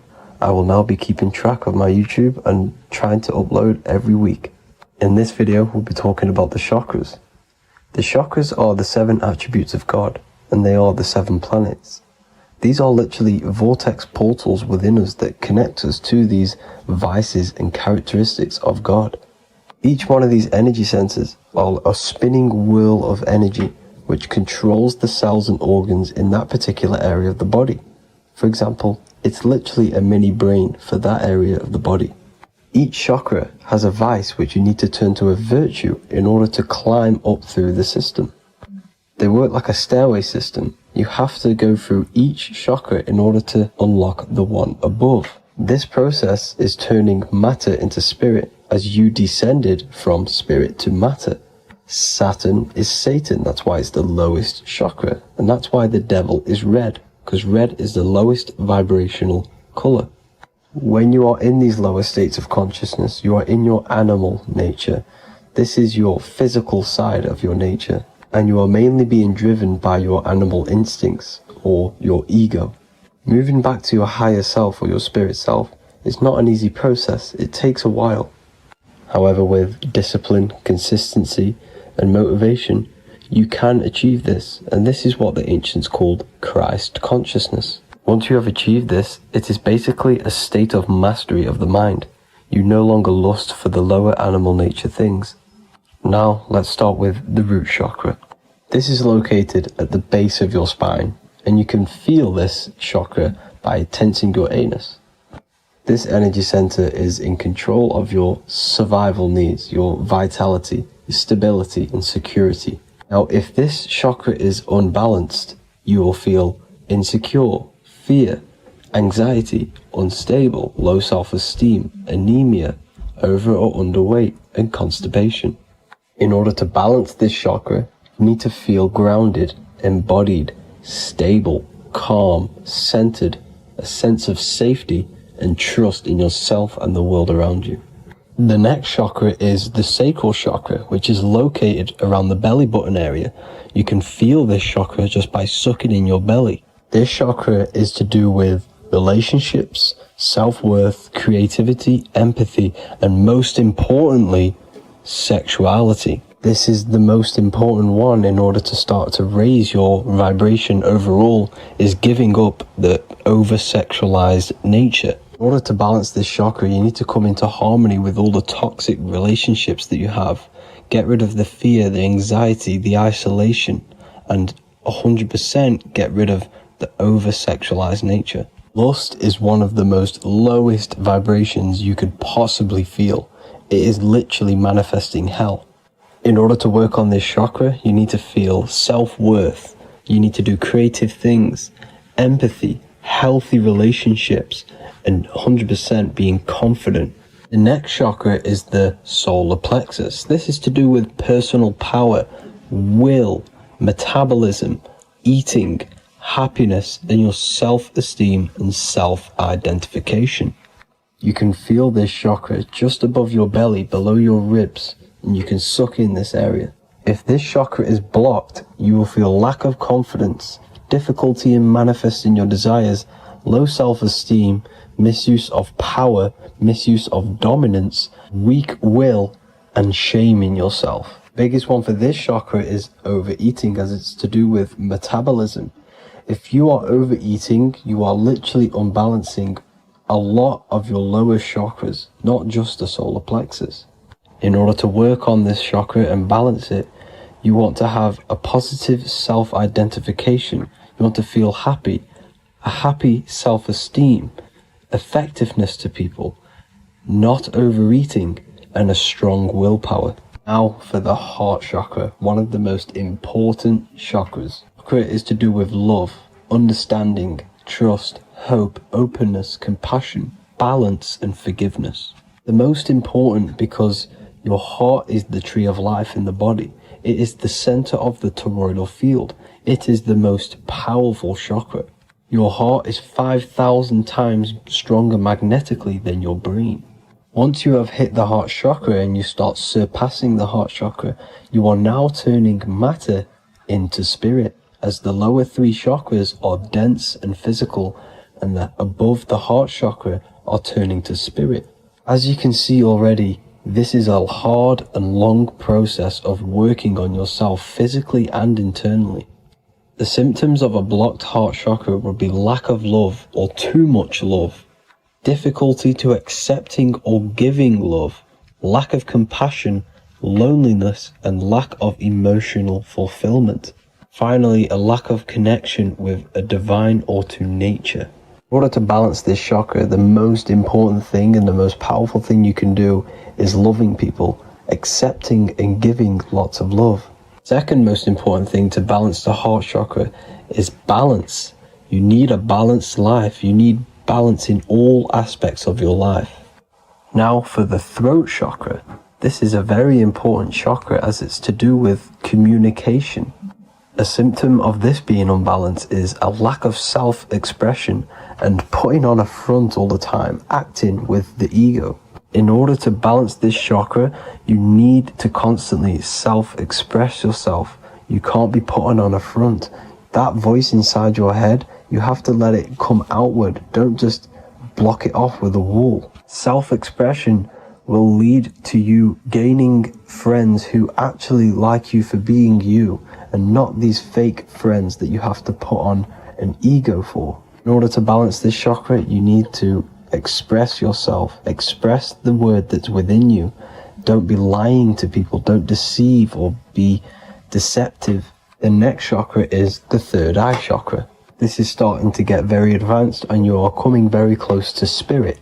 Just before we head on, I want to announce the PDF is now available, containing all the presentations I've ever made, all into a condensed 38-page PDF. The link will be below this video for you to access. And if you want to learn how to create reality using your mind, how to attract your desires, how to get out of the situation you are in, the link will also be there for the Manifestation Mastery course. Now for the third eye chakra. The third eye chakra controls the pineal gland, which is your first eye. It's to do with your psychic abilities, channeling, telepathy, astral travel, visions, and connection to the higher self. You need all of the chakras aligned to get the full potential out of your third eye or pineal gland chakra. For example, if you're astral traveling and you fear something, you will be instantly shot back to your body. So you need to master all of the chakras before you go on and try and do these higher spiritual activities. Symptoms of the third eye chakra being blocked is lack of imagination, lack of vision, lack of concentration, blocked or clouded intuition, can't see the big picture, and especially overly reliant on logic and intellectual thinking. A good way to work on this chakra is imagining things, vision things, trust your intuition at all times, always follow that inner voice. Cut out the tap water which contains fluoride. Fluoride blocks the pineal gland. And cut out all junk food because all of this is affecting your pineal gland. When in meditation, you want to focus your eyes and your attention to the center of your head between the two eyebrows. This is where the pineal gland is located. This will help and awaken the pineal gland over time when you keep doing these meditations. Finally, for the crown chakra, this is to do with universal consciousness, all-knowing, enlightenment, cosmic connections, the God source. This chakra is blocked by being cut off from spirituality, plagued by the senses, being tricked into the five senses and being tricked into thinking you are the body. In order to work on this chakra, you need to feel grounded. You need to know yourself, your real self, the voice within you. Have common sense, have specific decisions that you're making, be very direct. Now we've got out of the way all of the chakras, I can now introduce methods and meditations which will help you unblock them spiritually. When meditating, you want to get into the present moment in a nice, comfortable position. Bring yourself to the present moment by saying, I am here right now, nothing else matters. Keep repeating this over and over with your eyes open or closed. After a couple minutes of bringing your attention to the present moment, you can now start to breathe in through the nose deeply and breathe out through the mouth slower than you breathed in. Place your attention on the chakra that you want to balance. Think of a high vibrational emotion like love, and think of this while placing your attention on that chakra. You can do this exercise every day for 10 to 20 to 30 minutes. The longer the better. Another practice you can do is by chanting the Bee Gees for each chakra. They are here starting from the root chakra all the way to the crown chakra. Or you can chant the 7 vowels. There are not 5, there are actually 7. A, E, A, O, U, M. A,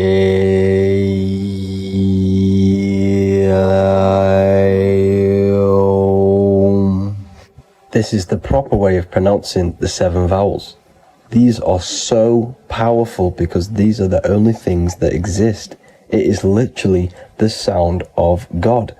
By pronouncing them right, you can actually create a lot of power within you and align your chakras. That's it for this video, people. I'd appreciate a comment and a like to help the algorithm. I appreciate you all. Love and light.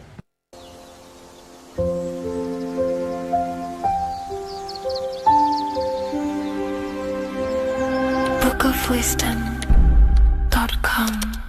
Visit today.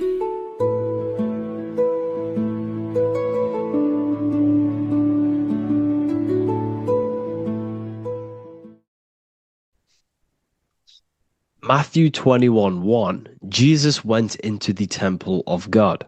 Corinthians 3:16, do you not know that you are the temple of God? Now what is this telling you? That God is within you. Hence why in Luke 21:12 it tells you the kingdom of God is within you. And the side of your head region is called a temple for a reason. Because the brain encapsulates the mind. The brain is a physical manifestation of the mind. The heart is a physical manifestation of emotion. So we have these different layers of our consciousness. We have an intellectual, communicative aspect of our consciousness, which we would call the mind. We have an emotional aspect of our consciousness, which is the heart. And to communicate with the divine, it's all to do with the mind. Hence why the ancients always symbolize the mind being God. This is why Michelangelo always placed God inside of the brain on top of Sistine Chapel in the middle of the Vatican. He understood that God is in the brain. God is within you, not outside of you. The church tells you that God is in the sky because they are creating a externalization of the truth to create a business and a distraction so that you don't find the divinity within you, so that you don't find your power. Now you have Adam, the physical man, the physical body, the ego, the lower self. And he is resting. He's not trying to reach to God, but God is reaching because the higher consciousness within you is always trying to communicate with you. It's always trying to wake you up to your divinity.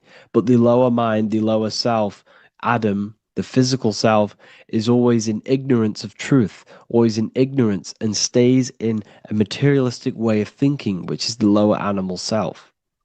And this is what we call a sleep or an NPC. This is the lower mind of man. But all you have to do is to move your finger to touch God. You have to look within yourself, within the brain, meditate, and you can find God. This is why in the Bible we see many references to the human body and anatomy to truly connect with God. Kings 6:8, the door to the middle chamber was in the right side of the house, which is the right hemisphere of the brain. The middle chamber is the pineal gland, where the seat of your consciousness is, where the seat of your higher consciousness is, the mind. And they went up the winding stairs, which is your spinal column, into the middle chamber, and out of the middle chamber into the third. So they went up the winding stairs. This represents raising your consciousness up the winding stairs. Your spinal column acts as a stairway of consciousness. Depending on what sort of consciousness you are operating in, depends on what part of the spinal column you are using. Because the spinal column ascends and descends consciousness. What do I mean? If you are in a reproductive way of thinking and you're always thinking about sex, you're jerking off all the time and you're always eating, all of your brain's power and your mind's power is being descended into the lower aspects of the spinal column, which represents hell, the physical state of man, Adam, the ignorant state. We're basically living off low-level pleasures like an animal. And the stairway to heaven is your spinal column. They went up the winding stairs into the middle chamber, which is your mind, your pineal gland, and out of the middle into the third stage of consciousness, physical, etheric, astral. When you meditate and you start to raise your consciousness during meditation, you enter the astral plane when you turn off thought. But this is the middle chamber inside of the brain. Here we see another painting inside of Sistine's Chapel of God inside of the brain. This is the brainstem. This is the brain. This is the frontal lobe. This is the back lobe. This is the back lobe. This is the cerebellum. Here's the reptilian brainstem. Here's the claustrum. This is what we are seeing here. Anatomy.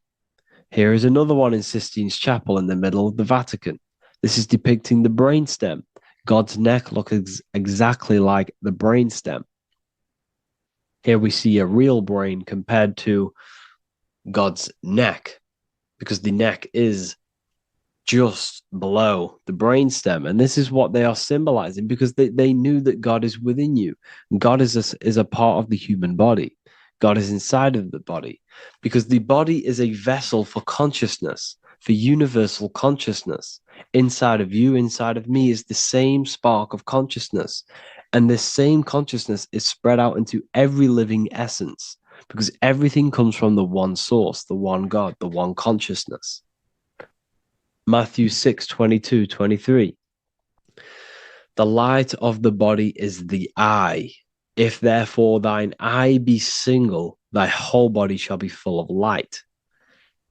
Practicing the single eye. What is this? This is meditation. This is entering within yourself. So the Bible's telling you to practice the single eye. But if thine eye be evil, thy whole body shall be full of darkness. What does this mean? If your consciousness is in an evil way of thinking, if your mind is filled with an evil, negative mind space, then your body shall be filled with darkness, with evil, with negativity. Because negative thoughts destruct the body. Positive thoughts heal and regenerate the body. So he tells you to be, the light of the body is the eye, your consciousness, the inner eye of consciousness, the eye that lets you see. And what do I mean? You look with your two physical eyes, but you see with the inner eye. What you see is perception. You look with the two eyes, and what you see is perception. You are seeing, you are understanding, and that's what consciousness, the mind, gives you. Consciousness or the mind is the force that allows you to be a human being, that allows you to understand things and interact with things and make decisions. It's an infinite intelligence. See, the mind is not the brain. This is a big confusion with people. Hence why the eye on top of the pyramid is separate from the bottom half of the pyramid, because the consciousness is separate from the body, the eye, the all-seeing eye. It represents the observer, the eye that sees into this body, into this world, into this. You are the perceiver. You are the invisible spirit within the body. Theologians 4:17. After that, we are still alive, and our left will be caught up together with them in the clouds to meet the Lord in the air. You don't meet the Lord in the physical air. Okay? This symbolism of the ancient Christian artwork is showing you this is symbolic. These things never happened. There's no man in the sky. Moses didn't go on a mountain to meet with God. The air represents the mind. This is why you say you're an airhead when someone's very stupid. Earth is your body. Water is your emotions. Fire is your spirit. Air is your mind, the invisible mind. So Anton Mengs, an ancient Christian art worker, is showing you anatomy of God in the clouds. But this is the anatomy of the human body, raising yourself to the mind and turning the mind inwards on itself during meditation. And that's how you meet the Lord in the air. You meet the Lord in an elevated state of consciousness. The air represents an elevated state of consciousness because the air is up. You have to raise your consciousness to meet the Lord in the air. This is why Moses went on a mountain to meet with God. The mountain represents elevation of consciousness, raising the mind up the spinal column, taking all of the mind's attention away from the reproduction and the physical aspects of self and raising it to the brain and turning off the brain and going inward into the air. It's talking about raising consciousness. It's allegorical. It's a spiritual, metaphorical text. The side of your head's called a temple because inside that where that temple is, right in the middle of where you call the temple, is the inner chamber, the open room, the holies of holies in the Bible, or the land flowing with milk and honey, or Mount Zion. There's so many different names for the brain, or the upper room where Jesus meets his 12 disciples, the 12 cranial nerves in your brain. This is the temple of God. Your body is a temple of consciousness. It encapsulates the consciousness. It encapsulates the mind and soul. John 10:30, Jesus states, I and the Father are one. Psalms 46:10, be still and know that I am God. He's talking about the I am within you, not within Jesus. Everyone refers to ourselves as I. I am God. When you say I, you're referring to the highest aspect of yourself, the aspect that is above all thought, above all emotion, and above all things. When you say I, you're referring to your pure awareness, your pure consciousness, the highest aspect of yourself. And anything after I is egotistical. I is God. The letter I is the Roman numerals for one, because there is one God, one consciousness. The letter I is one line, just like the number one. Matthew 6:3-4, take no thought. Therefore, take no thought. Take no thought. He says this 5 times because you must turn off the 5 senses and take no thought to connect with God. Be still. This is telling you to meditate and know that I am God. The I am within you. I and the Father are one. I and God are one. You, who you think you are, is a completely wrong. The body is matter. Your name isn't you. Your job isn't you. Your reputation, your trauma, your memories, your friends, family, worries, bills, interests, dislikes, goals, passions, anything to do with the thinking mind is not you. Who you think you are is a part of your thinking aspect of consciousness. But once you remove thought, you are no longer your name. You are no longer your body. You're no longer your reputation. You are the I. You are pure awareness, pure consciousness. Pure consciousness. And this pure consciousness has latched on to this name, this job, the body, and your traumas. Your pure consciousness has attached itself to this character who you're playing in the physical world. And this is essentially who you think you are, but you are not. You are the I, you are the self, you are pure awareness. So, in order for you to detach from these things, you must learn how to detach from your name, your job, your reputation. And you do this through meditation by turning off the thinking mind. Turning off the thinking mind allows other aspects of your consciousness to open up. What do I mean? Your whole life you've been thinking, and all of these thoughts has attached you to this physical body. You haven't allowed your consciousness to open up. And you can only do this by taking no thought. That's why Jesus tells you, take no thought. When you turn off the thinking mind, other aspects of your consciousness starts to open up. Other aspects of your being can open up. And this is how you astral project. This is how you do all these mystical things and things to do with consciousness. It's taking no thought. Imagination, emotions, thought, and memory are all to do with consciousness. These things are not physical. You can't touch thought. You can't touch emotions. You can't touch these things because they are not a physical thing. So you must turn off these things for other aspects of your consciousness to open up. Okay?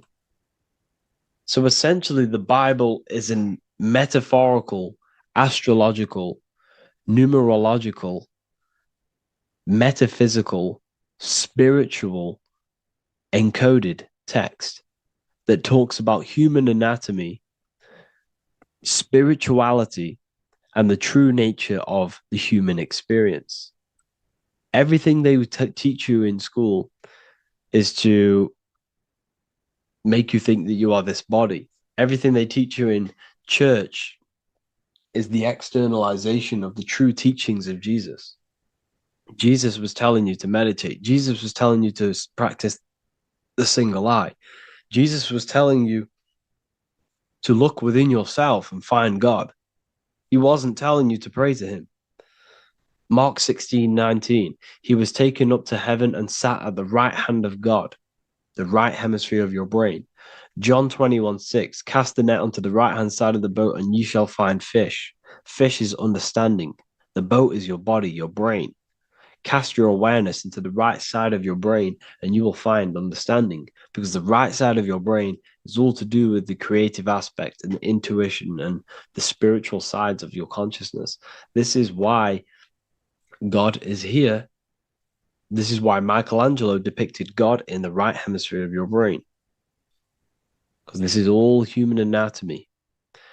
And I speak about all of this in the brand new Book of Wisdom, Volume 2, which is now available. The start of the revolution has begun. This book is truly going to change the way people see the world.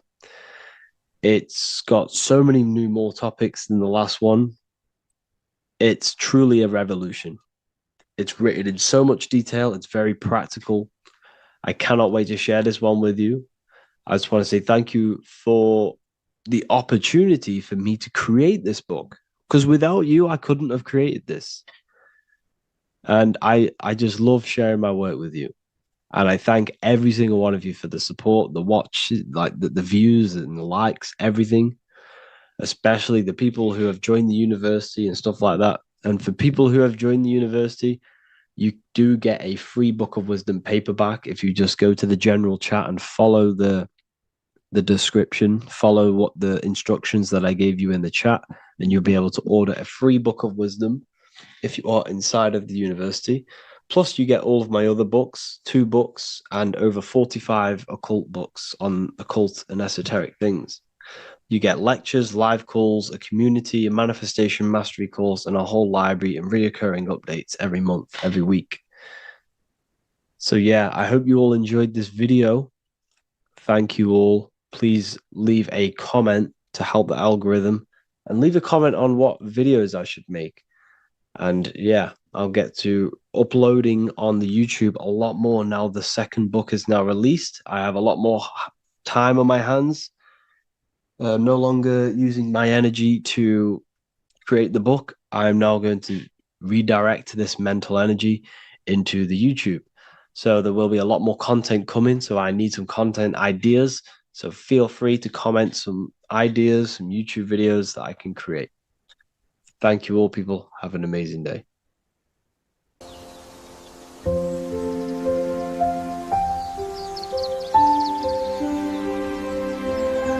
bookofwisdom.com. Visit today.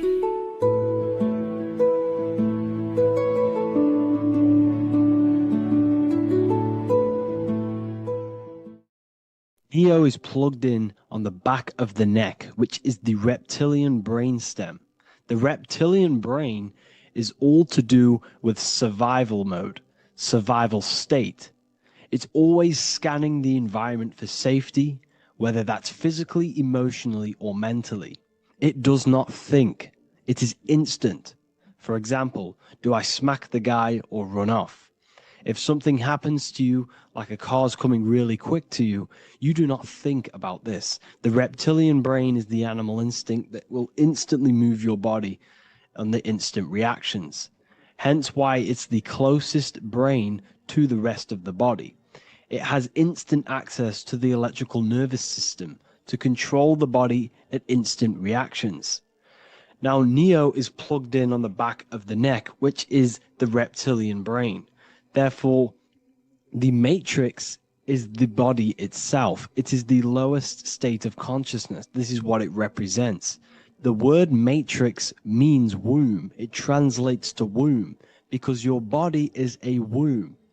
Your body is a vessel for universal consciousness, for God consciousness. And the body is also a womb where you can be born again outside of this body by raising your consciousness, by awakening the neocortex. This is why Neo is called Neo, because it represents the neocortex. This is the higher aspect of our brain. This is all to do with new things, higher reasoning, higher thinking, new learning. You see, the brain is a receiver for universal consciousness. Now, what do I mean? It is a radio receiver. Think of it like this. You have a radio tower which emits frequencies, and each little frequency 00.1, 00.2, 00.3, each 00 point is a different person. We are all the same universal consciousness encapsulated inside of a different vessel. This is why our body is the temple of God inside of the Bible. Your body is a sacred temple of the divine essence of the universe. However, consciousness is controlling this physical body. And I'll show you this diagram here. Consciousness consists of imagination, emotions, thought, and memory. All of these things are not physical. They're not made out of atoms. You cannot think with atoms. If I split open your brain while you are thinking of a cheesecake, I would not see a cheesecake. It's because these things exist metaphysically within consciousness. They are not physical. The body is physical. It's part of matter. It's part of time. You see the Leonardo da Vinci, the circle and the square. The square represents limitation, beginning and end, because when you draw a square, there is a beginning and end. It represents the body, the mortal self, the ego, the echo.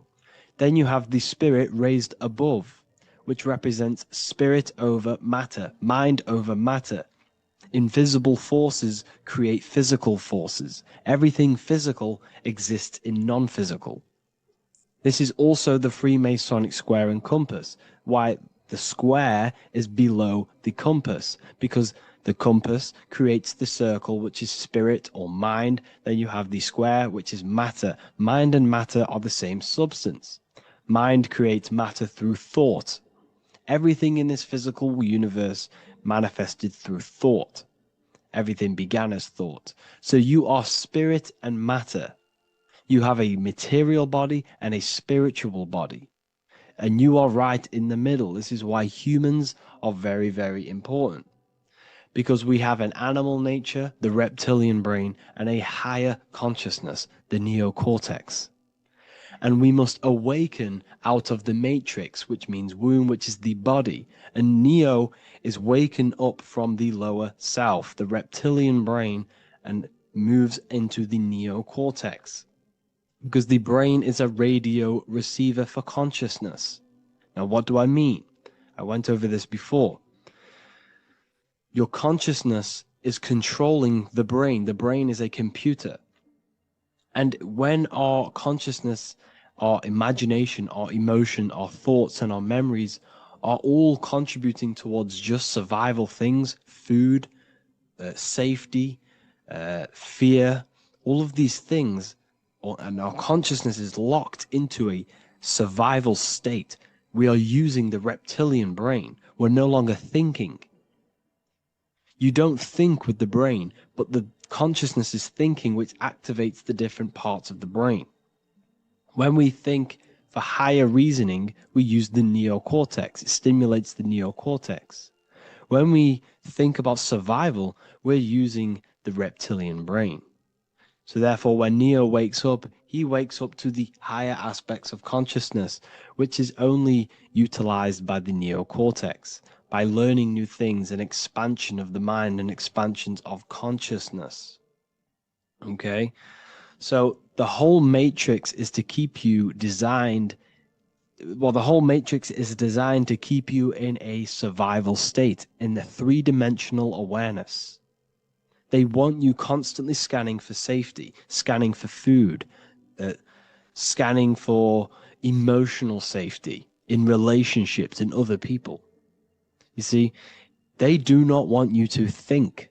They want you stuck in that reptile, that animal state, that beastly state that most people are in. Most people, all they do is eat, listen to music, consume, have sex, lust, desire. This is all the reptilian brain. So when we say the world's being ran by reptilians, it's symbolic. There is no physical reptilian humanoid beings controlling, manipulating human consciousness. We are all the same consciousness. However, there is a corrupted state of consciousness running this world. And this consciousness worships the physical plane. and they control the physical plane. So by doing that, they keep you stuck in a reptilian way of thinking, the animal state, to keep you stuck in the lowest state of consciousness.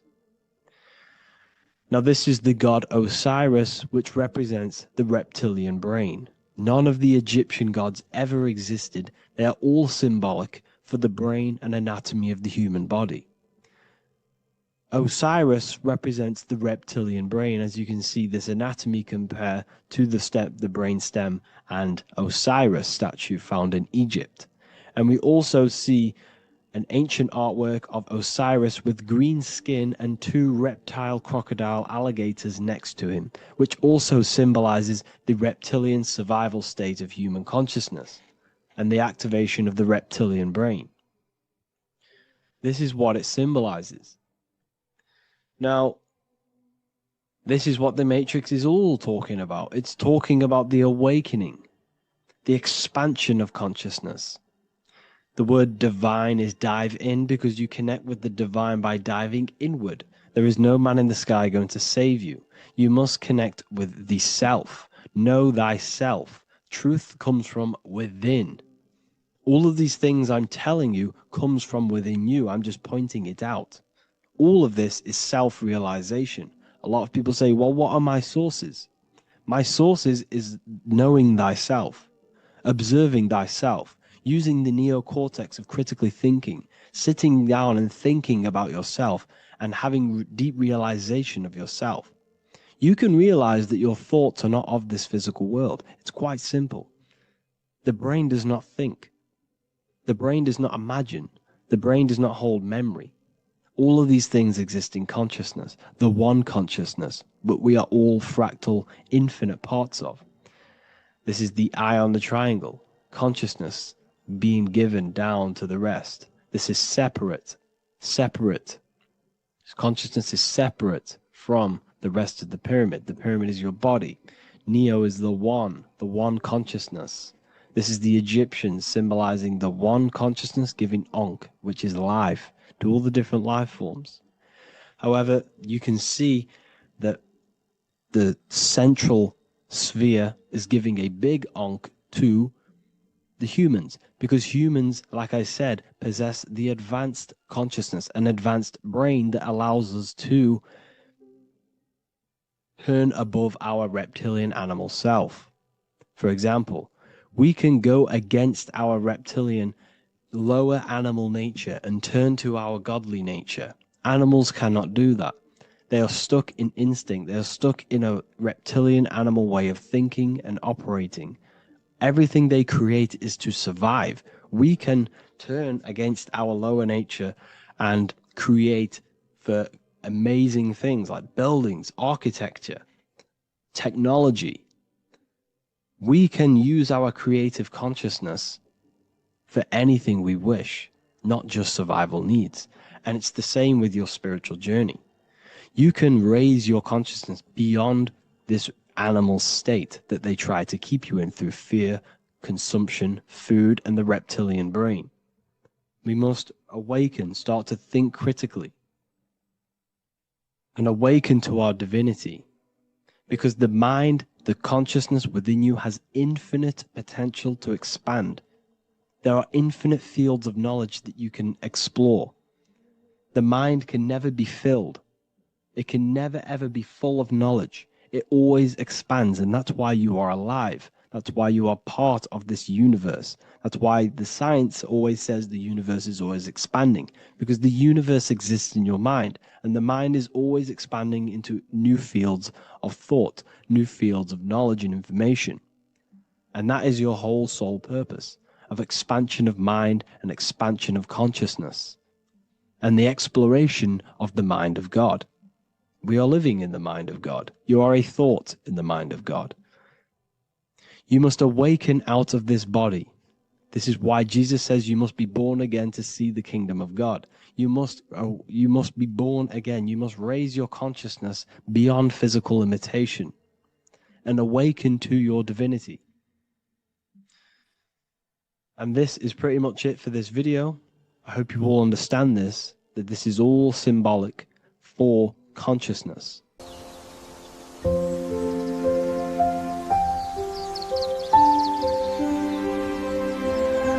bookofwisdom.com. Visit today.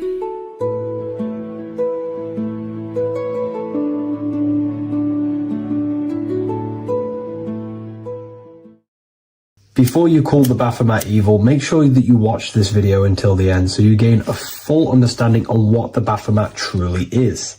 No, I am not a Satanist. I am simply an esoteric and occult researcher. I've been looking into symbolism for a very long time, and I can reassure you that this symbol does not represent the devil, does not represent any negative figure. It's a very deep occult esoteric symbol. What we first need to understand about the Baphomet, it is indeed a symbol. Every symbol we see around us is neutral. The pentagram, the Baphomet, is neutral. It depends how you use it, whether it is used in a good or bad way. Everything is neutral. It's your mind's perception that gives it a positive or a negative charge. First of all, let's break down the Baphomet symbol. Let's look very closely at the Baphomet. We have clearly the 4 physical elements corresponding to the Baphomet. Here we clearly have the fire element. The wings represents the air, the flapping in the air. The fish scales, which is the water. And this dome figure representing the earth. The soul is incarnated into 4 bodies. We have a mental body of consciousness, intellect. We have an emotional body of consciousness, which is all to do with intuition and energy. We have a spiritual body of consciousness, our astral body, and a physical body of consciousness for the physical earth. Earth corresponds with your body, air corresponds with your mind, fire corresponds with your spirit, water corresponds with your emotions. So the Baphomet is showing you the 4 elements of the soul, the 4 bodies of the soul that we are incarnated in. Now, let's look at this moon figure. We have the moon. The moon represents the internal world. It represents what we cannot see. The sun represents our conscious mind, what we can see, what we're aware of, the physical world. The moon represents what we are not aware of. It represents our internal world.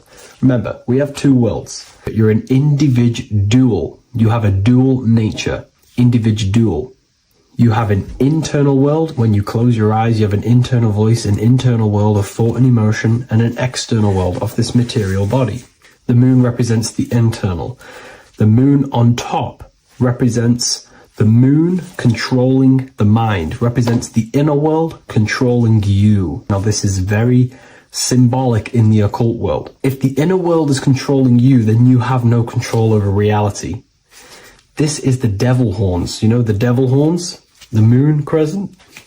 This represents you are the devil. You're being controlled by your thoughts, by your emotions, by your psyche. Then we have the moon below, which represents control over the inner world. We have control over our thoughts, our emotions, our impulses. So you're either being controlled by thought and emotions, or you're controlling them and having self-mastery. In alchemy, we always see this symbol of the man or woman on top of the moon, representing emotional control and self-mastery of the internal world. The journey of the occultist is to gain full mastery over their consciousness. They want to be conscious of every single thought that enters their mental field of consciousness. We get over 7,000 thoughts a day. It is possible to achieve a certain level of mastery where you are conscious of every single thought that enters your mind. This is one of the end goals of self-mastery and occultism, as this gains your personal power. When one achieves this, they are then able to direct the mind in one place and one place only, becoming more effective in manifestation and creation, because we are microcosms of the divine. We are creators. This is the gesture of as above, so below. The inner world and the outer world are mirrors of each other. The inner produces the outer. Your physical life circumstances are a result of every thought you thought in the past. The inner projects the outer. If you want to produce a change in the outside world, you got to produce change in the inner world of consciousness first. As above, so below. As within, so without. This corresponds with absolutely everything in the universe. Now we have the goat head, which represents the animal self. This represents the lower carnal mind. Lower carnal mind, which is earthbound, because a goat is on the ground. It's not a bird, it's on the ground. It represents the lower self, the beastie nature, the one that tells us to hate, to steal, to eat all the time, to consume. It's the beast within us, the beastie side of our consciousness. It has a human body resembling this, the human in the beastie nature, or we have the spiritual nature, the higher self. In essence, this symbol of the Baphomet represents the higher and the lower self of human consciousness. It represents the higher and the lower. To conclude all of this, the Baphomet is a symbol that represents the two paths that one can take. We can take the beastie path and become an instinctual animal, our body, or we can take the divine path of reaching our higher self. It is a symbol that represents the higher and lower self and the four different bodies of consciousness. In essence, this does not represent Satan or the devil. The devil represents the lower aspect of our human psyche. The war between Jesus and Satan is symbolic and allegorical for the war that happens within our mental field of consciousness. The internal war between good thoughts and bad thoughts, positive emotions and negative emotions. It is the constant war inside the battlefield of your own mind. Jesus, Satan are symbols, characters that are symbolic of aspects of your own consciousness, because the universe is mental. The only thing that truly exists is your mind. Therefore, all of these ancient spiritual texts like the Bible, the Bhagavad Gita, the Quran are all symbolic of what's happening inside of our mental body. It is the inner chaos that can destroy our life, or when we create structure and restructure our inner world, we can live a peaceful life. If you are struggling from the internal world and you want to gain mastery of yourself while learning the occult secrets, join Ethereal University, a community of like-minded individuals who are all striving for the best versions of themselves. We host live calls and we have an abundance of lectures that you can watch. Or check out the Book of Wisdom. This is volume 2. I'll leave all the links in the description. Have an amazing day.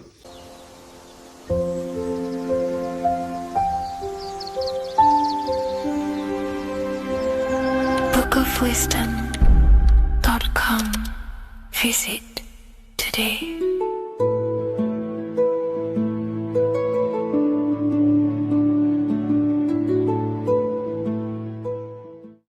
Do the elites actually worship Saturn? In this video, we're going to be discussing the occult and esoteric meaning of the 7 planets and the abuse of the Saturnic energy within today's world. This will help you gain a deeper understanding of reality, yourself, how you create reality, and what these 7 planetary energies actually truly are. In order to understand anything within the universe, we have to understand the law of correspondence, the law of as above, so below. There is one consciousness expressed in infinite forms. Me, you, the squirrel, everyone who possesses consciousness within this universe is an expression of the one divine consciousness, what we like to call Source, God, or the grand architect of the universe. We have to understand there is a large scale, but the large scale is mirrored in the small scale. If we look at lightning, this is a large scale. This is the macrocosm. Then we go a bit smaller to the trees. We see the same pattern. Then we look a little bit smaller into the human body. We see the same pattern of the nervous system. Then if we zoomed into the microcosm, brain cells, we still see the same pattern. This reveals the universe is a fractal universe. The large is reflected in the small. And this is the symbol of the Fibonacci sequence, which represents this as above, so below principle. The big spiral represents the macrocosm, but then this spirals into the tiny spiral. This symbol goes for eternity, never touching, never finishing. The large is mirrored in the small. With understanding this, we can realize that we are a microcosm of God. We are our own universe. We are our own world. Your body is the earth. Your mind is the mind of God, just in a smaller version. You are a drop in the ocean of the vast collective consciousness. With that being said, everything you see outside of you is inside of you. As above, so below. The 7 planetary energies on a macrocosmic scale are the 7 energies that form the physical world. The physical dimension is crystallized thought. Everything you see around you was thought made manifest. Thought, imagined, then created in the physical reality. reality. Therefore, these 7 planetary energies are 7 astral forces that create and weave the material existence. For example, if we look at a tree has 7 categories of consciousness, 7 creational forces that create the tree. This is the reason why we have 7 days of creation in the Bible. This is the reason why we have 7 days of the week for the 7 planetary energies. Monday is for the moon, Mars is for Tuesday, Mercury for Wednesday, Jupiter for Thursday, which is Thor. Thor is Jupiter. Venus for Friday, Saturn day for Saturn, Sunday for the sun. This is also the reason why we have 7 major energy centers within the body, the 7 life forces that flow through the body to give physical existence to the physical form. Man is a microcosm of the universe. With that being said, if we look at a tree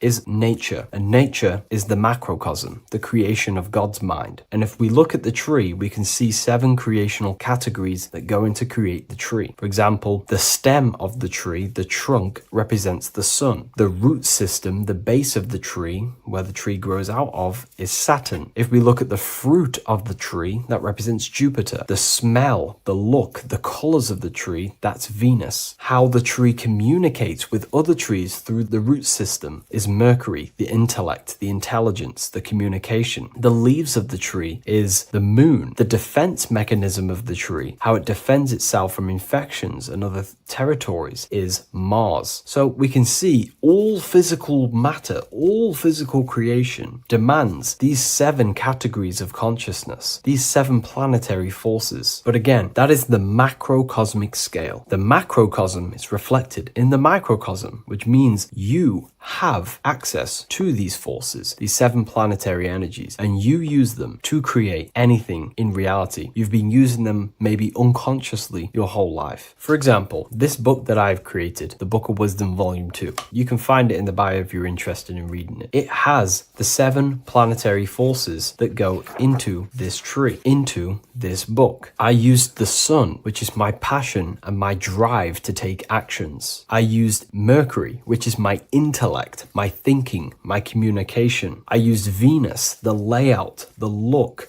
of the book. I use Mars, my defense of my work, my trademark, my copyright. I use Saturn. Saturn is my time, my discipline, my attention. I use Jupiter, which is the why, the reason why I created it. I used the moon, which is my care. My care is the generative force. Whatever you create in your reality is because you care. You care about keeping a house above your head. Therefore, you go to work and earn money. Care is the driving force to create anything in reality. What you see right now watching this video is because you care about watching this video. If you lose care about watching the video, you will turn it off and continue to do something else. All creation demands these 7 forces, hence why we have here a midsection. Sometimes we see the symbol of the earth, which is a circle and a cross in the middle, because these 7 forces create earth. But again, this video is specifically aimed to Saturn. We're going to be discussing Saturn's Saturnic energy because there is a lot of misunderstanding in today's world. And I'm going to give my perspective and my research on the energy of Saturn and how we use it and how it's being abused in today's world. Saturn externally, because remember, we have an external world, an internal world, a macro and a micro. Saturn externally in the material plane governs the foundational and enduring aspects of existence, such as the roots of plants, the bones of our body, even the insects that dwell beneath the ground. It represents the dull, hard, unyielding forces of life, symbolizing structure, limitation, and conditioning. Under Saturn's influence, things become rigid, bound by the god of time, bound by restriction and boundaries. In Roman mythology, Saturn is revered as the god of time, ruling over the cycles, beginnings, and endings. This connection with this emphasizes Saturn's role in marking the passages of life, aging,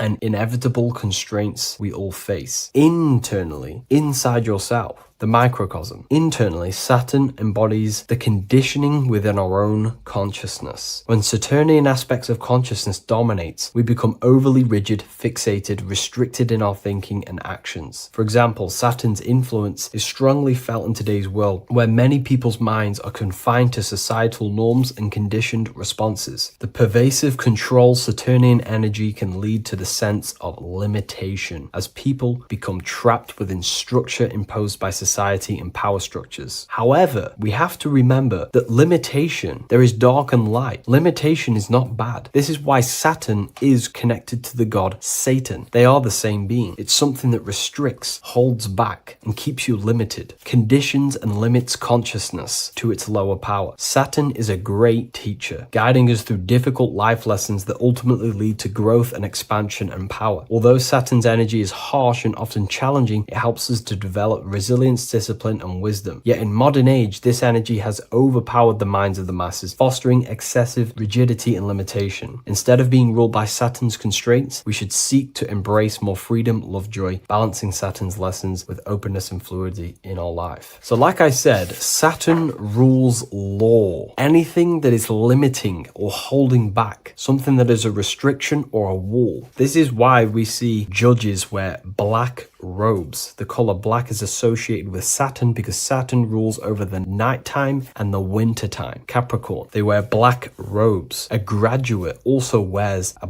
black robe with a black square cap on its head because black is associated with Saturn, restriction, limitation. University graduates wear this. Personally, not to offend anyone, these educational systems that we have in today's world are not here to give you power, to find you the power of consciousness or yourself. They are simply to restrict you, to keep the mind limited in a certain belief system. That's not to say the things in university are completely useless, but what I'm saying is it is a conditioning by the educational system. And if we actually look at the top of the hat, it's a square over a circle. And in Freemasonry, we see the compass on top of the square. In Freemasonry, we see the square underneath the compass on top of the square. The square creates squares and the compass creates circles. So this is symbolizing the square, which is matter, the circle, which is spirit, matter over spirit when it needs to be spirit over matter. This is a symbol of conditioning, limiting the mind into being locked in the five senses and base consciousness. Saturn's energy is keeping people restricted. This is why there is so much Saturn symbolism in today's world, because Saturn is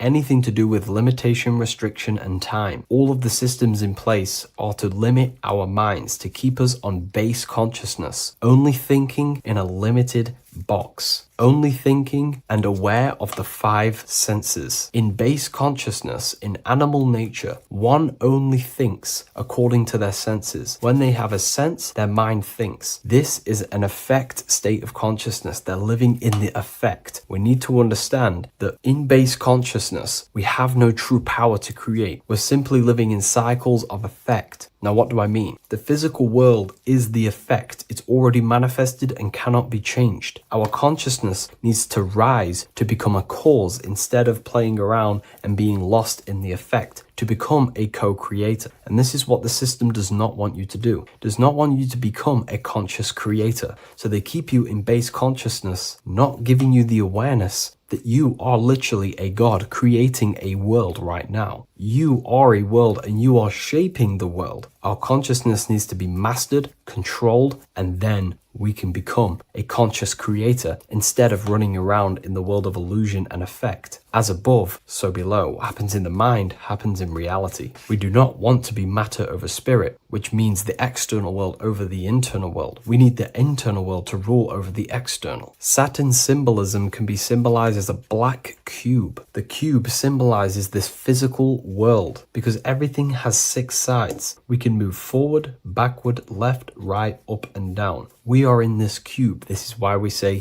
think outside the box. Thinking outside the box means to become a cause and not an effect. The mind needs to be a cause, an instruction center, and not just thoughts that are reinforcing the effect and lost in the effects of the material world. Instead of reacting, we need to become a commander. This is a symbol of conditioning and the physical plane. Black is dull, lifeless. The physical world is lifeless. It has no power to create. It has no power to do anything. It is simply a projection and an effect. You, the mind, consciousness, are the cause. You can create the effect. In today's system, Saturn's energy is heavily relied on, which is just simply man-made laws, restrictions, time wasting, and keeping people in base consciousness, only aware of the physical five senses. Let's get something straight about the elites. They do not worship Saturn. There is nothing to worship. They simply use the energy of Saturn to keep people limited. They're not using the planet Saturn, but they're limiting people in their belief systems and physically where they can go, restricting boundaries, countries, restricting people's minds through mass media, which is all symbolism of limitation and restriction of Saturn. They're not worshipping it, they're using it and abusing it. Saturn could be anything in your mind that keeps you limited. If you have a limited thought that does not allow you to take action on something, that is a Saturnic energy within your own mind. Anything that is indoctrination, anything that is boundaries on you, that is a Saturnic energy. Some people say that the Saturn and the moon are working together to trap our soul. This is highly symbolic. Saturn and the moon are not forming a matrix to trap your soul and keep you reincarnated. Again, this is symbolic, and in the esoteric version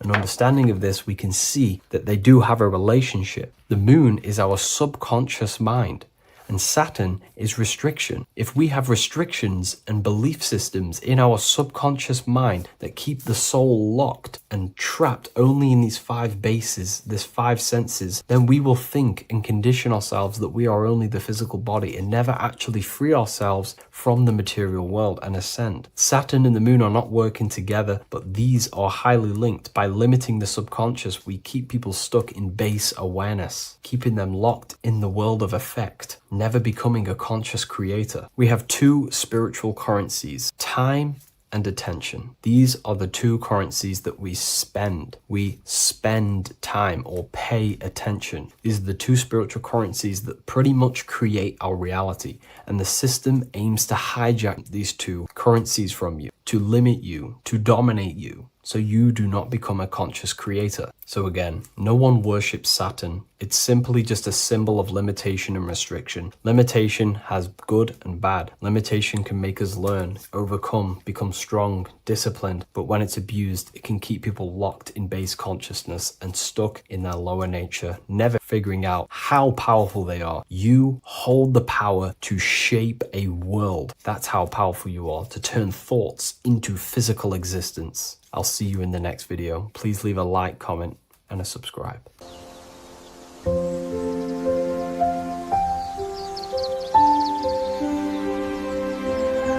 bookofwisdom.com.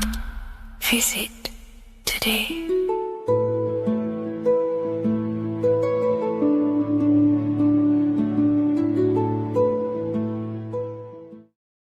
What if I told you the devil is closer than you think, and it's not actually a real person, force, or spiritual entity outside of you, but a being and an aspect of your own mind and psyche? In this video, you will learn exactly what the devil is and the true esoteric meaning of the devil. The first thing we need to understand is that the universe is a mental universe. Look around you. Every action, every building, everything you see around you was begun first as thought in the mind, then manifested. We use the mind to build and shape our reality. The universe, the world, only exists inside of our mind. Therefore, God and the devil exist inside of our own psyche. So first of all, the devil is not a literal being, but a symbol of the lower self. It represents the unmastered, ego-driven part of the human mind, a symbol of destructive thoughts, emotions, behaviors, lives in realms of chaos, fear, hatred, lust, and ignorance. This is why we see the devil as red, because red is the lowest vibrational color on the color spectrum. It also corresponds with the root chakra, which is all to do with survival instincts. Red represents chaotic and intense emotions like hatred and anger. When we are angry, our face turns red. The devil represents our animalistic fundamental needs, our instinctual needs, our survival state of consciousness. We have a survival state of consciousness and a godly state of consciousness. Our godly state of consciousness is creating, not just experiencing in the animal state, but consciously creating reality.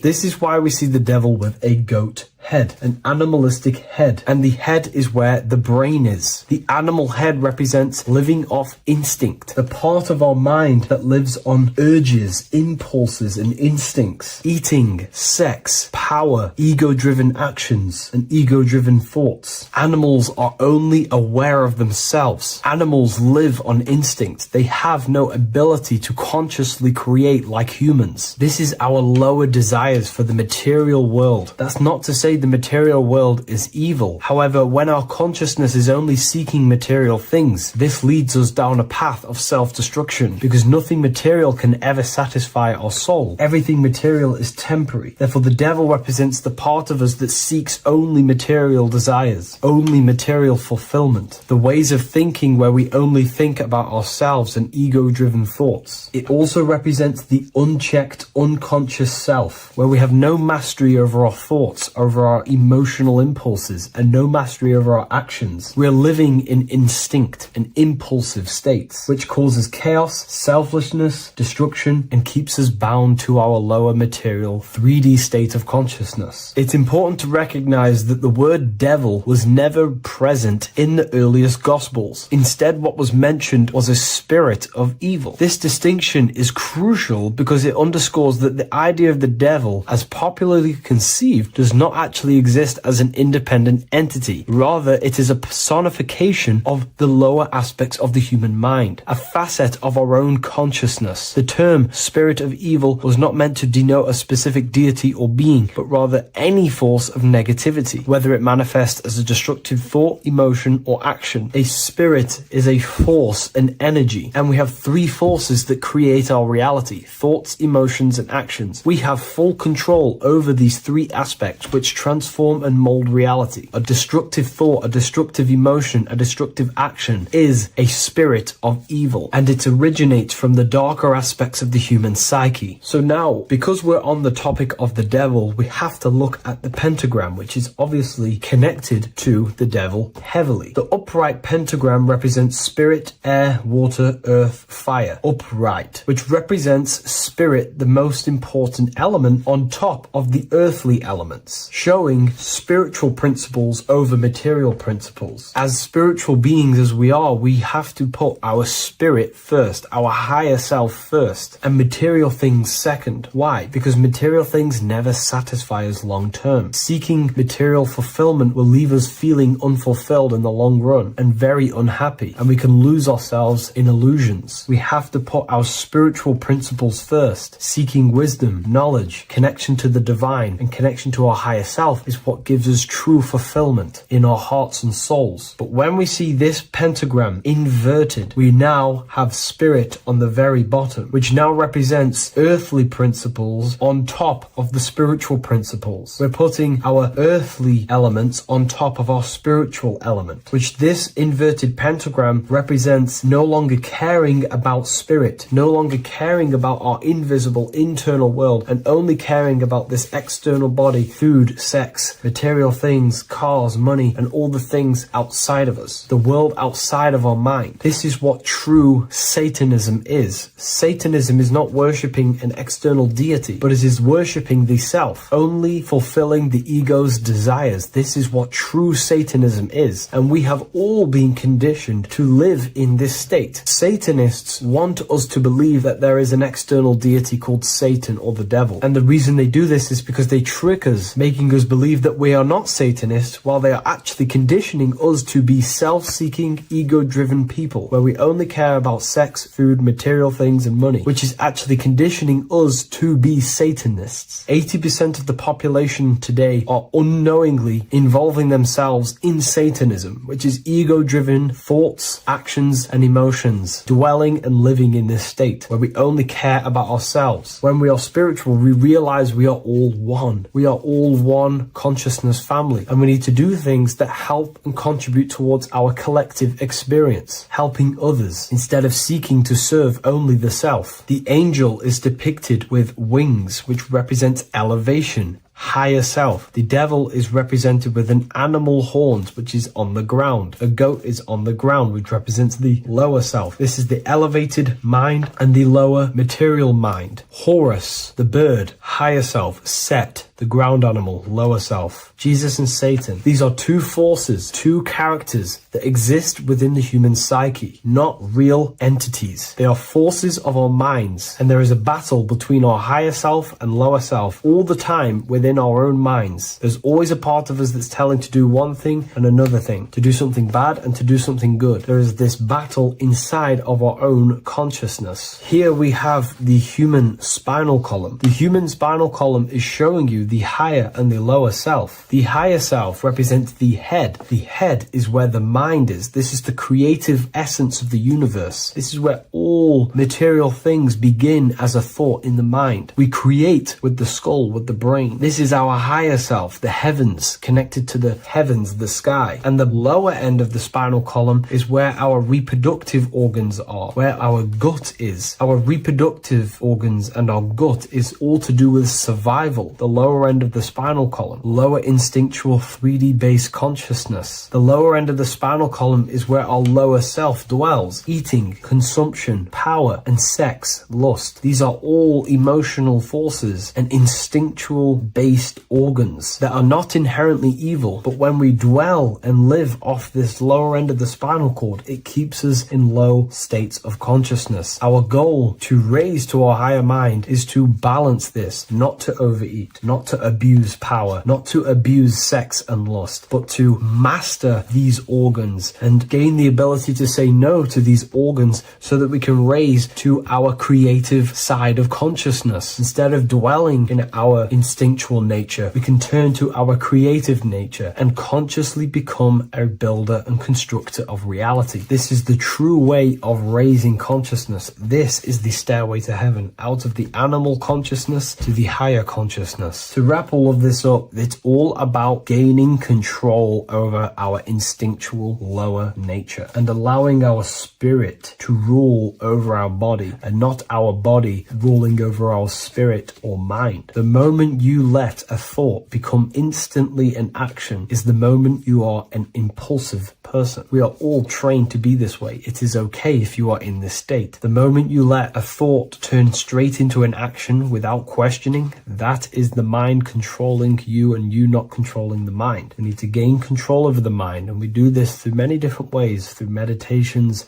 affirmations, and discipline. We slowly gain control over our minds. And once we gain control over our minds, we gain control over our thoughts, and we gain control over the attention that we give certain thoughts. We can then start to uplift our mind, our thoughts, out of our instinctual state to the higher mind. If you wish to learn more about consciousness, I'll leave a link in the description for the Book of Wisdom, Volume 2. What is good, people? It's Revival of Wisdom. Today we're going to be talking about Saturn. I've done this video in the past. However, this video is going to contain a lot more in-depth explanation of Saturn. So the 33rd degree Mason, Manly P. Hall, said, Saturn is the key to crystallization, physical matter. Light is matter, matter is light. They are interchangeable. Low vibrating light turns into matter, high vibrating matter turns into light. And Saturn is the god of this world, this physical world. He crystallizes light into matter. This is symbolized as the Masonic checkerboard, matter and spirit, matter and light, light and matter. He's also the god of time, destruction, justice. He creates and destroys, because all things in time die. He creates and destroys you. So, because we live in this physical world, which is the electric world, this is why we say electricity, because it comes from the root word of El, Saturn. They used to call Saturn El, E-L. This is why we used to say Elohim is God. The real God of this world is Saturn, but it's being hid.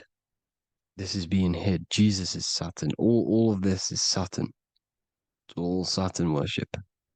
It's the real God of this world,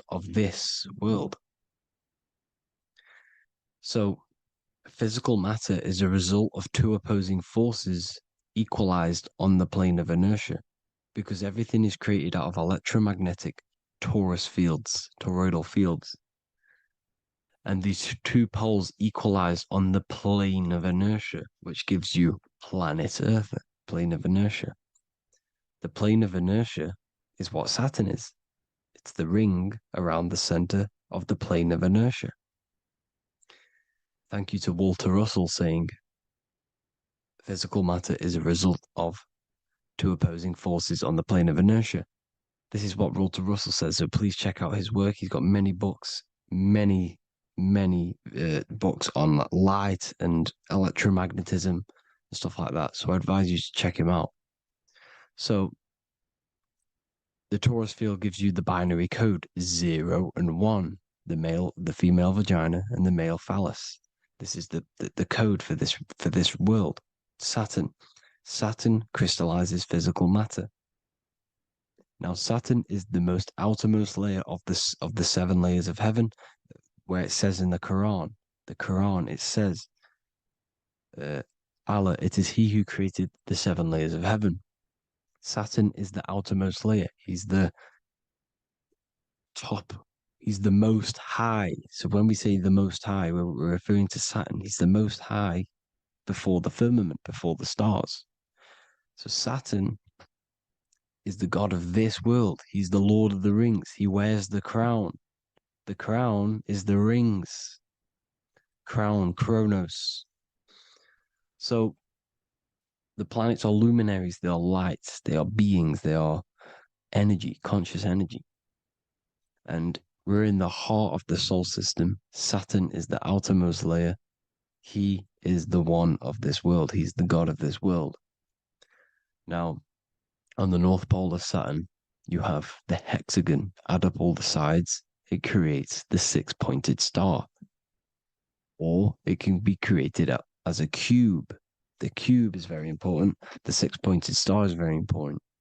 6 points, 6 triangles, 6 side, 6, 6, 6. Black cube adds up to 6 in gematria.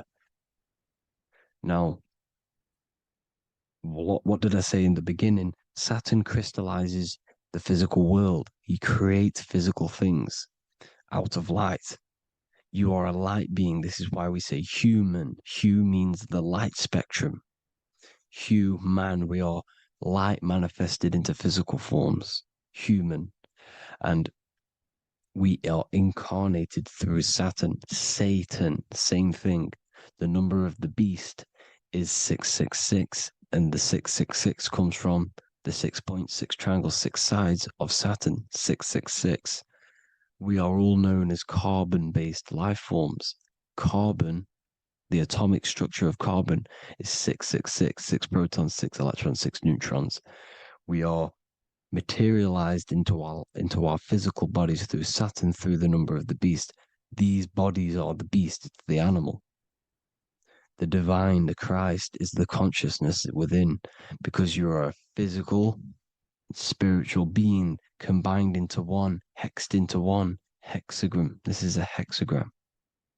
You're hexed into physical matter, spirit and matter, light and dark, combined into one. Now you contain of the mark of the beast, the mark of your body. Your body's the beast. It says in the Bible, Satan, who is the god of this world. This world. There are many different worlds, but this world is run by Saturn, and it says that in the Bible. Saturn is Satan. It's the same thing. And look at the crown of thorns are wrapped around the heart. The soul is in the heart. The mind is in the brain. The soul is wrapped around the rings of Saturn. You're wrapped in physical matter. This is what it's showing you. This is symbolizing the rings of Saturn wrapping you. And the cross on top is the cross of the cube. The cube, the black cube of Saturn, unfolds into a cross. So Satan, who is the god of this world, Corinthians 4:4 in the Bible, Satan, who is the god of this world, has blinded the minds of those who don't believe. Saturn blinds your mind because the god of this world materializes you and he blinds your mind when you incarnate into physical matter. When you enter this soul system, not the solar system, You hit Saturn first. He materializes you. And look at the symbol for Saturn. This is the symbol for Saturn. All of the planet symbols are created out of the Holy Trinity. The Earth, Moon, and Sun. Body, mind, and soul. The sun is your soul, the moon is your mind, the earth is your body. Your body's made out of the 5 elements. The sun is your soul because the sun is life force, gives life to everything. Your sun is a soul. Your soul is the sun of your body. The moon is the mind. The moon is the moon of your body, the mind of your body. Intelligence. So all of the symbol of the planets are created out of these. The Saturn symbol is created out of the Earth cross, matter, and the moon crescent, moon, mind, matter over mind. This is why Satan, who is the god of this world, has blinded the minds of those who don't believe. He blinds your mind. Look at the symbol, it's showing you. The Saturn symbol is matter over mind when it should be mind over matter. So we descend into a soul system, into our 666 Saturn carbon suit bodies, and we are matter over mind. Then we have to move up the spine to go back up to spirit, to mind over matter, where you manipulate your own reality. Now look at this. It creates the number 5. 5 is the number of change. You're moving from this side of the number sequence over to the right side. You're moving from the spiritual into the physical world. You're incarnating into the 5 elements, the 5 senses. So the cube, the black cube of Saturn, is another major symbol. Very important symbol. Here you see the cube, and the color black is associated with Saturn because Saturn's associated with death. He creates and destroys, light and dark. Death is associated with black, spirit, because you can't see spirit, which is blackness. So the black cube is black because Saturn rules the nighttime, which is dark, blackness, and he rules the winter, which is death, blackness. So Saturn is the black cube. Cubes have 6 sides: up, down, right, left, back, and forward. Cubes are 6-sided. Everything is 6-sided inside of this creation because you're incarnating, you're materializing, crystallizing into the cube, the world of the cube. Everything's a cube. Everything's got 6 sides. Here's Leonardo da Vinci showing you that you're in the cube. Leonardo da Vinci did this famous painting. You're in the cube, you're hexed into physical matter, where you're incarnated into the 3rd dimension, the 3-dimensional world, which is a cube, 3D. And black cube adds up to 6 sides of the black cube. The Kabbalah means cube god in Arabic. And look at what they do. They worship the cube, the black cube, and they stand in rings like the rings of Saturn. Australia, Denmark, Manhattan, Santana all have these black cubes. You go to New York, you will see the black cube there as well. These black cubes are everywhere because it is the real God of this world, So look at the cross. The cross unfolds into the cube. Xbox, Nintendo GameCube, Sega Saturn, anything to do with a simulated gaming reality, they put Saturn in it because we're in the simulation of Saturn. This is a simulation. And this is why they reflect this through the Xbox, GameCube, Sega Saturn, anything to do with gaming, simulations, is all Saturn. Because we're in the cube of Saturn, the black cube. We're in the GameCube, the Xbox, the Sega Saturn. As above, so below. So they reflect it through the simulations that they create inside of this simulation. Cubes have 8 points for the 8 points of time and space. 8 is the number of time. Everything's cycling, infinity. So look at the cube. The cube is symbolized as in Judaism. The Judays have the black cube. They wrap themselves in a black band and they cover their eyes into blackness. The black cube, for the black cube of Saturn, they use the star of Saturn, and they worship their god on Saturn Day because it's all Saturn worship. And look how the Saturn god is wrapped around with these thorns or leaves, just like Jesus is wrapped around his heart. And Jesus on the cross is us on the cross. We are in the cross. We are in the cube. The cross is the cube. And the cross is even in the Saturn symbol. This is another symbol for Saturn. There's two symbols. You got this one, the one I've just broke down. And there's this one. This is the cross of Saturn, the cube god, the simulation, the game cube. Now, Chronos is another word for Saturn. Chronos means time. When you clock into work, you go to the Chronos machine. Well, I did anyway. And I tap my card on the Chronos because Chronos is time. Anything to do with time is Saturn. He creates and destroys. Look at the artwork of Saturn with the sand, the time. Look at this, how he's cutting off the baby's wings. He's crystallizing the spirit into matter. He's cutting off your wings. Satan, in the Bible, he falls from heaven into earth and he loses his wings. He becomes a serpent. You see that's it's all symbolic for us. We are the fallen angels, fallen angles of light. We're fallen angles of light. We are light beings. Now we're fallen into physical matter. Saturn's chopped off our wings. He's chopped off our spirit wings because when you astral project, you can fly. You will fly around. He's got the Reaper staff here, always depicted with the Reaper staff. Now look at the clock. Saturn Day is the 6th day, the number of the beast 666. Look at the clock. 6 take away 12. 12 take away 6 equals 6. 7 take away 1 equals 6. 8 take away 2 equals 6. 60 seconds in a minute, 60 minutes in an hour, 24 hours in a day, 2 plus 4 equals 6. That's 666. Everything's 666 because it's time. Saturn. All goes to Saturn. He's the god of time. We're in time now.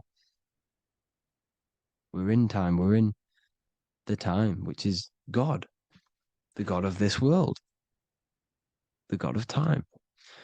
Now look at this. The Reaper is also depicted as the Reaper with the staff, the black cloak, black symbolizing death, spirit. Judges wear black because Saturn is the law. He's the god of this world. He's the law. This is why they wear black cloaks. When you graduate from university, you wear a black cloak and a black cube on your head. You've been hexed. Funerals, you wear black because it's all to do with Saturn, Father Time, Father Crystallization. Now, Saturn, here's another one of him cutting off the wings of a child because he cuts off the wings. He creates and destroys your body. We're in the electrical world. Everything that is electrical vibrates. All vibrations have to come back to a standstill point, which is death. This is why your body dies. Your atoms stop vibrating. Herona. Look at the crown. The crown is the corona. Corona means crown. And look at this is an alcohol brand for beer. You can see the staff of Saturn in the symbol with the moon crescent. Corona, which is the crown, Saturn, the crown on Saturn, the rings. And then you've got the staff. It's all Saturn worship.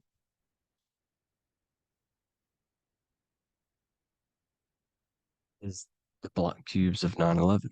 2 black cubes. This was a ritual for Saturn. It's all ritualistic. And look at the Star of David, the Star of Saturn. It's not the Star of David. Creates IXXI, the sigil of Saturn. IXXI means 9/11 in Roman numerals. 9/11. It's all a ritual for Saturn, and they have the two black cubes of Saturn. Now look, XX, there's more symbolism of Saturn now. We're going deeper. XX is more symbolism for Saturn. The sigil of Saturn is XX, as above, so below. Same with the Star of David. You split it in the middle, as above, so below, as above, so below. XX, this is a Knights Templar cross of Lorraine. XX, Knights Templar, high order of Masonry. They all worship Saturn. Well, Saturn is the real god of this world. X Eon with the XX, XXL magazines, which is all to do with famous rappers and stuff like that. When you die, you put XX on the eyes because it's Saturn. He's the Reaper. Is Jesus with the XX crown with the thorns around his heart, around his soul, with the cube on the top, the cross cube. Lil Uzi Vert with the XX cross of Lorraine. Jay-Z with his alcohol brand, XX cross of Lorraine. The X Factor with the rings of Saturn. All Saturn worship. The seal of Melchizedek is also Saturn. This is the cube. This symbolizes the cube with the 8 points for the 8 points of space and time. And this is the cube.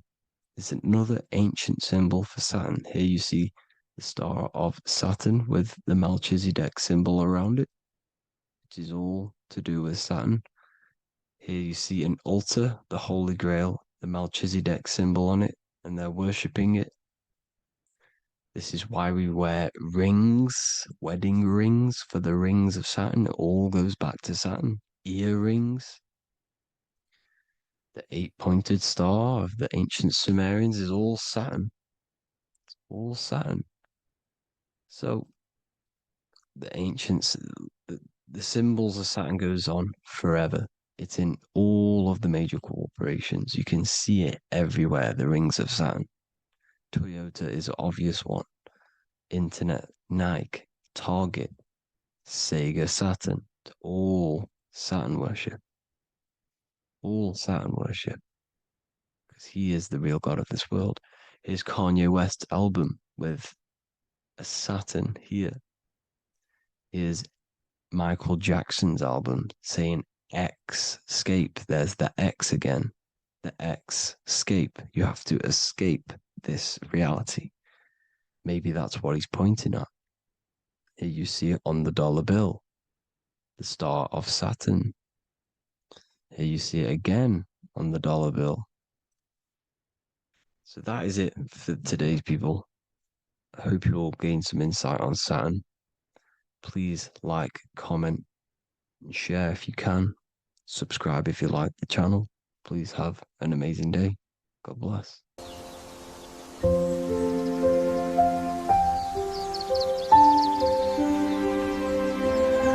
bookofwisdom.com. Visit today.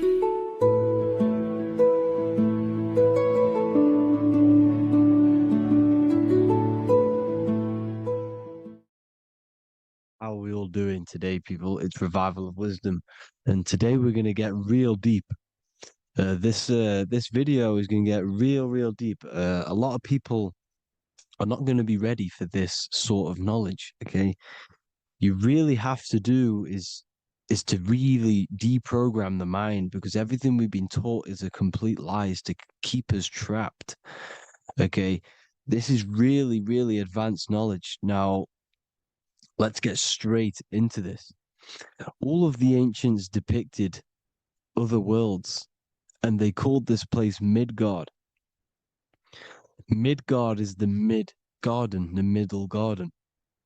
This is why the Masonic symbolism on the floor is always a black and white checkered board, symbolizing the polarity here, the good and bad, because we're in the middle garden, the heart. Earth rearranged spells heart, because we're in the heart of the system of whatever it is. a super quantum computer, whatever you want to call it, simulation. Now, in the Quran, it talks about the 7 layers of heaven. All of these ancient artworks are depicting these different layers of reality. Okay, and look at the Egyptians here with the boat outside of the firmament. Boats travel on water, and this is exactly what the Masons are doing. So they're still using the same symbols. Why? Because it's the same knowledge, just hidden. The Egyptians have the same knowledge as the Freemasons. It's just hidden. Now, this cosmology that they're showing here, which was probably made maybe 100 years ago, this painting or artwork, is the exact same as the one we see here with the arch, the boat. It's similar because the boat is symbolizing traveling these other worlds because the ether is also symbolized as water. Because if you look up at the stars through a telescope, it looks like it's water. It's shining through water because this ether, whatever this substance is outside of this world, was symbolized as water. Okay. And look at all these ancient depictions showing these different layers of reality. Now, we are being trapped within this 3D dimensional world, which is the cube, the Saturn cube, because there are 6 sides to everything in this world: front, back, left, right, up, and down. 6, which is the cube, because we're in the Saturn's world. Okay.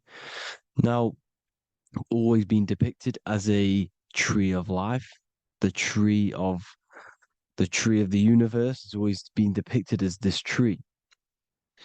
Because let's get a bit deeper. Now, the cosmology of this reality is the sun, the moon, and Polaris, always in the Masonic art. The sun, the moon, and Polaris, the all-seeing eye. If you go inside of the temples of the Masonic temples, they always have this star in the middle, shining light beams. Okay? Look here. The light beams coming from the big star in the middle, which is Polaris. This eye is God. It's God's light shining down from his abundance. Now, when you astral travel, you will see this big ball of light above you, and this big ball of light is God. But you cannot travel towards it until you are pure. It doesn't work like that. You have to become formless. You have to become pure before you can become one with the light. In all these Masonic artworks, it's all depicting the star in the center. This star is Polaris because Polaris is the way out of this place. And this is why you see the stairway to heaven all the way up to the light beam, the light source. What does it say in the Bible? God is light because everything is made out of one substance, and that substance is light. And it symbolizes the eye because God is an eye. All things that are alive have an eye. And we all say, I am. We all see these realities through eyes. God is an eye. He's the all-seeing eye. He sees all things at all times. And he is projecting this light. And this light comes down to create all the different levels of the worlds. And this is what the 2 pillars symbolize the number 11. 11, the number 1, is just a vertical line. It's the 1. It's a 1 point. 11 symbolizes the mirror nature of reality. Everything's mirrored. As above, so below. Now, the 11 also symbolizes openings, doorways. And as you can see here, an opening to the all-seeing eye. And you see here again, an opening to the stairway all the way up to the light. This light is the light of God in the astral worlds beyond this world. Now, Polaris has also been symbolized as the UFO. They put the truth in plain sight. So you know in the films how the UFOs suck people up.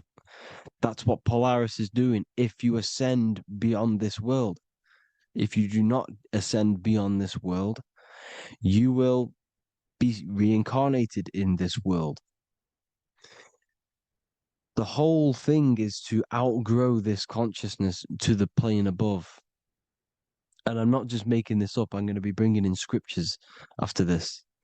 But you can see with the Christmas tree, we always put a high, big star at the center, at the top, which is the star of Polaris, which is exactly what the Masons are doing here. The star at the top. And it's on top of our Christmas trees. And all of these symbolize the other stars because Polaris is the most high star. And all the other stars are wrapped around the firmament lower than Polaris. And that's exactly what the Christmas tree is. And it's a triangle. It's a triangle, just like light beams travel from one point in the triangle, just like the all-seeing eye. It's a triangle. The light is coming from one point and sending its rays downward. You see, it's kind of like you see here with the water. And the lower you go, the darker it gets, the more evil it becomes. And this is what the ancients would call hell. Now, this all-seeing eye is Polaris. And below Polaris is Mount Meru, the North Pole, the magnetic North Pole. The Tower of Babel, which is in the Bible. The etymology of the word Babel, Ba meaning spirit, which gives the ability to move the soul through the worlds, which is that's the ancient Egyptian description of the word Ba, meaning of the word Ba. You have the Ka, the Ba, the Ak, but the Ba is the one that gives the ability for the soul to move through the worlds. Your soul can't speak into a world without incarnating into it. Now, the Tower of Babel symbolizes Mount Meru because it's the word Ba is the spirit which gives the ability for the soul to move through the worlds. The Tower of Babel is the magnetic North Pole, Mount Meru, which gives the ability to move through these different worlds. And you can see the ancient Tibetans always showing this depiction of these different worlds coming from the center. Because we have to ascend our consciousness. It's not about how good you are to reach heaven. It's about how you expand your consciousness, you expand your mind. So they teach now that you have to be good in order to reach to heaven. It's about expanding the mind, expanding your consciousness to these different planes, these different realms. So that's what it's about. And Jesus was known as the fisher of man. Now, Jesus is a massive part of this. He was known as the fisher of man because he was fishing. He could have been fishing. He could have been one of these deities that had come down from these different higher realities and pull people up. So they would so they called Jesus the fisher of man. And he says unto them, follow me and I will make you fishers of men.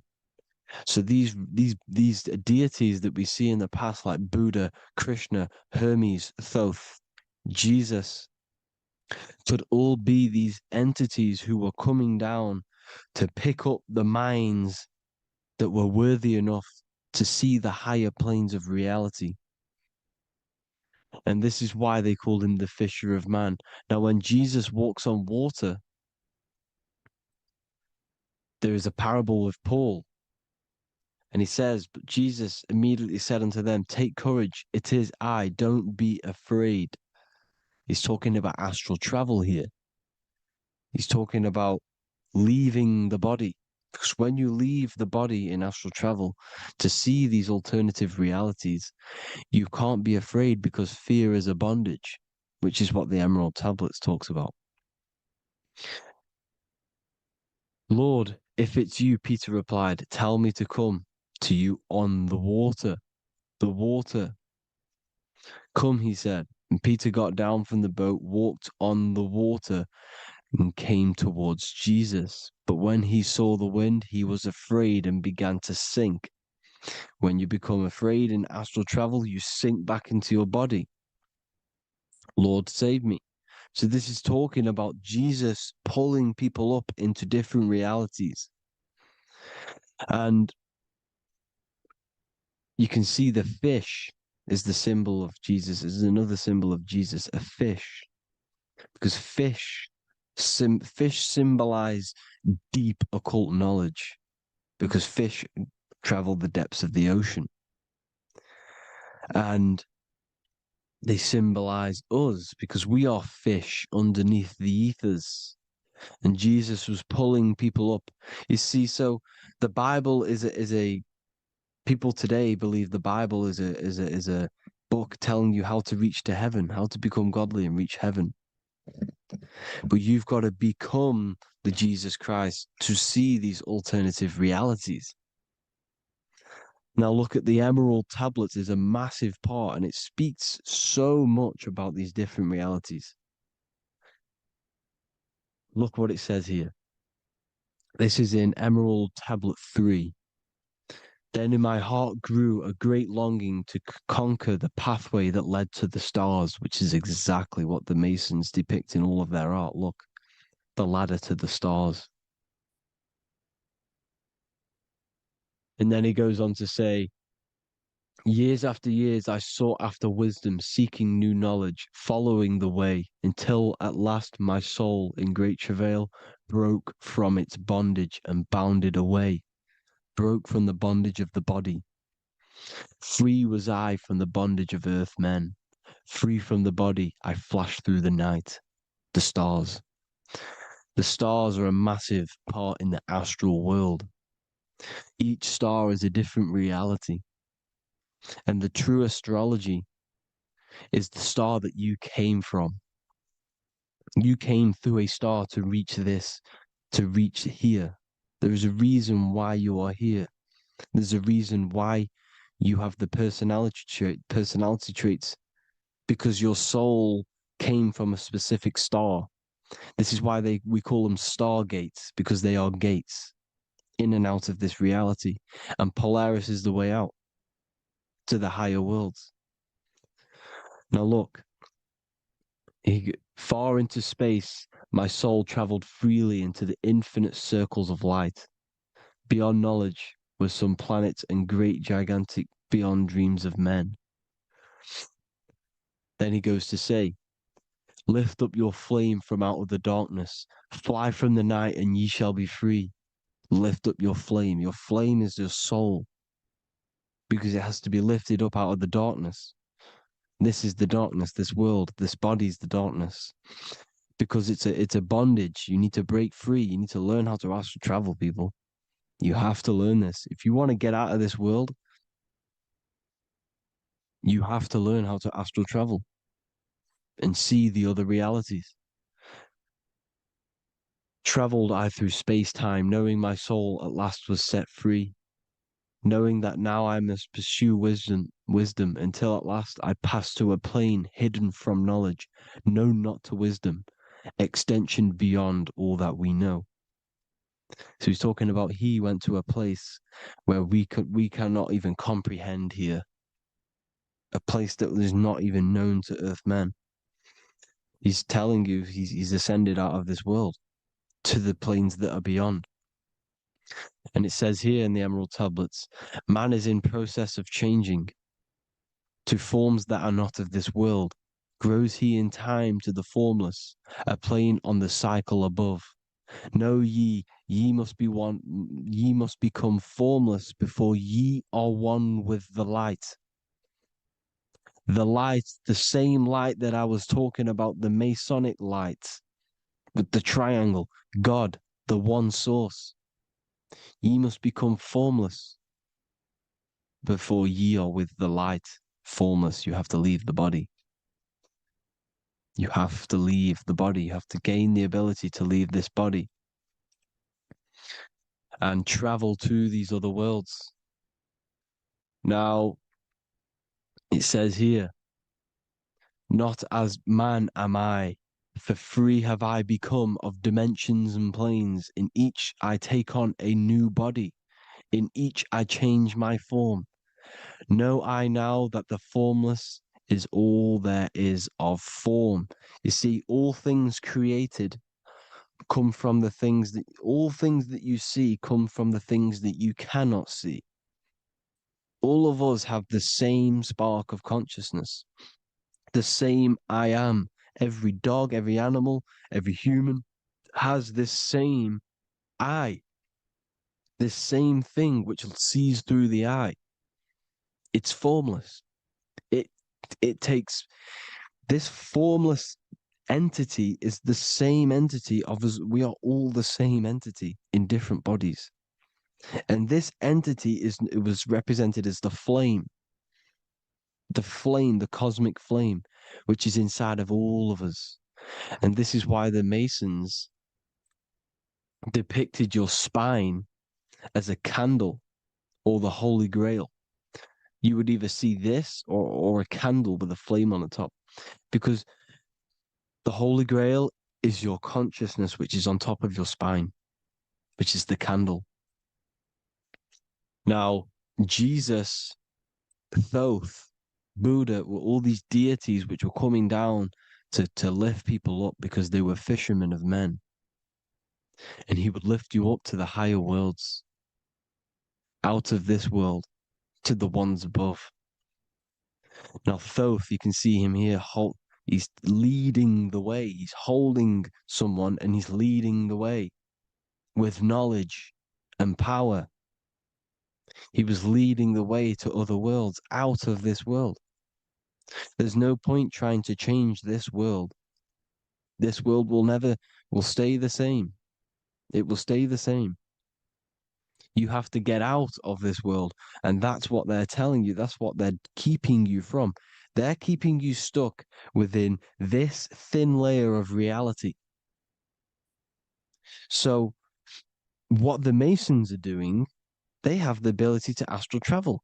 They're living not stuck and bound to one reality, but living within the different layers of reality. And this is what Morpheus was doing in the Matrix. Morpheus was going into the Matrix to go and get Neo, which is exactly what Jesus was doing, pulling up people out of this world to the ones higher. And that's exactly what Morpheus is doing in the Matrix. If you haven't watched the Matrix, go and watch it. It will blow your mind. Everything I'm saying in this video, you will see it. Except that you don't need to use a machine to enter the Matrix. You just use your body. Well, you use your consciousness to leave this body. You see, Neo was also uploading himself into the simulation to pull people out of the simulation. And this is exactly what all of these gods were doing. The fisher of man. Look, he was pulling people up out of this reality with the knowledge. Now, Jesus was always depicted with the mushrooms. Look at all this mushroom art. Mushrooms were literally the origin of Christianity. You can see it everywhere. There's mushrooms in all of the ancient art. Every single one of these paintings you see here, there's mushrooms on them. Mushrooms have the ability to see alternative states of consciousness. Now, if you go and do them and you go to sleep, if you pop mushrooms, you go to sleep and you will wake up in another reality. You will wake up in another reality. Don't try it if you don't want to do it. But if you've got the heart to do it, do it. Eat them and go to sleep. You'll wake up in another reality. And Jesus was handing out mushrooms to the bright minds, to the minds that he wanted to fish out and pull up to the higher realities. He was giving them mushrooms to see themselves in an alternative state, in an alternative reality.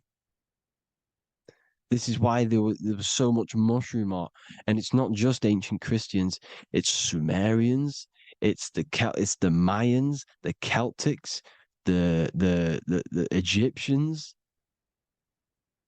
all used mushrooms, all of them. Look at all this art; it's on stones, it's everywhere, because mushrooms. See, everything in nature is a micro macro. Look at the form of a mushroom. It's literally your spine and brain because they alter your consciousness. Your body is just a radio receiver. Everything that you're experiencing is a program being ran by the central nervous system, and your consciousness is experiencing this program, these electrical impulses of the nervous system, because it's all feeding back to one point, which is the pineal gland. And this is the candle with the light on it. Type in Masonic candle and you'll see it. It's your spine with your spark of consciousness on top of the spine. And it's a mushroom because this sends you to alternative states of consciousness, alternative realities. Now, they were all doing this, the Egyptians, the Mayans. Now, there's more symbolism which goes into this. Look at the Christmas trees we use. The Christmas tree with the presents underneath them. Magic mushrooms grow under trees. And these are the presents under the trees that we symbolize today with Christmas. Santa's red and yellow for the red and yellow mushrooms. The same mushrooms Mario has to collect. And when he gets enough mushrooms, he levels up. And then what does he do when he go past the world? When you win that world in Mario, you go to another reality. You go inside of another world. It's truth in plain sight. And it's using mushrooms. It's using mushrooms. Everything, all of the characters in Mario, well, a lot of them are mushrooms. Look at this one. The presents, black, yellow, and red and white. Red and white mushrooms. And the bow on the top is the mushroom head. That's a bit of a reach, but you know, the symbolism never lies. Is what you need to understand. And it's as above, so below. Now look at the Sumerians. The Sumerians were also multi-dimensional beings. Okay, look at how they have the double faces.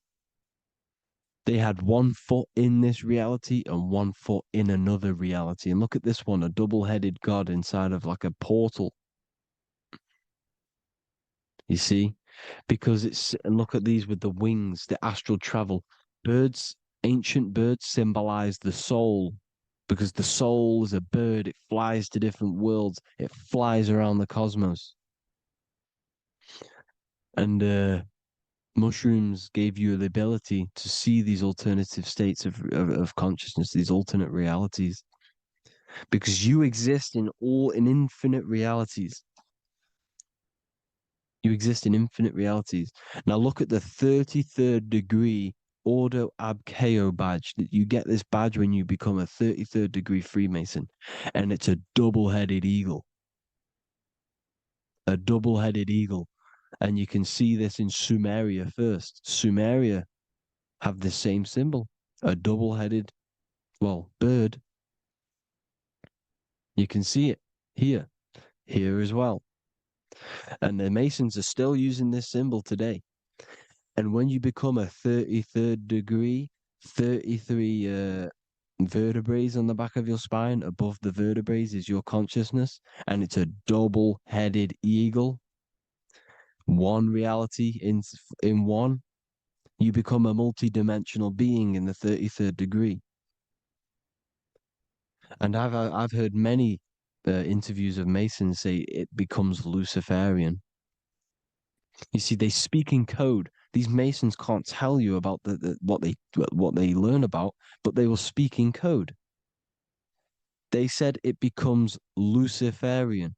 The word Luciferian is lucid. The root word of Luciferian is lucid, and lucid is lucid dreaming, alternative realities, dream worlds. You become a god. Luciferian means you're becoming your own god, pretty much. Because you are becoming a multi-dimensional being living in between the different layers of reality at the 33rd degree of Freemasonry. And look at the double-headed eagle, because the birds symbolize the soul. And they reach high, they fly high, just like the soul wants to fly high to the light, to become one with the light, like the Emerald Tablet says. Now look at Janus. Janus was another god, and he's known as the god of doorways. Janus always depicted with a double head. Janus is why we say janitor or January. And January is entering a new year. Janus is known as the god of doorways with keys, always got a key, because keys open doors. That's why the janitor holds all the keys. And Janus always has double heads, because he had one foot in this reality, one foot in another. He was a multi-dimensional being, a Luciferian, living between the different layers of reality, except from instead of being stuck in one like we are. Well, a lot of people. And that's the whole point. You see, all of this stuff is about like changing the world and stuff like that. This world will probably never ever change. It's probably been like this forever. Well, forever, for a long time. But it's about moving out of this reality to the higher states. And the Masons always depict the ladder to the luminaries, the stars, with a key, the same key of Janus. The Vatican is a key, and it's in charge of all the religions. Why is it a key? Because they're holding back the key. They're keeping you stuck within this reality, keeping you stuck as identifying yourself with the body, identifying yourself with this world. You are not in the world is within you. This is a program being ran by your central nervous system, and your consciousness is experiencing this reality. Now, this is going to be a mind-blowing video for some people. You have to have an open mind. You have to let go of all the programs. I'm repeating what the ancients are talking about and the ancient symbolism. Look at Janus with the double-headed god. He was just another god coming down, giving keys to people who had the worthy mind to be pulled up out of this reality, to be pulled up to heaven, just like Jesus was teaching how to reach heaven. But really, it's an encoded scripture. But anyways, hope you all gained some insight on this video. Have an amazing day. Please like, share, comment. All the links are in the bio for the PDF, for the Manifestation Mastery course, and all the other amazing stuff. And if you want to support the channel, I'd greatly appreciate if you became a Patreon member. Hope you all have an amazing day, people. God.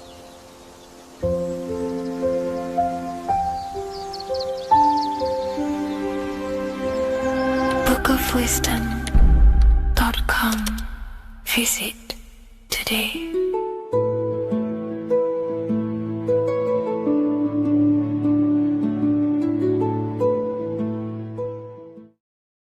So depression doesn't actually exist, and in this video I'm going to show you how depression is actually a choice. And I'm going to give you some solutions on how to deal with it. And this is probably going to change your life forever just by doing this alone. Okay, so the first thing you need to understand about depression is that it exists in your conscious mind. It exists in your thinking mind. So what is inside your thinking mind? You have your body, your name, your reputation, your trauma, your memories, your family, your worries, your interests, your bills, your passion, dislikes, goals, right? Most people identify their lives with this. They identify their lives with their thinking mind. They think they're their name, their job, their reputation, their memories. But this is not who you actually are. Who you actually are is the observer of that. What happens if you stop thinking? What is left? You're left with unconditioned consciousness. You're left with the self, which is what we refer to as I. We are the consciousness, not the thinking consciousness. You are not these labels. You are not your thoughts. You are not your job, your name, your reputation. Okay? And the reason why I'm telling you this is because it's very important, is that we are something beyond this body, beyond this name, beyond our thoughts. We are the consciousness. So depression exists inside of the thinking mind, the conscious mind. Okay? So if you want to get rid of depression, you must learn how to escape the thinking mind. And not only just escape, but that's step one. In meditation, you do meditations, right? We sit still and we have to learn how to control the mind and turn off the thoughts. And when we turn off the thoughts, depression goes out the window because there's no thought present in your mental field of consciousness to be depressed. Okay? You must understand, who is the one suffering from the negative thoughts? Who is the one suffering? Your mind is not suffering because the mind is producing the thoughts. Your body's not suffering from the negative thoughts. You are suffering. And who is you? You are a soul. You are that feeling. You are that person beyond the thoughts, beyond the feelings, beyond that. You are the one experiencing. You are that. Meditation gives us the ability to turn off the thinking mind. This allows us to escape our thoughts. Okay? And it gives us, over a long period of time after meditation, you'll be able to turn this switch. And this switch will be able to turn off your thoughts. And by doing this, we will be able to control our conscious mind directly by the hand. So when you notice yourself gaining them negative thoughts, we can then turn off the switch of turning off the conscious mind and rising to our authentic self and knowing the thoughts are just illusions. Now, let me tell you something that's very powerful. Most of your thoughts are coming from beliefs. Most of your feelings are coming from beliefs. So if you have a feeling of lack, this is coming from a belief that you don't have much. If you are feeling alone, this is coming from a belief that you are alone. So what we must do is restructure ourselves. We must restructure the subconscious mind. And we do this in many different ways. We can do this with meditation. We can do this with visualization, visualizing our desired reality as if we are living it. We can do this with affirmation. Now, a lot of people think, oh, I'm trying to speak something into existence with affirmation. No, you're not using vibration to try and change reality with what a lot of these new age people will teach you. Vibration, your words will not have much an impact on reality. That's the truth. But what they do have an impact on is reprogramming and recrafting and refining your mind. If you repeat, I am wealthy all day long, your subconscious mind, that word will be lingering inside your subconscious and you will start to mold that into your conscious. You'll start to be consciously thinking about this.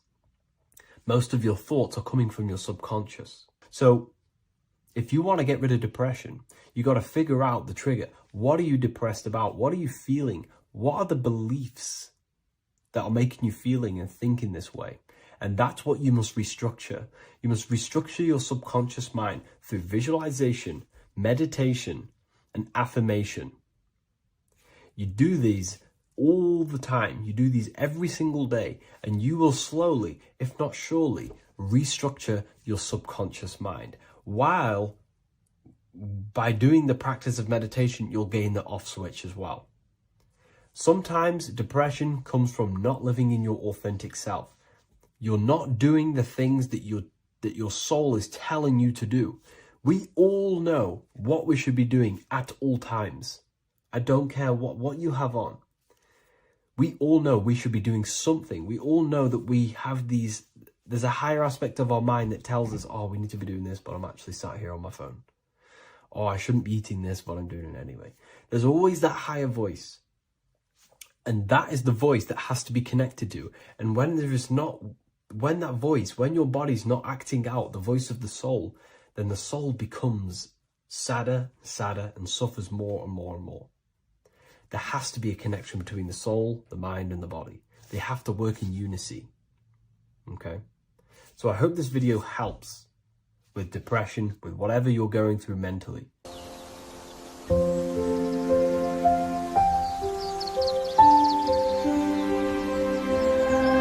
bookofwisdom.com. Visit today.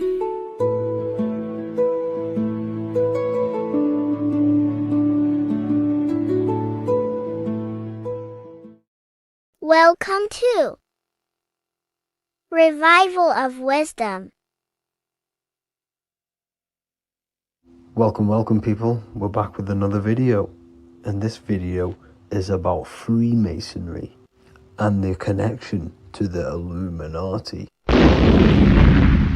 Please, as always, to make sure to hit that like and the subscribe button and turn on the notifications to never miss a video. On May the 1st, 1776, the founder of the Illuminati, Adam Weishaupt, founded this secret organization, and this date can be found in Roman numerals underneath the all-seeing eye pyramid on the $1 bill. This $1 bill also says Anut Coptus Novus Ordo Secularum. This is Latin for announcing the birth of the New World Order.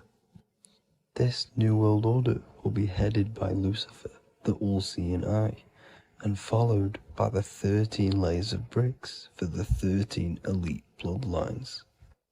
So your Orsini's, Rockefellers, Rothschilds, Soroses, and the other 9 elite families. So when Adam Weishaupt created the Illuminati, he made it consisting of high-level degree Masons, French and Latin philosophers, and many more powerful people to all become one society. So this is why you see Masons using the same symbol of the all-seeing eye inside the pyramid. But not all Freemasons are part of this Illuminati secret society. As the 33rd degree Freemason Manly P. Hall said in his book The Secret Teachings of All Ages, Freemasonry is a fraternity within a fraternity, an outer organization concealing an inner brotherhood of the elect. So what he's saying here is that Freemasons have to go up the degrees of Freemasonry, and once they hit the top, they either get elected or not into these secret societies like the Illuminati, Skull and Bones, and Knights Templar. So when you see celebrities doing this one-eye symbolism, either covering one eye, doing the triangle, or doing 666 over one eye, this is showing and reflecting the symbolism of Freemasonry. They have taken the oath to never speak on anything they learn about Freemasonry. Duncan's Ritual of Freemasonry book states the oath they have to take. Quote, I ... of my own free will and accord, that I will hail, ever conceal, or never reveal any of the secrets, arts, points of Master Mason's degree to any person whomsoever. All this most solemnly, sincerely promise and swear. Now, this is what happens when they break the oath, stated in this book, quote, myself severed in two, my bowels taken from thence, and burnt to ashes. So this states that Freemasonry comes first, before any law of the land. It has the right to kill you if you break your oath. This is the hand gesture they have to do every time they enter the ritual room inside the Masonic lodge. This is the cutthroat symbol, showing you and reminding you of the oath and what will happen if you break it. Now in this book, Richardson's Monitor of Freemasonry, it states, if you break your oath, binding myself under no less penalty than to have my throat cut across, my tongue torn out by the roots, and my body buried in the rough sands of the sea. If they do not decide to kill you, this book states this by pointing him out to the world as an unworthy vagabond, by opposing his interest, by dearranging his business. In other words, they have the power to frame you and destroy your reputation to the world and destroy your business if you break this oath. So yes, they do kill to keep this truth hidden, because this truth of this reality is what keeps them in power. They have the ability to manipulate people because people do not know what manipulates them. This is why they call themselves the government. They govern the ment, which is the mentality, because the mind is the root cause of reality. They control what you perceive to control what you manifest. By knowing the truth, you are set free, and you no longer need no controller above you. So this is why they are willing to kill and do whatever it takes to keep the truth concealed within these high-level degrees of masonry and these secret societies. However, going back to Manly P. Hall's book, it states, part of the symbols are displayed here to the initiate, but he is intentionally misled by false interpretations. So this is saying even Freemasons are intentionally misled and told lies to conceal the truth, to make sure the truth is hidden in the high degrees of masonry. So that's it for this video, guys. Thank you all for tapping in. Please leave a like and a subscribe. God bless.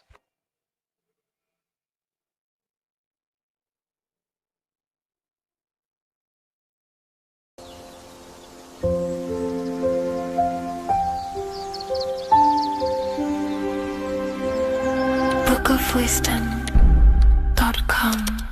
Visit today.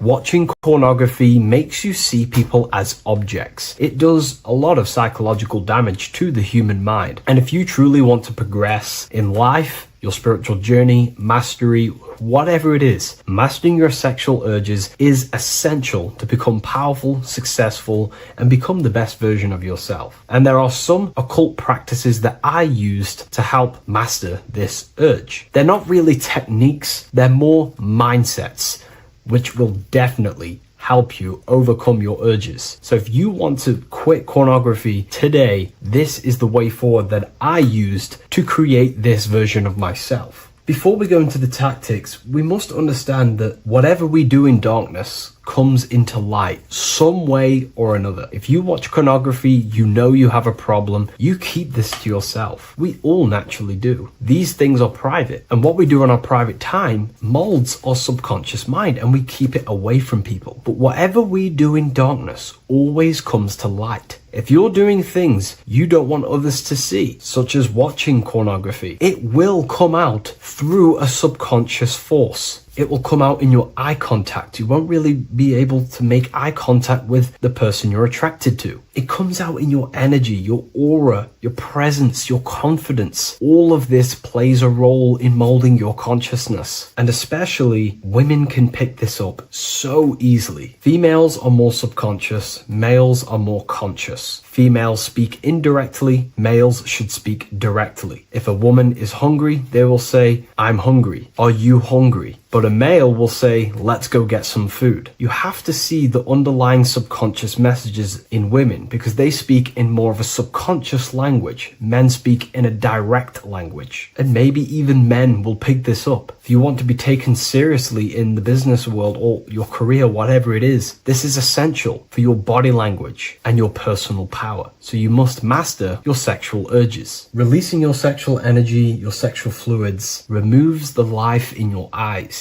A lot of people get dark bags underneath their eyes. I used to have them years and years ago. My eyes were always half shut. There was no life in my eyes. But as you purify yourself, the life and the energy comes back into your glaring eyes. The first tactic on mastering your sexual urges is understanding that thoughts produce emotions. Whatever we think about inside of our mental body directly corresponds to what we feel in our emotional body. What we see here is a piece of alchemical artwork showing you the light of the mind shining down into the heart. This represents the mental body with the clouds. This represents the human heart, the emotional body of consciousness. What we think about, if we think about sex, or if we watch things that are stimulating to us on Instagram, TikTok, that thought goes into the mind and the feeling gets then produced in the heart and the body becomes aroused. What we think inside of our brain becomes emotional energy in our heart. As above, so below. And what becomes in our heart is what we take action on. We take action on emotion. Human action, human behavior pretty much comes down to what we feel. We only act on what we care about or what we love. If you love that feeling of watching pornography, that is the reason why you're taking the action. So keeping this in mind at all times is very important in your journey of self-mastery. What you think is what you feel, and what you feel is what you act upon. Remove stimulations that can possibly produce that thought of watching pornography. Unfollow the people. Purify your environment so these thoughts do not enter your mind. And if you do become stimulated, remember, thoughts produce emotions.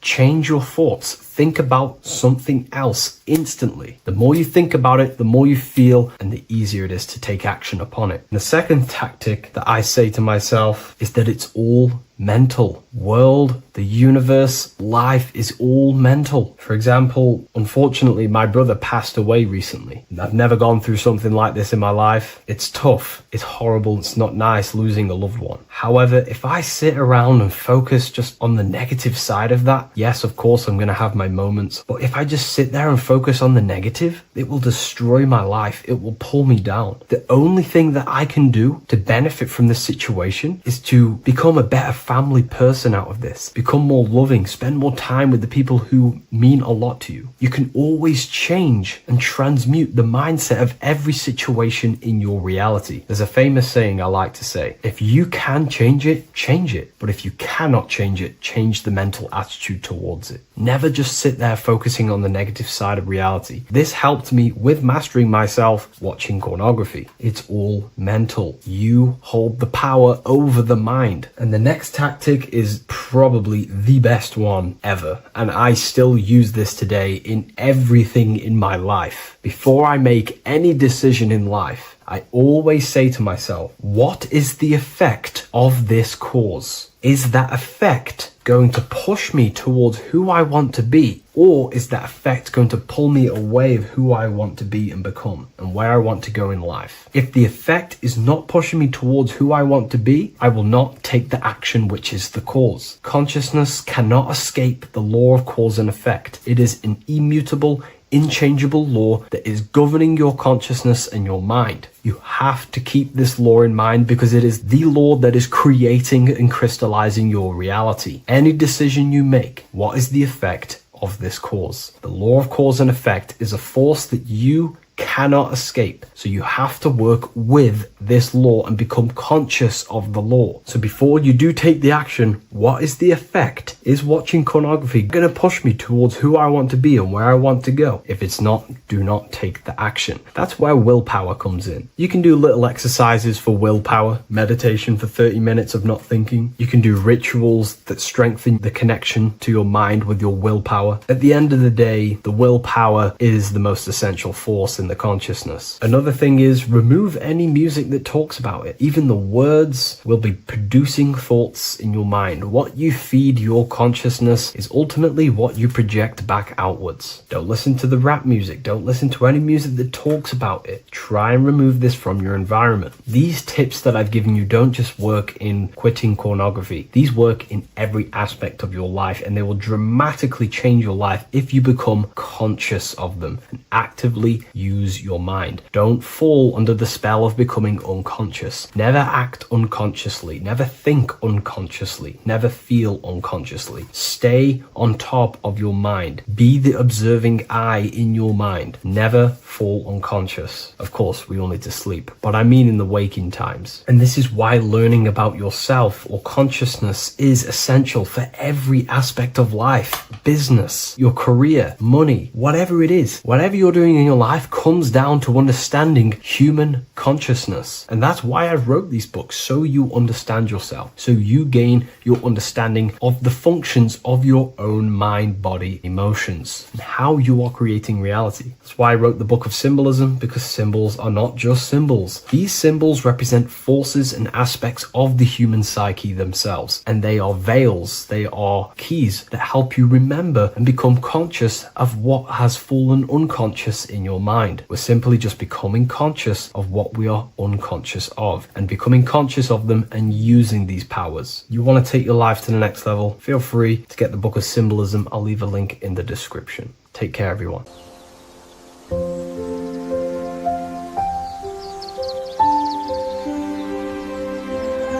bookofwisdom.com. Visit today.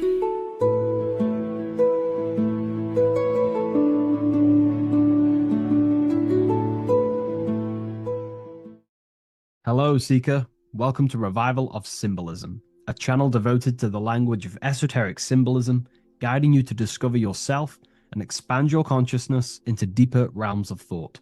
I'm Harry B. Joseph, also known as Revival of Wisdom, and today we're going to be discussing this particular piece of Freemasonic artwork, and in the context of force and form. This is a very important ideology to understand about life, your reality, and ultimately to gain your personal power.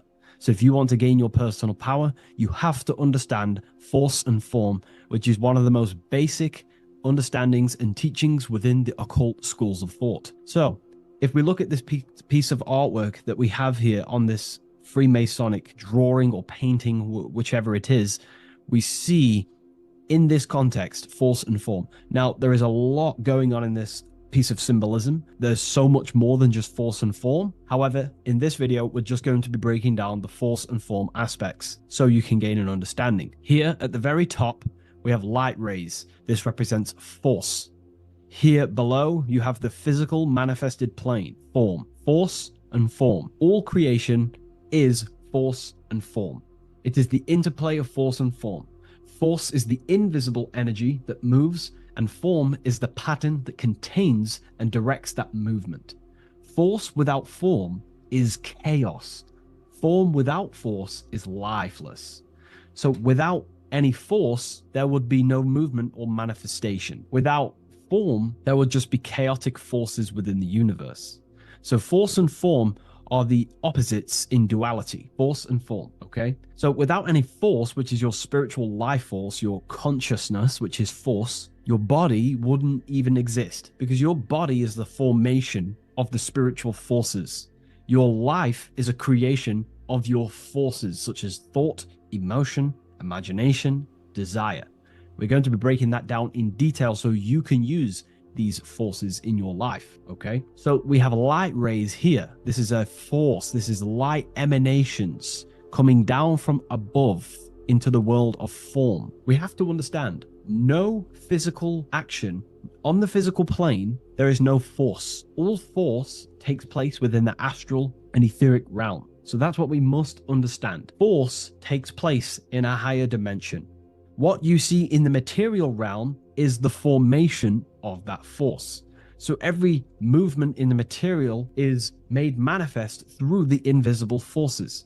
When you take an action, there is a reason why you are moving the body. And for me, for example, I've written the new book of symbolism, and it's out November 17th. The force that driven me to build that, to take the actions to build that, is a force, and that is an emotion or a desire. So that we all have a desire, which is the force that moves us. And that desire is not a chemical reaction within your nervous system. That desire is, in essence, a spiritual force that takes place within the astral plane. So we have the mental plane. Below you have the astral plane. Below that you have the etheric plane. And then below that you have the physical plane. All creation begins in the mental plane, what we think about. But then if we have a desire about a specific thought, we have a specific emotion towards a specific thought, such as, I don't know, making money. We all have a desire to make money, right? That desire then focuses down the mind, because you can think any thoughts you wish, but if you do not have a desire or an emotion towards it, the mind will not be narrowed down to one specific thought. So then that thought has an emotion or desire behind it, which then manifests itself. The thought descends into an astral form. The thought takes the body of an astral desire or imagination. That imagination and desire feeds the human heart. That human heart feeds the force through the physical brain, through the nervous system, and then allows the body to take physical actions. So each one of us has forces. So it's very, very important that these forces, such as desires, are not random and they are controlled. Because if you desire many different things, you are uncontrolled, you will have many issues in your life. You will have, if you have uncontrolled desires of lust, uncontrolled desires of vanity, uncontrolled desires of low pleasurable things of the flesh, your desire will not be controlled. Therefore, your force is scattered. So in order to gain self-mastery and to get what you want out of your reality, you have to control your desires, your force. So you have force and form. This is why down here you have people taking physical actions. You have, people running around taking action. And up here you have the forces. So it is the astral forces that is in constant rotation and interplay with the physical material realm, force and form. Force originates in the higher planes of consciousness and descends through the mental and astral into the physical. Within the mental plane, force takes the shape of thought. Thought is the first outline of form, the archetype that gives structure to creative currents. When one conceives an idea, the pure spiritual energy flowing through the consciousness becomes clothed in mental matter. This mental form is the mold through which all subsequent energies must pass. It defines the direction of movement and determines the quality of the outcome. Within the astral plane, the same force becomes emotion, desire, and vitality. Here, the mental pattern receives life. The astral body, being composed of the substance of feeling and magnetism, fills the thought form with motion and color. Force in the astral plane is dynamic, fluid, and responsive to rhythms of desire. If desire is pure and unified, it directs energy faithfully into the form conceived by the mind. If desire is scattered or conflicted, the astral force distorts the form, producing confused results in the physical world, confused actions, chaotic actions, if you do not have your desires and your heart under control and your emotions under control. Thus, the quality of one's emotional life determines how effectively forces passes through the pattern of thought. So the emotional quality of life, of your life, is determining your actions, because we all take action on what we care about, on the force that is driving us. So we must unify our heart with the higher mind, with higher thought. Thoughts that are not selfish, thoughts that are not egotistical. In the mental plane, there are three subplanes. We have higher mental plane, middle mental plane, and lower mental plane. Higher mental plane is higher thought. This is what people call the higher mind. A lot of people say the higher mind, but they don't know truly what it is. A lot of spiritual people will just throw these words around. The higher mind is simply the mind that exists within the higher mental plane where higher thoughts take place. Thoughts that are guided with love, that are guided with selfishness, without being selfless, thinking with, without being egotistical. For example, if you think, how can I make money? How can I gain? How can I do all this stuff? and you're thinking how to make money for yourself for personal gain, that's a selfish thought, and that will manifest in the lower mental plane. If you want to become more of a powerful mind and gain your personal power, you want to think in a different way to penetrate the higher mental plane, because the lower mental plane, most minds in the collective consciousness operate in the lower mental plane, because that most people think unconsciously. Therefore, their minds are not trained to think in the higher mental plane. So most people dwell in the lower mental plane. This is where all the lower thoughts are. There's not very good ideas because the collective consciousness is there. Once you start to raise your mind, you then start to learn to think differently. Instead of thinking, how can I make money? How can I gain? How can I, get this? Think differently. Think on a collective scale to penetrate the higher mental plane. Think, how can I benefit the world? How can I do something that's going to benefit people? Because money will come as a side effect of that. That's just one example. So when you shift your mindset to use the higher mental plane and train your mind, you're gaining willpower. You're also penetrating the higher mental plane where better thoughts are. You receive better thoughts, better guidance through thought forms. That's a whole other lecture I can make. Thought forms, which are basically demons and spirit guides, what people call. They're just thought forms. So we truly do live in a mental world, and everything is force and form, symbolized by the light and the material reality.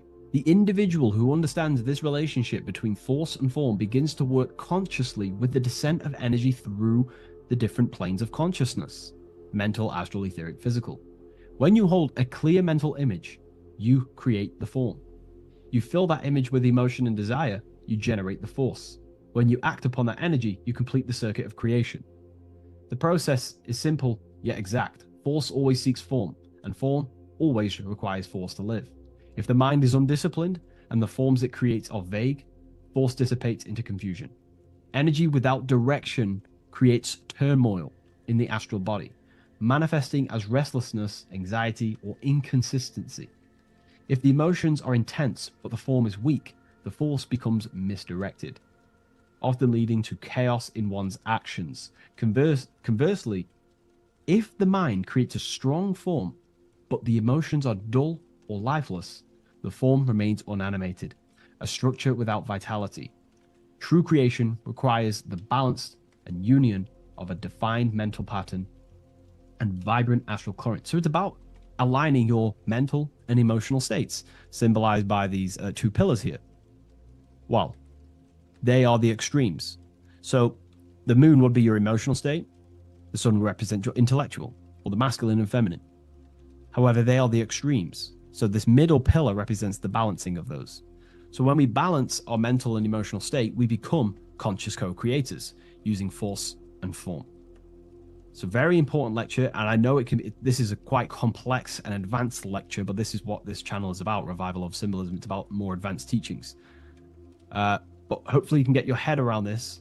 There's a few books out there you can definitely read. I can't think off the top of my mind, but you can read this stuff up. It's great information. It will definitely help you in your life. Force and form. And if you haven't already, join the waiting list. I'll leave a link in the description for the Book of Symbolism, November 17th on revivalofwisdom.com. If you wish to be notified, I'll send you an email. I just want to say thank you for your support. Please like, comment, and subscribe, and share to a friend. I'll see you in the next one. Absolutely. Let's refine that into your signature deep and esoteric.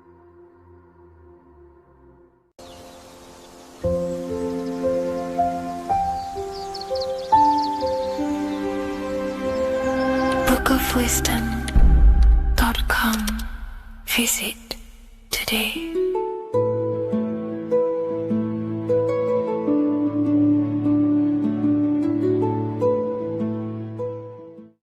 Your ultimate goal is to be famous, then you're gonna do a lot to get there, like sign your name in blood in a contract with the devil. That's how I got introduced to the music industry. I swear I wanted to be like the Amy Grant of music. Yeah. But it didn't work out, and so I sold my soul to the devil. Well, needless to say, sold my soul. Alright, y'all. I'm finna sell my soul. I'ma hit y'all when I'm through. I'm gonna be rich as hell, alright?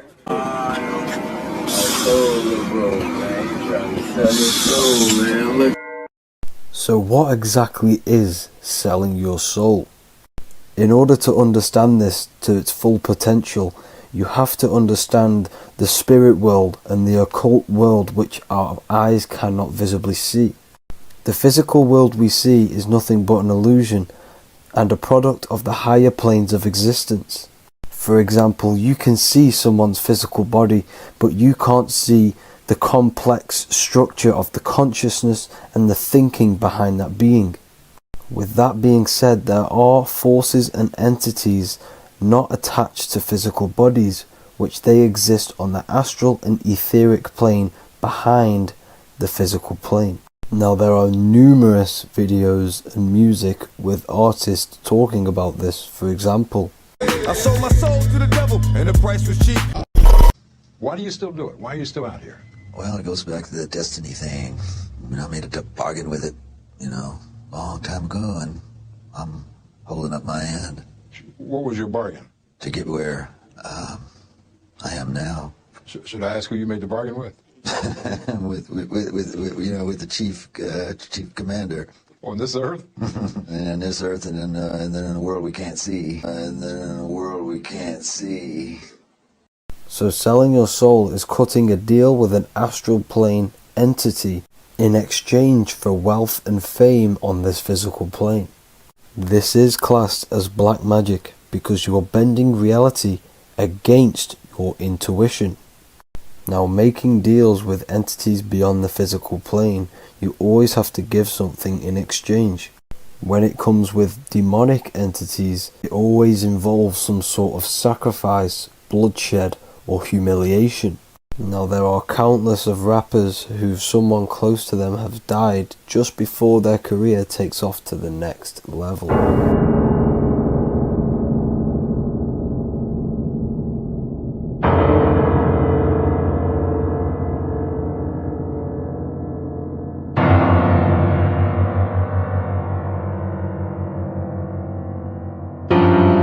My mama was sacrificed. Me too. You understand? Yeah. I'm Christian. Michael Jordan, what about him?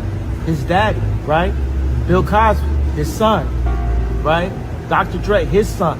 You're out in Hollywood, a lot of people come up missing. So these rappers and celebrities do have to do sacrifice rituals in order to take their career to the next level. Top flight, I've been going up. It's a ritual. So the occult side of this reality is heavily connected with the music industry and the elites. This is why they are all connected to Freemasonry.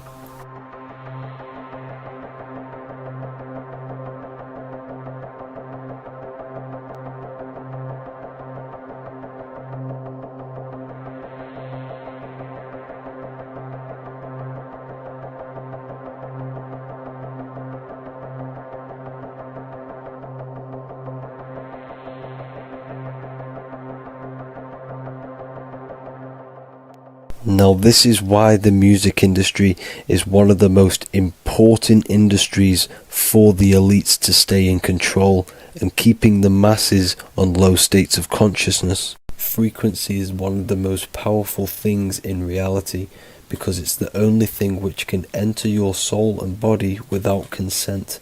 The frequency on Spotify and all major platforms are all tuned to 440 Hz, which was set by the Rockefellers. 440 Hz turns off the whole right side of your brain, and the right side of your brain is to do with critical thinking, imagination, and your intuition. Music has the ability to influence your intent, your emotions, your thoughts, and your actions just by frequency itself.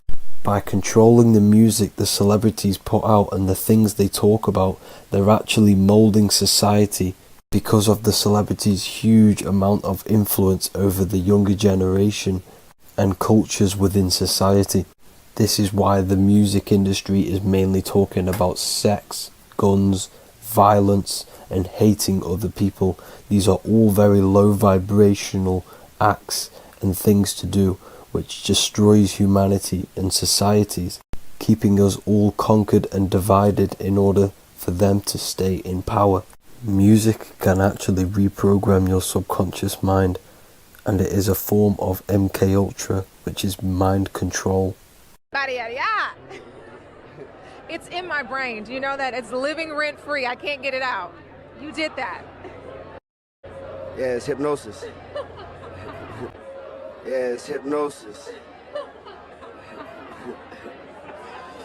You're so awesome and dope. You do need to be very careful with what you're listening to and what frequency it's playing at, because all of this has an effect on your electromagnetic field and your state of consciousness.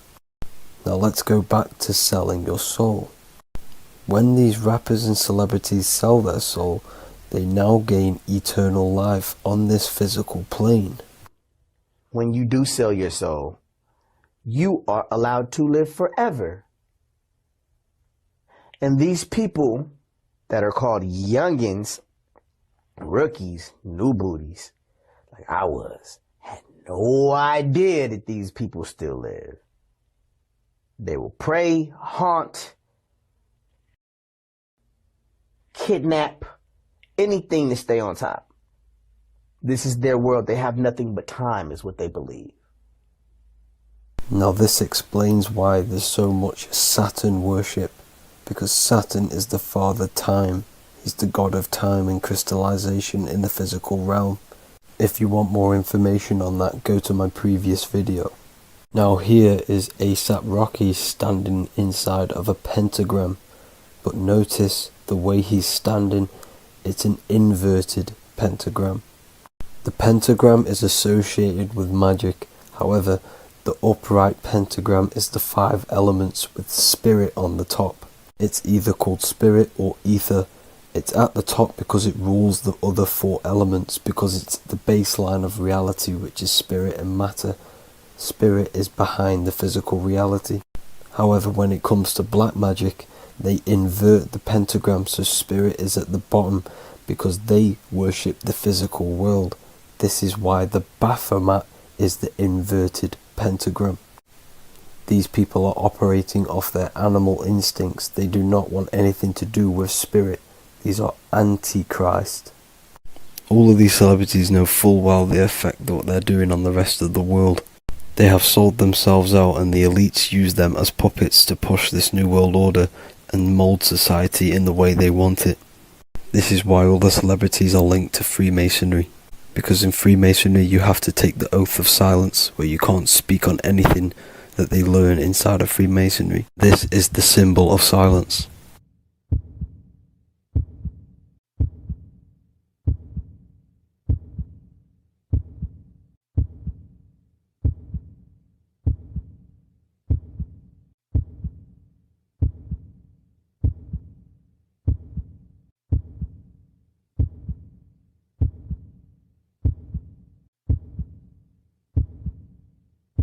The elites need them under this oath, so they do not talk about certain topics and certain things to the public, because of the amount of influence they have on society.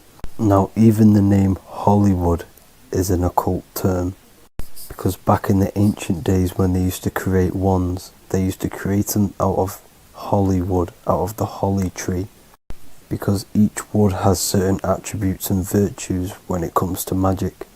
And the holly tree was known as the holy wood, and they used to create the wands out of it to cast spells. And Hollywood are still casting magic to this day through the films and through the music to the masses. That's it for this video, people. Hope you enjoyed. Please like and comment and subscribe. Peace and much love.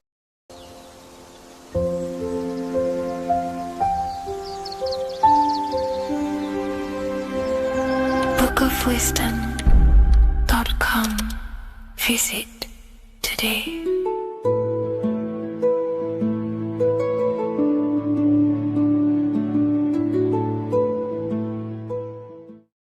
You're living in 4 planes of existence right now, but most people are only aware of one.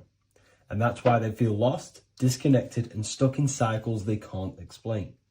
If you don't understand the blueprint of reality, you'll keep trying to fix the physical, while the real causes lie in the unseen dimensions that you have direct access to. You must understand is that the universe only exists in the mind. Everything is a projection of consciousness. Therefore, consciousness produces everything. Our internal world is consciousness. Our external world is this physical body, physical world. Everything is an externalization of consciousness. For example, this was a thought. Now it's made physical. But before this was invented, it was existing in someone's mind, in consciousness, invisible. Then it was made manifest, made physical. So everything in this physical plane is the effect. The cause is consciousness, mind, the mental plane. So now I'm going to explain these different dimensions of consciousness. You don't just exist in this physical plane. The physical plane, in fact, is the lowest plane there is. It's the illusionary plane. So first of all, we have the Buddhic plane. This is the nothingness. So think of it like this. Absolute nothingness. If you turn off thoughts, there is nothingness. This is the void. And out of the void springs infinite potential, which is the mental plane. Now, your mind has no limitation. It can think anything, be anywhere, anytime, any place. In the whole world, there is no limitation with the mind. This is the realm of infinite possibilities. This is the realm of thought. Thought is a dimension, information and thought. To go a little bit deeper on this, there are pockets of thoughts, what we call in the occult fields of thoughts. Your mind does not think thoughts, it receives them. Your mind is like a radio. Whatever the mind is tuning into, setting its mindset, setting your frequency or setting your mind, you will receive thoughts based on that set, whatever you set your mind to. So there are pockets of thoughts that we penetrate in the mental plane. The mind is the mental plane, the infinite possibilities. This is the spark of creation. This is where all things begin to manifest as an idea in the mind as a thought. So if you want to gain certain information, you need to meditate or do thought exercises where you are penetrating that dimension of thought, that pocket of thought. For example, if you want to find a way on how to make financial wealth, you would use your mind, set your mind on wealth and money and think, close your eyes and think about that specific topic and see where your mind takes you. And you will expand your mind into different pockets of thought and gain information. So this is the mental plane. This is how you can use the mental plane. You can use the mental plane to do this. Then we have the astral plane. We have higher, middle, and lower astral plane. The astral plane is the body for thought. So every dimension, physical, etheric, astral, mental, Buddhic, is a body for a dimension above. Each dimension below is a product of the dimension above. So for example, the astral plane is imagination. This is the lucidic realm of imagination. This is where thoughts begin to manifest into some sort of form. It's not a physical form because this is physical, but imagination is a lucidic form. It's not really physical, but it's there. It's a projection of light. It's astral matter condensed by the willpower of the mind. So depending on the vibration of that thought will depend whether it manifests in the higher astral plane, middle astral plane, and lower astral plane. If you think about more material things and visualize material things, this will manifest on the lower astral plane because material matter is low vibration. Now, that does not mean it's evil. That does not mean it's bad. Okay? It just means low vibration just means more material. But if you think and imagine more spiritual things, this manifests on the higher astral plane. So the astral plane is the screen in your mind that allows you to vision an apple, that allows you to vision anything. It's that mental projection that's inside of your mind. Now, this is what we call the third eye. It's an eye because the eye is the mind, and the mind can see into the astral plane. It perceives this spiritual world, this lucidic realm that we have access to. This is where also infinite potential takes place.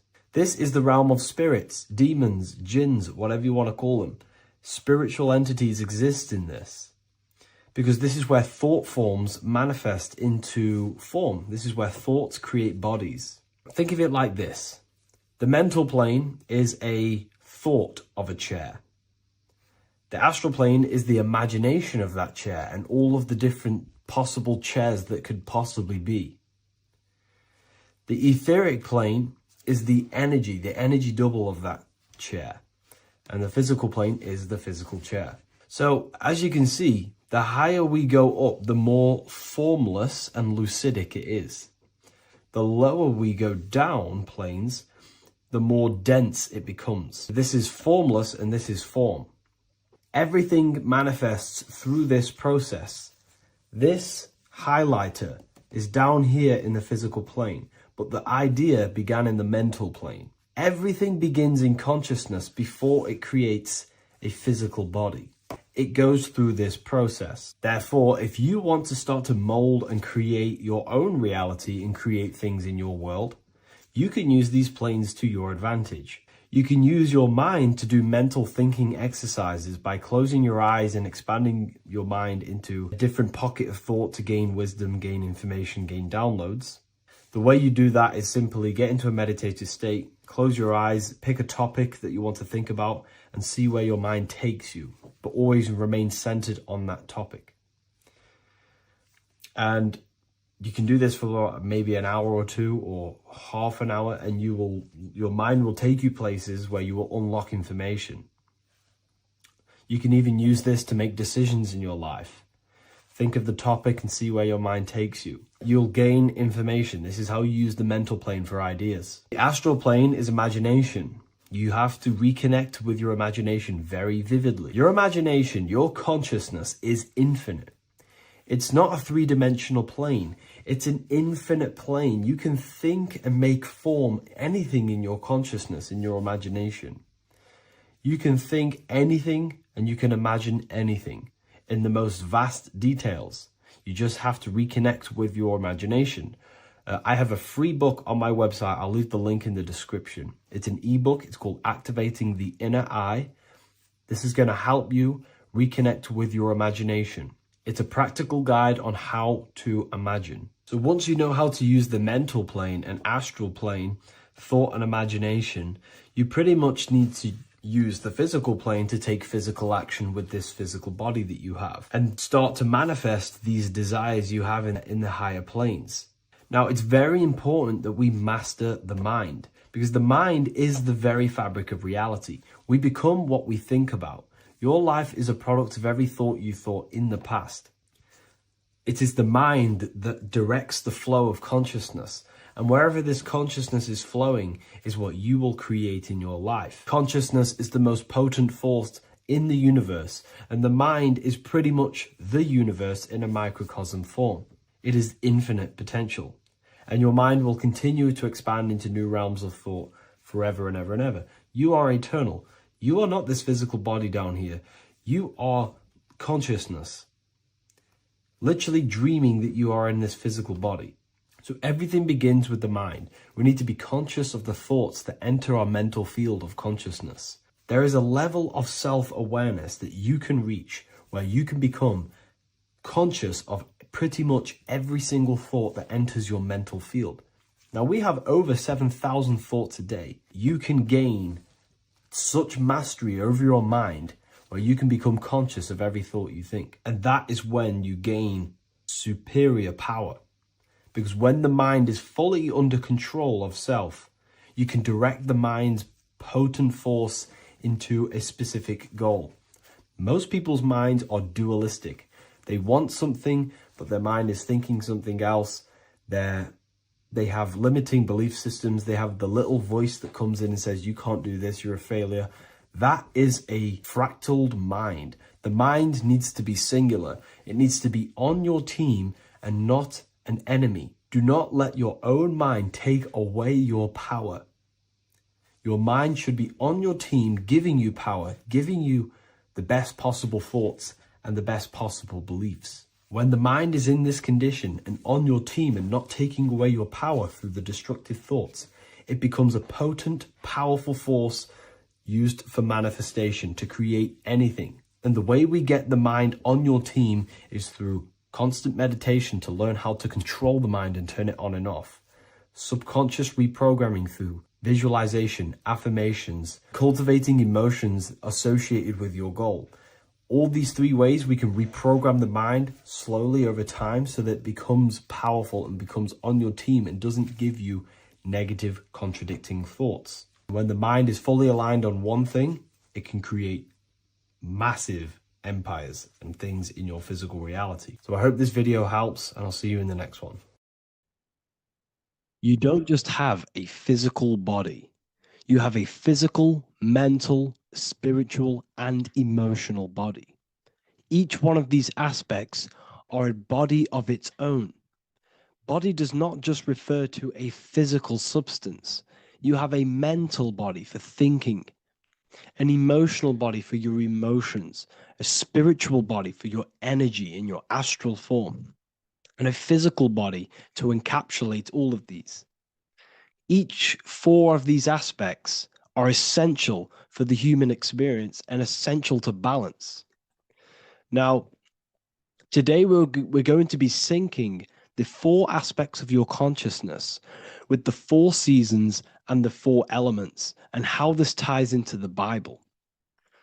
So we have 4 physical elements. We have 5 elements in total, spirit being the most important, but spirit is pure invisible. We have 4 physical elements. We have air, fire, earth, water. Earth and water are feminine. Air and fire are masculine. Air and fire are active. Water and earth are passive. The air corresponds with the mental body of consciousness. This is where your intellect, this is where your communication, this is where your thoughts, intuition all comes from. This is the mental body of consciousness that allows you to think, allows you to process, figure things out, and have intellect and gain knowledge. This is your intellectual aspect of your consciousness, located in the head region. We have a fire nature, a spiritual nature. This is our astral body. Our astral body is all to do with the subconscious realms, the higher realms of consciousness. This is the body that allows us to be free from the physical body. Our spirit is more of our energy. Water is our emotional body. This is what allows us to feel things, that allows us to gain intuitive feelings of conscience. So emotion allows us to understand what is right and what is wrong. When we feel something bad, we know that this is wrong. When we feel something good, we know that we are doing good. Emotions are a creational force that allows us to feel certain things to bring them into existence. Our emotional body is a creational force and should not be reactive, and they should be controlled. Most actions are stemmed from emotions. Actions bring thought into physical existence. Emotions are the driving power. They are what drives your actions. The thought, then the emotion, then the action. Earth is your physical body. This is your physical state that allows you to take mind and emotion into action, into fruition, into physical matter. This is what your physical body allows your consciousness, your soul, to interact with the physical world and bring things into physical existence. The physical body, the physical world, is an outcome and an effect of the thinking mind. All physical substance comes from the thinking mind. The pen, the phone you're holding, the microphone I'm speaking into, all began as a thought in the thinking mind, then it was brought into physical reality. Earth is the most dense. So it goes in this order: body, emotions, spirit, mind. The higher you go up, the more lucid and fluidic it becomes. The lower you go down, the more dense and dull it becomes. Air is the mind, fire is the spirit, water is the emotion, earth is the physical body. So this is why you are a microcosm. You have these four things within you. You contain of these four elements, which correspond to the four bodies of your consciousness, the four bodies of the soul. You are the soul. You are the spirit. So this is why in Theologians 4:17 it says, "Caught up together with them in the clouds to meet the Lord in the air." You don't meet God or the Lord in the physical air, in the clouds. This is clearly a parable. A human being cannot go up to the clouds and meet a mystical man in the clouds. This is obviously a parable, a metaphor. The air is your mind. You must raise your consciousness beyond the body, beyond the emotions, beyond the spirit, and enter in the mind during meditation, turning the mind inward to connect with the Lord. The Lord is the highest aspect of your consciousness, the one that exists beyond the physical body, beyond your emotions, beyond the thought. So you meet the Lord in the air, in the mind. The mind represents the air. This is why in America there's a saying called an airhead. You're an airhead. This means that you are stupid, or you don't think, or you have nothing in your mind. You have nothing in your head. When someone's very stupid, you call them an airhead, because air represents the mind. The air is elevated. The air is invisible. The mind is totally invisible to the human eyes. It is a metaphysical substance. In fact, it's not a substance at all. It's so fluidic. It's everywhere. The mind can be everywhere at all times. It can be anything. Nothing is impossible within the mind. Now, this is synced with the four seasons. The four seasons represent the four aspects of human consciousness, the four bodies of your consciousness, the four bodies of your soul. The sun is your soul, okay? And the sun travels around four seasons. Summer, when the sun is the most hottest point. Autumn, when the sun starts to move away from the hottest point. Things start to die. Then it goes to winter. This is when everything dies. This is when things enter in within itself. This is when darkness occurs. Then spring. This is the reignition of the sun. This is when the sun starts to bring back the warmth back to the summer. You have four seasons which correspond to the four bodies of consciousness. Fire is the spirit. This is when you are passionate. This is when you are taking action. This is when you are fiery. The sun is blazing. You're taking action. You're very passionate. You're very spirit. You're in the spirit. Autumn is water, emotion. This is when you start to become very reflecting. This is when you start to feel emotional. Because in autumn, there's lots of water. This represents the emotional body of consciousness. Winter is the mind. This is air. Winter, what happens in winter? Everything enters within itself. The leaves die, the trees die, everything dies and goes within. This is the mind. The mind is the darkness, remember. You close your eyes to enter within the mind. The winter represents meditation. In the winter, what do people do? They stay inside of their house.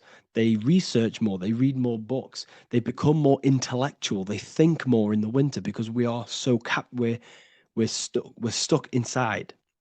So we're more reflective, we're thinking more, we're more communicative, we're more intellectual. In the spring, this represents the earth, the body. This is when we start to come out of the mind and we awaken to the body and things start to grow again. The plants start to grow. The earth is growing again and reborn again. This is the body. This is when you become more active in the spring. And then the summer, back to the summer, we then take action on these thoughts and these thoughts that we gained over the winter. Essentially, this is just a massive cycle. And this is a daily cycle also. The nighttime is the winter. The morning is the spring.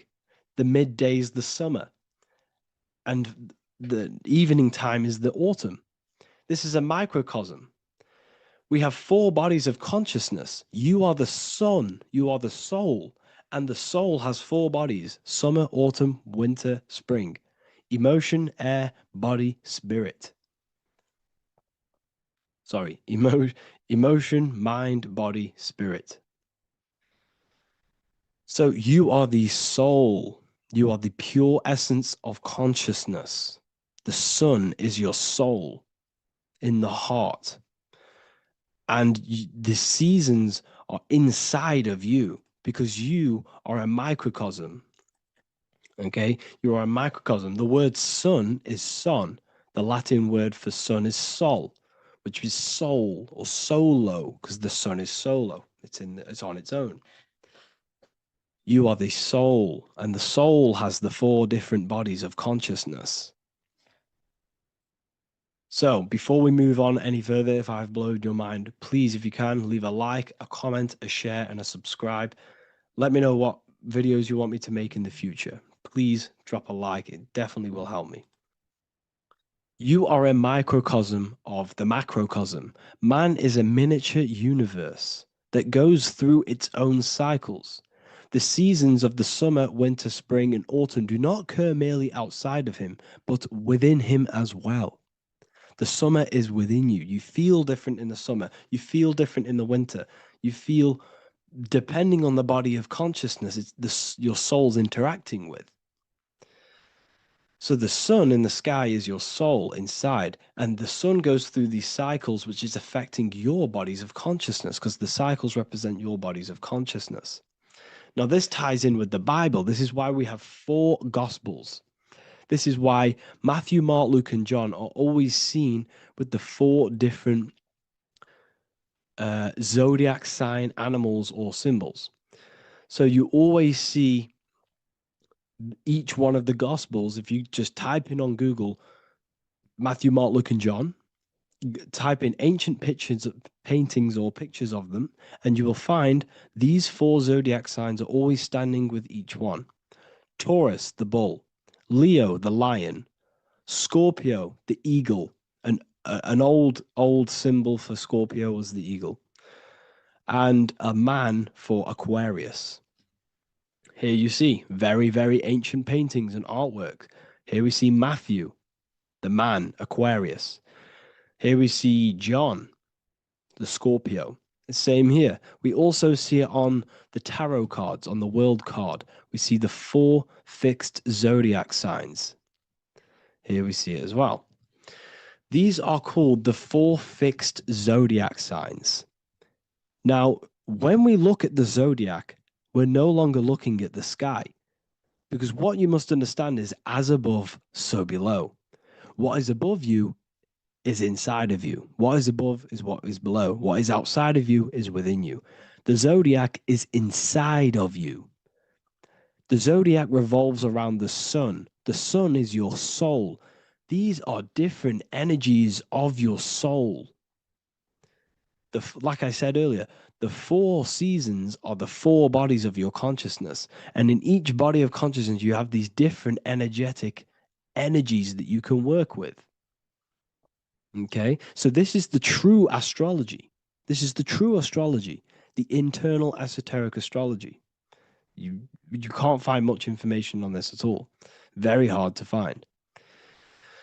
So what we're looking at are the 4 bodies of consciousness. Obviously, when you look in the middle of each, when we look in the middle of each season, spring, the middle of spring is Taurus. The middle of winter is Aquarius. The middle of autumn is Scorpio. The middle of summer is Leo. These 4 signs are known as the 4 fixed signs. Okay, Scorpio is fixed. It's the middle of autumn. Scorpio is a water sign, emotion. Aquarius is the air sign, the mind. Taurus is an earth sign, the body. Leo is a fire sign, the spirit. This is why we see Matthew, Mark, Luke, and John with the 4 fixed signs of the zodiac, which represent the 4 bodies of consciousness. Leo, the spirit, fire. Luke, Taurus, earth, body. Matthew, Aquarius, air, mind. John, Scorpio, water, emotion. Each gospel is depicting Jesus and showing Jesus in each gospel. Each one of these gospels is showing and depicting Jesus according to the different body of consciousness. In John, this is when Jesus starts to turn water into wine. Water is emotion, wine is transmuted emotion. This is when he does miracles with his emotions, water into wine. Aquarius, which is Matthew, air, the mind. Inside of the Gospel of Matthew, this depicts Jesus as an intellectual person, a person who's communicating and using his mind, his mental body a lot inside of the Gospel of Matthew. Go and read it, and you will see this. Luke, Taurus, earth, the body. Luke shows and depicts Jesus according to the body of consciousness, the physical body. He shows Jesus as a human, being a human being, helping people physically and helping people's physical needs, like giving away food and doing all sorts of good things for other people. Leo, Mark, inside of the Gospel of Mark, this shows Jesus as a spiritual teacher, a passionate person who is taking action. Each gospel is showing Jesus according to the different body of consciousness. And Jesus represents you, the Son. That's why it's called the Son of God, the light of the world. Jesus represents your soul, and your soul has these four gospels, the four bodies of consciousness, the four fixed signs, the four elements, and the four seasons. These things all correspond to your consciousness. So this is Leonardo da Vinci, showing you the exact same thing. Jesus is the I am, the Son, the soul, in the middle, on his own. Luke, spring, earth, body. There are three people in each group. There are four groups, and there are three people in each group. 1, 2, 3. 1, 2, 3, 1, 2, 3, 1, 2, 3. Fall, winter, summer, spring. These are according to the four bodies of consciousness. Here we see Aries, which rules the head region. He's on the head of the table. Gemini, he's holding up the two hands because Gemini rules the two hands, the two arms. Gemini is the two twins, which is the two arms and two hands, and the two lungs. Here we see the beginning of summer, which is Cancer. You see the big knife here. Cancer, him here, this gray-haired guy, holding a knife for the crab. Cancer, they pinch. You have a knife, symbolizing the crab. Leo, the middle of summer, showing dominance. The sun is very dominant. He's got his elbow on the table, showing dominance. Virgo has no Adam's apple. Cancer here is pointing at this woman's neck, saying there's no Adam's apple. This is Virgo, the virgin, the only woman. Jesus, the sun. This is Libra, the balancing. He's holding his arms out balanced, showing the balancing of the sun, because when the sun enters Libra, the sun is balanced between winter and summer. So it's balanced. This is all astrology, but this is internal. Okay? This is Ezekiel's vision.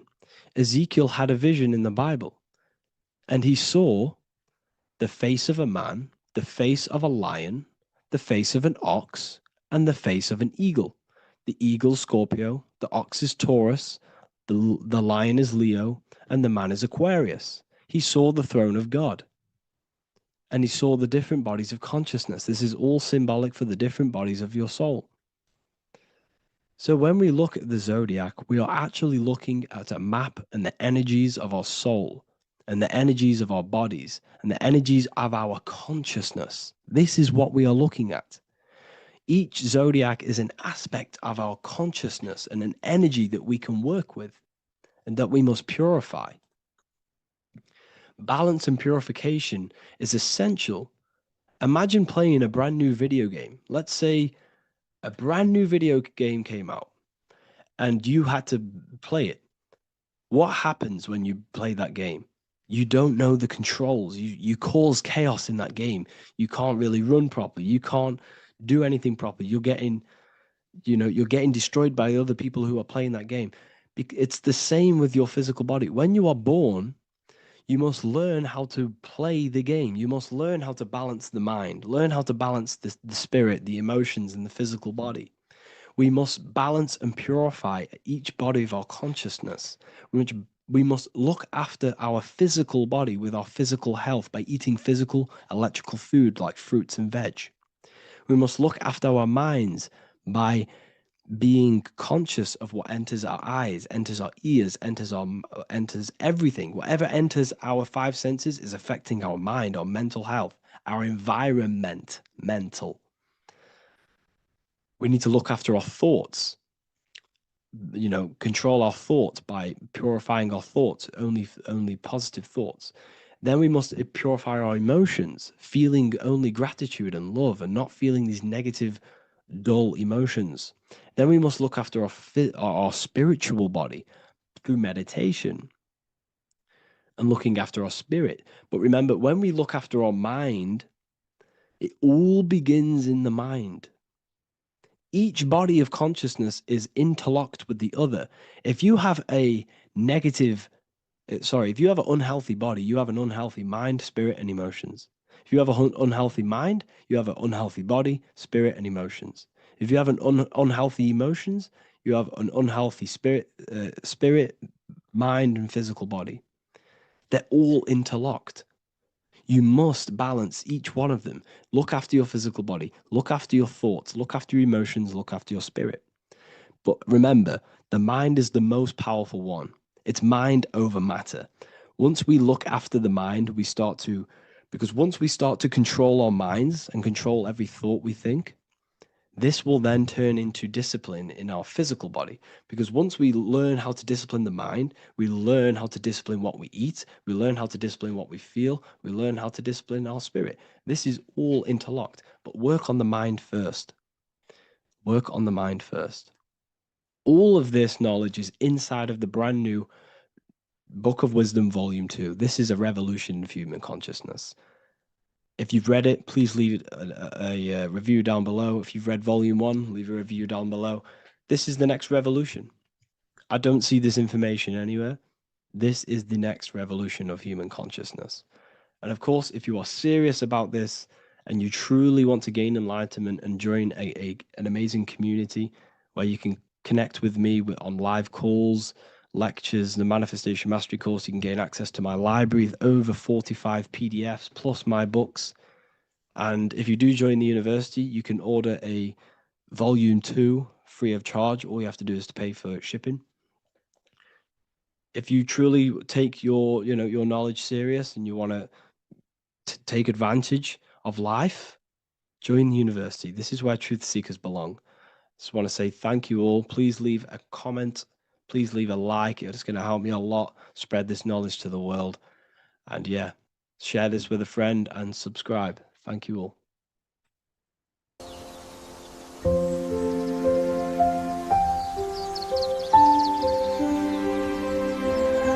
bookofwisdom.com. Visit today.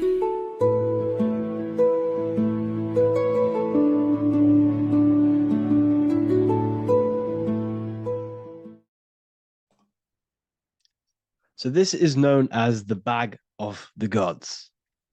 This symbolism is widely known, but no one knows what it truly symbolizes. We see this in ancient Sumerian artwork. We see this in the Mayans' artwork. We always see this bag with the gods. What does this actually represent? Okay, so the bag itself represents carrying. Carrying what? It represents information, represents knowledge. Your mind is the carrier of the information. So this is why in his left hand, he carries the bag, and the right hand has the pine cone. This represents carrying of information. Why is it a bag? A bag can be passed on to someone else. The information can be taught to someone else. This is the information of activation of the pineal gland or higher consciousness of humans.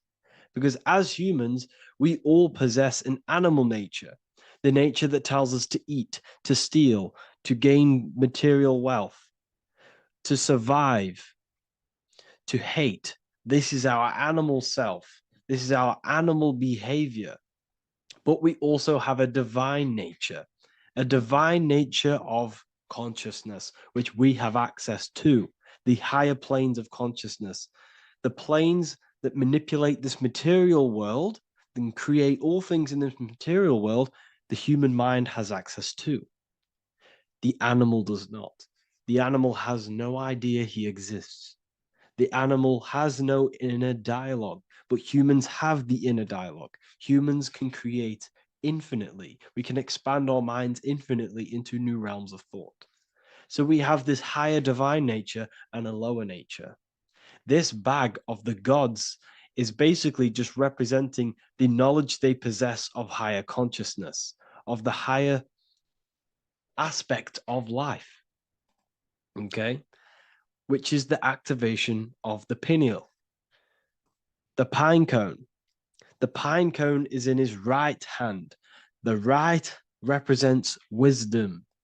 The left represents intellect, knowledge. Knowledge and wisdom are two separate things.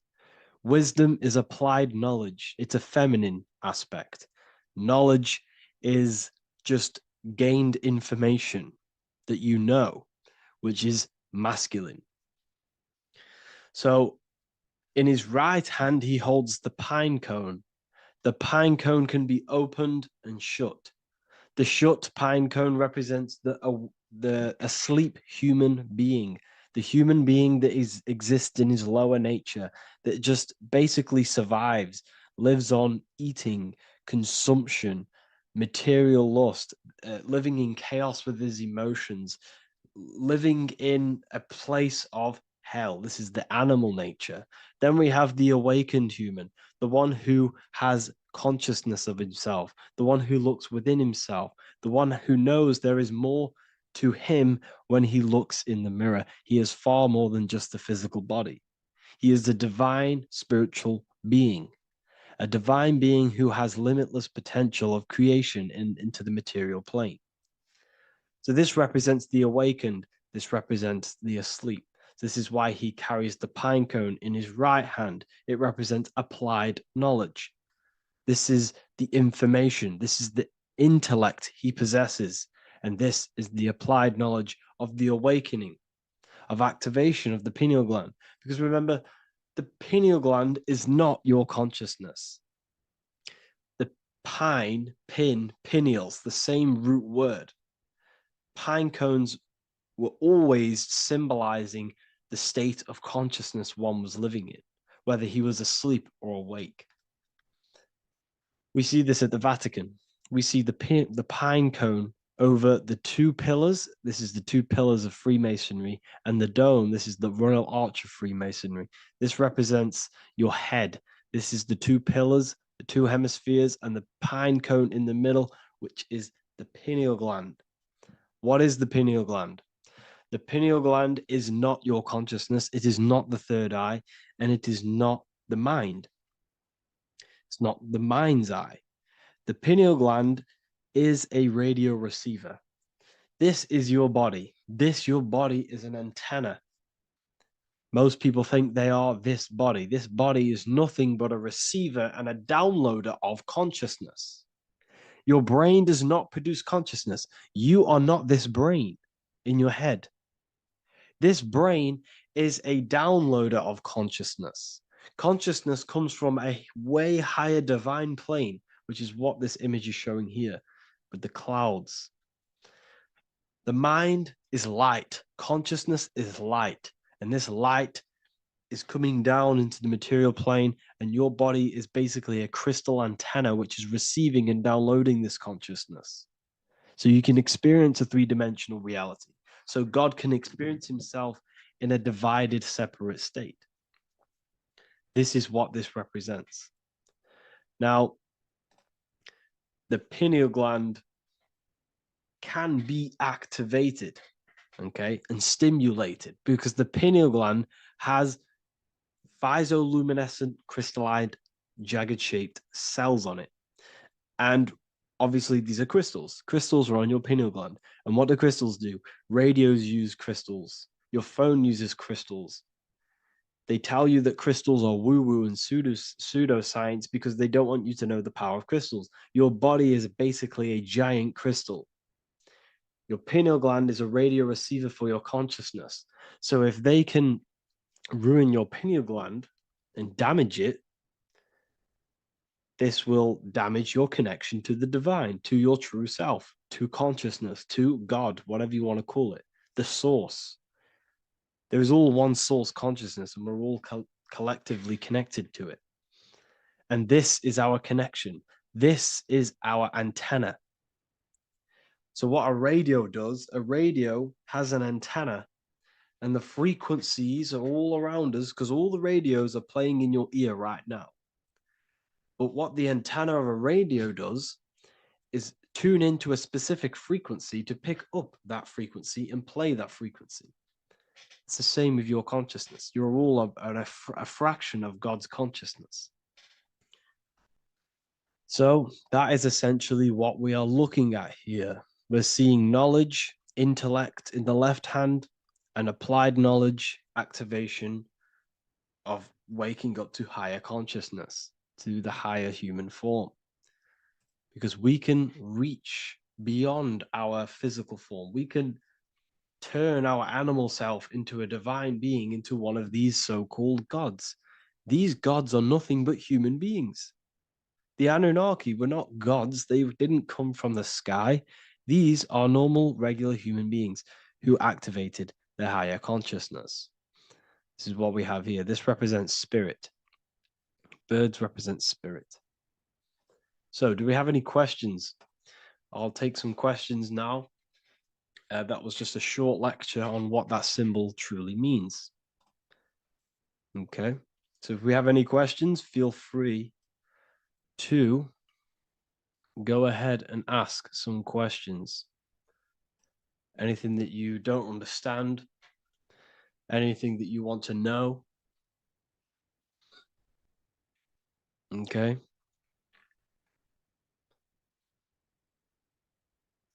So base reality would be where source resides. Yes, the base reality is your consciousness. Are these lectures available in the university? There's a whole section, basically inside the university, there's a whole section with like over 30 long form lectures like this. So the base reality is where the source resides. Yes, the base reality is your inner world, your consciousness. That is the only thing that exists. Your outer world is just an effect of your consciousness. Your consciousness, everything that has gone on within the mind and emotion is pushed outwards into your reality. You have thought and felt your way into your external circumstances. Your life is a direct correlation of every thought you thought in the past. Therefore, your inner world of consciousness is creating and molding your outer world.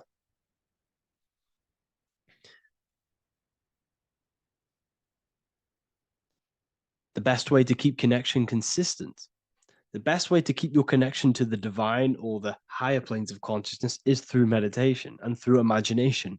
Imagination is the fourth dimension. It is the astral plane. That screen that you have in your mind is not a physical screen. That is the divine plane of the astral. And this is essentially where all objects of this material world comes from. The phone that you are holding, the laptop you're watching this on, whatever you're doing, every single object you see in your room that you are in right now began inside of the plane of imagination. This is not a physical plane. This is a metaphysical plane that you have access to. And you have the ability to bring down this plane into physical form. That's what we call manifestation. That's what the ancients called magic. This is what we now call in science metaphysics. It's all the same thing. So yes, you all have access to the divine planes, unlike animals. This is why humans are so advanced.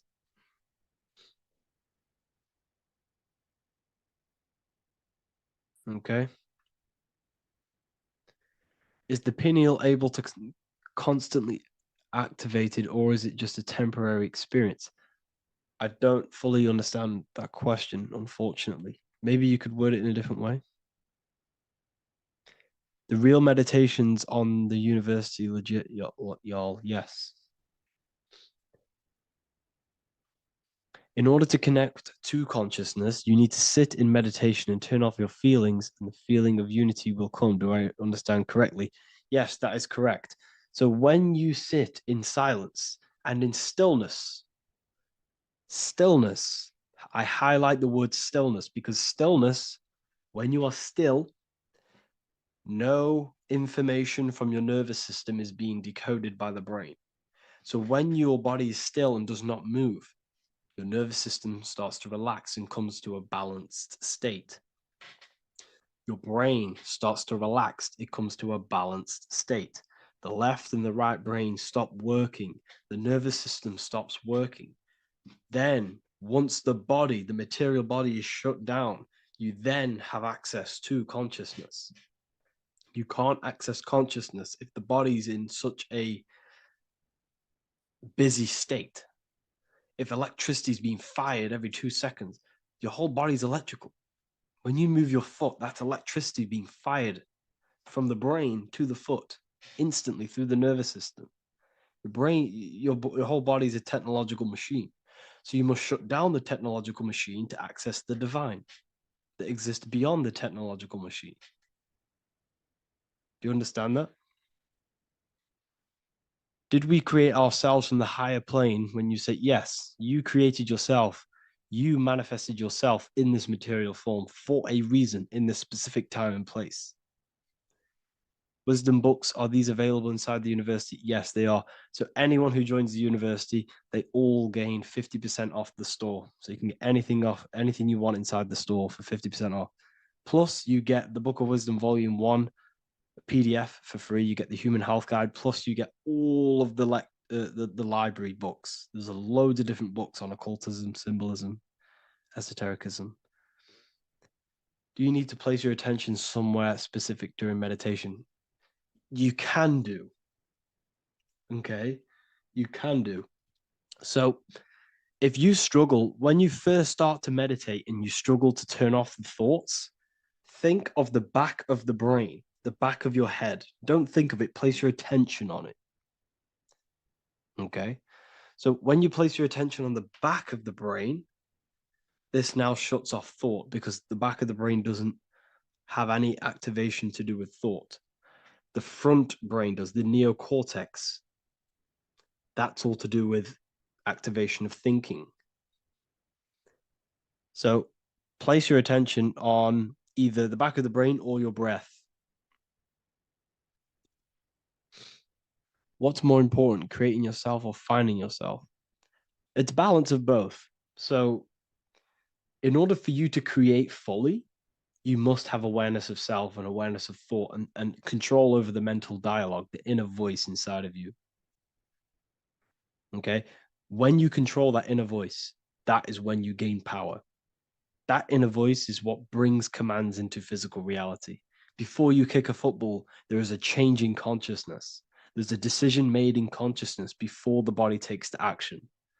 Therefore, every physical manifestation is a change of inner consciousness before it's a physical reality. You can have the reality you want through consciousness before physically having it. That's the secret to creating. But you must believe it like you know the sun is going to rise in the morning. That's how much you should know that you have that reality in consciousness through feeling and thought and imagination. And that's how you can truly create in your reality. Shrooms help with consciousness or ego. I can't really talk about that because I'm maybe uploading this to YouTube, unfortunately. But we need to clean our pineal gland first from calcification. Yes, definitely. You should go on a detox the body. Because you can't really connect with consciousness if your body is in such a dirty state. Because the brain is, your nervous system is in a state of fight or flight, trying to fight off all these toxins. So when you meditate, you're probably going to be having thoughts all the time because your brain's firing, your nervous system's being attacked through toxins. So you must detox to have a true connection with the divine. Your diet plays a big role in your spirituality and mentality. What is the most optimal food for pure consciousness? Fruits and vegetables. They possess consciousness. So when you place them inside of you, they're syncing with your consciousness. How to check the cleanliness of your body, your skin, your teeth, your tongue, your mouth. If your skin has spots, different colors on it, you're not clean, because your skin is a reflection of your inner organs. Coffee's not the best for you. Coffee gives you fake energy. Okay. So what coffee does, that buzz you get off coffee, is actually the toxic effect of the chemicals reacting with your body. If I'm inside the university and wanted to buy your book, you said it would be 50% off because we are your student. Is that automatic or we need to have a code? You will have a code. Yes, I'm going to releasing a code for all the students after this. Caffeine equals neurotoxin. Yes, it fries your brain. It fries your nervous system. It fries your dopamine receptors. Will the Q&A last week about money symbolism be posted? Oh, I didn't post that. That's my bad. I totally forgot. I will post that after this. Thank you for reminding me. How to detox the body. The best way to detox the body is going through a week cleanse of fruit. So only consume fruit, sea moss, and cayenne pepper, and lots of freshly pressed juice. Do that for a week or 2 weeks, depending on how you feel, and then start to fast. You will lose weight, but you're not losing weight. You're losing impurities.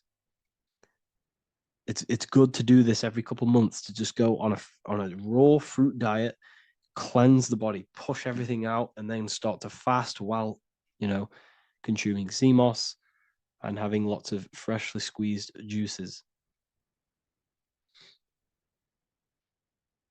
What is an alternative for coffee? Something with high energy levels.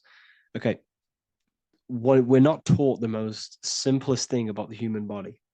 It is an electromagnetic machine. It's electrical. It runs off electricity. The only energy you need is electricity, and that is found in fruits, vegetables. If you want energy, drink pure, fresh, pressed juice. That will give you more energy, more electricity than coffee. Can we cleanse ourselves through oil pulling?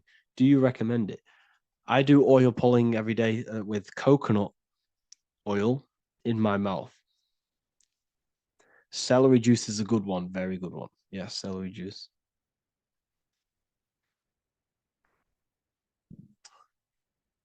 Any more questions?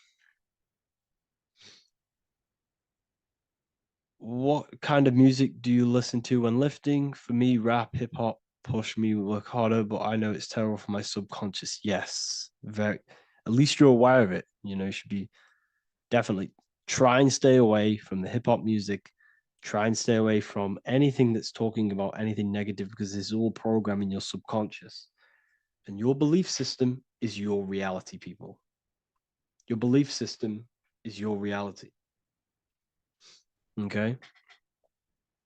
So look after your subconscious. That's what's controlling your actions. 90% of your actions on a daily basis are controlled through your subconscious beliefs. Okay? I listen to a lot of Pastel Ghost. I listen to a lot of let me get my playlist up.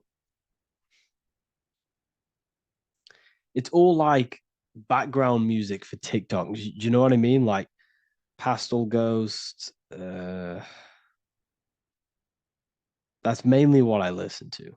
That sort of music. I don't know what it's kind of called. I don't know what that genre is called. Does anyone know what that genre is actually called? Because there's not much words in it. The reason I listen to it is because there's not much words in it. And, it helps the subconscious. And I just love that music.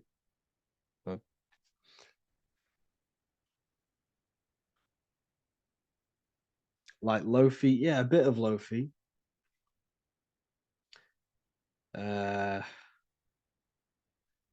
Most people won't even know this type of music.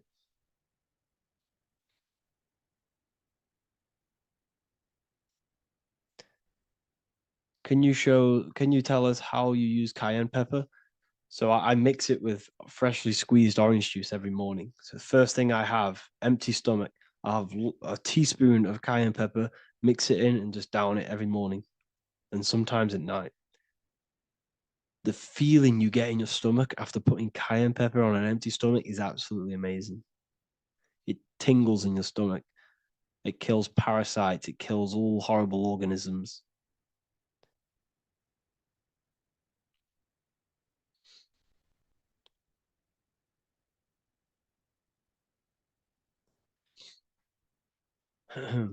Mix it with hot water. Yes, hot water and key lime water. That I bet that's powerful. If you mixed warm water with key lime with cayenne pepper in first thing in the morning, I can imagine how powerful that is. I've never done that, but I'm going to try that. Do you use sea salt? I don't know what to think about sea salt, to be honest. I try and stay away from it. I don't know whether it's good, don't know whether it's bad. I'm kind of mixed on it. Mixed information.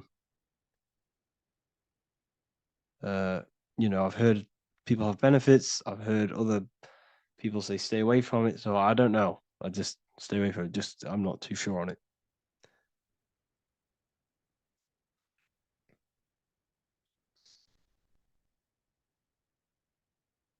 I drink fresh pressed celery juice every morning. Yeah, definitely. Is there any chance we could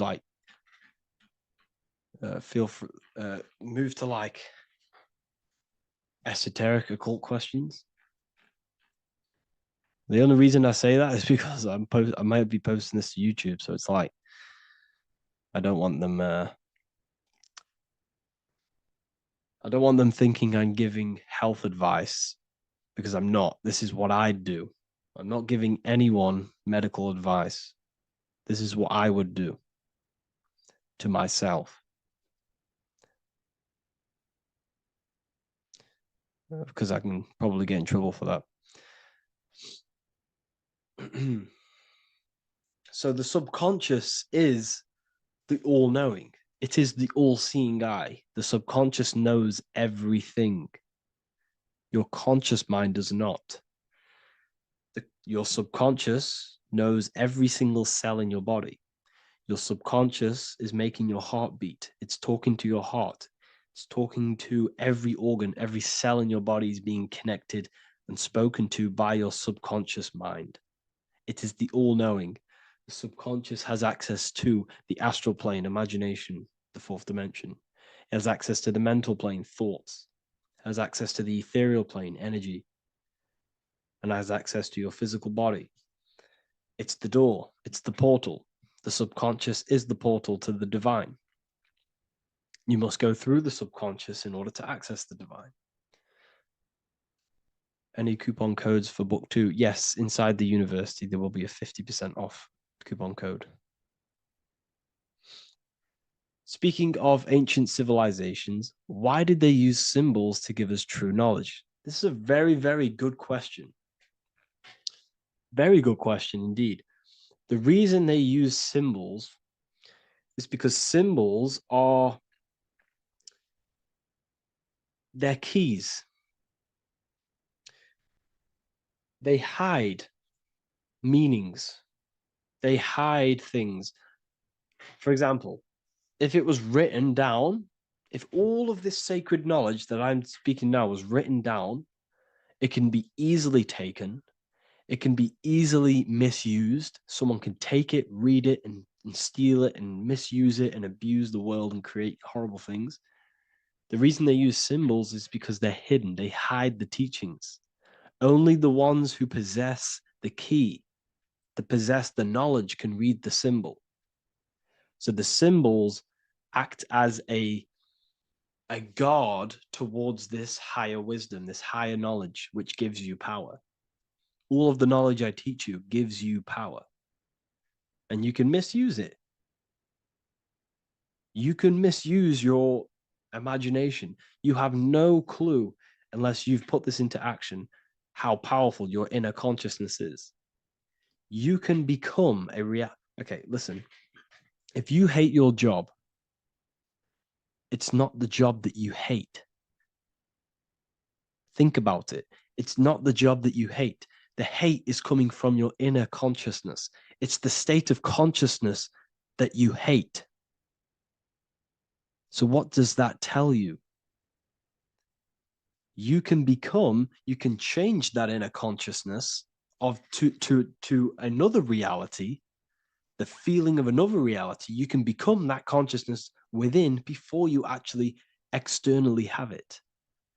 And by becoming and knowing that reality, that's what produces effect on shaping your outer world. When you really, truly know that reality inside of you, of being free, of being wealthy, of having abundance, your outer world has no other choice but to rearrange itself to your new inner state of consciousness. That's what magic is. It's manipulating your inner state of consciousness. It's convincing yourself that you already have it, not believing it, knowing it. Okay? Knowing is different than believing.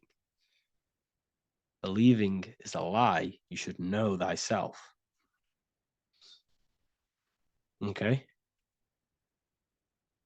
So we can say that human overpopulation is intentional. There is no human overpopulation. We're all cramped in these cities. We're all cramped into one little place.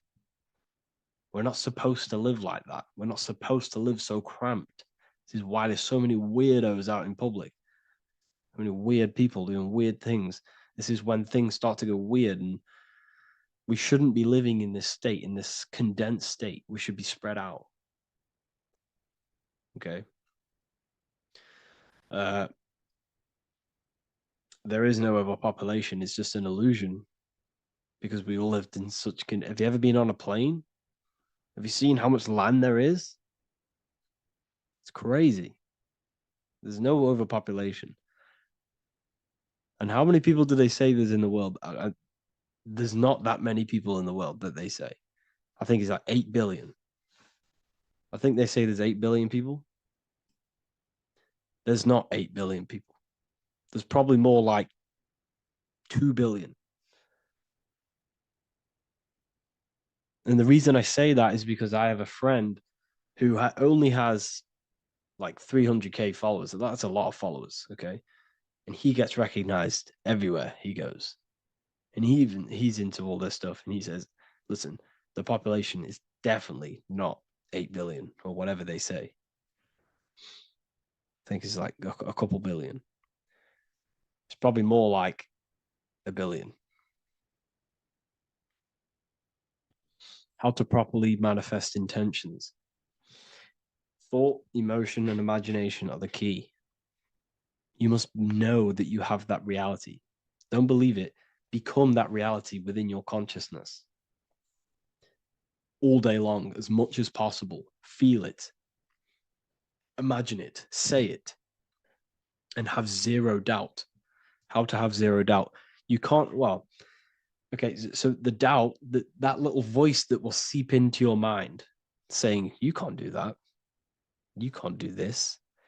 That's your old voice of your subconscious program.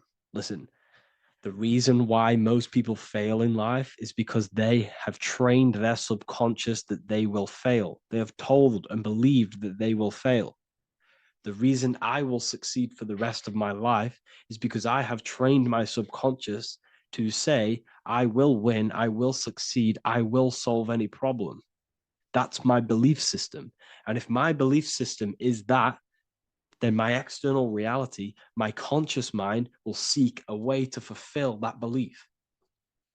It will seek to control and create that belief in my external world. It will seek to solve any problem. I've trained my subconscious mind to know that I already have the reality, to know that I'm abundant, to know that I have everything that I already need. Therefore, if any problem comes, I can sort it straight away. But most people have a different belief. It's not your fault. We've been kind of manipulated and told this, that they will fail, that they can't do anything, that it's too hard. And that basically casts a spell on the conscious mind, where your conscious mind is just like, no, I can't do that, because of this subconscious belief that you hold. So you must reprogram your subconscious that you can do it, that you will solve any problem, and that you are abundant. That's the reason why successful people succeed. It's because they have a complete different mind state, a complete different belief system in their subconscious.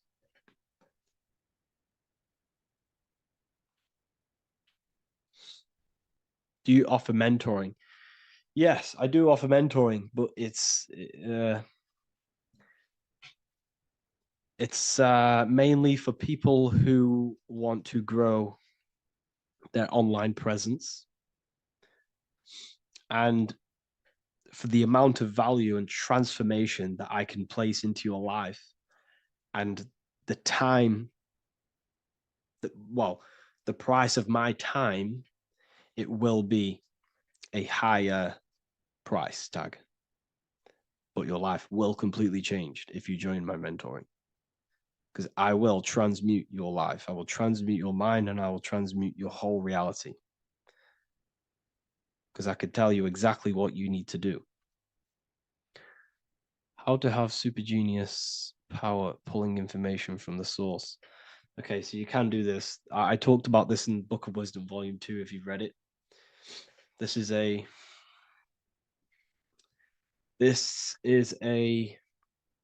technique that Albert Einstein used. This is a technique that Thomas Edison used.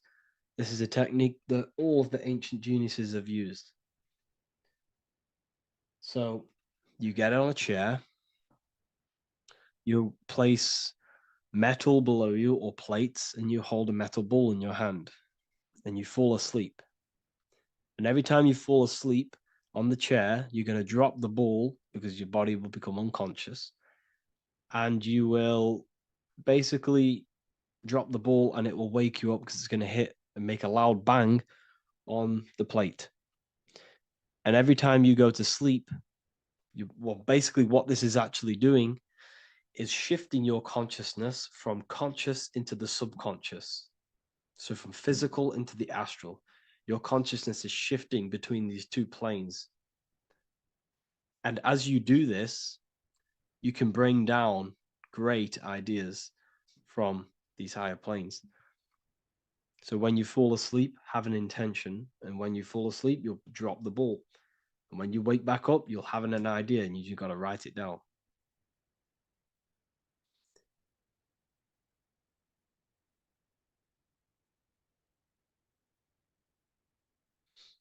How to balance chakras. Don't focus on balancing your chakras. Focus on the mind. The mind is the cause of the chakras being blocked. If you have a blocked throat chakra, this is a problem in your mind, not the chakra. You see, the chakras are a result of the mind. You transmute the mind, you can transmute the chakras and cleanse them.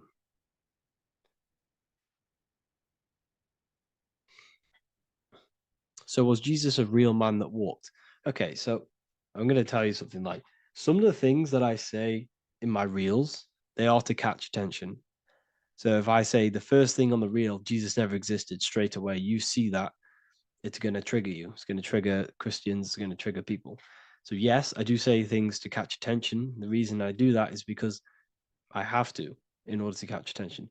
Maybe there was a Jesus who walked. So in the past, I have said Jesus never existed. Yes, this is to catch attention, to boost the reels, views, and comments and stuff like that. Maybe there was a man who was called Jesus and walked the earth. But listen, he was not the Son of God. You are all the Son of God. Jesus represents an archetype. He represents morals. He represents a way of living that you should embody in your life, not to worship.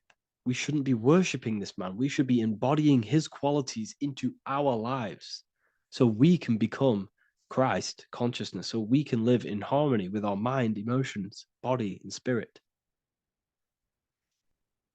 Okay? He was not the Son of God. You are all the Son of God. We are all God experiencing himself in a three-dimensional divided form. God is oneness, and he created a divided world so he can experience himself. Why do you quote from the Freemasons oft times? I don't recall me looking at Freemason quotes and quote them. I just simply, when I post a quote, I literally just, whatever comes to my head, I just whack it into Telegram or Twitter. Are dreams tied to your subconscious, and how do you understand them? Okay. Dreams and astral projection are two different things. Astral projection is your soul leaving this plane into the collective consciousness, into the collective mind, the collective astral plane. But dreams are basically the astral plane, but it's your personal astral plane in your personal subconscious. So when you dream, you're entering your own consciousness, you're entering your own subconscious. Every character, every event that happens to you, everything that is said to you, everything that happens to you in your dream is yourself pushed outwards, and you're basically experiencing your own mind. If something scary comes up in your dream, this is your belief, this is something in the back of your mind materializing and coming to you and showing itself to you.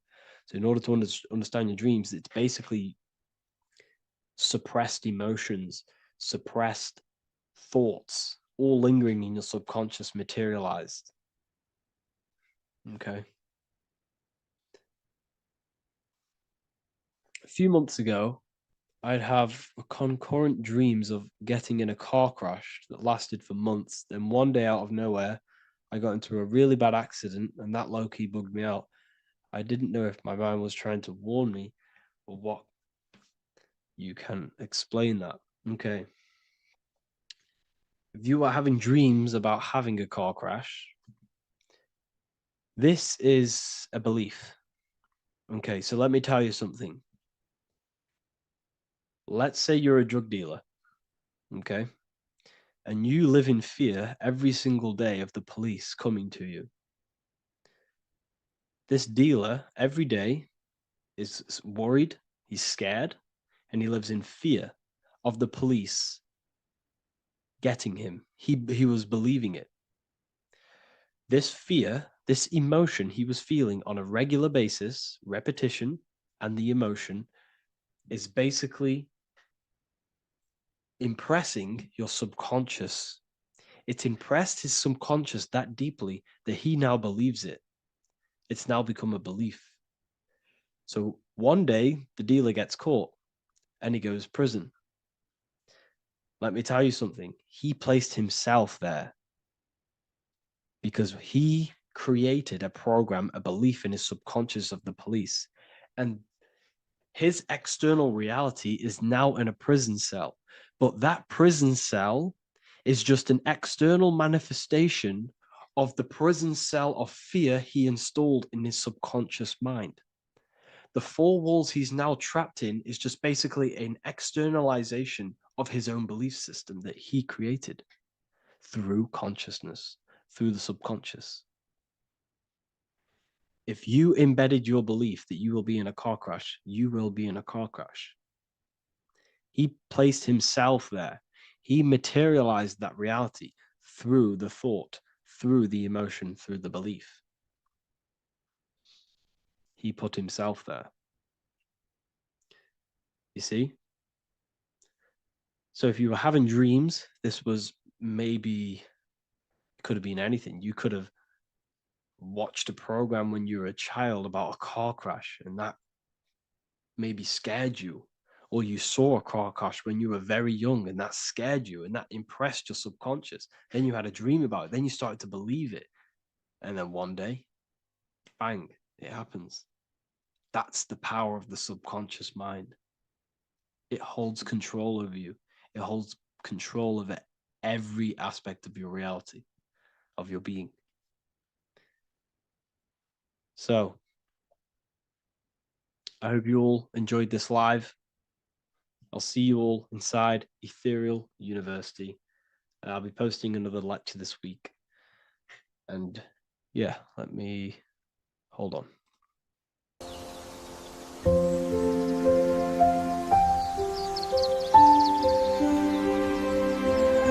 bookofwisdom.com. Visit today.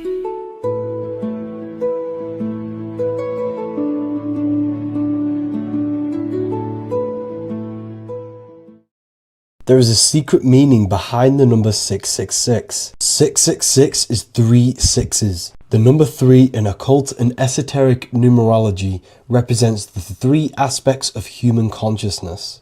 We see this symbolism in the all-seeing eye with the light and the triangle. The triangle is the number 3.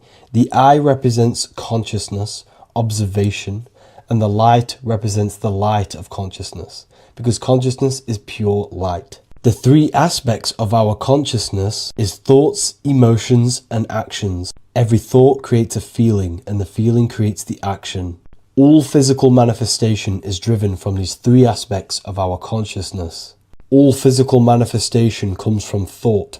Every object you see around you, this screen, the phone you're on, the laptop you're using, or the iPad, was a thought in the invisible realms of consciousness.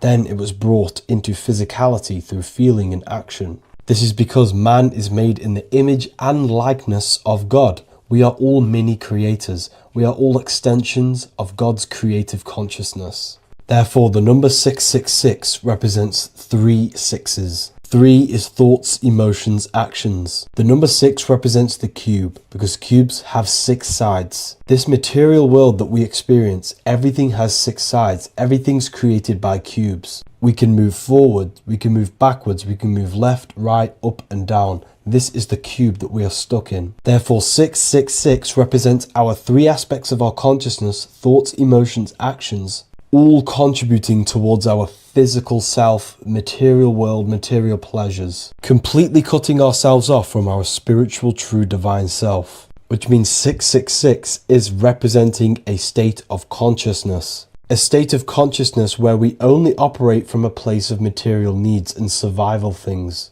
As humans, we possess a physical material body in the physical material external world, but we also possess an invisible inner world, which is what we call spirit. When we disconnect ourselves from our inner world, we become lost in this materialistic way of thinking and acting, which can lead to no life purpose, a feeling of emptiness and voidness in our hearts. Humans possess the ability to transcend our animal instinctual natures and turn to the divine mind, to the spiritual inner world.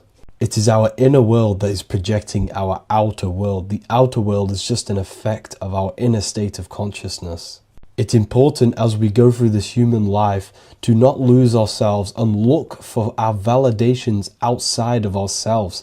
The external world is simply just a mirror, mirroring with mathematical precision what happens inside our consciousness.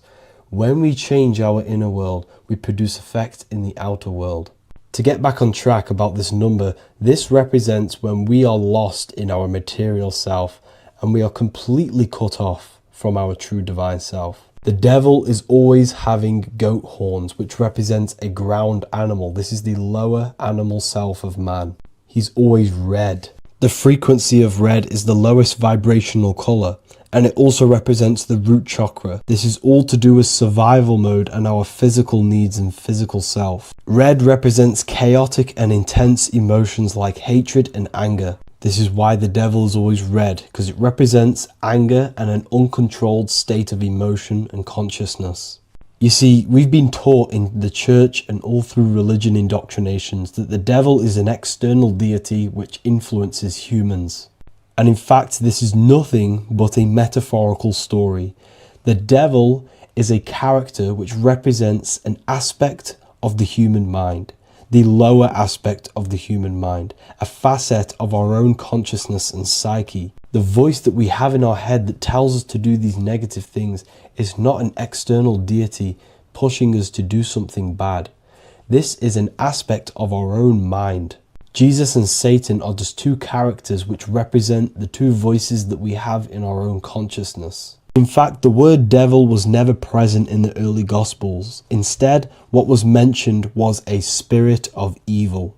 A term spirit of evil was not meant to denote a specific deity or being, but rather any force of negativity, whether it manifests as a destructive thought, emotion, or action. The spirit of evil represents the darker sides of our mind, the part that leads us astray and brings forth negativity in our lives. The reason why they want you to believe in a devil is because they don't want you taking responsibility for your creations. They don't want you to realize that the external world is truly a mirror of your inner state of consciousness. Instead, when something bad happens in your life, you blame it on some external devil or Satan who tempted you. Everything is your creation in your life. When you realize this, you take full control and you begin to reshape your external world by changing your inner state of consciousness.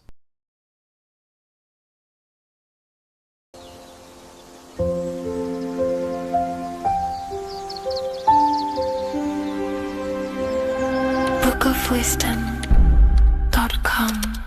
Visit today.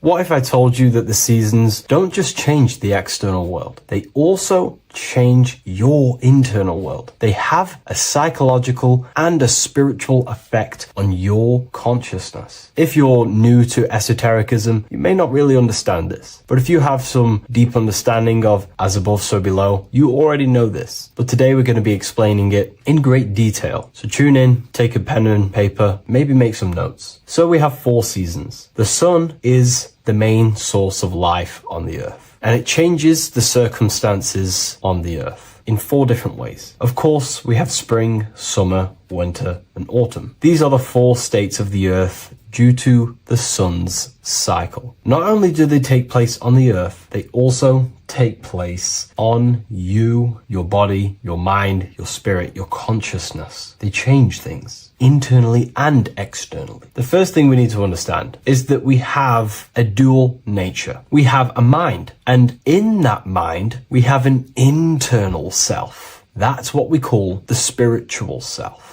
It is the individual that exists within their own mind, within their own consciousness. It is the self that imagines, thinks, feels. That's the spiritual self. And internally, that self is the true self. When it's detached from the false identifications, of course, such as the ego. But the true self dwells within the mind, and that's the immortal self. That's the self that will never die, never perish, that will always be there and it always has been there. The internal self. But on the other side of the mind, the outside of the mind, we have this, what we call our physical human body. This is our external physical body. So outside of us is a physical reality, but inside of us is a spiritual non-physical reality. Inside of us cannot be measured. Outside of us can be measured. So we have an internal world and an external world. I think this is the reason why the word individual has the word dual at the end. Dual meaning opposing or two. We have a dual nature. Inner world, in the mind, and a self out the mind. And the mind acts as some sort of doorway. It is a doorway into ourself. So in esotericism, this is what it's all about. It's about we work with the internal world. We try and figure out who we are from the inside out, not who we are outside of us. Because we realize that the external world is nothing but a crystallization of what's happening inside of us. Our lives are a result of every single thought that we thought in the past. So let's not get off track here. Let's carry on. As I was discussing the seasons, we have an internal world in the mind and a self outside the mind. And this is reflected even in the cycles of the heavens. This is how you know the universe is intelligently designed, and the law of correspondence corresponds with everything. The law of correspondence is as above, so below. It's not a Hermetic principle. It's not a Freemasonic principle. The law of correspondence, as above, so below, is just the law of life of the universe. It is in everything. So the daytime, the sun, this is external impressions or expressions, should I say. We express ourselves outside the mind, in the outside world, in the material body, taking actions outside of us during this daytime. The sun represents outward expression, the daytime. This is when we wake up, we're conscious, we do things outside of our mind. But then the nighttime comes around and it becomes dark and the moon rules over the nighttime. And we return back to our internal world. We return back to the darkness. We return back to the internal self, the self in the mind. Really is fascinating. And this is as above, so below. This follows the correspondence. This follows the law. Although that the outside world has a cycle of day and night, so does our own mind have this cycle. As above, so below. As within, so without. What's happening outside of us is also happening inside of us. The mind is also going in a cycle. Because in the daytime, the mind wakes up and we express things externally. But when the sun goes away and the electromagnetic rays of the sun are not very strong, our brainwave decreases, our body activity decreases, it slows down and we return to the internal self. The body switches off and we return to the internal self in the mind. We enter in the doorway of the mind and return to the internal, the spiritual self. And when the body is less active, this is when we are more connected to the internal world, our spiritual true self. So as above, so below corresponds with the day and night, the sun and the moon. The moon represents our internal world, the world inside our mind, the self inside the mind. And the sun represents the external self in the external world. So not only are these cycles happening in nature, the darkness outside of us when the sun goes away is the same darkness that we go within ourselves when we go to sleep. It's the same cycle. Our bodies are in the cycle of the external world also, as above, so below. But then we can even take this even further. This fractals down even further. If we look at the cycle of the yearly cycle of the sun, which is what we call the 12 zodiac signs, we notice that these 4 seasons also take place in every single cycle of the day. So a yearly cycle can be seen as a big version of a daily cycle, or a daily cycle can be seen as a smaller version of a yearly cycle. For example, we look at Aries, which is spring. This is when the sun springs everything back to life in the spring. This is when the crops start to spring up and start to grow again. But we could see that at 6 a.m. in the morning, when the sun rises and just cracks over the horizon and starts to bring light into our day. Aries is associated with the morning time also as spring. Morning time is a smaller version of spring. Then we look at the summertime. The summertime is midday, when the sun is at the top of the middle of the sky. This is when the sun is most powerful, most radiant in our day. This could be seen as the summertime. Then when the sun starts to set, this is associated with autumn. Autumn time is the sunset. Then the winter time is associated with the nighttime, the midnight, when everything's very dark. So a daily cycle is basically a smaller version of a yearly cycle. And just how I explained how the cycle of the sun outside of us also happens inside of us with our consciousness falling asleep when the sun goes away, is also happening to us on a yearly cycle also. So the daytime is associated with the summer and the nighttime is associated with the winter. The winter is like the inhale. The summer is like the exhale. It's the breath of the universe, just like how we breathe in and out of our lungs. Everything takes this rhythm and polarity, okay? So winter is associated with the self and the world inside of ourselves, inside of our mind, the spiritual self, the internal. Because the winter is when the sun's rays, electromagnetic rays, are not very powerful. And this decreases brainwave activity, making us more connected to our internal world, inside the mind. But the summer's the complete opposite. The summer is when the sun is very, very powerful. And the sun's powerful electromagnetic rays increase brain activity, making us more actionable in the physical world outside of our mind, in the external world. So summer is the daytime and winter is a big version of the nighttime. Vice versa. Just like how in the winter, we're more in the house. We're inside buildings because it's very cold outside. Animals hibernate. They go inside. They go into little places. They collect all their food and prepare for the winter. They go inside. They go in darkness to hibernate. So does our consciousness, our spirit, the self inside of our mind. We can use these cycles to our advantage, to evolve spiritually, to connect and be more balanced. You know, I've mentioned a lot of this inside the university to my members, to the family inside of there. We discussed this. We had a great discussion about this. And, you know, the live calls we have are priceless. The conversations you can have with someone when they're awake, you never forget them. You always have deep, meaningful conversations. And we discussed this deeply, and we're going into some interesting things about how we can use these types of changes in the seasons for our spiritual growth. We even discussed about spring and autumn and how they're associated with the different spiritual bodies that we have. But anyways, let's not get off track. Lucid dreaming,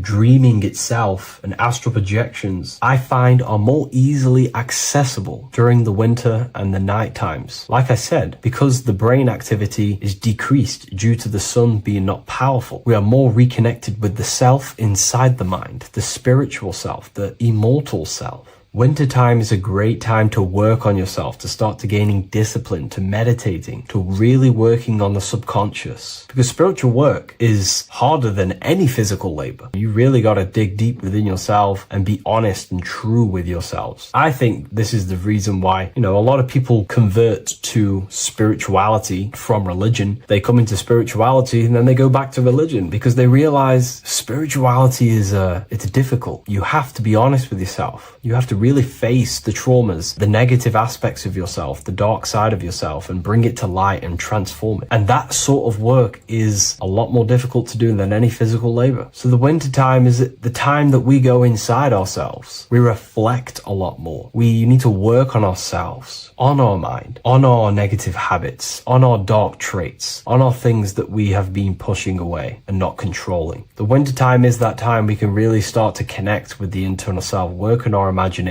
work on our mental willpower, work on all of these things like lucid dreaming, astral projections, and purifying ourselves, removing any mental barriers, any negative belief systems that may be subconsciously holding us back. It's easier to access the subconscious in the nighttime and in the winter, especially the winter. That's why I made this video, because we're in autumn now. We're transitioning into the winter. So I thought I'd share this with you all. And it's important to understand that you are a microcosm of God. Like I said, the law of correspondence associates with everything in the universe, people. Everything. And that's the best thing with the law of correspondence. And I've been using this for the past 3 to 4 years, right? The law of correspondence has determined and filtered out so many lies that was given to me, that's given to you, that's given to everyone in the world. The law of correspondence is like a filter. If someone gives you a piece of information, for example, gravity, and it does not apply with the law of correspondence, then you know it's a lie, because it's a universal thing. What happens inside of me also happens outside of me. What happens in my astral world happens in my material world, more than likely. As above, so below corresponds with everything. The same structure in my veins, in my nervous system, is the same structure in the trees, in galaxies, in everything. As above, so below, the universe is a fractal universe. Therefore, the point that I was getting at is that you are a microcosm of God. The same mind that God manifested things through thinking. He thought the stars, the earth, nature, the human body, designed everything with the God mind. He thought everything into existence. And that mind, them powers that God used to manifest everything into physical existence through the power of thought, is the same mind that you possess, but on a smaller scale. God manifested the macrocosm through thought, as the universe is a mental universe. Everything you see around you was thought, then manifested into physical reality. God manifested the macrocosm, the world, through thought, and that same force of thought you use to create the microcosm, to create your own world. You think your life into reality, your world into reality. Your body is a microcosm, a miniature universe. Every thought you think commands 50 trillion cells in your body, and your cells religiously execute on every command that you give it. You're in charge of 50 trillion cells. You're literally commanding a whole civilization inside your body. And this is how you are a reflection of the divine. The God mind created the macrocosm, the world, and you create your own world inside that world using the same power as thought. Very powerful. So everything that happens outside of you is also happening inside of you. The law of correspondence is the most important, the law that you could possibly learn, because it makes everything so clear for you in the universe. Makes life so clear. You see reality for what it truly is. It's a reflection of the higher dimensions. Just like how reality right now is a reflection of what's happening inside of people's minds and consciousness. We can't blame the elites for all the negative things that's happening in reality, because all the negative things that's happening in reality is the negative things that's happening in people's minds. We need to take control of ourselves. So with that being said, thank you all, everyone. If you wish to read more, 90% of you watching this video have already got this book. I want to say thank you for your support. It means the world to me. It makes me research more and write more books. And the book of symbolism is coming very soon. So thank you, everyone. I'll leave a link in the description for the university, for the live calls, and for the book if you wish to join. Have an amazing day. This one secret that is hidden and guarded within secret societies grants you profound power, which can fully transform your life and perspective on reality. Today, I'm going to reveal this one secret, which you probably already know, but never realized how deep it truly is. This has the power to change your life. It is the key to your potential. And if you stay with me, this power may be yours, and you could transform your life with this hidden secret that is guarded within secret societies and esoteric orders. And this secret is not really a secret, but something people overlook, that the universe is mental. Everything we experience and interact with and perceive originates within the mind. The universe is a boundless field of consciousness, a mental construct molded and shaped by thought. We do not just live in a physical world, as they want you to believe. There are hidden forces that mold the material world. They want you to believe that you are only a physical being inside of a physical universe. But this is completely wrong. You are the architecture of the universe. Your consciousness is the very fabric of reality. And you create your own universe. The universe is an infinite field of consciousness, a vast and limitless mental construct, intricately woven and shaped by the power of thought. It is a dynamic and ever-evolving field where the interplay of awareness and attention gives form to existence. Within the boundless realm, every idea, perception, and belief contributes to the creation and transformation of reality itself. Each thought holds the power to transform reality. Your consciousness is the very fabric of reality. And this is shown in the symbol of the flower of life. The flower of life is a symbol. It symbolizes the interconnectedness of all existence, illustrating how every thought is not merely a fleeting moment, but a ripple that reverberates across every layer of reality. Each action, like the intricate overlapping circles of this pattern in the symbol, extends its influence far beyond its origin, weaving a web of interdependence where every choice impacts the whole. It serves as a profound reminder that everything is connected, bound by an unseen field of consciousness. This symbol represents how one action, one thought is a ripple in the whole vastness of the ether of consciousness. To master your mind is to master the universe, because your mind is a miniature universe. The mind is the very fabric of reality. So if we gain the hook, if we gain the power and the mastery over our minds, we have now gained the power to create reality to your will and intent. You see, most people live in a cycle, and this cycle is the outer world manipulating how they feel on the inner world. People's external circumstances are creating their thoughts and emotion in the inner world of consciousness, which is producing a constant cycle of negative manifestation. For example, let's say something negative happens to me in my external world. Then I start to think negative and feel negative. what that is actually doing is manifesting and projecting more negativity, because our thoughts hold the power to control and weave our own life. Your life is a direct correlation of every thought you thought in the past. What we need to do is stop and not let the mind control you in your reality. You need to control the mind so you can control reality. So what does this actually mean? Reality is an externalization of consciousness. Consciousness and matter are one. They're not separate. They are inseparable and interconnected.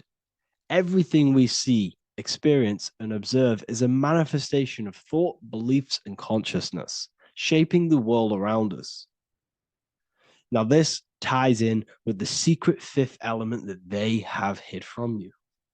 They've hid from you this sacred and very important symbol and pillar to reality. And this pillar, this sacred thing they've missed, is called the ether.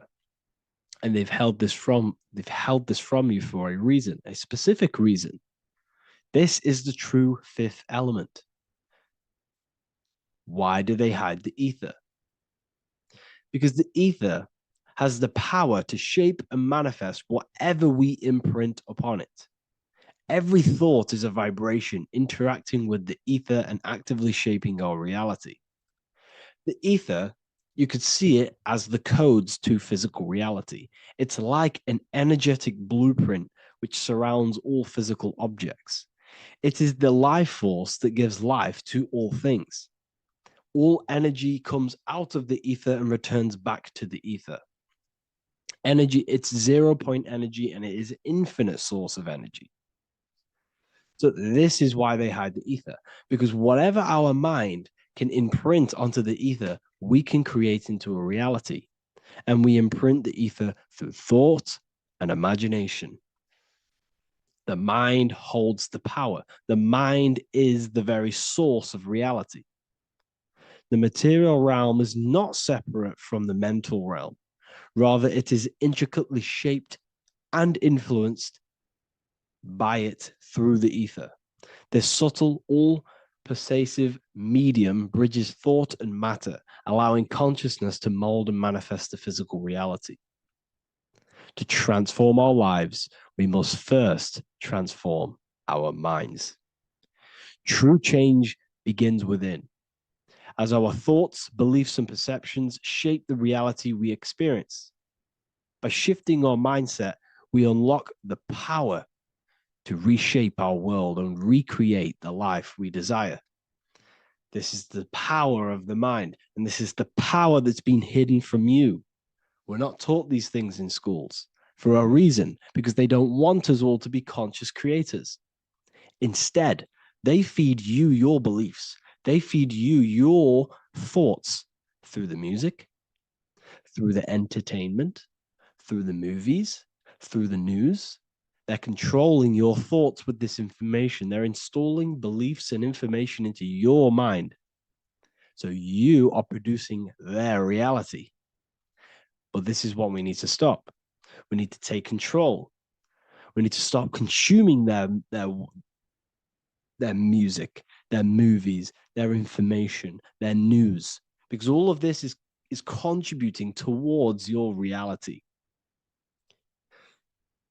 They have the collective consciousness at the tip of their fingers.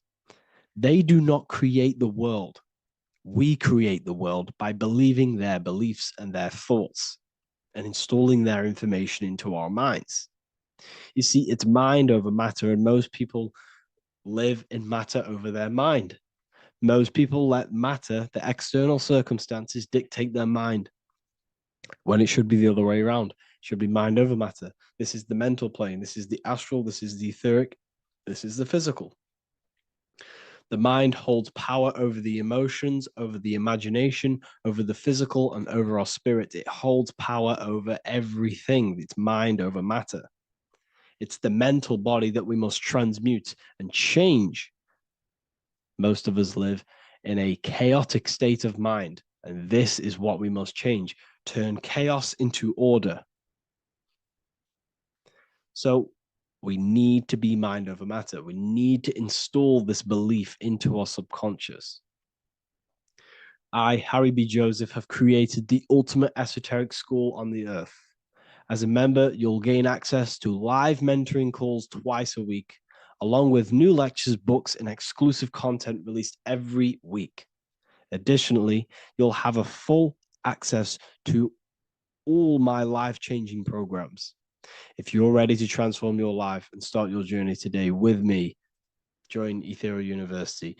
These are the campuses. We have the real lecture sections filled with lectures that you can watch.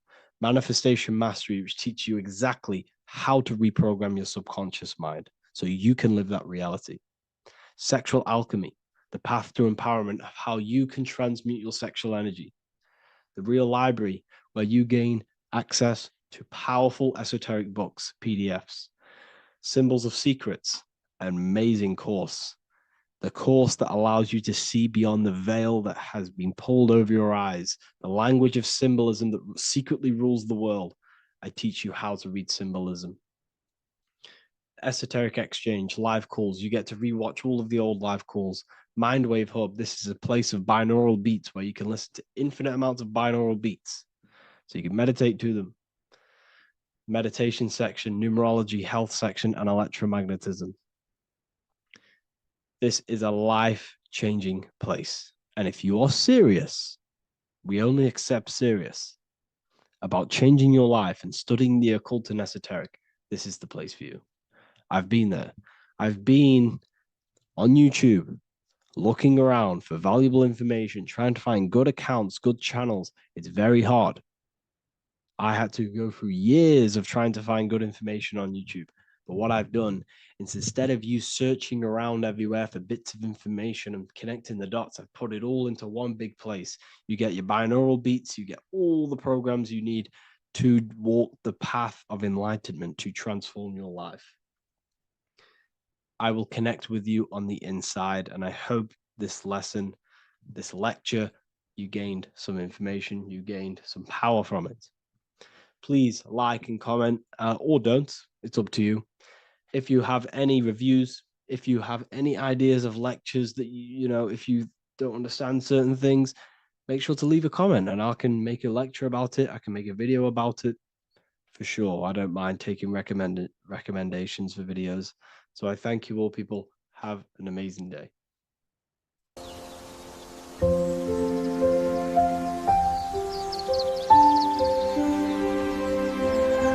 bookofwisdom.com.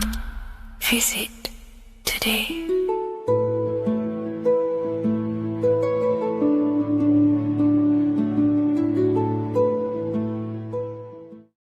Welcome to Revival of Wisdom. What is good, people? Is Revival of Wisdom. We're back with another video. Today we're going to be talking about the importance of Saturn and the occult. Let's jump straight into this. So Saturn is the god of the earth, right? It's the time of God, change, destruction, physical matter. He creates and destroys, because the energy of Saturn is the key to crystallization. It wraps things in physical matter, right? He creates everything, all life forms, and he takes things back, because the day that you're born, that's the day that your expiry date is coming. The time is ticking until Saturn takes your life. This is why he's known as the Reaper. Okay? As he's personified as eating his child here in this ancient Roman painting. As you can see, he's eating the child. We are all children of Saturn, right? He creates physical matter, our physical bodies, right? He's the god of time because he's the slowest moving celestial body. He's the Lord of the Rings, as you can see here. He's the last one on the ring. He's the slowest one moving, okay? So he is the Lord of time, destruction and creation. Okay. This is why his name is Saturn, Satan. He's the devil. Okay. But I'm not saying Saturn's evil, guys. It's a part of life. Everything lives and dies, right?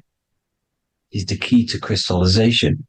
Now, as we have the clock here, our god Saturn, or Chronos in Greek, just means time. He's also the god of time, as I've already said.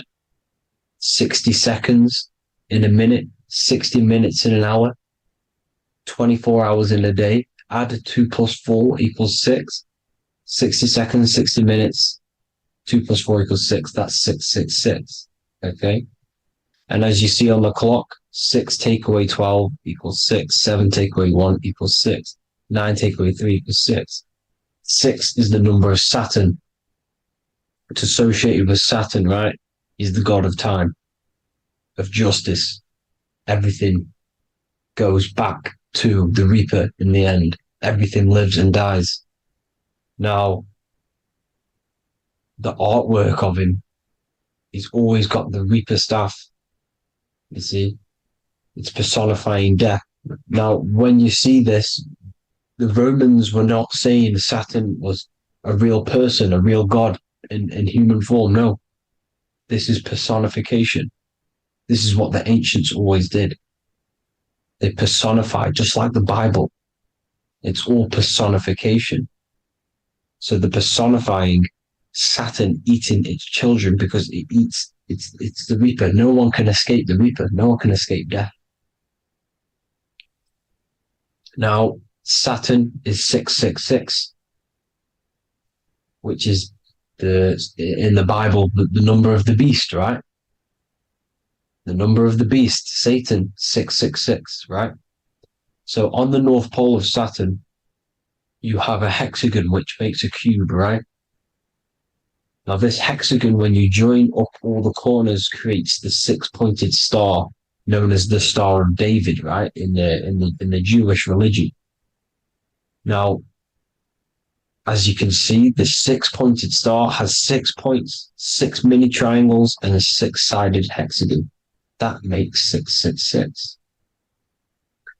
And also, your Saturday is named after Saturn, the 6th planet, the 6th day of the week, and has a 6-sided polygon in its north pole. That's also 666. Now, this Star of David, this symbol goes back thousands of years, and it originates from Saturn. It's not the Star of David, right? It originates from Saturn. It symbolizes the physical and spiritual aspect combined into one, which makes us humans, right? Also symbolizes the male and female combined into one. These two sacred energies create the human. We consist of both male and female energy, also known as the Seal of Solomon. And we all know if Solomon was a real person, he talks about communicating with 72 demons. He could apparently, in the text, he could communicate with 72 demons, and this is sorcery. This is black magic. Now, this symbol is associated with hexing people. When you place a hex on someone, that is a form of witchcraft, which a hex is just a curse. When you're cursing someone, this is black magic. Now, the black magician would stand in the middle of the symbol and cast his spells onto other people. Now, this symbol is obviously on the $1 bill, twice on the $1 bill. And it's very, very ancient symbol. And it originates from Saturn. And let's keep going. So the cube. So I've just said how you see the cube on the North Pole of Saturn, right? The cube is limited. It's a 3D shape.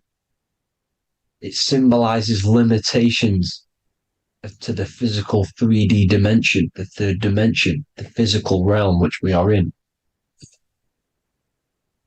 Now, as you can see, the color associated with Saturn is black, right? Black is infinite potential. Black is the creation of all things. Before there was light. Light is born out of blackness, darkness, okay? Now, black is physical matter. And as you can see, the black cube, black symbolizing physical matter, the cube being limited, as the physical realm that we are in is limited. It's not like the fourth dimension where everything can exist in a thought. The third dimension is limited, right? And this is what Saturn is. It limits you to the 3D 666. Your body limits you to your physical body. Now these black cubes are placed everywhere, as you can see: Australia, Denmark, Manhattan. There's one in New York. As you can see, the Apple have a cube. The Nintendo GameCube, Trump Tower is a black cube. This is worshipping the energy of Saturn, the god Saturn. Okay, it's not a god; it's a celestial energy. However, it rules over Earth because it pretty much created the physical realm. Now, as you see, when you go to a funeral, you wear black, a black suit symbolizing Saturn, which is the color associated, black. And as you see in Mecca, they walk around the black cube in rings. As you can see here, they're stood around in rings, like the Saturn, the rings of Saturn. The Mercedes symbol. You probably wouldn't notice that, but yes, it's Saturn. And when you graduate from university, you wear a black cube on your head. This is all symbolizing Saturn. Okay. Now, as you can see, the Jews here have a black cube on their third eye whilst they pray. Notice how he's shutting his eyes into blackness, darkness, and he's wrapped around a black strap around his arm. This is symbolizing the wrapping of physical matter, of how physical matter wraps things into existence. And as we all know, the Star of David is a Jewish symbol. So he has the black cube and the Star of David, right? So all of these religions are secretly worshipping Saturn. Okay, this is all Saturn worship, Kronos, the god of time and destruction, the physical reality. Now, as you can see, it's symbolized everywhere in all major corporations. Pepsi, internet, that's obvious. NASA, of course, NASA. NASA means to deceive in Hebrew. Universal, Walkers, that one's so obvious. Nike, Toyota. So many different ways they symbolize it. You either see the rings of Saturn or the black cube, as I just showed you here, the Nintendo and the Mercedes, right? It's absolutely everywhere. Now, they also use 666 to symbolize it, as I've just broken it down to you. 666, the World Economic Forum. We all know how they're trying to enslave us into this new world agenda. Google Chrome, CERN, Disney, Coca-Cola, Cadbury's, all of these have 666. Now, every UPS barcode has 666. And even www. Is Hebrew for 666, as you can see here. Monster. It's the same Hebrew letter that means 666. Drake, 6 God. That's his God, Saturn. Why? Because they love physical realm. They love the physical dimension, the third dimension. Because they can rule here through riches. They can build an empire here. It's not like the fourth dimension. They don't want to ascend. They want to stay down here in the physical realm. Okay? Now, this is why they're cloning. They can move their consciousness into other clones to live forever. This technology exists. This is why they love the third dimension. As you can see, all of these sellouts here, Drake, Leonardo DiCaprio, you know, all of these people doing 666 because this is their God. This is their God. They love the physical realm. They sold their souls for wealth and fame in this physical realm. So why would they leave? You see? Now, this isn't all just evil, okay? So you have 7 chakras, right? You have 7 days of the week, 7 solfeggio scale notes. These are frequencies, the solfeggio scale. Now, it's called the Saturn moon matrix because the moon symbolizes your mind, because you're created out of the Holy Trinity, which is body, mind, and spirit, right? That's the triangle, the equal triangle, body, mind, and spirit. Now, the 3 main celestial bodies are Earth, Moon, and Sun. The Earth being your physical body, the Moon being your mind, and the Sun is your soul, hence why it's called solar. It's a solar soul. Now, these symbols are alchemical symbols. So when you're doing alchemy, you use these symbols to obviously symbolize what we're talking about. Now, as you can see, these are all the symbols of the planets. Now, Saturn is created out of the moon on top, the moon on the bottom and the earth on top, as you can see here. You see? And this creates the number 5. Now, with the moon being your mind and the earth being your physical body, this is mind over matter, because the earth is your body's matter. This is a matter over mind. You don't want to be matter over mind. This is low states of consciousness. You won't be mind over matter. You see, to manipulate matter, to create your own reality. Now, obviously, we all know Saturn is associated with the lowest chakra, which is the root chakra. This is to deal with your animal instincts. When you're down here, you identify as the physical body. You don't know anything spiritual. You're you have a pure physical mind. You don't believe in anything spiritual. This is survival mode, consumption. They want you trapped down here, which is matter over mind. They don't want you to create your own reality, which is mind over matter. You see? Now, that's what Jupiter is. Saturn is the moon on the bottom and the earth on top. But Jupiter is the moon on top with the earth on the bottom. That's mind over matter, you see? So, these chakras are an ascension process from matter, physical matter to spiritual. This is the ascension. This is the stairway to heaven. This is Jacob's ladder. You see? Now, the number 5, which is obviously associated with Saturn as well, which create the symbol for Saturn, created the number 5. You have 5 senses, 5 elements, 5 physical elements. As we all know, Saturn crystallizes everything into physical matter out of the 4 elements. 5 fingers and toes, 5 points of man. Okay, the number 5 is the number of justice. Saturn holds things back. He restrains things from you, makes you learn the lesson. Now, 666 is not all evil. 666 is the atomic structure of the carbon atom. 6 protons, 6 electrons, 6 neutrons, right? We are carbon-based life forms. All life forms are based on the bonding properties of the element carbon. Because Saturn crystallizes everything into physical matter.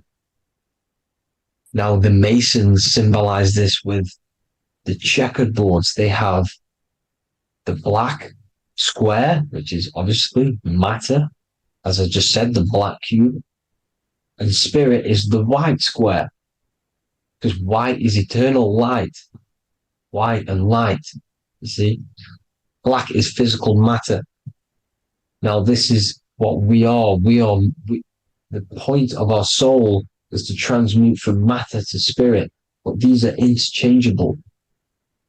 This is the constant cycle between spirit and matter, spirit and matter.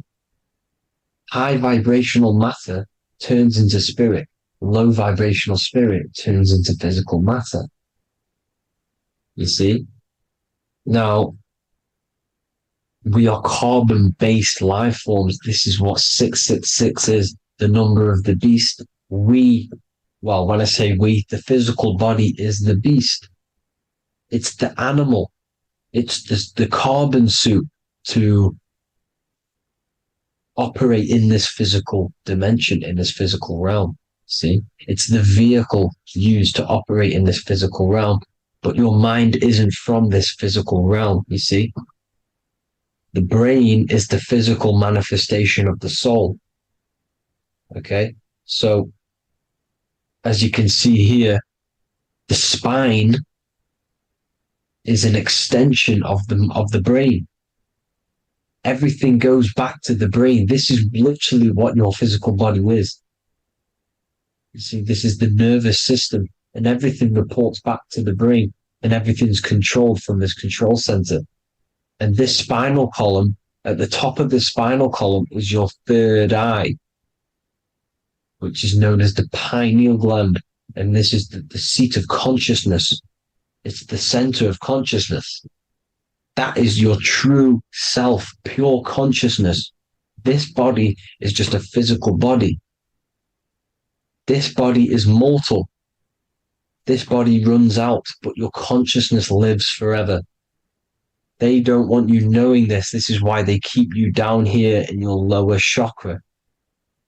They want you to believe everything is just physical. They don't want you to believe in the spiritual side of reality. Because this way they can manipulate you, right? They want you matter over mind because they know your mind creates reality. They know your mind is the root cause of reality. You manifest your own reality from the inside out. So this is why they control your perception of reality. They control your information in order to manifest their new world order. You, who are ignorant to knowledge and wisdom, you who are ignorant are manifesting their agenda because you accept their information and their perception of this reality. Now, this is why they tell you the globe model, the heliocentric model, to trap you into physical matter. Now, if you understood about this true form of this realm, you'd understand that there's a spiritual side behind everything. The spiritual side, something has to exist. The root cause of reality is higher planes of existence. It happens in the mind before it happens on the physical plane.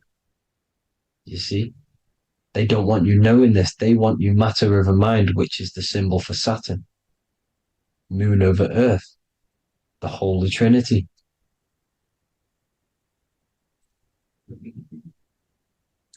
Now, as you can see, the cube also makes IXXI. This is Roman numerals. This is Roman numerals, and when it's translated from 9/11. Yes, 9/11. This is the secret code of the One World Order. The two twin towers, when the two become one.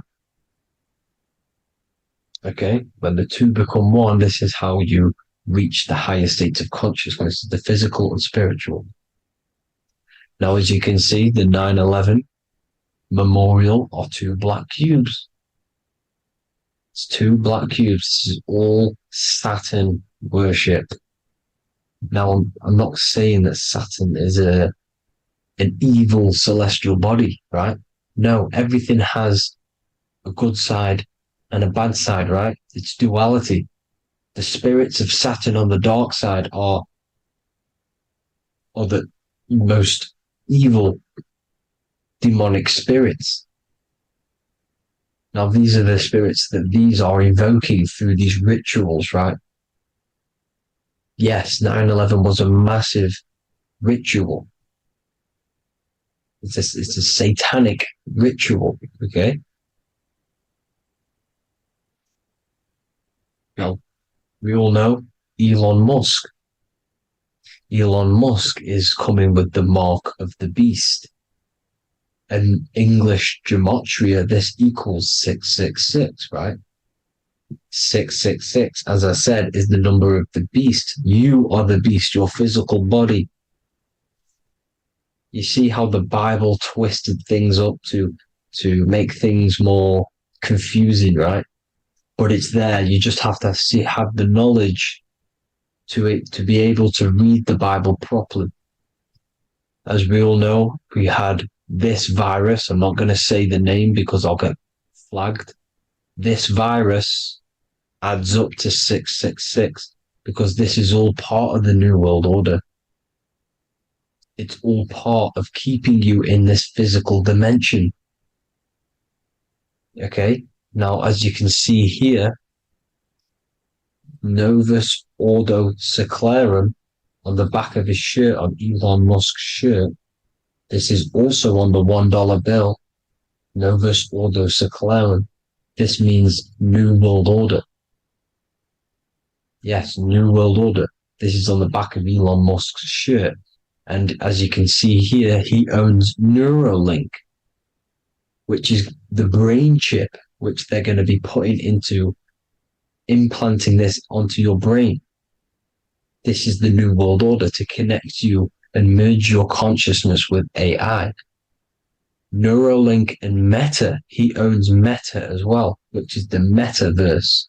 These are going to be linked in, hence why they have the same symbol, but just in a different format. It's the infinity symbol. And the infinity symbol comes from the torus field, as you can see here, your electromagnetic field from around your body. Now, the end goal is for this New World Order is to trap your consciousness inside of an alternative reality being projected from the metaverse. Because the metaverse will be the reality. Neuralink will be the brain chip inside of your brain, projecting your consciousness into an alternative reality while they harness your energy of your physical 666 body. Now, this stuff gets real deep, people. Now, this is the end goal of the New World Order, is to connect you with AI. This is why they're trapping you and keeping you in these lower states of consciousness in the Saturn-associated root chakra, so you don't find out about the spiritual side of reality. Because if you knew the truth of this reality, you wouldn't connect to AI. You see, you have the power within you to travel to other worlds, the astral plane, for example. You travel to different worlds when you are sleeping. Okay? They want you to know it's just a dream. However, their end goal is to trap your consciousness and feed off your energy, spiritually and physically. Okay? I don't know why these people are just pure evil. As I said, evil love bondage. They love the physical dimension. They don't want to ascend to other realms. These evil love the third dimension. This is why evil spirits will inhabit bodies, exorcisms, because they miss being in the physical realm. They miss it. Evil love bondage. So this is why they're cloning and putting their consciousness in clones to stay in this third dimension, to stay as further away from the source as possible. Okay? This is why they're doing it. And this is how it's all linked in. So I hope you all enjoyed this video. Hope you gained some wisdom. Please feel free to join the Telegram. And please leave a like and a subscribe. Thank you all, people. God bless.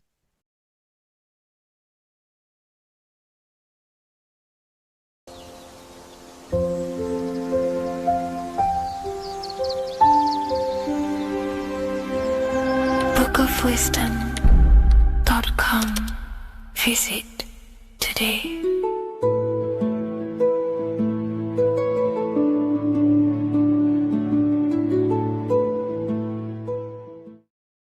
Welcome back, people. We're back with another video.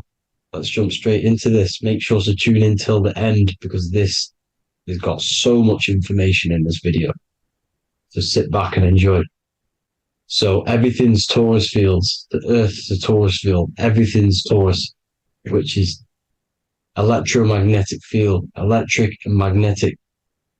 The center of the torus field is where the two opposing forces meet in the center.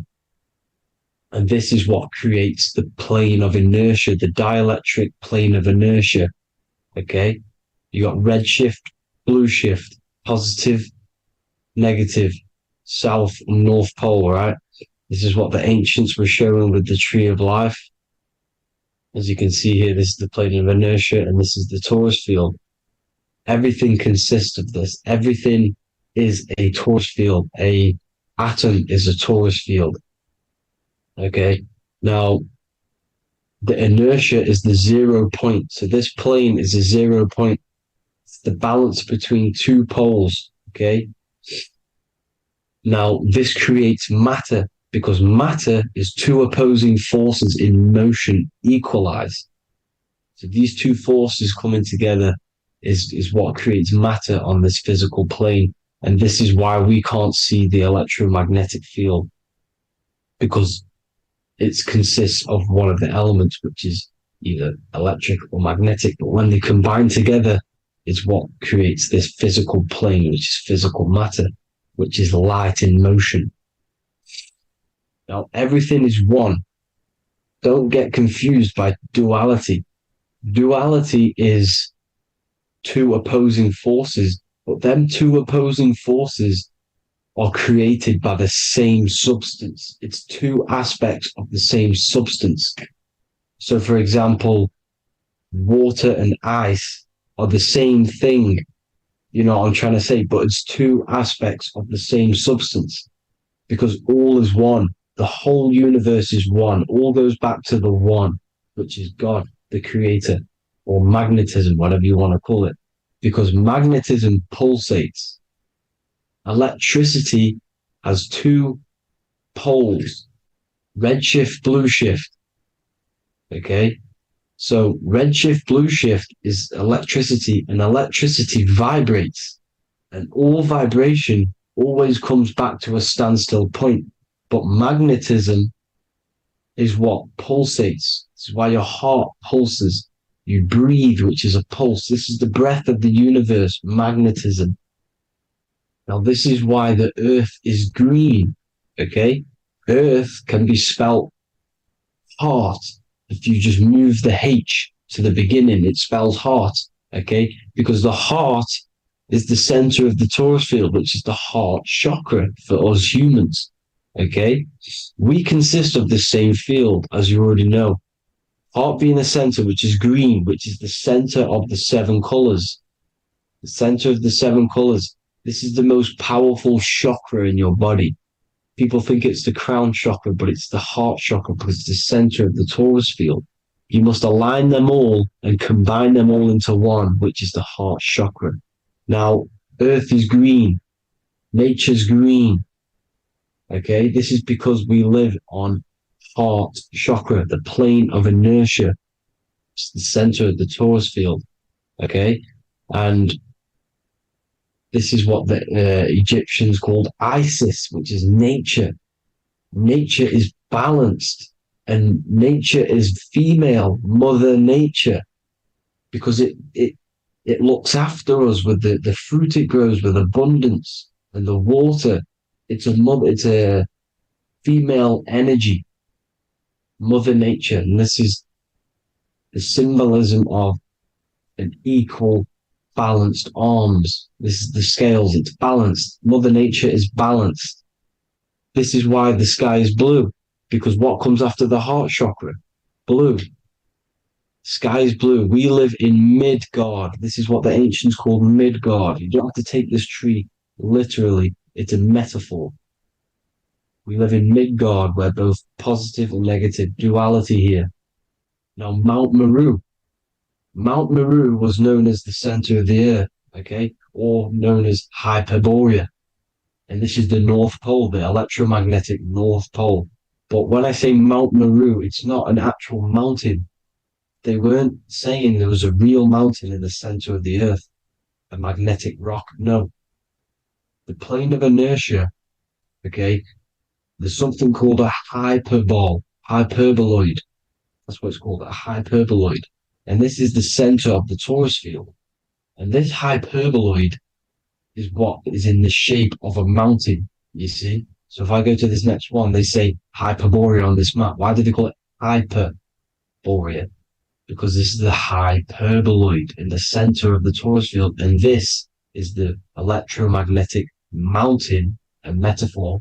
Mountain, what they're metaphorically saying, this is the electromagnetic mountain at the center, the double vortex, the center of the torus field, which is the North Pole.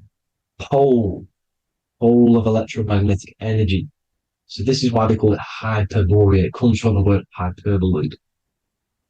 And the center of the earth is so sacred. And they symbolize this with, obviously, the North Star, which is Polaris. And this is where the swastika comes from, because it's the 4 seasons moving around the North Star. This is the Big Dipper constellation moving around the North Star, which is Polaris. There's that pole again. Pole. Magnetic pole of the torus field. And this is where the green, emerald green, aurora borealis comes from. It comes from this center hyperboloid at the center of the earth, where the most electromagnetic energy is stored. The center of the plane of inertia, the center of the plane of inertia. This is the all-seeing eye as well. As you can see, they got the sun, the moon, this is the Masonic cosmos, the sun, the moon, and the all-seeing eye, because the eye is Polaris, the eye of the stars. It's all a big eye. Now, the eye means a lot more as well. It's not just that. There's different ways you can interpret symbols. Now, this is the emerald tablets. Deep in Earth's heart lies the flower, the source of the spirit that binds all in its form. Okay? The flower of life is thine own place of thine spirit, and stream through the earth as thine flows through thy form, giving off life to the earth and its children, renewing the spirit from form unto form. This is the North Pole. This is what he's talking about. He's talking about the aurora borealis. Aurora borealis. It's the Earth's aura. Emerald green. Heart chakra. Plane of inertia. Green. Earth. Heart. You see? All related. Now, there's many symbolism of this. So much symbolism of the ancients. The 7 layers of heaven. 7 layers of heaven, which are the 7 planets. Okay? These planets are the solar system. It's the solar system because we are the soul. We are the sun, the soul. And we're inside of a solar system, which is the 7 planets. That's why there's 7 layers of heaven. Okay? The rings of Saturn, the rings of the planets are moving around us. Okay?